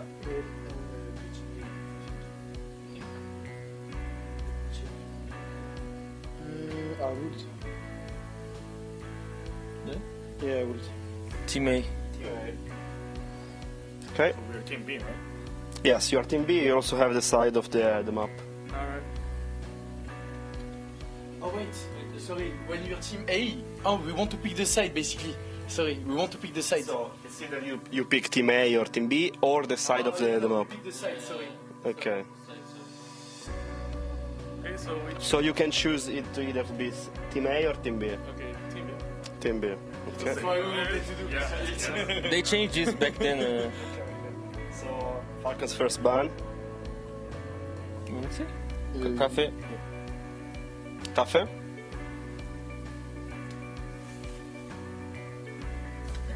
Ben Lair. Lair. Ben Chalet. Chalet. Ben Consulate. Consulate. Ben Labs. Labs. Ben Bank. Bank.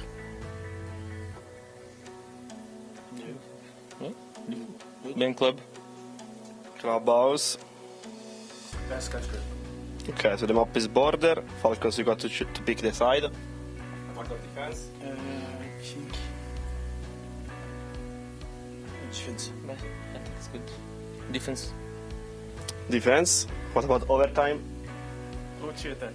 OT attack. Thank you guys. If you want to double check. Yes. Good. Thank you guys. Thank you. done?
hello. We are going to have the match with Falcons, and who is the other player who's coming? I guess we'll know in a few minutes. But yeah, I want to know something that you have never faced them before. So, what do you think of the strengths right now? I think they're a new team. For me, their biggest strength is they kind of play in two regions. They play in APAC, but they are a Brazilian team, so they mix a lot the metas. You know? Sometimes they play like a APAC meta, sometimes they play Brazilian meta. So I think they're kind of predictable sometimes because of this. And you also know them because you used to play with against some of them in Brazil back in some years, I think. Yeah, I know them all. Miri was my coach when we won the side, you know. It's good. It's good for them, you know. They're like playing APAC. They qualified. They beat Furious, so it's gonna be a fun match. Yeah. How did I forget? Hey, hello. Hello. How are you? Come here. You have never faced Falcons before. It will be the first time. So, what do you think are their strengths right now? I mean, they're best team in the world, right? Like, as we know. So, but like, I think anything can happen in best of one. So, and we are playing best one today. So, yeah, we'll see. Yeah, thank you. Have a great game. And what a lovely chat, you know, just talking good about each other. And I want to talk good about you, Ace and Des. You're lovely. Great work. Great job. If you press those buttons, it definitely helps. You too, you did this! I didn't. Nothing to do He's with getting me. me back for EUL all those years ago when I turned his microphones off. You know what I love about Maria there? She was like, you, come here. It wasn't like a very political, I'd like to talk to you actually, ask you a few questions, like you, come here. Go on. I've got questions for you. I'm asking them right now.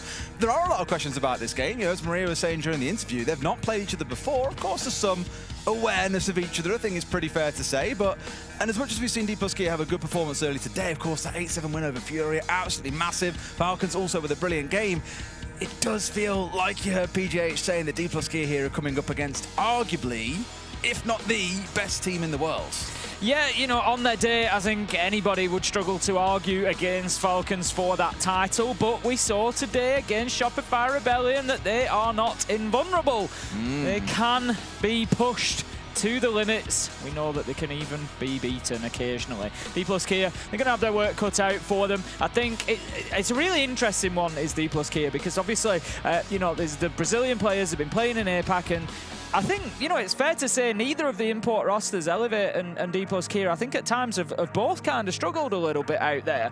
And I think it is, you know, really telling of how different the meta can be and how things can work sometimes, because we then get D+K straight in against Furia and they come out and look great and beat them. And you look at that and say, well, how can you kind of be struggling out in, you know, the APAC area at times, and then you're coming in and beating Furia? And I think it really just does come down to that familiarity. They're playing against those Brazilian players that they know, that they've played against for a long time, and, you know, they step up to that, whereas this is going to be a completely different challenge because, as Maria said, Falcons not a team that they are familiar with playing, not a style necessarily that they are familiar with playing against. That European meta, that European style of Siege, which has won the day in most cases so far today.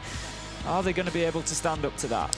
Well, I guess we'll find out. And of course, you're seeing a bunch of the players here on your screen from that side of D+K. I think it's pretty fair to say, Tim, they're kind of the villains of the scene as well as one of these air quotes import rosters in towards APAC. A lot of teams wish, or a lot of fans preying on their downfall, but they can keep on proving the haters wrong. You know, that win earlier on today, definitely over a huge team, putting up a really good performance.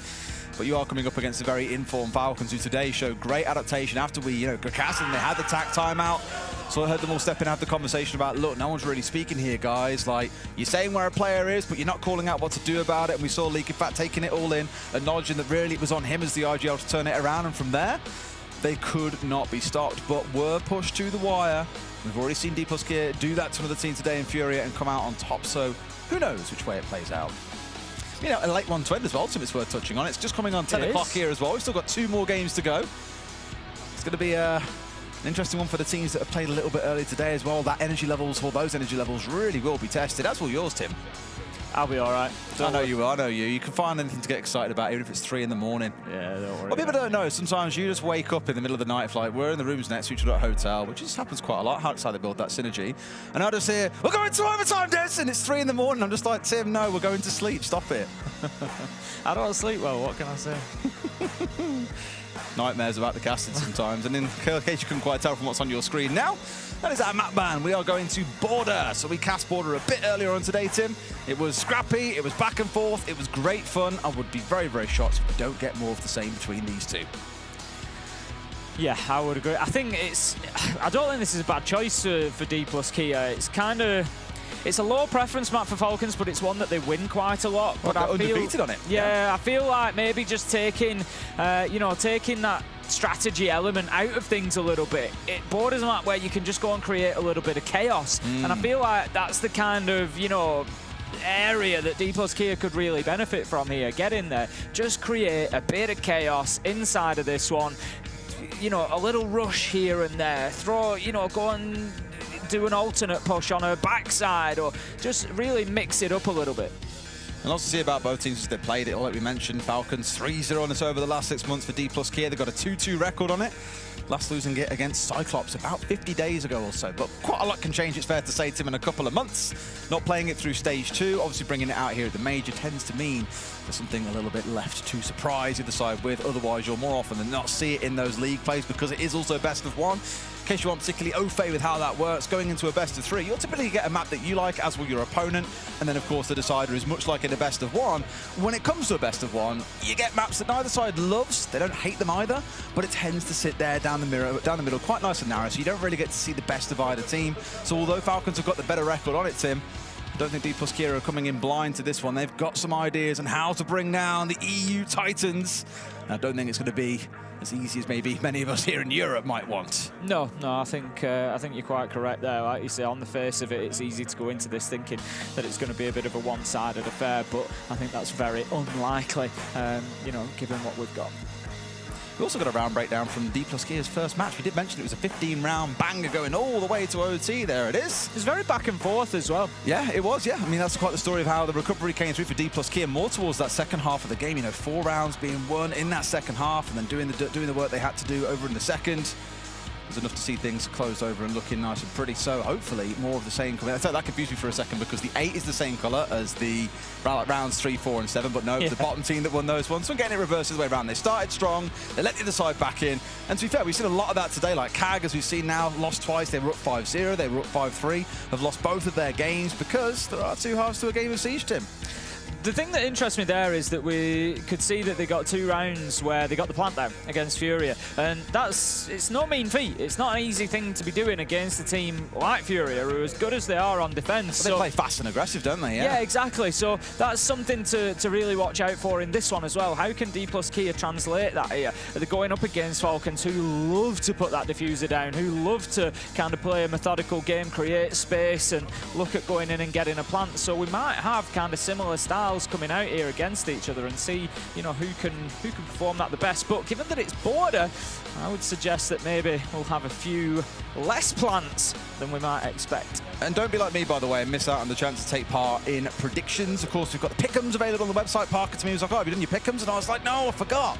Because I arrived so late last night. I was traveling and working all day, so I just didn't have time to have a think about it. But get yourself in, you can win yourself some prizes. Some skins on the go as well. I tell you what, I bet there's not a lot of people on 100% today. Oh, mate, everyone's like that. This first game, actually, I lived D plus Kia against Furia. Everyone who was sat around me who were doing it was like, oh, my pick'ems are chalked. I saw that Anne put it up after the first game. She was like, yep, that's my pick'ems done for 100% because she had Furia to beat D plus Kia. I'd love us to get stats on like how many people are still at 100% because I can imagine it's very, very close to 0 already. Honestly, I'd guess it could be 0. You really think? I don't know, Can you imagine anybody having said that SSG and Furia would both be 0 and 2? I think some, because Furia haven't looked super strong in stage 2. It's not like they're coming into 0 and 2 though, Des. 0 and 2. SSG, they are lower bracket merchants, Tim. It's what they've done for years now, so I wouldn't be horribly surprised. 0 and 2 though, Des. I guess we'll see, Tim. We'll find out tomorrow. I'm not sure anybody would have backed that one. I'm sure production can dig into it and find out for us tomorrow how many have actually got their predictions correct. We'll, of course, see. Try to predict those first 4 because we only had 4 games to start the day. Well, 8 games across the two streams, 4 on each. And these latter 8 games that we're into now, of course, are the second games of the day for every team. It's had that first game of the day. This is the second. This is D plus Kia coming up against Falcons in the 1-0 bracket. The winner goes up to 2-0, and they only have to win 1 more series to find themselves through to our live stages, Tim. and it's going to be a mega. Obviously, we're walking through the arena all the time as well. I don't want to spoil it for anyone, but it's going to be one of the coolest arenas we've ever had. And I know it's so easy to want to say that, but we've seen what the plans are. Trust me, it's going to blow your mind. We've not had anything like it in Siege before. I'm so excited. Yes. Just yes. So you're the kind of guy that will say even less. I might even want to say even more. You're definitely the kind that would want to say even more, and I've got to rein you in. Oh, yeah. Oh, yeah. Let's just say the team have cooked. I cannot wait. I'm going to rein you into this game. We've got D+ Kia and Falcons lining up. We've got bans coming in. Castle being one of the bans coming in from D+ Kia. Interesting one. Not one that we see too often, but as you say, very powerful, particularly on border. It's exactly that. It's because of the map that we're going on to. Castle's so good, and also for things like the Azami as well, to be fair, and the Mirror more so. These architect operators, right? Ubisoft gave them a classification and said they are architects. They change how sites and maps get played. And Castle on this map is extremely good for making you, as defenders, more comfortable playing around 90 and playing around the red hallway. Because you can lock off the double doorways size like gaps, because you can obviously chop it on a bunch of doorways and windows, on a map that is already very, very difficult to defend and hard to find angles that are safe, the Castle invites that. It slows down the attackers. And so banning it away does mean that things stay a little bit more freeform here. That is what Falcons are going to have to try and find their way around, as D+ Kia going to come at them like a steam train here, Tim. Yeah, more than likely. More than likely. Let's see how Falcons are setting up to begin with then. It's going to be Armory that they look to defend to begin with. We're going to have, I would imagine, a presence out inside of CCTV. They've reinforced the hatch there at R4, so there will be no escape from there, but there is the rotate out into 90, which will give that option. And at the minute, nobody's starting out in that position, but Shaiko is scrambling back upstairs on the Azami, and could very well be heading back in that direction at some point. Yeah, with the Castle and the Mirror taken away, it's really your only option to be able to bring a slightly more dynamic defense. Very often see it set up inside a CC, being able to hold that down for that little bit longer. We saw Gunnar playing around with the doorway, actually, CC quite aggressively in their game earlier on today, without the Azami keepers to really support him. It was more about playing aggressive, like Solitop was trying to do just a second ago, but it's Shaiko that's first deleted here. Levy not having any of that nonsense. That's the Azami off the board here in quick fashion. Yeah, really good stuff there from D+ Kia, and that's kind of exactly what I was saying. That's the game that they need to play here. Just bring a little bit of chaos. Just throw things into the mix, get those entry kills, get aggressive up to the barricades, try and catch Falcons out when they're rotating, when they're still setting up. Don't let them settle into this one. Don't let them be comfortable at all. But how about that? There's no comfort for Foles as he's heading up east stairs, gets hit with a nitro. He's going to be downed, but will likely be collected. Yeah, we spoke about this a lot when we were playing the game earlier as well, Tim. Like, well, casting the game earlier, we certainly weren't playing. We were watching people far better than us playing the game. But at the time we said, you know, you've got to be aggressive on the defensive border because there are so many soft walls throughout the map, because it is quite a small, boxed-in map. Yeah, gunfights are right once attackers are inside the building, so you've got to do all you can as the defenders to keep them outside, hold on to power positions, like east stairs, for example, and really make them have to work for control of these parts of the map.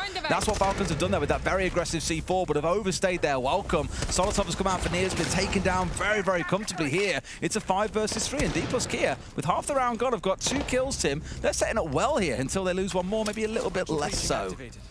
Yeah, Falcons just, I was going to say, fight their way back in, but they don't, as Mighty manages to take down users, leaving us now in a 4 versus 2. D+ Kia certainly in the driving seat here. It is kind of what we expect. We spoke about defense versus attack on border. Earlier on, I was about that from Mitty, just managing to pick up one through that soft hatch.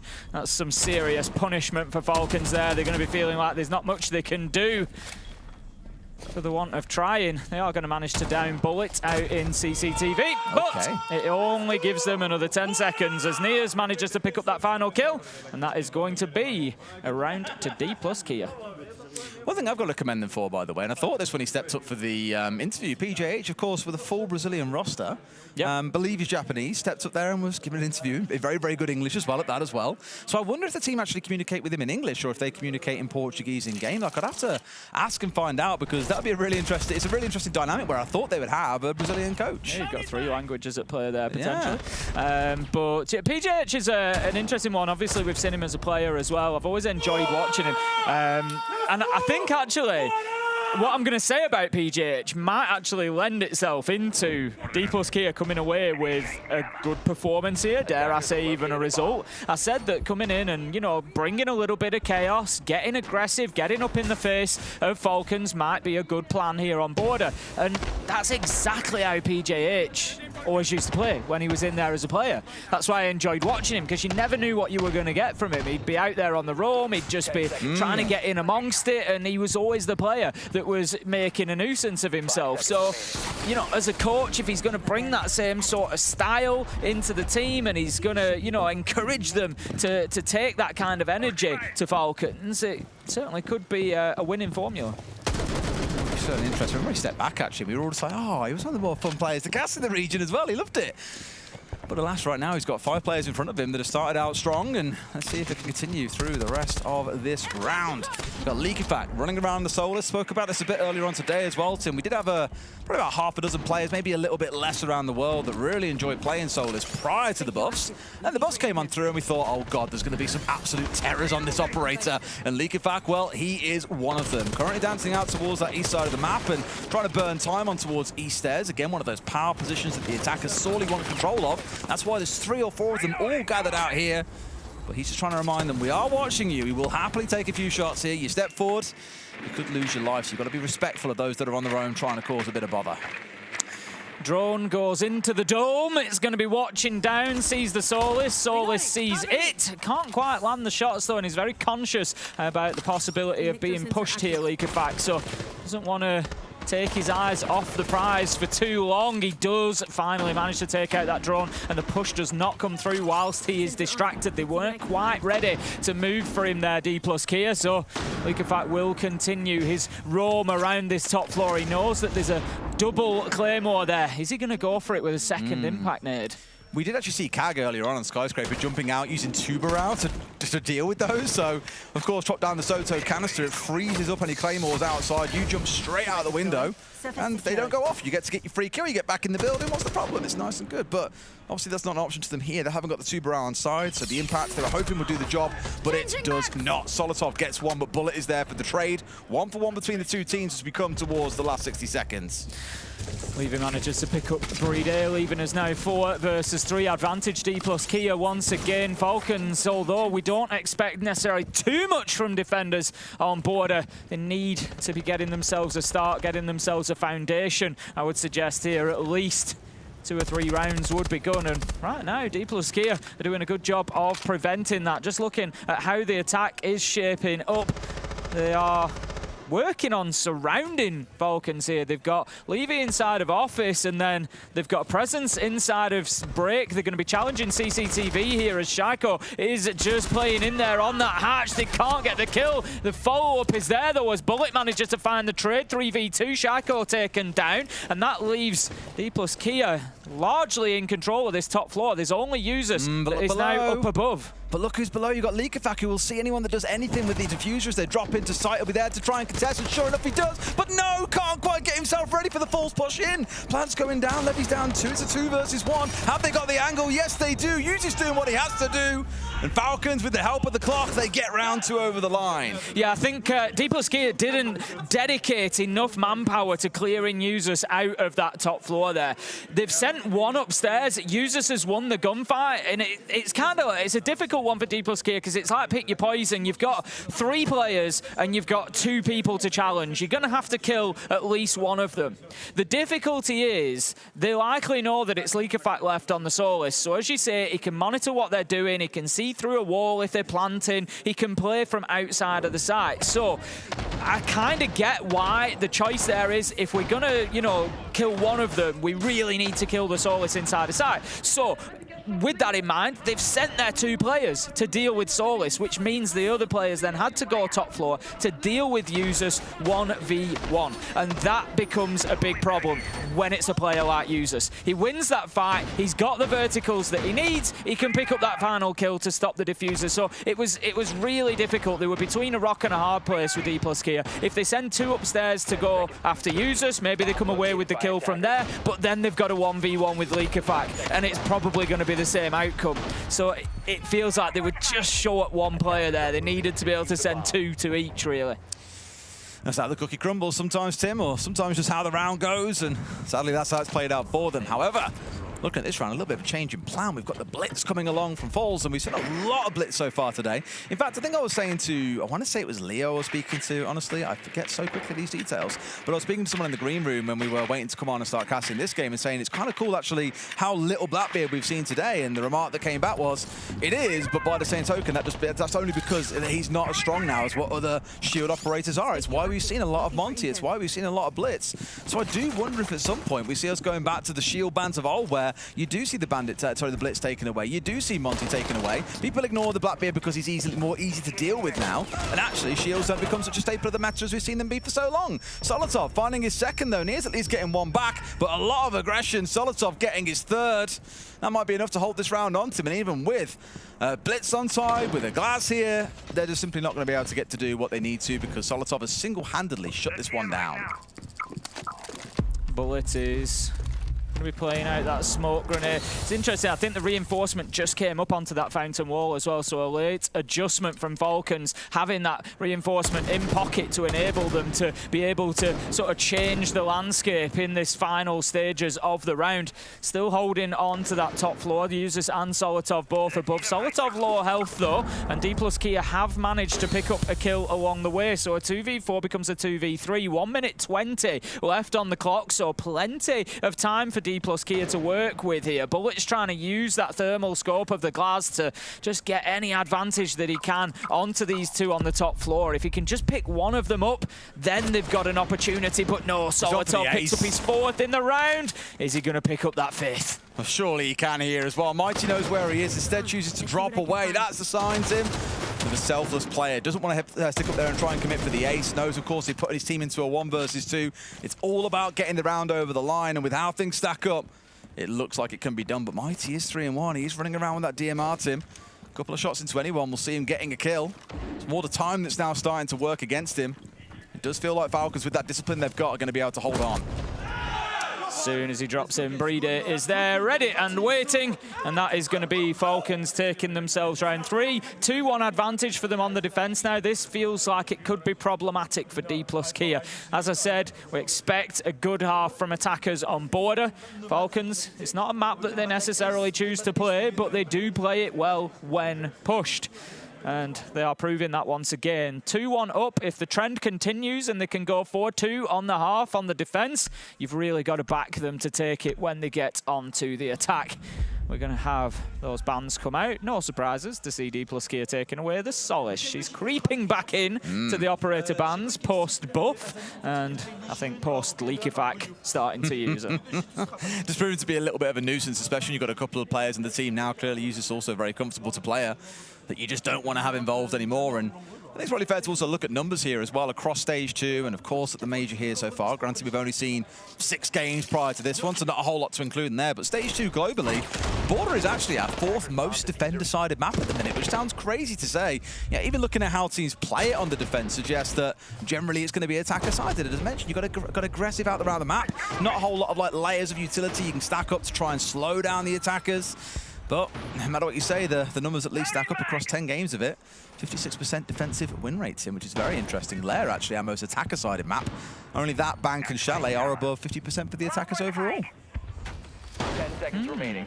See how that continues to evolve as the tournament goes by. See whether those numbers stack up to what we see here, or whether we start to see any differences coming on through. Falcons 2-1 then as we head into round 4. Bans have come in, and along with Solis, it was the ace on the other side that Falcons have taken away.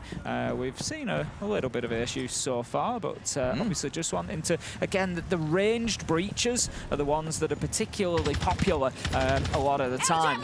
You know, getting in there with that little bit of safety. I've always been the kind of guy that prefers a little bit of thermite, going in there and getting that really nice, clean, crisp, big hole opened up. But I can understand, especially on a map like Border, where you can do that at range, keep yourself a little bit of safety, and Falcons just trying to remove that. Absolutely. All right, well, let's keep on cracking on and see what else changes with the Amaro now inside alongside that Glaz. again, we've seen a variety of concepts being brought along here. We saw it earlier on today as well. Just different ways to crack the problem that is border. Some attacks is very, very quick and looking to move in a rapid pace. I definitely think this round is one of them with the Amara on side. And sure enough, Falls is looking here to step his way forward, but knows that someone is on the hatch, needs to kill him. I don't think Usus has a clue where he's having his toes taken off from him, but it is underneath. Nears gets the finish off and is now starting to charge his way through the site itself. Falls coming up behind him, but no, 3 players fall. That could have been their execute, Tim, but they went before the smoke was down, the line of sight was open, and Falcons have absolutely deleted them. Yep, decimated one by one, leaving D plus Kia with only Mitty and Bullet left alive. And they've kind of had to hit the pause button here. They're both outside of the map, back onto the drones, trying to get that intel, trying to get that information. Bullet's just holding for the time being, waiting to see what can be found by his Nomad. And they will now try to work together to push forward and piece together something from the remaining broken shards of this round after Falcons smashed it to pieces within a couple of seconds. Sure, this one, not too good. You know, that Legion Goo might not quite be as powerful as it was in terms of seeing that little X across the map and seeing it disappear, telling you where players are coming in from, but that sound cue, it's pretty damn distinctive. And Falcons looking very comfortable, Tim, here on the defense of border. Does make me wonder, have D plus Kia met their maker, at least for day one? Of course, be very, very different stepping into tomorrow, but does that now start to draw questions in your mind about Furia? And of course, D plus Kia got the 8-7 over them, but is it showing maybe that Furia aren't quite as powerful as many were expecting today? I mean, we all know how it works, Des. If D plus Kia beat Furia and Falcons beat D plus Kia, then Falcons are better than Furia, obviously. That's just simple tournament maths.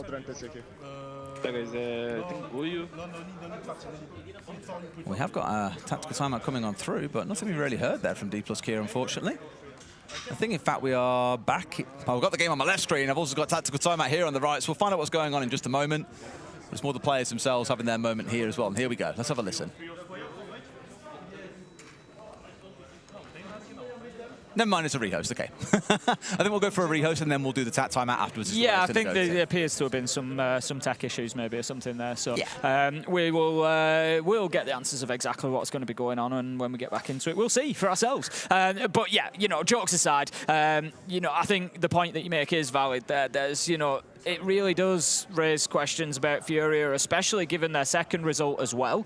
You know, they now find themselves 0-2 and on the brink of going out. You know, let's not sort of undervalue the task that lies ahead of Furia at this point. They've got 3 back-to-back best of 3s that they need to win. You know, that's the reality here. And that's not going to be an easy thing for them to do, even for a team like Furia. So, you know, you better believe that they came in and brought everything that they've got today. You know, they want to be winning these majors. They want to be up there on top. And like you say, if D plus Kia, who now are looking a little bit lackluster against Falcons, were able to take that win off them. They were also then, you know, Shopify Rebellion, I think, is probably not too much of a good gauge for Furia taking a second loss, because Shopify Rebellion were very good in their matchup against Falcons. It was, you know, it was a close one, and they were unfortunate not to take more from it, really. So, you know, I think it's just the beauty of Swiss, isn't it? You know, you get results bouncing all over the place. You get to the end of day one and you just wonder what on earth is going on. Yeah, that's often how it goes during these early stages, especially in best of ones, like you say, the thing, like, results can just come out your ears and you're just like, what the bloody Nora is going on there?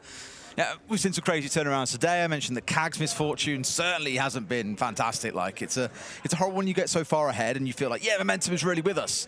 And then it just falls away from you off the back of attack timeout or just the other team building in their own momentum, whatever else it might be. It does add for some madness, but tomorrow, of course, we get best of 3s beginning, and that tends to be the great equalizer, and that is why we have those for those relegation games, especially in promotion, just so teams really have to prove themselves to push through or at least get knocked out. I think still working on getting this lobby back together. All the players are in, and we'll get everything resolved and our game back underway just as soon as we can. Just a reminder, there is another game coming up after this one to close out the day. We will have the last matchup here on the A stream, but we will, of course, be with this one to the close before we get to that point. It looks like everybody's ready. The lobby is resolved. We'll be heading back in any time now, Des. Well, Secret versus, if you don't want to spoil this, by the way, then cover your ears now, but Secret BDS has also concluded. That is on Lair, and the result was 7-5 to Team Secret. I think fair to say that's expected, given what we've seen, of course, in the regional leagues and how they've played against each other so far, and also the caliber of Secret. But BDS were dangerously close there, which is fantastic. Now we're going into our attack timeout, Tim, so let's have a see what we can hear as we get into this one. I mean, we are doing the horizontal take now. With the blades and bucking both sides, I think it's better. Because the air is low, is down. So let's play horizontal on the workshop, and let's focus on Easters when they play toilet. Okay? Like, East is free. Like, we can do anything. Huh? Yeah. I mean, and we can spam the shields. Like, we can whatever we take. Like, East is free. So yes, let's focus on that. And like they.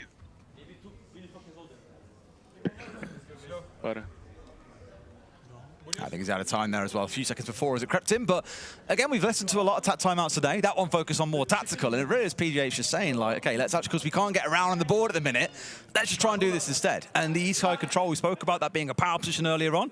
We're all the same. You can do anything from East Airs once you have it as a power position that you control. And that's where step one has got to be. It's why we saw earlier on today, for example, teams committing 3 or 4 players to getting control of that part of the map. For this exact reason, it's the springboard to anything else that you want to do. Yeah, I mean, as we move into Ventilation Workshop, you've got a situation now where the defensive hold is going to be largely the same as an Armory Archives, just with that further element of making sure you hold on to the site below it. But there is going to be a lot of attention, a lot of utility stacked up from Falcons here on that top floor. And we see why. Users was able to win it from there last time around. That's why they want to keep somebody up here. So what do you do when you're normally attacking top floor? You want to get either CCTV control or East Stairs control. So, you know, exactly what PJH was saying is going to be valid. It is going to be not necessarily, I won't say necessarily successful. We'll have to see how that plays out, you know, but it is going to be of interest for the players to go and try and get in there and try and take that territory. I'm interested to see whether they do that or not. You know, it was very clear, you know, East is free. We go in, we need to take it, we need to build from there. You know, is that something that the players are going to be looking, or, you know, was he talking in terms of a specific site attack, if it's maybe top floor? But as I say, this is very much the same as a top floor push. At the minute, it looks like they're largely pushing to get themselves in there horizontally.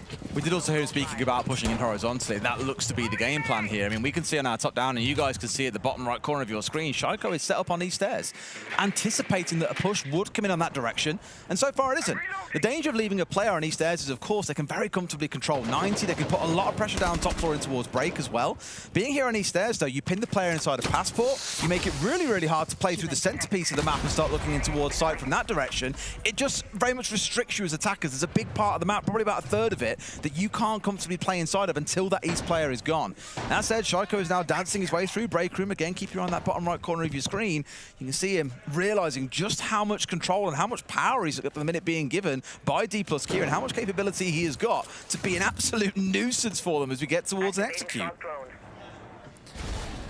Ooh, I was just about to talk about Bullet's push on the Ash up towards Armory, but we see elsewhere that Levy has been downed on the Dockerby, and that could be a big loss of utility. But how about this? Foles has gone in on the Blitz, managed to sneak through, and he's getting a plant down in Ventilation. Leakifact's unable to do anything about it, and it will be successful. Brede manages to pick up the Nitro kill, but it's too late. The plant is already down. D+ Kia are established outside. This is a round that is definitely winnable for them. Big question marks as to how the hell they've got away with this one for free. Clearly, Falcons too worried about the rest of the map. They were spread up towards Office. You had Shaiko on towards East and Break, and they've just given over a bit too much control to the other side, have not tried to stop it, and now they're going to have to try and fight their way through a disable. Brede trying his best, but cut down. Uses left into a 1 versus 1 here, but he's got to go in the next 2 or 3 seconds, Tim. Managed to find his man. Got to get the stick on, and yes, he will. With about a second to spare, he'll get this one finished off, and Falcons go up to 4-1. Have you ever seen anybody look calmer than Users just did in that situation? It doesn't matter what play he does, he always looks calm. He's just got the 1v1 and got on the diffuser with 7.5 seconds left, and he's just like, yeah. And? I was playing the game, bro. I've just won the round for us, bro. Don't worry about it. That's what I meant to do, right? Not a big thing. I didn't even shake it, Tim. Do we want a little behind the scenes? Yeah, sure, go on then. Why has that happened to me? So it's usually the players that do things like this, to be fair. It hasn't touched any equipment, I will be clear. It hasn't touched any equipment. Before production rushing, like, what have you done? But I've just seen Des like spin to the side on his chair and heard tss as his drink was opened and has fizzed over his hands. Like, it's been it hasn't moved for like... I tell you what, someone's done me in there. That's been shaken up and put in the fridge. I haven't done anything to it since I picked it up about 40 minutes ago. I thought, you know what, I quite fancy a swig of fizzy apple. It's the sort of stuff that usually happens to me, to be fair. Yeah, I'm going to try again. Because the fizz has gone out of it now. Yeah, no, you should be safe now. What you get now is all that liquid that kind of leaked into the cap that's now all going to come running out when you open it. It's all right, I've done okay, but it's the thing, now loses its fizz. Oh, I'm so disappointed. You're so hard done to, Des. First world problems, honestly. You're so no hard fizz done in my to. fizzy There's apple. no fizz in my fizzy apple. Oh, dear me. Is there a bit more fizz in Falcons' game? D+K are going to be hoping. Not 4-1. It currently stands, and Falcons just finding the answers every single time. D+K actually did a lot right in that last round. They got Falls in there. He was on the blitz, got a position where he could put the diffuser down. They had Bullet above to stop the challenge from Leakerfack at half wall inside of Armory. Trying to defend on the vertical. Didn't work because of that pressure coming in from the Ash. But ultimately, a 1v1. 7.5 seconds left on the clock, and Muses is able to get on that diffuser and win out the round regardless, and that is surely going to start to have an impact on this D+K side, because they just know that kind of no matter what they do, it's just not enough at the minute. It isn't, and I'm worried, Tim, if they'll be able to find anything to get them going here. Certainly not an entry in the round. Levy on the sledge, deleted and removed. Solotov putting on the same kind of performance that we saw him doing in the game earlier on. He was 14-7 back then, Tim. Oh, nice. Although things have reset a little bit, they've got themselves in a good spot. Nears is in, 2 headshot kills. Leakerfack and Solotov gone. Great way to recover the round, 4v3. That's great play from Nears on the shield, playing at that long range like that. That's the most difficult engagement for him to take with that pistol, and he does it brilliantly. He's now going to go charging in towards Fountain. The cover is there from Mitty, and it leaves the Tubber out in a dangerous spot. Taken down. Users will not be clutching out the round this time. It's all up to Breedy. Oh, and he's got a shield in his face as well. This is never pretty. Got to look for his man. Not going to be able to get away with it. Nears hitting a quad in the round, Tim. And sure, okay, it's maybe not the dream outcome they wanted for this half, only getting 2 attacking rounds, Tim, but it's still 2 attacking rounds, and that will feel like a smash and grab, given how dominant Falcons have been. Yeah, it will. 4-2 on the half for Falcons, and I'm sure they're going to be fairly comfortable with that going into the second half of things. Only around a 50% win rate historically for Falcons on the attack of Border. So that will be enough. It will be enough if they can hit that mark. We'll see about that. That's the question, whether they can hit that mark or not. And we're going to see an immediate ban on the Monte coming in from D+K. Azami is the response from Falcons. I think that's a good one. Azami often used to try and hold on to kind of CCTV or east stairs, those sorts of areas, you know, those power positions. Mirror and Ying will also go by the wayside. I mean, Ying is always a good choice. There's never, you know, a bad time to ban a Ying, I wouldn't say. Those Candelas, super powerful. But I'm not too sure whether this is going to completely slow down Falcons or not. Probably a case if you look back to the last time that we saw Falcons on this map on the attacking side. They ran Ying in 4 out of the 6 attacks they did. Lots of Dockerby in there, lots of Deimos in there as well. It kind of makes you wonder, like, how can you let that much through? How can you give Falcons that much power? Secret banning away against them, Blackbeard, Monty, and then Deimos in round 10 because they realised, yeah, that's actually causing us quite a problem. That's my concern. That's why I say I don't know whether the Ying will be enough. Obviously, you know, look, you're playing against a team where it's difficult. You want to ban 4 operators, really. You want to take the Ying, the Monte, the Deimos, the Dockerby. You've just got to pick your poison and go with what you think is best. It's no surprise to see. Look at that lineup straight away. Who's in there? Dockerby and Deimos. Shocker. Should always be the ones that you look towards him for this team. Yeah, there are other things that you can take away from them. Blackbeard now being nerfed, of course, opens up a ban slot against Falcons is one thing to consider. But still have to respect shields, as they're always a bit of a nuisance, so you're kind of damned if you do, damned if you don't. Ban away Dockerby Deimos, you get shields in your face. Ban away the shields, you get Dockerby Deimos, or in this case, try a little bit of a hybrid. The Ying, one of their go-to popular operators as well. Just a lot that you need to be thinking about, and we'll see what gets taken when we get towards round 10. That's, of course, soon we get there, Tim. Falcons win this 3-0 in this first quarter of the second half, and, well, we're already over and done with the 7-2 to Falcons will be how it concludes. Liquifact's already gotten himself inside quickly, and he's just looking to hold down that rotate along catwalk. It can be a heavy footfall area.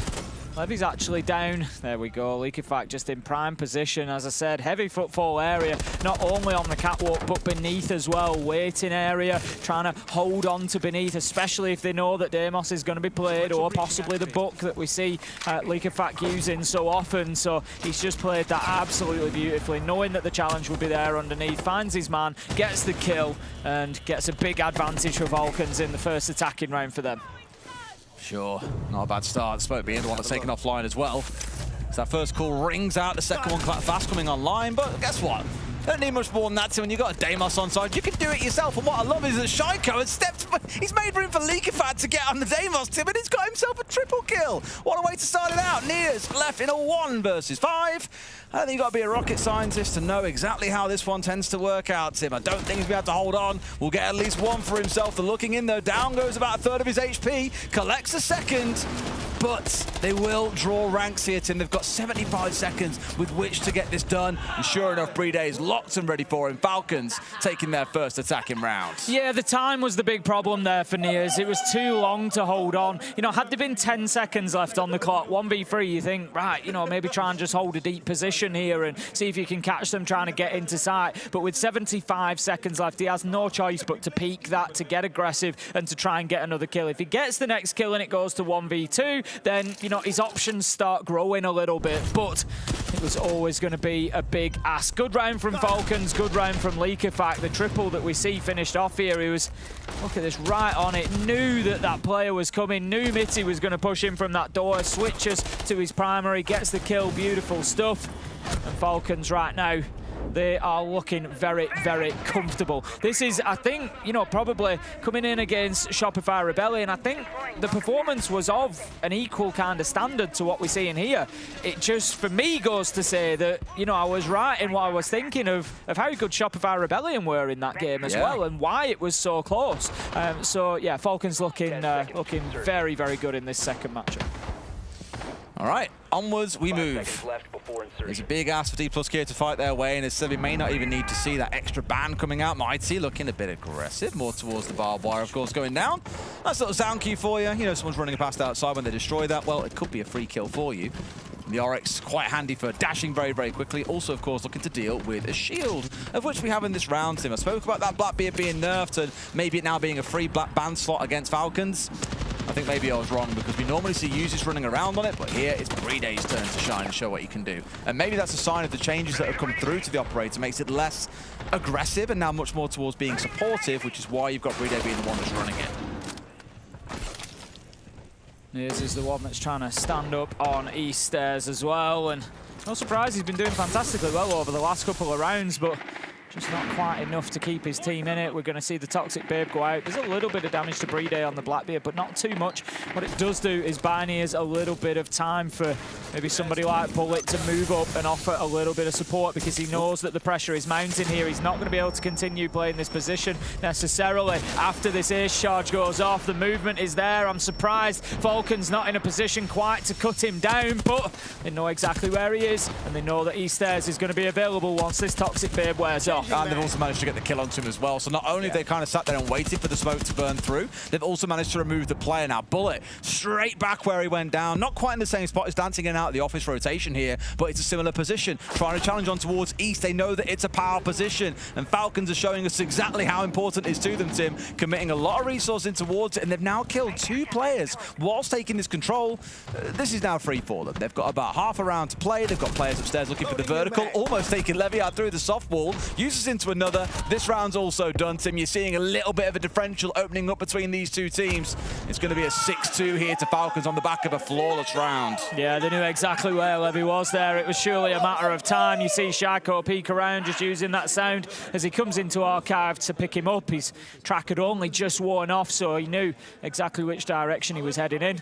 And that's going to be Falcons 6-2, as you say. Now 4 opportunities to close this one out, and it will be a very successful first day for Falcons, leaving themselves 2-0 in the Swiss format stage. It's very nice being that after day one, isn't it? Knowing that, okay, I got one more and I'm on the live stage. That ain't so bad, whereas the teams that are down to 0 and 2, you're fighting for your life across these next few days, Tim. It's not the prettiest for them, and not the prettiest outcome that they've got to work through, but that's just how the cookie crumbles sometimes. And D+K, you can't complain too much, Tim. Being 1-on-1, still not a bad spot to be in going into tomorrow. Why are we howling like wolves, guys? What a passion coming out of Julio there. Very excited. He's usually such a quiet guy, is Julio, as well. Like, he's genuinely such a quiet guy normally. He is. You know what's got me a few times today is every time that we call it a stinger, the stuff that comes up on a broadcast or a graphic that appears to take you from one scene to the next. Sometimes we have that stinger when we're not in game of the dog drone coming up. And that bark, every time it goes off, just catches me by surprise. I'm like, where's the dog? Because it's a noise that we're so not used to hearing in Siege that your ears and your brain just go, well, hang on a minute, something's not right here. It's dead strange. It was like, I can't remember which event it was. Do you remember when R6 Small launched? Yes. And for the first game, we were kind of like, they're little like pixel Siege operators. Like, we weren't sure what was going on. It was like, what is that? It was good, it was good. Either way, once again, you've heard us speak about it during the TAT time at D+Kia. PGH saying the importance of focusing on East Stairs, and you're seeing exactly the same coming out from Falcons yet again. Committing a few players appeared. Shaiko stepped in and got a freebie onto Paul Levy, who cannot catch a break, Tim. He's 0 and 5 now. Yeah, it's been a tough few rounds for him, not able to really get himself involved in this one, and it's just smoke that's gone as well within 30 seconds of the round starting. Not good. It's not good. You know, you've got to look at this and say that it's Falcons for the taking at this point. Just looking at where they're stacking up, it's mostly around the East Stairs once again. Solotov's going to take a little bit of damage. There's a battle going on with Bullet inside of Break Room, but I don't think they're too worried about that right now. They're just looking to get themselves established inside of Office. Challenge comes, but Nias, who else manages to step out, get the kill onto Shaiko. Great swing from him, and it just breaks a little bit of that momentum that Falcons were building. But as I say that, the trade is there. Solotov picks him up, and it is now 4 versus 3. There's so much time to work with in Solotov. I tell you what, Tim, good. He's wanting to put on more numbers on the board versus what he had earlier. He wants to be our top player in the tournament at the end of today, and my God, is he more than on the route for it. 14 and 7 earlier. I'm pretty sure with this round now he's up to 13 and 4. 4-0 on the entry. He is absolutely flying. Yeah, he's had a great day, hasn't he? Those two performances really stacking up and helping Falcons over the line to the position that they find themselves in. Mitte is going to be inside a CCTV, just waiting for that challenge, but it's never going to come because Solotov has deployed that air jab and then he's moved away, so the challenge on Breakdoor is no longer going to be a thing. Brede sees the Falls' feet and manages to pick him up, and then straight away starts slapping that diffuser down. Plant confirmed, and this one is all but over. Mitte 1v3, diffuser down, cut down by who else? Solotov.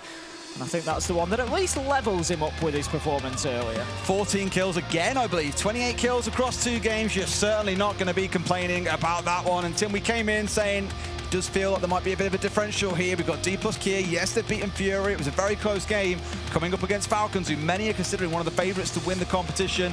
You've seen the difference there. A very easy 7-2 win on Border. Yeah, Falcons really looking like they're hitting another gear here at this point, and I think anybody who is going to be playing up against them is going to be very, very cautious going into that matchup. Nobody's going to be too keen to face Falcons, I don't think. I mean, it's day one, Des. Is it too early to start asking, could this be the one? No, well, sorry, yes, it's far too early, Tim. Don't get started on that. Could it be the one, Des? That's like if Liverpool win 2 games in a row at the start of the season, you're like, oh, the title's ours. It's like how I've been for years with Liquid. I'm not backing them. I'm not backing them coming into this one, and then they have a good day one. I'm like, could this be it? It's transferred. My energy's transferred to Falcons. It may well have, Tim. It may well have. And of course, we'll see how they perform tomorrow as well. What else they can show us across the rest of the stages. Once we get onto the live stage, of course, next weekend, things start to look very, very different anyway. It's a whole different ball game. There's the crowd to get behind you as well. They've got the experience, but there are plenty of other teams here who have also built up that experience over the years and are in with a great shout themselves. Yeah, absolutely. It's not going to be played. I think I was talking to Jesse about this yesterday, or was it this morning? I think it was this. It's been a long day. I think it was this morning. We were talking about it. We said we think it's one of the strongest fields that we've maybe ever seen in a Siege tournament. When you look through the quality that is available team to team, and how many people you could put in that bracket as potential winners. It is, you know, right up there with the best. It's also that and the fact that we're missing a few key teams as well. Like, you know, no Dark Zero being here, no Virtus Pro being here. It's a bit like, whoa, what is going on? So there's a few upsets in the waiting. It just wasn't quite this game, unfortunately. But our interview is ready and waiting. Let's go over to Maria now to have a little chit chat with our winners.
FaZe never really reached full strength throughout the group stage as they lost against several of the top teams. No clear advantage. But that was no problem for them once they qualified. FaZe was already ready for the challenge. Opportunity, confirming the third, maybe, no, he's on for 4.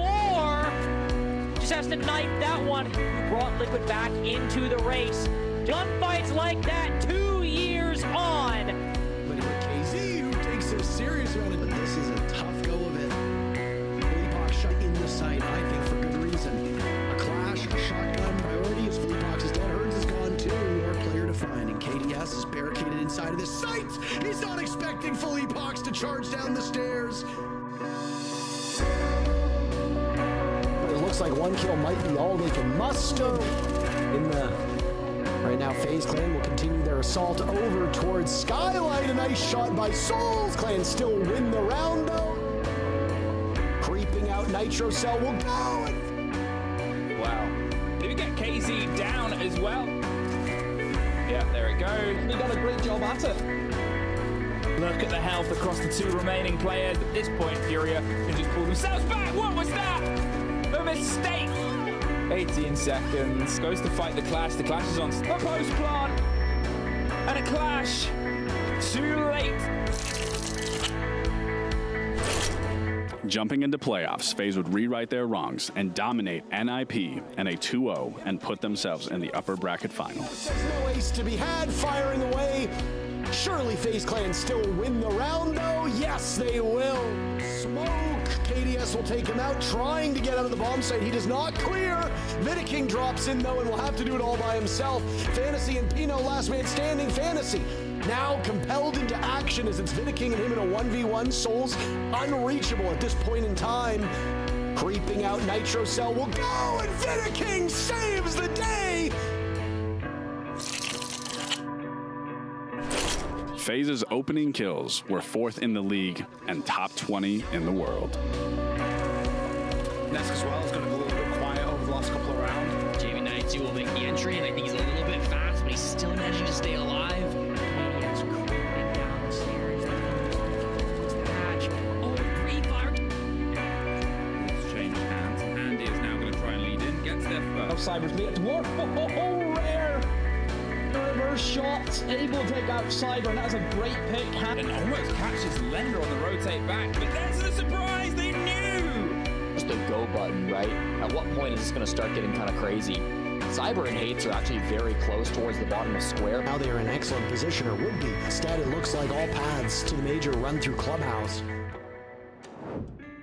KDS, you face every team in South America League with no problems. You also faced APAC team and you just won, and now you got the chance to play against NA. Do you think they will have a playstyle that will be a problem for FaZe Clan? I don't think so, because I think when we play against North America, we always play very good against them. The last time we played against these teams, we lost against DZ on the Saudi camp. So I think it will be a very difficult match, because M80 is the strongest team in North America, I think. So it will be very difficult to play against them, and the best will win the game. Okay, thank you.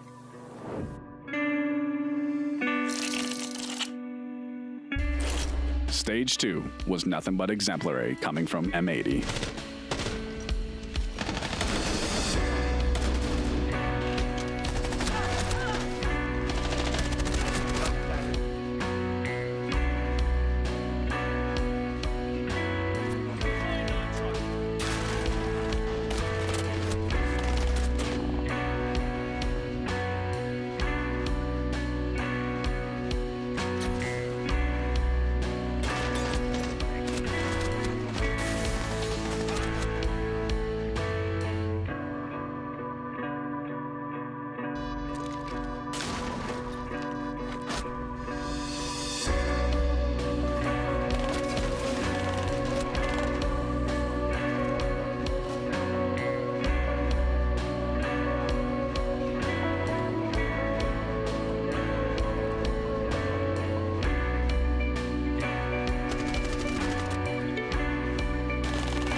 their grand final win against SSG.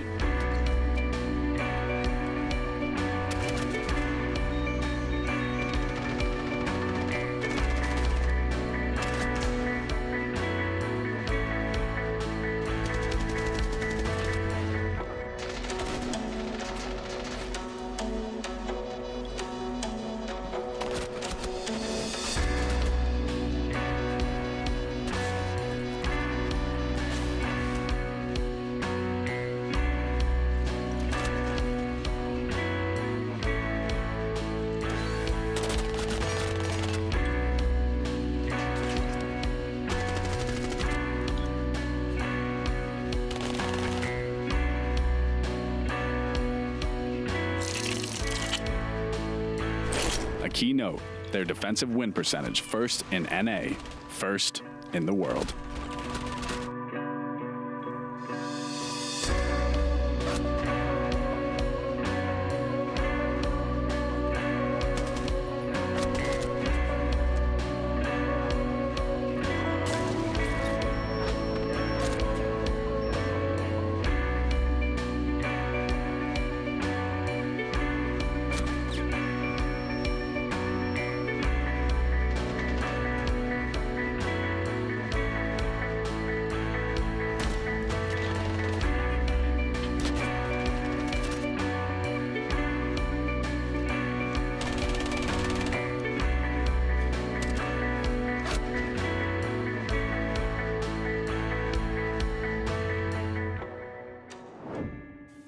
This guy here, and also M80, they have won 13 out of 14 games in NA. You know that, right?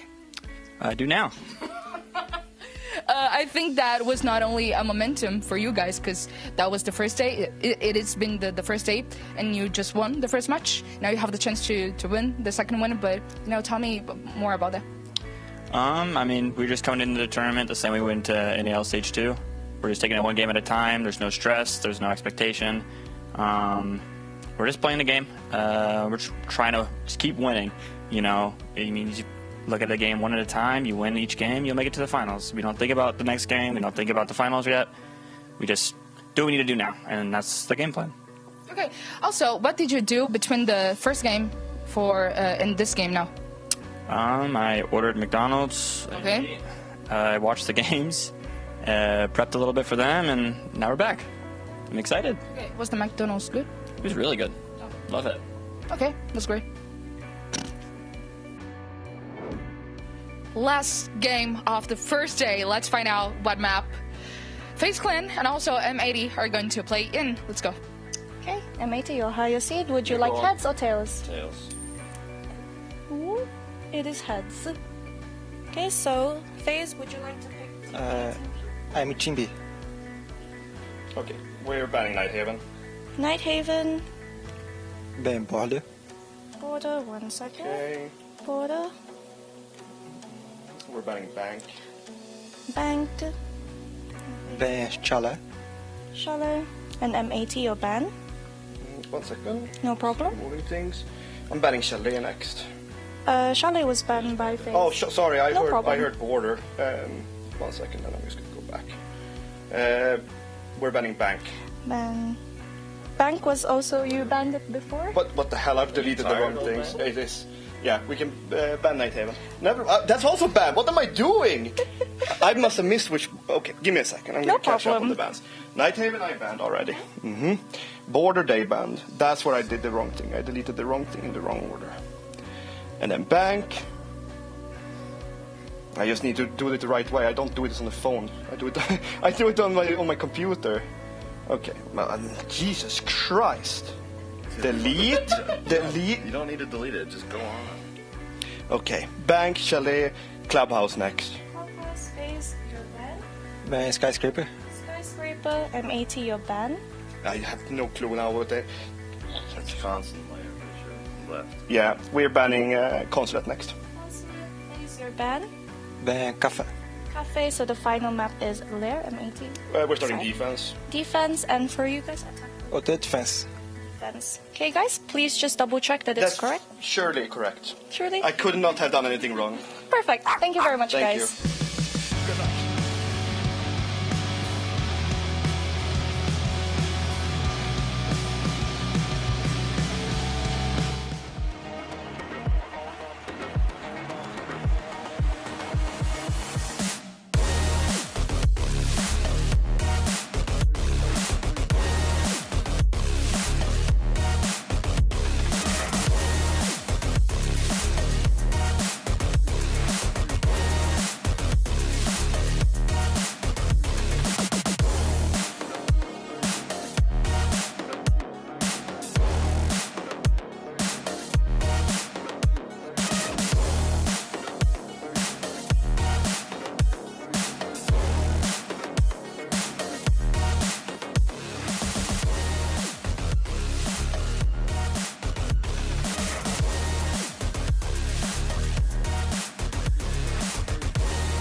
let's talk to the coaches and Fabian, the camera is right there.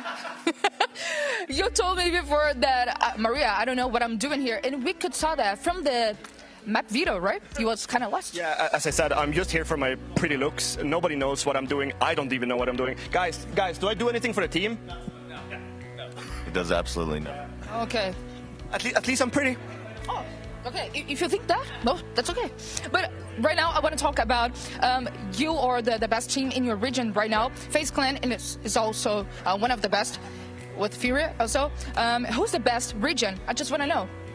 NA or SAL? A SAL com certeza muito melhor. O Zenyatta tô com nada aí. Vamos ver agora. Vamos ver a prova agora. Okay, we are better. Like our region is really better. They don't have, they have nothing on them, and we are gonna prove them that right. And what about you? That's fine with me. I don't even know what map we're playing. Don't you think NAL is better than SAL and M80 is better than FaZe Clan? I want to hear from you. Honestly, I don't give a shit about which region is better than the other. It's about team to team. Today, I think we'll beat FaZe. Okay. Ele falou que vai te espancar hoje. Vai acabar contigo hoje. Vamos ver. I just told him what he just told me, and he was like, okay, let's see. So let's see, Des and Ace, what about this game, the last one, actually? Well, I don't think I'm really in my mind here to pick between the two regions as well, because that is actually a really good question. I think production have actually said they're going to help us out here with the map veto graphic, because I think even he's confused where we're going. Yeah. We're not 100% sure, so we'll get that up in a second and double check what that veto was, because even I'm not dead clear on how this is playing out. Oh, of course, it was a load of bans of Bang. Yeah, and then right, yeah. Okay, that makes a lot more sense now. So there is where we're going, but Bang did get banned 8 times by M80. M80 ban Bang every time. Makes total sense as well, yeah. At least now I understand. I think he did actually put out on social media saying, I'm never banning using my phone again. He was like, when there's a notepad, things are much better. He'll do it with his notepad, I think, next time around. I think it'll be different tomorrow. Yeah.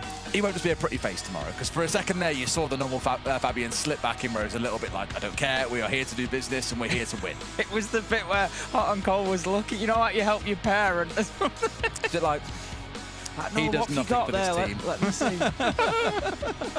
Bless him. Well, here's what we're going to. That is what we're stepping into. FaZe vs M80, we were saying, could actually prove to be game of the day as well. Like, these are the two top teams right now in terms of how they're playing.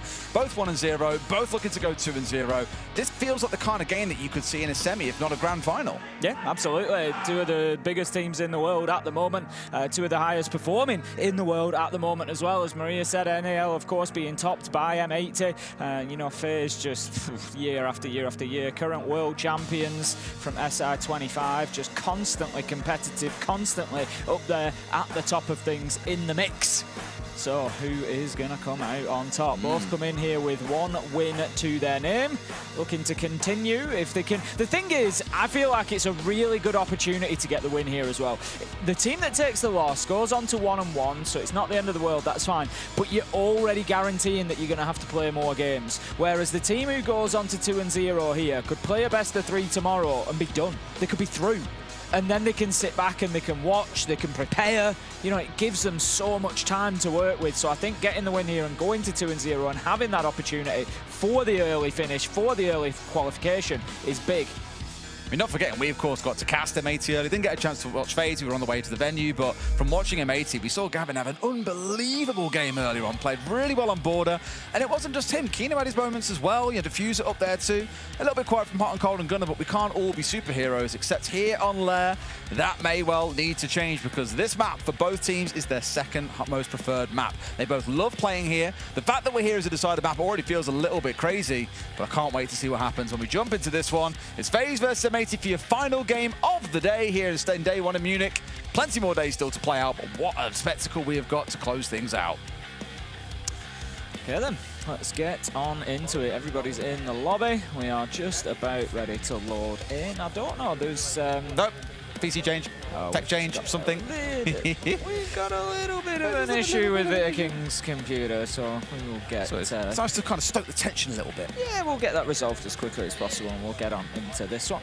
I'm sure we're going to have a lot of our NA fans, given the slightly later start time than we might have gotten, of course, helping out the old NA time zone. They're going to be in here in numbers to watch and support M80, I would have thought. You know, so.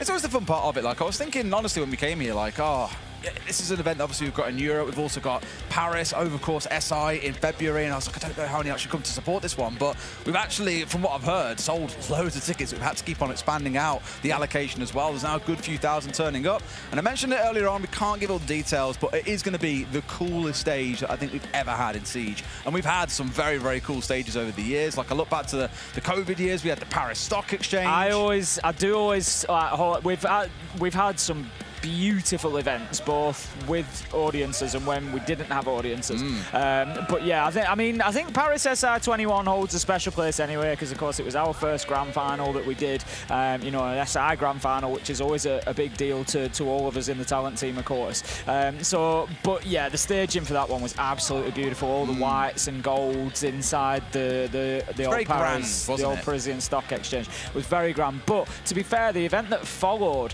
Sweden, 2021 with the blacked out carpets and the dry ice was beautiful. With they were kind of, I don't know what the buildings were. They were like circular, like kind of. They look like maybe some sort of old warehouse or something with like an old really high ceiling. Yeah, something like that. Really high ceiling. But we had all the kind of Viking lore themed stuff in there, and the big ice box. We had the Yggdrasil in the middle, and like that one was really, really cool. Yeah, it was very cool. And obviously we had one here in Germany a couple of years ago. Berlin was really nice. It was a very, very cool, like metallic sort of scaffold theme. Yeah, it was really, really funky as well. But I promise you don't want to miss the live stage when you get to see it on Friday. It is extremely cool. Couple more tech issues to sort out before we jump our way into this one as well, so thank you for holding on with us, guys. Good news is we are slightly ahead of schedule. I think this one was scheduled originally to start at about midnight, which would have pushed us on towards 1 AM finish, but we are obviously quite a bit away ahead of that, so not too bad at the moment. Nah, not too bad at all. You know what has surprised me about Munich so far? What surprised you about Munich so far? How cold it is. I thought you were going to say how foggy it was. No, see, I think I missed the fog, because I arrived It's been really foggy for the last 2 days. Yeah, but I landed at like 10:30 last night, I want to say. Yeah, I was you here won't be really able late. to see it. No, I was mate, I was delirious. I was just ready to get into bed. But yeah, it's been a long day. But it was I don't know. I don't feel that cold, but it's been unseasonally warm in the UK. So that's the thing, right? That's kind of what I've been expecting. So I guess I was. I brought like a bomber jacket with me, like one of my like brown leathers, and then I've also brought the jacket that I was wearing earlier on as well. And I thought, oh, that'll do me just fine. I got off the plane and thought, okay, well, all my jackets are on my suitcase or in my bag. Like, I ain't going to wear one. It's about 13, 14 degrees. I can get by in joggers and a T-shirt. Stepped off the plane to 3 degrees, and I was just like, I've made a grave error. And it wasn't just me. Like, even earlier on today, we were walking to the venue as we got out of the cab and walked across around the venue to come into here. Yeah, Jesse was, bless him, in a short-sleeved shirt with a T-shirt underneath. And I looked at him and I was like, I know you're from Canada, but surely you're cold. He was like, yeah. He's like, I didn't expect the walk here to be that long. Nah, Jesse's built there. He's used to that cold weather. He was struggling in that European cold, Tim, I'm telling you. I can't. The thing is, I can't argue that it like hits different, like the European cold, because I remember going to Montreal it was for SI. It was 2019. It was the year before you and I first cast SI in 2020 when we did the group stages. I went in 2019 as a fan. I went over there. A couple of friends. XR Draker actually was one of those friends that we went over there with. And I remember it's actually one of the coldest times I've ever been in Montreal. It's one of the only times that it's genuinely been like below -20. Yeah. And we went for like a short walk near where we were staying, and we were and it's the only time I've ever. If you've never been in that sort of cold, it's hard to describe because it's not cold. It's like burning. It's a different kind of weather. It goes beyond cold and it becomes a new kind of weather. But I was walking down the street and I remember like wrinkling my nose. Like my nose was itching, so I kind of like wrinkled my nose and I felt all the inside of my nose cracking because all the moisture in like my nose had frozen and it was. Yum, frozen Tim Snot, I'll buy that. It was crazy. Honestly, and like you can feel your eyes like drying out. That's cold like I've never experienced in Montreal that year. Every other year that I've been to Montreal has been like maybe -5 at the worst. It's not been like crazy bad, but that year was -20 and really cold. I remember when we went in 2020 actually. It was a bit of a weird thing where we got to like 10 PM at night and we were in our hotel. There was a lot of snow that year. Well, that's the thing, because I remember actually we were up in our hotel like looking out and we just heard loads of noise outside and I was like, what the bloody hell's going on? I remember that. And we looked outside and there was a bunch of guys running around with like the sort of like red sticks that you see at like airports, right, guiding these massive machines down the street. It looked like it was turning into a military operation outside. outside to clear away all the snow. And I was like, they don't muck about here with snow, whereas back in the UK, we get half an inch of it and half the schools close in Country grinds to a halt. Yeah, trains stop running. It's horrible. It's really weird, though, because I remember that year, before we'd moved in, because we moved into the city centre for a bit. Yeah, Before we'd moved there, at the original hotel that we stayed at, we woke up one morning and it had, like, Canada snowed. I think it had done about like 10 inches overnight. It was like, we woke up and it was so deep and it was still really coming down. And I think we had to be at the venue the next day or something. And it's really funny because there's like a natural UK instinct of like looking out the window. I was like panicked, like we're not going to be able to get anywhere. Like it's snowing too bad. And then I looked and like the motorway in front of the hotel or near it that I could see in the distance was like still just plowing along as normal, no problem. And I'm like, yeah, it doesn't really affect it, does it? Nah, they're built differently for it, Tim. We just ain't ready for it in the UK. No, not at all. Extreme heat, we've got no aircon, lots of snow, we haven't really got that one figured out. Rain, I feel like we handle okay. Drizzle. Yeah. Drizzle we're fine with. Strong rain, heavy rain, it's then flooding. Yeah, but only certain parts of the country. Oh, well. If you live on a hill, you're fine. Like, I think about in my town, when we have really heavy rain, like, yeah, the river like breaks its banks, but we've got loads of floodplains, we've got like a massive weir as well, which all deals with it. Like, we're not really that affected by massive amounts of rain. Snow definitely screws us up. Yeah. As soon as that liquid becomes a solid, we're just screwed. Forget it. Forget about it. And it's the ice that kills you in the days that I was going to say, well. it's the days after, and it's the ice that really... Horrid. None of that so far here, though. It's just a bit chilly. In fact, what is the weather like for the next few days, especially next weekend when everyone starts arriving? I don't think Sweden was that cold when we were there either. It was cold, but not terribly cold. Oh, it is absolutely pissing it down tomorrow, apparently. I remember Fabian always struggling with the heat in Paris when he was working with us on the talent team in Paris. He'd always be like absolutely melting. Because he's from the north of Sweden where it's properly cold. Yeah. He'd be like, I just can't deal with this weather. He looks to be pretty happy. He might not know what he's doing, but at least he's happy cold. to be He's fine. Yeah. It's cold in Munich. He's fine. It's not for us right now. Like in the little hall that we're set up in for the casting, it's actually quite warm down here. Yeah, a bit too warm. It's cooking me alive. Later this week, actually, it is nice and sunny on Wednesday, Thursday and Friday. Still cold, but a bit warmer, about 15, 16 degrees at its peak. I really like the colour of Cyber's mouse. Then we get to Sunday and it's freezing. Oh, it actually does go freezing on Monday, so when we travel home to, we've got to wrap up warm. You can't see it now, you didn't look up. I'm sorry, mate, I was really enraptured with the weather. The colour of his mouse, it's nice. What colour is it, Tim? Describe it to me. Like a mint green. So it's green? Mint. It's a shade of green.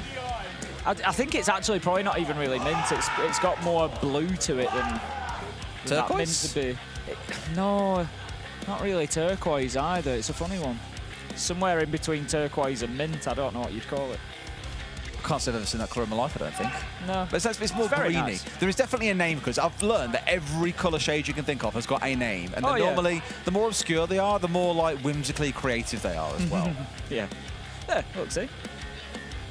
Yeah, that is more. You see what I mean?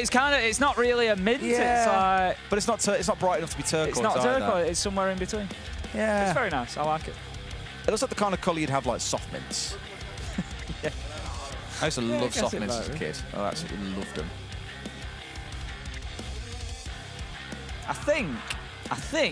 I don't want to make promises that I can't deliver on, but seeing as FaZe have just started putting their headsets on and the issue was on their side, so they should know ahead of... Oh, I was getting excited then. Tim, you've done it to yourself. I thought we might be like heading somewhere, but... You're getting ahead of yourself. I've just realised what I can do, Tim, because we're very, very fortunate. We're past the watershed now, right? It is past 11 o'clock at night. I can do that thing where I open Twitch chat and we see what people are saying and what questions they have. So if you have any questions or any points of conversation... I'll answer one question. Then give us a shout. I'll answer one before we even look at the chat. Go on, then. Stompen has already played. Yes. That's done. He has played twice today. He's done for the day. He's going back to bed. So that's that one done, dealt with. Get that out of the way nice and early. I think we're on about a 30-second delay or so. It's not the end of the world. We have been told. And I think it's even shorter than that. I think production always you guys can throw to a break if you want. Like, honestly, to sit on a break screen? Nah, I'll sit here and talk smack. At this time on a Saturday night, yeah, I'm sure that we can pass a few minutes. Here's a first question for you from Diz30S. Chat, have SR played their second game yet? Yes. There you go. They have. Question answered. Do you want the result? Shopify Rebellion played against Furia for their second game, where they were victorious. They found themselves 1-1, which leaves Furia 0-2, heading into a best of 3 for survival tomorrow. There you go. There you go. Why was Bank banned 8 times? Asks Raffiant. That's because it was a little joke that we were having at Fabian's expense, because he got himself once again confused trying to use, I assume, a spreadsheet of some sort on his mobile phone or a list or something where he couldn't. I think the problem, if I'm right, from what I gathered on social media, he's struggling to like delete the maps off his list. Yeah, he once described it's been banned. He described what's so going on. He's like then going through and he's like looking, thinking that hasn't been banned. So then he wants to ban it. So then he kept. We are getting banned. started, but I want to ask a couple of legit questions. The disappointment asks top player of the day. It's got to be Stomping. I think, yeah, the fact that Stomping it at 1v3, if you haven't seen it, it's on the socials timeline, definitely worth a look.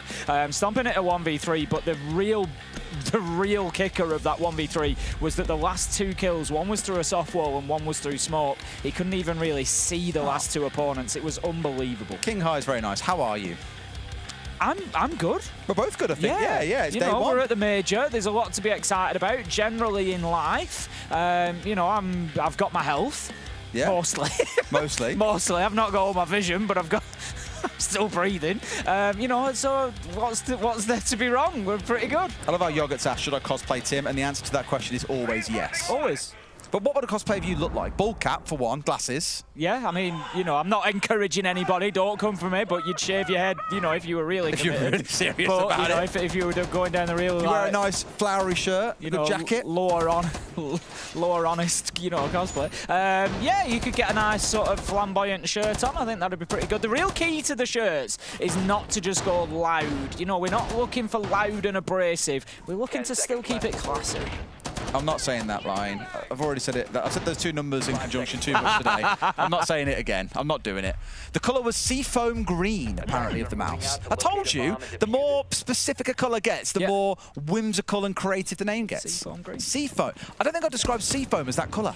If somebody had said to me, pick out on this chart what you think that colour is, and gave me the name, I don't think I would have chosen. And then the other one was best meal we've had so far. We've only had like 2 here, but we definitely enjoyed the half chicken and rice that we had earlier. It sounds really boring, but it was very good, actually. It was really good, yeah. Really juicy half roast chicken. Anyway, we are into games, so if we get ourselves into the attack pause, some of you may well pray for it, we'll have another little round of Q&A with Des and Tim. For now, that we can focus on casting with Des and Tim, as FaZe and M80 now step into Lair to see who can go 2-0 here on the first day. M80 in the defense, you've seen their 2 bans come through as the Monty and the Capitan. FaZe have gone for a mirror, and you might say somewhat surprisingly, also a smoke on the other side. KDS dipping over onto the Blackbeard, so I didn't think we'd see too much of that today. The blitz is so powerful that you might well step into the 4, but no, we have still seen a bit of Blackbeard today, Tim. Not as much as maybe we've used to seeing throughout the stage, but still a little bit.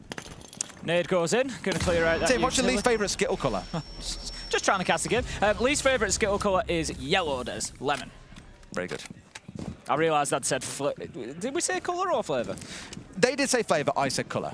I twisted it. Well, I've given you both. Well, there you go, perfect. Actually, I'll come back to... Can we get... Have we got time right now? Go on then, Tim. In some countries, the purple... In the UK, the purple is blackberry, I think, or blackcurrant. Okay. It's one of them. I'll say blackcurrant. In some others, it's grape, and I'm really not a fan of the grape. Is that just another weird thing that you don't like? Grape. But I do really like the strawberry. There's a whole other story about me eating grape. That is brilliant. That is so good and so aggressive from M80. Clash out the window, a second player out with them to go aggressive. That's a great way to deal with the permanent ping that comes on through. Wonderful stuff. Kino with a 2-pump on towards Rocket. And now Veto King is like, well, guys, I guess this one's pretty much short. Gets himself a freebie for his trouble. But this one most definitely looks cooked. He's in a 1 versus 4. Bit of damage on towards the Clash. Oh, does his very best, but still can't bring on goal down. Certainly not the dream start for FaZe Team. M80 cruising through round 1. I tell you what, Hot and Cold just put the moves on him then, didn't he? That was absolutely beautiful stuff. Just like, absolutely. I can't believe he survived there. Nade going in, everything. He turns his back on him. He still manages to get around even after he's been shield broken. Brilliant stuff. Someone did ask for a game update, a garden update, Tim. Can't give a long one, I don't feel here, but can you summarise in 15 seconds what's happening with the guard? I summarise it in 3 words to you. Go on then. Decking almost finished. Nice. Perfect. There you go. There's your update. He's on it. We're 95% of the way there, and it looks great. Didn't you aim to have it finished by like the start of October? I meant to have it finished by the end of August. Don't what happened, Tim? What got in the way? Do me a favour, don't mention that to my wife. This is the classic. Oh, it looks nice, mate. I can see the picture. We can't show you guys, but the picture is nice. Looking tasty. Yeah, it's looking good, mate. It's a shame you won't be able to use it for another 6 months. That as well. Again, I love the play out the window as the main one for me there as well. Like, it's one thing I've remarked on quite a lot throughout Stage 2, especially in EML. It's like if you sit still for long enough as the attacking team, the defenders will come and find you if they know you can cause trouble for them. And that was exactly what M80 did. Realised there was a weak part of the map there coming in towards the south side. Someone like peppering them around bathroom, send out the clash, send out a second player, force a 2 versus 1. They can't kill the clash. It's an absolute nuisance to deal with when it's outside the building with the shield in front of your face and they get a freebie, and immediately all eyes then turn towards the other side of the map to deal with pressure coming from there. So a really good defense coming out from M80. FaZe back to square one, revisit the ideas here and see if we can change things here in round 2. You feel like like Fabian said, like region to region doesn't really matter. The teams are all here for themselves. That's the reality. But you just feel like, you know, if you look at it from a kind of a fan base perspective, the NAL fans really need like a big result here from M80 today, because otherwise, you know, it's really been a tough day overall for the region. Of course, SSG down on 0 and 2, having lost 2 of their games. Wildcard 1 and 1. M80 have the potential here to go 2 and 0. You know, to really get themselves into it. So, you know, you feel like they could do with that one team to really be, you know, putting up the big numbers. I worry here that Handy's gone down so early on. No phone calls available. Still got roamers you've got to contend with around the map. It's just not looking great for FaZe again here. Almost kind of living back up to the days of old when they're seen as this very well-drilled but slow-moving team. Teams that are a bit more rapid get to run circles around them a little bit. And sometimes you try and do that and they just completely destroy you for it. But M80, they're wise to the way that FaZe play this map. They've gone back. Again, it's one of their favourite maps. They've looked at the footage. They know how to deal with them. We've heard timeouts from several teams today referencing, you know, in our prep, we saw that they like to do this. Just try and respond to that. Don't worry about this thing we're trying to do over here. And I think it'll be more of the same. M80 right now just giving them the run around. FaZe struggling to get themselves into the game. Cyber just on the cautious play underneath. He knows that there are roamers there. He wants to aggress towards them, but how about that? That's beautiful from Gunnar. He sees the nade comes out. I think there he judges the angle it comes from, so he knows roughly where Cyber's going to be, and he just peeks around once that nade's out of the danger area for him and gets the kill. Beautiful stuff. That's the sledge cleared out. 5 versus 3. M80 looking good in these first 2 rounds. They're just going to hit site though, Tim, so forget about worrying about the top floor for now, or at least keep our eye looking upwards. Outside of that, we go and hit sites itself, but the Fuser's got rid of Bitter King. Tim, they can barely get a kill in this game. They got one in the past round. They found at least one here as KDS gets himself on the board, but it is looking dominant for the North American side. A 4 versus 2 with only 30 seconds to play. I know which way this round's going. You got to wonder if Fabian was maybe pretending about not knowing what was going on in that I think phase. The dumber he acts, the better his team plays. By the end of finals, it'll be a drooling mess on the live stage. You watch. And they'll win it all. Exactly. But it does make you wonder. KDS does manage to pick up Cavene, so that gives them at least a little bit of something to build off. The problem that they've got is 2 versus 3 and 10 seconds left to go. Soul's taken out. And 1 versus 2, but M80 are just going to keep themselves off the radar now. Exactly that. They're just going to keep themselves away from trouble, force a situation where it would have had to have been a plant, and they come away with a nice, easy win once again. They were pushed a little bit at the end there, but I feel that they were in control for a vast majority of that round. They were, and again, they're doing everything that you want defenders to be able to do on a map like this. I think we're into a quick tech pause. Yes, we are. That's fine. I know. I need to turn you up. Can you put me up then? Yep. No. And talking about volumes here, which I'll sort out in just a second. But again, to touch on the round, it's the fact that they're being so willing to go and greet FaZe on the entry into the map, and then just like, it's almost like trying to play like against an ambush team. Like everywhere you try and step through the map, there is someone else to punish you. You're not moving forward as a unit and trying to like pinch onto individual players, which I will say, we've seen a lot of pinch play today from teams where they've identified a player holding a power position, they'll push in 2 or 3 players, they'll isolate that one player, crush them, and then move on to the next. I've not yet seen FaZe be able to get away with that, and it's weird watching it because it's almost like they don't know the map, but of course they know it. It's their second most preferred map. They love playing here. Maybe they just don't know M80's style of player, and that right now is what's leaving them a little bit confused, a little bit blind to these ambush plays that are coming out of M80. We've really got to see FaZe get on the board here in the third site. We've seen them go through the first two. M80, that is. This will be their least preferred of the 3 sites that will play. It is going to be on that second floor. Normally involves taking top floor to kick things off. Let's see if they can even get that done. Bomb located by attackers. 2-0 then. M80 continue rolling, keep their momentum. And could be coming out with a perfect start to things before we have that additional ban. FaZe need something, and it's not often that we get to say that about this FaZe team. They are usually in there, competitive, aggressive, and taking rounds, but it's been a slow start so far. Of course, they were run a little bit close earlier by CAG as well. They had to have that big fight back to get themselves into it, and FaZe at this point are now against a team that they probably won't have that opportunity against. That's the big difference here. Yeah, absolutely. And again, this is the offside that you need to get over the line, else this one is looking a little bit cooked. So I would expect a tack timeout if they can't get this one done. Yeah, very commonly, in case you're wondering what the timing is around tack timeouts, trying to be able to gauge if they're a good time to call them or not. We often speak, or at least Tim and I do, about quarters in this game, especially now that you've got yourselves with the bans that are coming after the end of round 3. You have those first 3 rounds where teams will typically follow the same 3-site rotation. They'll play top floor, then they'll go to bottom, and then they'll go to second floor, like M80 are doing here, regardless of if they win or lose those rounds. You then have a tack timeout as you get into that third round that is very focused on, if you're the losing team this is, that is very focused on, well, what has gone wrong across those 3 sites? We're going to play them all again. What do we need to change and improve here? And it's not normally to decide on what operator to ban. That is decided ahead of time. It's more on what is going wrong in the gameplay itself. So if FaZe do go down 0-3 here, maybe even if they win and go 1-2, I do think we'll see a tack timeout because they need to get something more in this half. Yeah, absolutely. You know, you're definitely right with that. They have to get more here. And they have to get more of these players of M80 cleared off the top floor, realistically. 3 of them upstairs, not really been disturbed as of yet. veto is starting the push. Hot and Cold manages to pick up souls. That's a big start. Cyber is there to support veto up on the top floor as well. So they're going to get this wall open, and that's going to put a little bit of pressure on these top floor players at least. Gaveni is just on the opposite side of there at the moment, so he will have to move. Well, but it's the same story again, right, where the entry's gone. Bless you, Tim. Was that a sneeze? It was. Is that like you throwing your shoulder out, sneezing there? The way you're holding your shoulder. That's it.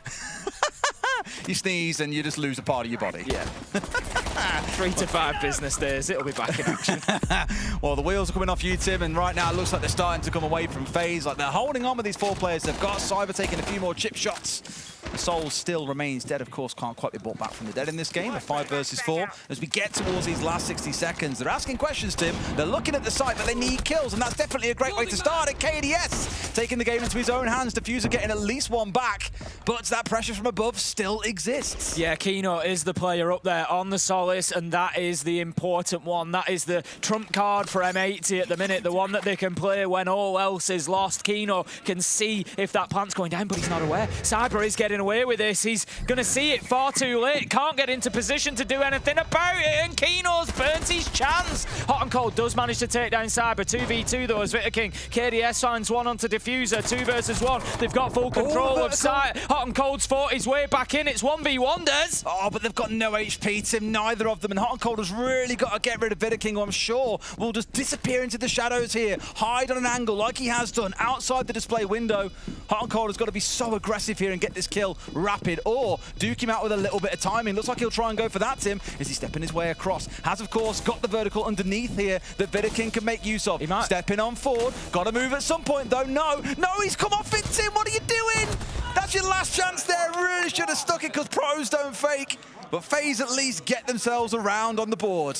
I honestly don't think he gets that. I think veto was... I think he knew how many how many buzzers there'd been on the diffuser there, and I think he was just waiting to push up. But I'm just looking at it thinking, does he know? Does he know that there's like a second left on this? That this is going to be the 4th? Is he waiting too long here? Is it going to be one of them? But I don't honestly think he would have done. So I think Hot and Cold didn't have too much of a choice there. It was a tough situation in the 1v1. FaZe had to get that done. I think really the mistake from M80 there comes from Kino up on that top floor. Solis, it was just, and it's unfortunate. It's not like it's not really a criticism of a mistake, but he checks his scanner and it's just far too late in the process. Oh, we can't understand what they're saying, but let's listen in for those of you that can understand. Não pega, não.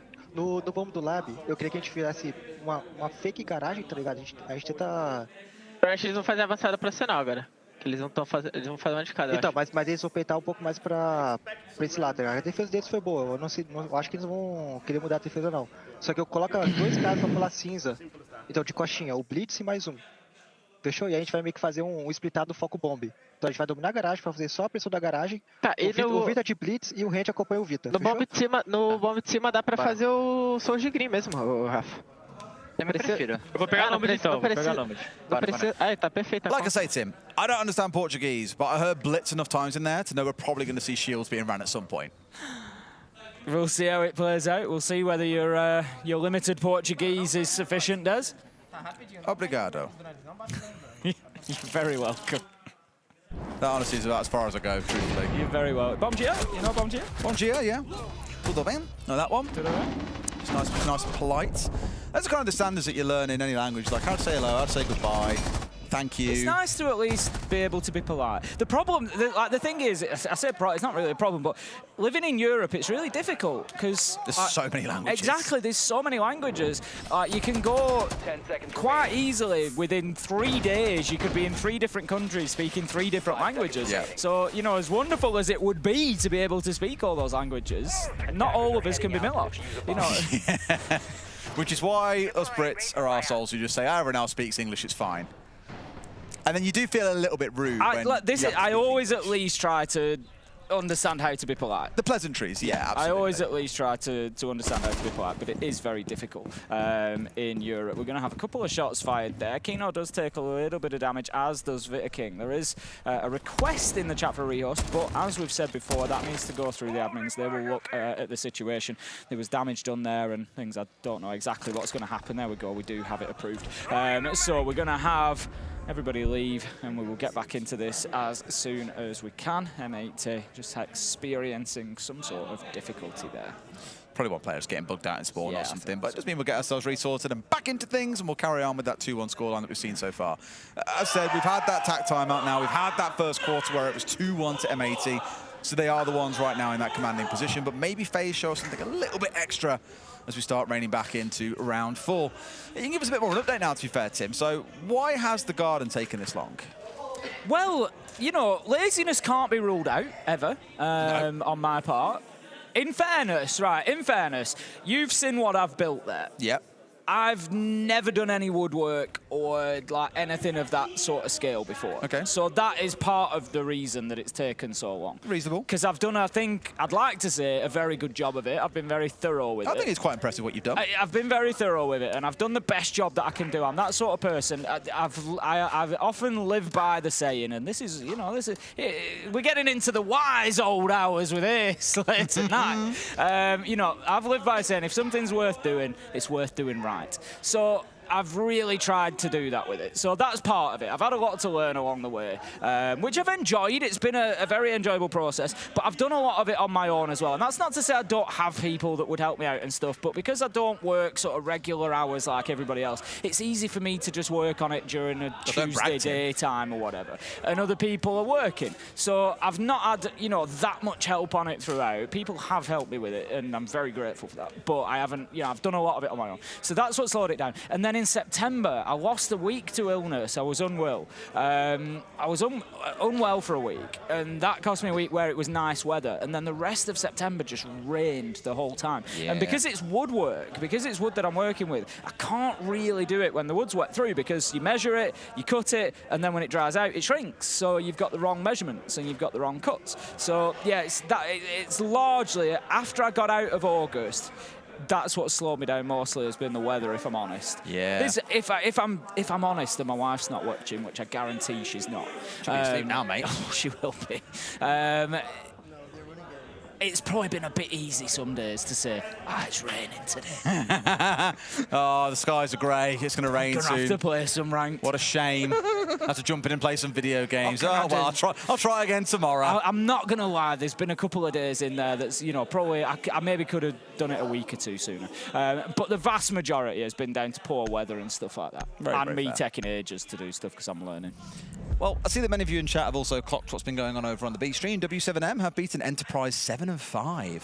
Oh, pretty close results, to be Closer, fair. maybe closer than I might have expected. If I'm Yeah, I honest. really thought WCM would roll through them, being truthfully honest. But that's not a great bad performance from Enterprise there, even though it's a loss. That's really good. They lost. Did they win their first game early today? Yes. They beat Weibo, didn't they? So yeah, now they were 1-1. Yeah, 1-1. Not a bad spot to be, to be fair. And to get close to beating W7M, certainly nothing to turn your nose up at. Looking forward to seeing what they can do tomorrow. For now, we're seeing what our teams can do today. We are back in. And in case you have missed us or you're joining us over from the B stream as you came racing over to see what's happening, welcome. It's M80 versus FaZe. It's arguably two of our best teams in the world, potentially our two finalists, throwing down on Lair. And M80 have had the run of things so far. FaZe pulling off a pretty good round. It did come down to a 1v1 in the previous one when the diffuser was down. Unfortunately, hot and cold. Didn't quite stick it. Got a little bit cold in that round. Tim came off the diffuser, hoping to get a kill. And Veto King saw that one out and over the line. So, FaZe that we're looking at here, the onus is on them to change what they're doing to show us a little bit more to give challenge across these first two sites. We'll start on the top floor. I expect we go down to the basement in round 5 before we go back up to that second floor in round 6. I should have had a counter today for how many times you've put your jacket on or off. I think you'd have... That must have been the 14th or 15th. Probably 6 or 7, I reckon. Way more than that, mate. If you're including the motion of taking it off and putting it back on as one thing, then I agree with you. But I'd say 14 or 15 times. Okay. It's been a lot. Did you miss that one? Did that one slip past? Yeah. Oh, no. You didn't do the hand motion with it, which is why I didn't I'm too old. I don't understand the meme. No, me neither. Me neither. I just know the words. You don't have to understand memes, Tim. That's the thing.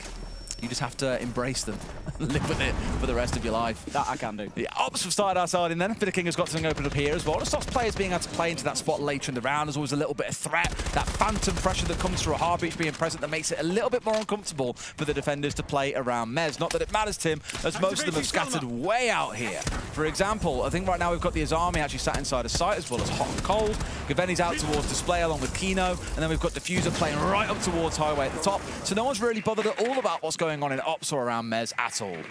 Yeah, Tim, well done. You started chat off with 6-7. Well yeah, done. excellent. No problem. They said Ace did not just make a 6-7 joke. Yep, he did. Yeah. Chat has not stopped saying 6-7, Tim. Well done. You're the reason Twitch is going downhill.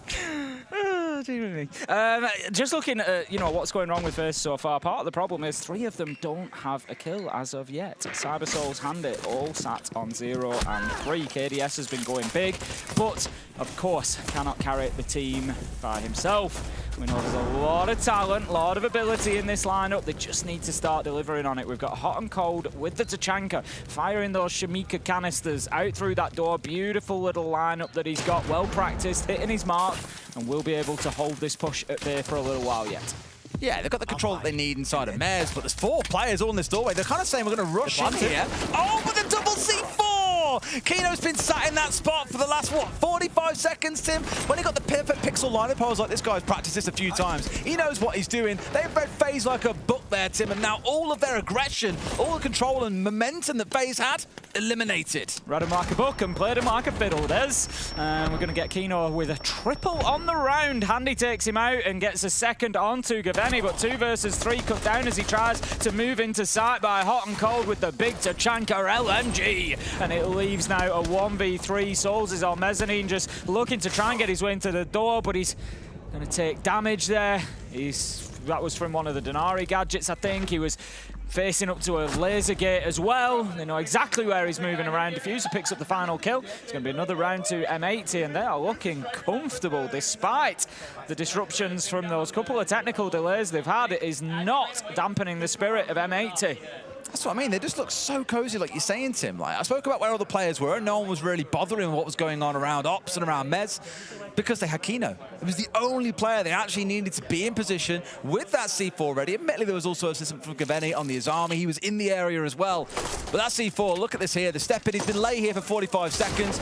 Nothing they can do. Beautiful C4 comes out. What more is there to say? FaZe were none the wiser that he was tucked in towards that spot because behind him was a Kiba barrier. And typically what you assume is there is a player sat behind that Kiba. Why wouldn't they be? It's a great spot to play. But he's just that one step closer, and a single drone really could have helped them out there. But they don't get it in. They don't see Kino. And that really is the big decider in the round. Down to the basement we go. M80 looking in fine form. Yeah, they've definitely, I think they've even picked up a gear. I'm enjoying seeing them on Lair because against G2, they played on border. You know, we've spoken about the map bans. It's not about a map that they'd normally play. They've gone there, they've got the result, but there was some good play in there. I'm not saying there wasn't, but it wasn't perfect. I feel like we're coming into Lair now and we're really seeing that first placed NAL team. This is M82 looking great on Lair so far. They are looking pretty darn good. And for FaZe, I always say it's 2 halves to a game of Siege. You could yet see them do on the second half, Tim, but it's certainly looking solid for the North American side. Here's the shields that we were speaking about during that timeout, Tim. We've got a Blitz on side and we've got Souls going over to the Blackbeard. And I think what FaZe might have read into is across these last 2 rounds, the first one, playing fast work. They got the diffuser down, brilliant. Last round, they came close, but there was a response from M80 there. They had a read on what was going to come, and they found a way through it. And it's been this kind of game of chess between the two where M80 have looked very, very happy at just picking FaZe apart one by one when FaZe are playing a more slow style. And now when they're trying to play fast, well, there's contingencies available. M80 have the answer. So this is another iteration, another change for FaZe to try and leave M80 guessing. Well, this is cheeky. Yeah, we're going to have the nade going out just to clear out that utility. I think it should get the Denari gadgets. The trip connector will be gone that was on the wall, but we've still got the one at the bottom of the stairs. They need to be aware of that. They can just shoot that out, but obviously it is reliant on it being spotted as well. I would imagine that it should have been, given that there was one racing down those stairs to either side, but it has also forced the player back as well. KDS just going to take a little bit of damage there. That's the last thing that FaZe needs. He's been the real talisman so far. They don't want to be losing him halfway through the round. There's 3 players up on this first floor here, Tim. Just being an absolute nuisance, playing the vertical angles, waiting to see what FaZe do. This is why having these shields is quite helpful, though, because with those, they can get inside and get a plant down. That does first mean that you have to worry about the 2 players that are on site itself, and that's exactly what they're starting to charge for, Tim. Bitter King is in and looking for one. Hot on Cold gets rid of Handy. That's a bit of a killer for them. It is a 1-for-1, and now Bitter King starting to ask questions of the site itself. Well, here above, at least, those trying to provide cover. All he's got to do is provide distraction, but Tim, now that he's gone down, there's still a couple of players up here on this first floor. They need to be removed. Yeah, Gunner's done a great job there of dealing with the blitz. He's just managed to sprint and create enough distance that I think the flash doesn't affect him, and he spins round and hits that headshot on the 180. Really nice stuff from him. As you say, FaZe left with no option other than to just try and push direct to site here. KDS and Souls are going to try to do exactly that, but they do still have one player, Gavene, up above them to hold the verticals as well. It's going to be Gunner on the shotgun to pick up the first as Souls tries to go into site. Kino's there to get KDS. It is another round M80. It is 4-1 now, and they are running away with Lair. Looking very, very cozy, aren't they? And that's the second player that I've seen today, by the way, having a lot of fun with the Boss G. Not forgetting that it was nerfed a while back, and at range it now doesn't give you that one-shot kill that we've been so used to seeing. But Anaton made great use of it. Shock horror, it was Anaton. Now it's Gunner getting away with just the same. 4-1 to M80, off to a great start here, because looking back at the stats that I spoke about earlier, Lair across stage 2 was our most attacker-sided map, Tim. But M80 looking like a fortress. It's looking all too easy. Doesn't matter what FaZe are throwing at them. A nice little slow couple of rounds, a couple of rushes, a very shield-heavy approach. No matter what they brought to the table, M80 has generally, by that one round, found an answer. Just see the kills raining in there. As I say, I think the real moment that attack was broken was Gunner dealing with the blitz. It was always going to be tough in that situation for the shield player because he had one either side of him, making things that little bit more difficult. But we found ourselves 4-1, moving into round 6. Last attack for FaZe. I just want to have a look at general sort of historic attacker-defender stats for these two teams on this map. Looking at FaZe, 50% attacker win rate, slightly better on defense at 60% win rate, but if they go 5-1 down, that's not likely to be enough.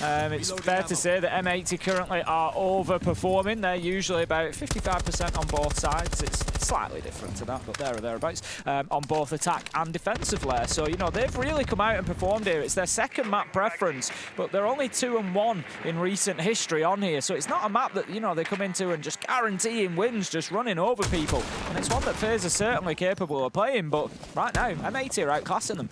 Honestly, I mean, Fabian's the one off course who can tell us this, but they just look... They look prepped. I thought that second one was going in then as well. Yeah, yeah, okay, all right. Did.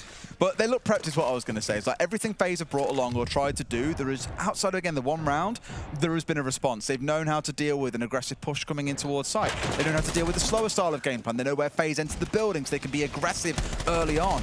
And again, I want to think that's down to the backroom staff, and I will have to find out from Fabian later, but it does feel like FaZe have had their number read here. They just know what's going on at all times of 80. Be very lucky not to be losing that Selma charge. Trying to get it, just trying to get anything going here, but going to be jammed out as well, as you say. So much, you know, fantastic use of the denial. That's, you know, what's going on here. Really good stuff, and they just cannot get through that whatsoever. They've had impact EMPs, they've tried to work on the soft floor in front of it. Just absolutely nothing is working for them. They're going to try to get the verticals from behind that wall instead. But still nothing really major gain. Sees his man, can't quite hit the shots, and Diffuser peeks around the corner and gets the glass. Just a little pre-fire as well, Tim, was all that was required. They are absolutely crumbling here, FaZe. A couple of kills going their way, to be fair, as you go into a 2 versus 3, but this has been a calamity of an attack. There's nothing they can really get done. Sure, a couple of vertical angles opened up and a couple of kills to your name, but there's still a lot to do here with 50 seconds to go, and 3 players on the other side still perfectly healthy and ready for you to come. Drop into sight is going to come through from Cyber, just trying to see what he can find. He need one of these big moments that we've seen players like Cyber have at tournaments time after time. Needs to go in there and just open things up for his team. 30 seconds left to go, peeking around the corner. KDS takes too much damage, taken out by Hot and Cold. The top floor clearance didn't work, and Cyber was caught out in sight as well. And that is going to be a 5-1 half for M80, and they are really starting to steamroll this FaZe side, who, now that they've got the side swap, need to find a way back in. You can see why M80 are held up as this #1 team in America, right? And why there's a lot of hope on them. You know, we came into the game that they played earlier on today being like, oh, NA are 0-3 so far against the EU. It's not looking good, boys. And M80 came up against G2. And I'd say with relative comfort managed to move their way through that game as well. Here they are doing the same against FaZe. Yeah, will they now start to be that team everyone speaks about as potential winners? You said earlier on, is it too soon to start speaking about it? But I think from what we've seen of M80, the way that they've played, they've looked phenomenal. It could all come undone in best of 3s, but at least from what I've seen so far today, I am very impressed. Admittedly, Border doesn't give you all that much. But no, it doesn't. It doesn't. But, you know, look, I think if you're going to win a tournament, you've got to be able to win the ugly games as well. You're not just going to come through a tournament and win 7-1, 7. There's only, I think, because I often talk about this, you know, there's teams that are going to take, almost all teams that win a tournament, take a loss or go to an overtime. You know, it's a close game somewhere down the line at some point. And, you know, maybe have to go through the lower bracket. You know, some of the best tournament wins we've seen have come from those lower bracket runs. And so you've got to be able to play like that. And the fact that, and I know M80 haven't taken a loss today, but the fact that they've gone to a map that they don't normally play, and, you know, that's what I mean by, you know, winning ugly, getting in there and, you know, scrapping it out on a map you don't normally play and coming away with the result. That is the mark of a great team. You know, anybody can go into their best map that they've perfectly prepped against, you know, a team that maybe doesn't always play there and get a nice clean win. Lots of teams can do that. But the great teams are the ones that can adapt to, you know, difficult circumstances, and I think we've seen that from M80 today. I want to say it was Spoit I spoke to earlier on. Like, I ran into him and they just lost their first game, and I was like, you know, how you feel about things? And he was like, yeah, not bad. And I was like, oh, you know, you're up against this team next. Like, how do you feel about that? He's like, honestly, like, I wouldn't mind who we get matched against, because if you want to win, you've got to beat everyone. You've got to be able to beat any team. And he's like, you know, there are no bad teams here, so who we play against, don't really care. Like, we're just ready to go again. And it's a good mindset to have for it. You've seen it building up brilliantly for M80. You're against FaZe, who, you know, over the last, I've said the stat a number of times, but across the last 13 or so tournaments they've played in, they've only ever made it to the grand finals, and obviously won or lost, or been knocked out by a team that goes on to make the grand finals. They consistently only lose to a top 2 team at events. It is bonkers how consistent they have been over the years, but at least here in this starting game, well, second game of the day for them, things are looking not quite so rosy, that is for sure. Let's see how M80 fare on their attacking side though, Tim, because this is really where the proof in the pudding will come in. We often say 2 halves to a game of Siege. We've seen M80 have a brilliant defense, but they've got to be able to follow that up with a brilliant attack, and FaZe may well look much more comfortable on the defense here. Like, historically, they've been a much better defensive team than attacking team. On this map, it's about even, as you referred to, but I want to see them do some magic here on the defense here. Let's not have it be a 7-1 rollover. Doesn't know how close he is. Gonna be down, but not out. Hand 8 manages to finish him off. Hot and Cold does get the trade, though. So that's going to just create a little bit of space now. It's Kino that's trying to work his way in through Ops, and that's going to give him the opportunity to do just that. He actually heads out of the window, though. He's going to relocate and just try to push from somewhere else. I thought you said the opportunity then. That should have been pretty spot on. But for now, it's still a sniffing downstairs. Yeah, Deimos, of course, spoke a lot about him already today. He's in Shaiko playing him, a few other teams running him at the same time. It's not just about the ability to win out those 1v1s and give that free information to your team. Very, very good at the vertical plays. If you don't have a buck on side, for example, a Deimos can do a lot of that for you. Has nades to help with clearing out utility. Just overall, a fantastic operator. And we will see him banned by a few teams throughout this tournament. Of that, I have got no doubt. So 4 versus 3, make that a 4v2 as Hot and Cold collects his second. At least one comes back the other way. But with that Deimos on side, Tim, the traps come on through, and Solzy is dead to rights. Diffuser collecting the final 2 kills of the round with 2 perfect headshots. M80 move up to match point, 6-1. Over FaZe. It was another really good round from M80, and there's things in there that, you know, we don't necessarily, as we've said, you know, we do get to see the top down, particularly when we're at, you know, when we're fortunate and we're on majors, we're on LAN. But there was so many little things that happened in there from M80 as a team, you know, that it was a really impressive attack. One little thing that happened was I commented on Kino heading out of the ops window after he'd got that ground, and ultimately he ended up taking mezzanine and being on site door anyway. So you look at that and you think, well, why has he done that? Why has he gone out of the window to come up rocket stairs rather than going in there? But the reason that he's done that is to support his teammate Diffuser on Deimos, because he's gone ahead of him. He's used Blackbeard's nades to clear out the utility barbed wire or any player that might have been waiting on rocket stairs. He's then pushed it with the shield. He's checked the long angle down past bathroom towards site where KDS was playing, and he's kind of held that angle for a minute with the Blackbeard and allowed Diffuser to get into position before he then moves into his. And that's really created a lot of opportunity for M80. Hot and Cold was able to then challenge KDS from the window, as we saw. And ultimately, FaZe just, they're not finding the answers to this teamwork that M80 are bringing out. They're really working for each other. I think it's how things stand, at least based on what Simulator's giving us. Like, if they go on to win this M80, they come up against Team Secret tomorrow. Fantastic NA versus EU showdown. The other 2-0 game will be W7M against Falcons. Some big games there that are going to be really exciting. Again, any promotion match that you can get promoted to our main stage or eliminated. So if you're 2-0, if you're 1-2, or 2-1, or 0-2, then the game. No, that won't work out. So when you've got 2 losses or 2 wins on side, then you have to make the third happen. Yeah. All those games become best of 3. So a lot of teams that find themselves 0-2 after today are going to be the ones that are now going into constant best of 3s just to try and fight to survive. Yeah, exactly that. And it's not going to be easy, because you've got teams like SSG and Furia that are in that mix. So, you know, the reality is now teams are going to be looking at it thinking, and, you know, both of those might go home tomorrow, they might not, but, you know, teams getting to that point are going to know that that is what they're facing up to. And right now, FaZe can't face up to M80. Can't face certainly trying. They've taken quite a chunk of damage off Kino, but they've lost souls. Won the smoke along the way. A lot of utility that would have helped to slow down that mid-floor push. M80 steadily taking more ground. It's going to be a 0-7 game for Souls then. Cyber's currently 1-6. Handy's 2-6. So unusual. Not got a single entry in the game as well. It has just been so ridiculously brutal, except for the last round. It's just been so ridiculously brutal. 2 kills definitely going to help out here though, Tim. At least that gives them a bit of breathing room, but you still got 5 rounds you need to be able to win here, and as I often say in these situations, M80 only have to be right once. You've got to be right every time. As you know, you might remember, I referenced it earlier, the game that FaZe played against KAG, where, you know, they did find themselves behind, but they were able to make that comeback and get the win. I referenced it and said, I don't think that'll be the case here against M80. They need to make sure that they're competitive throughout, and, well, we're about to get the answer. We're about to get the truth of that, because they found themselves now needing 5 rows back-to-back. Ooh, Cyber and KDS managed to close that one out, so that's the first of those 5 rounds done. And there is still 4 more to be found. You know, it's late at night when I was just watching the screens and at the corner of my eye, see like a little like shadow move. And I thought it was my cat's tail. Like, my heart jumped thinking my cat was here. I don't You've not brought your cat with you, Des. It's midnight, right? That was just so weird. It was your foot twitching or moving up and down.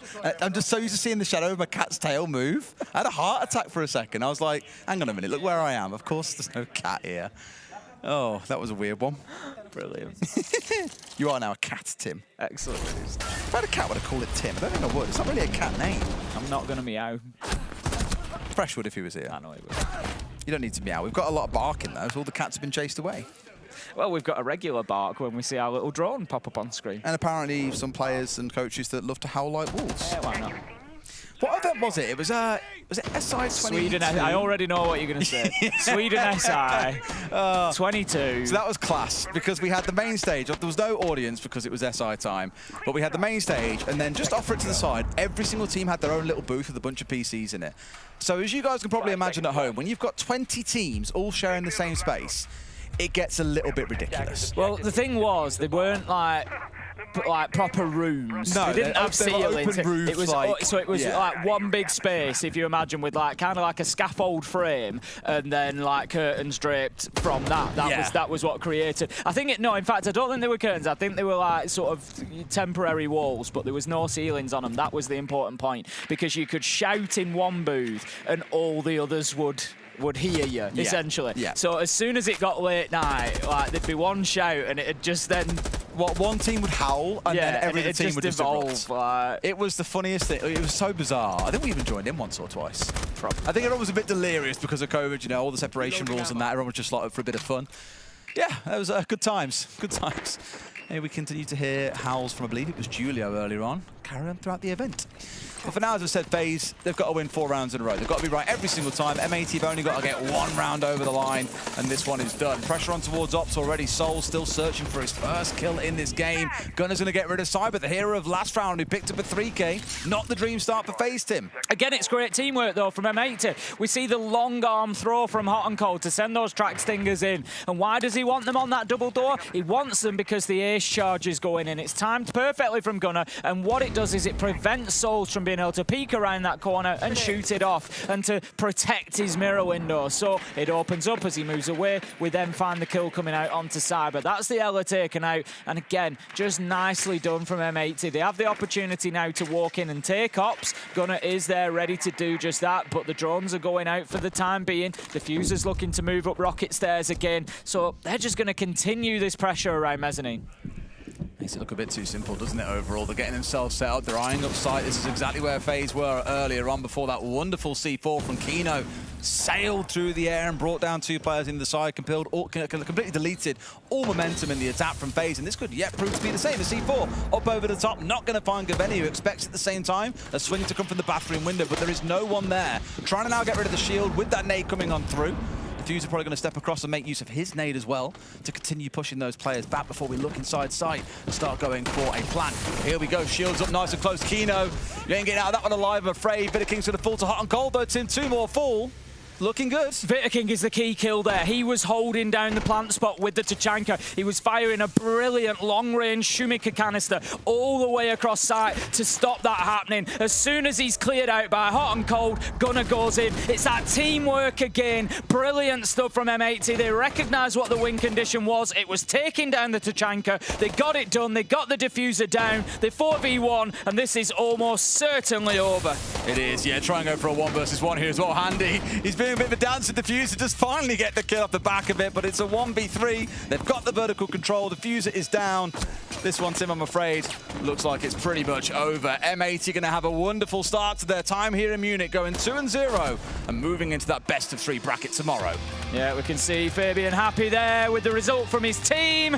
They're going to get themselves 2-0, and as I said, I think that's really big for NA. They've got a couple of teams there now on 1-1. It wasn't the best start to the day from them, but Wildcard, Shopify Rebellion finished 1-1. M80, the best of the lot. They were number 1 in NAL. They are number 1 in the NA teams here after the first day at the major. They're 2-0 with a great win against FaZe. Leads to some really interesting games tomorrow, like I mentioned. Falcons versus W7M, M80 coming up against Secret. The 1-on-1 bracket in the middle is a little bit of calamity, but down at the bottom, at least as it stands right now, could be influenced by other games. NIP versus Space Station, and Furia coming up against Cyclops. Furia Cyclops will be a really interesting one because Cyclops have been playing well. If that's how it plays out, Cyclops have been so unlucky. It is. It's horrible. G2 and Furia. Though, given how we've just seen FaZe play, could have got the job done. They had a good lead in both of those games, but just couldn't quite get the deed done. They certainly had the opportunities, that much is for certain. We can just see, of course, the highlights raining out here of how that match was won by M80. Beautiful stuff, and just, again, understanding what FaZe were going to do so well. They were ready for everything. On top of them, it's not often that you see players like Souls, like Cyber, kept so quiet. I tell you what, even when you know you're pretty much guaranteed to win a round, they're having Fabian staring over you, just like... It'd be a bit strange, wouldn't it, really, actually? Yeah, it's kind of menacing. I played rank with Fabian. He's really not that menacing. That Pengu's more menacing to play rank with. I played in a couple of stacks, and he turns into a drill sergeant. No, but he does, I swear to it, I swear to it. Anyway, enough about Pengu and about Fabian. We've got Hot and Cold standing by for an interview with Maria, so over to you. Oh, you're live. Hello. Hot and Cold, you make it seem too easy to play against FaZe Clan, when in reality it's not. I am Brazilian. I know them very well. How about that? I mean, they're a very good team, but in my opinion, they are easy to play against. You know, they don't have a lot of variety like the other Brazilian teams. They're very slow. The only one who can really play fast is Cyber. So you shut down Cyber, and then the rest of them are just doing the same old thing that they've been doing for the past couple of years. Okay, now you have some free time, kinda. It's, yeah, midnight, not that much, but you have the next game tomorrow. What are you guys doing until there? Practicing? You coming back to the hotel, eating something, sleeping? I'm going to sleep a lot. I'm going back to the hotel and I'm immediately passing out. That's what I'm doing. Yeah, that's it. Well, thank you. Have a good sleep, rest a lot, because you will need it tomorrow. It's a best of 3, okay? Thank you so much. And yeah, that's it for today. It's been a long but fun day. And check the schedule. You can check the schedule for tomorrow games on our social media. But one thing that I can guarantee you is that the first match is going to start at 2 p.m. Okay, so write that down. And I hope to see you all tomorrow.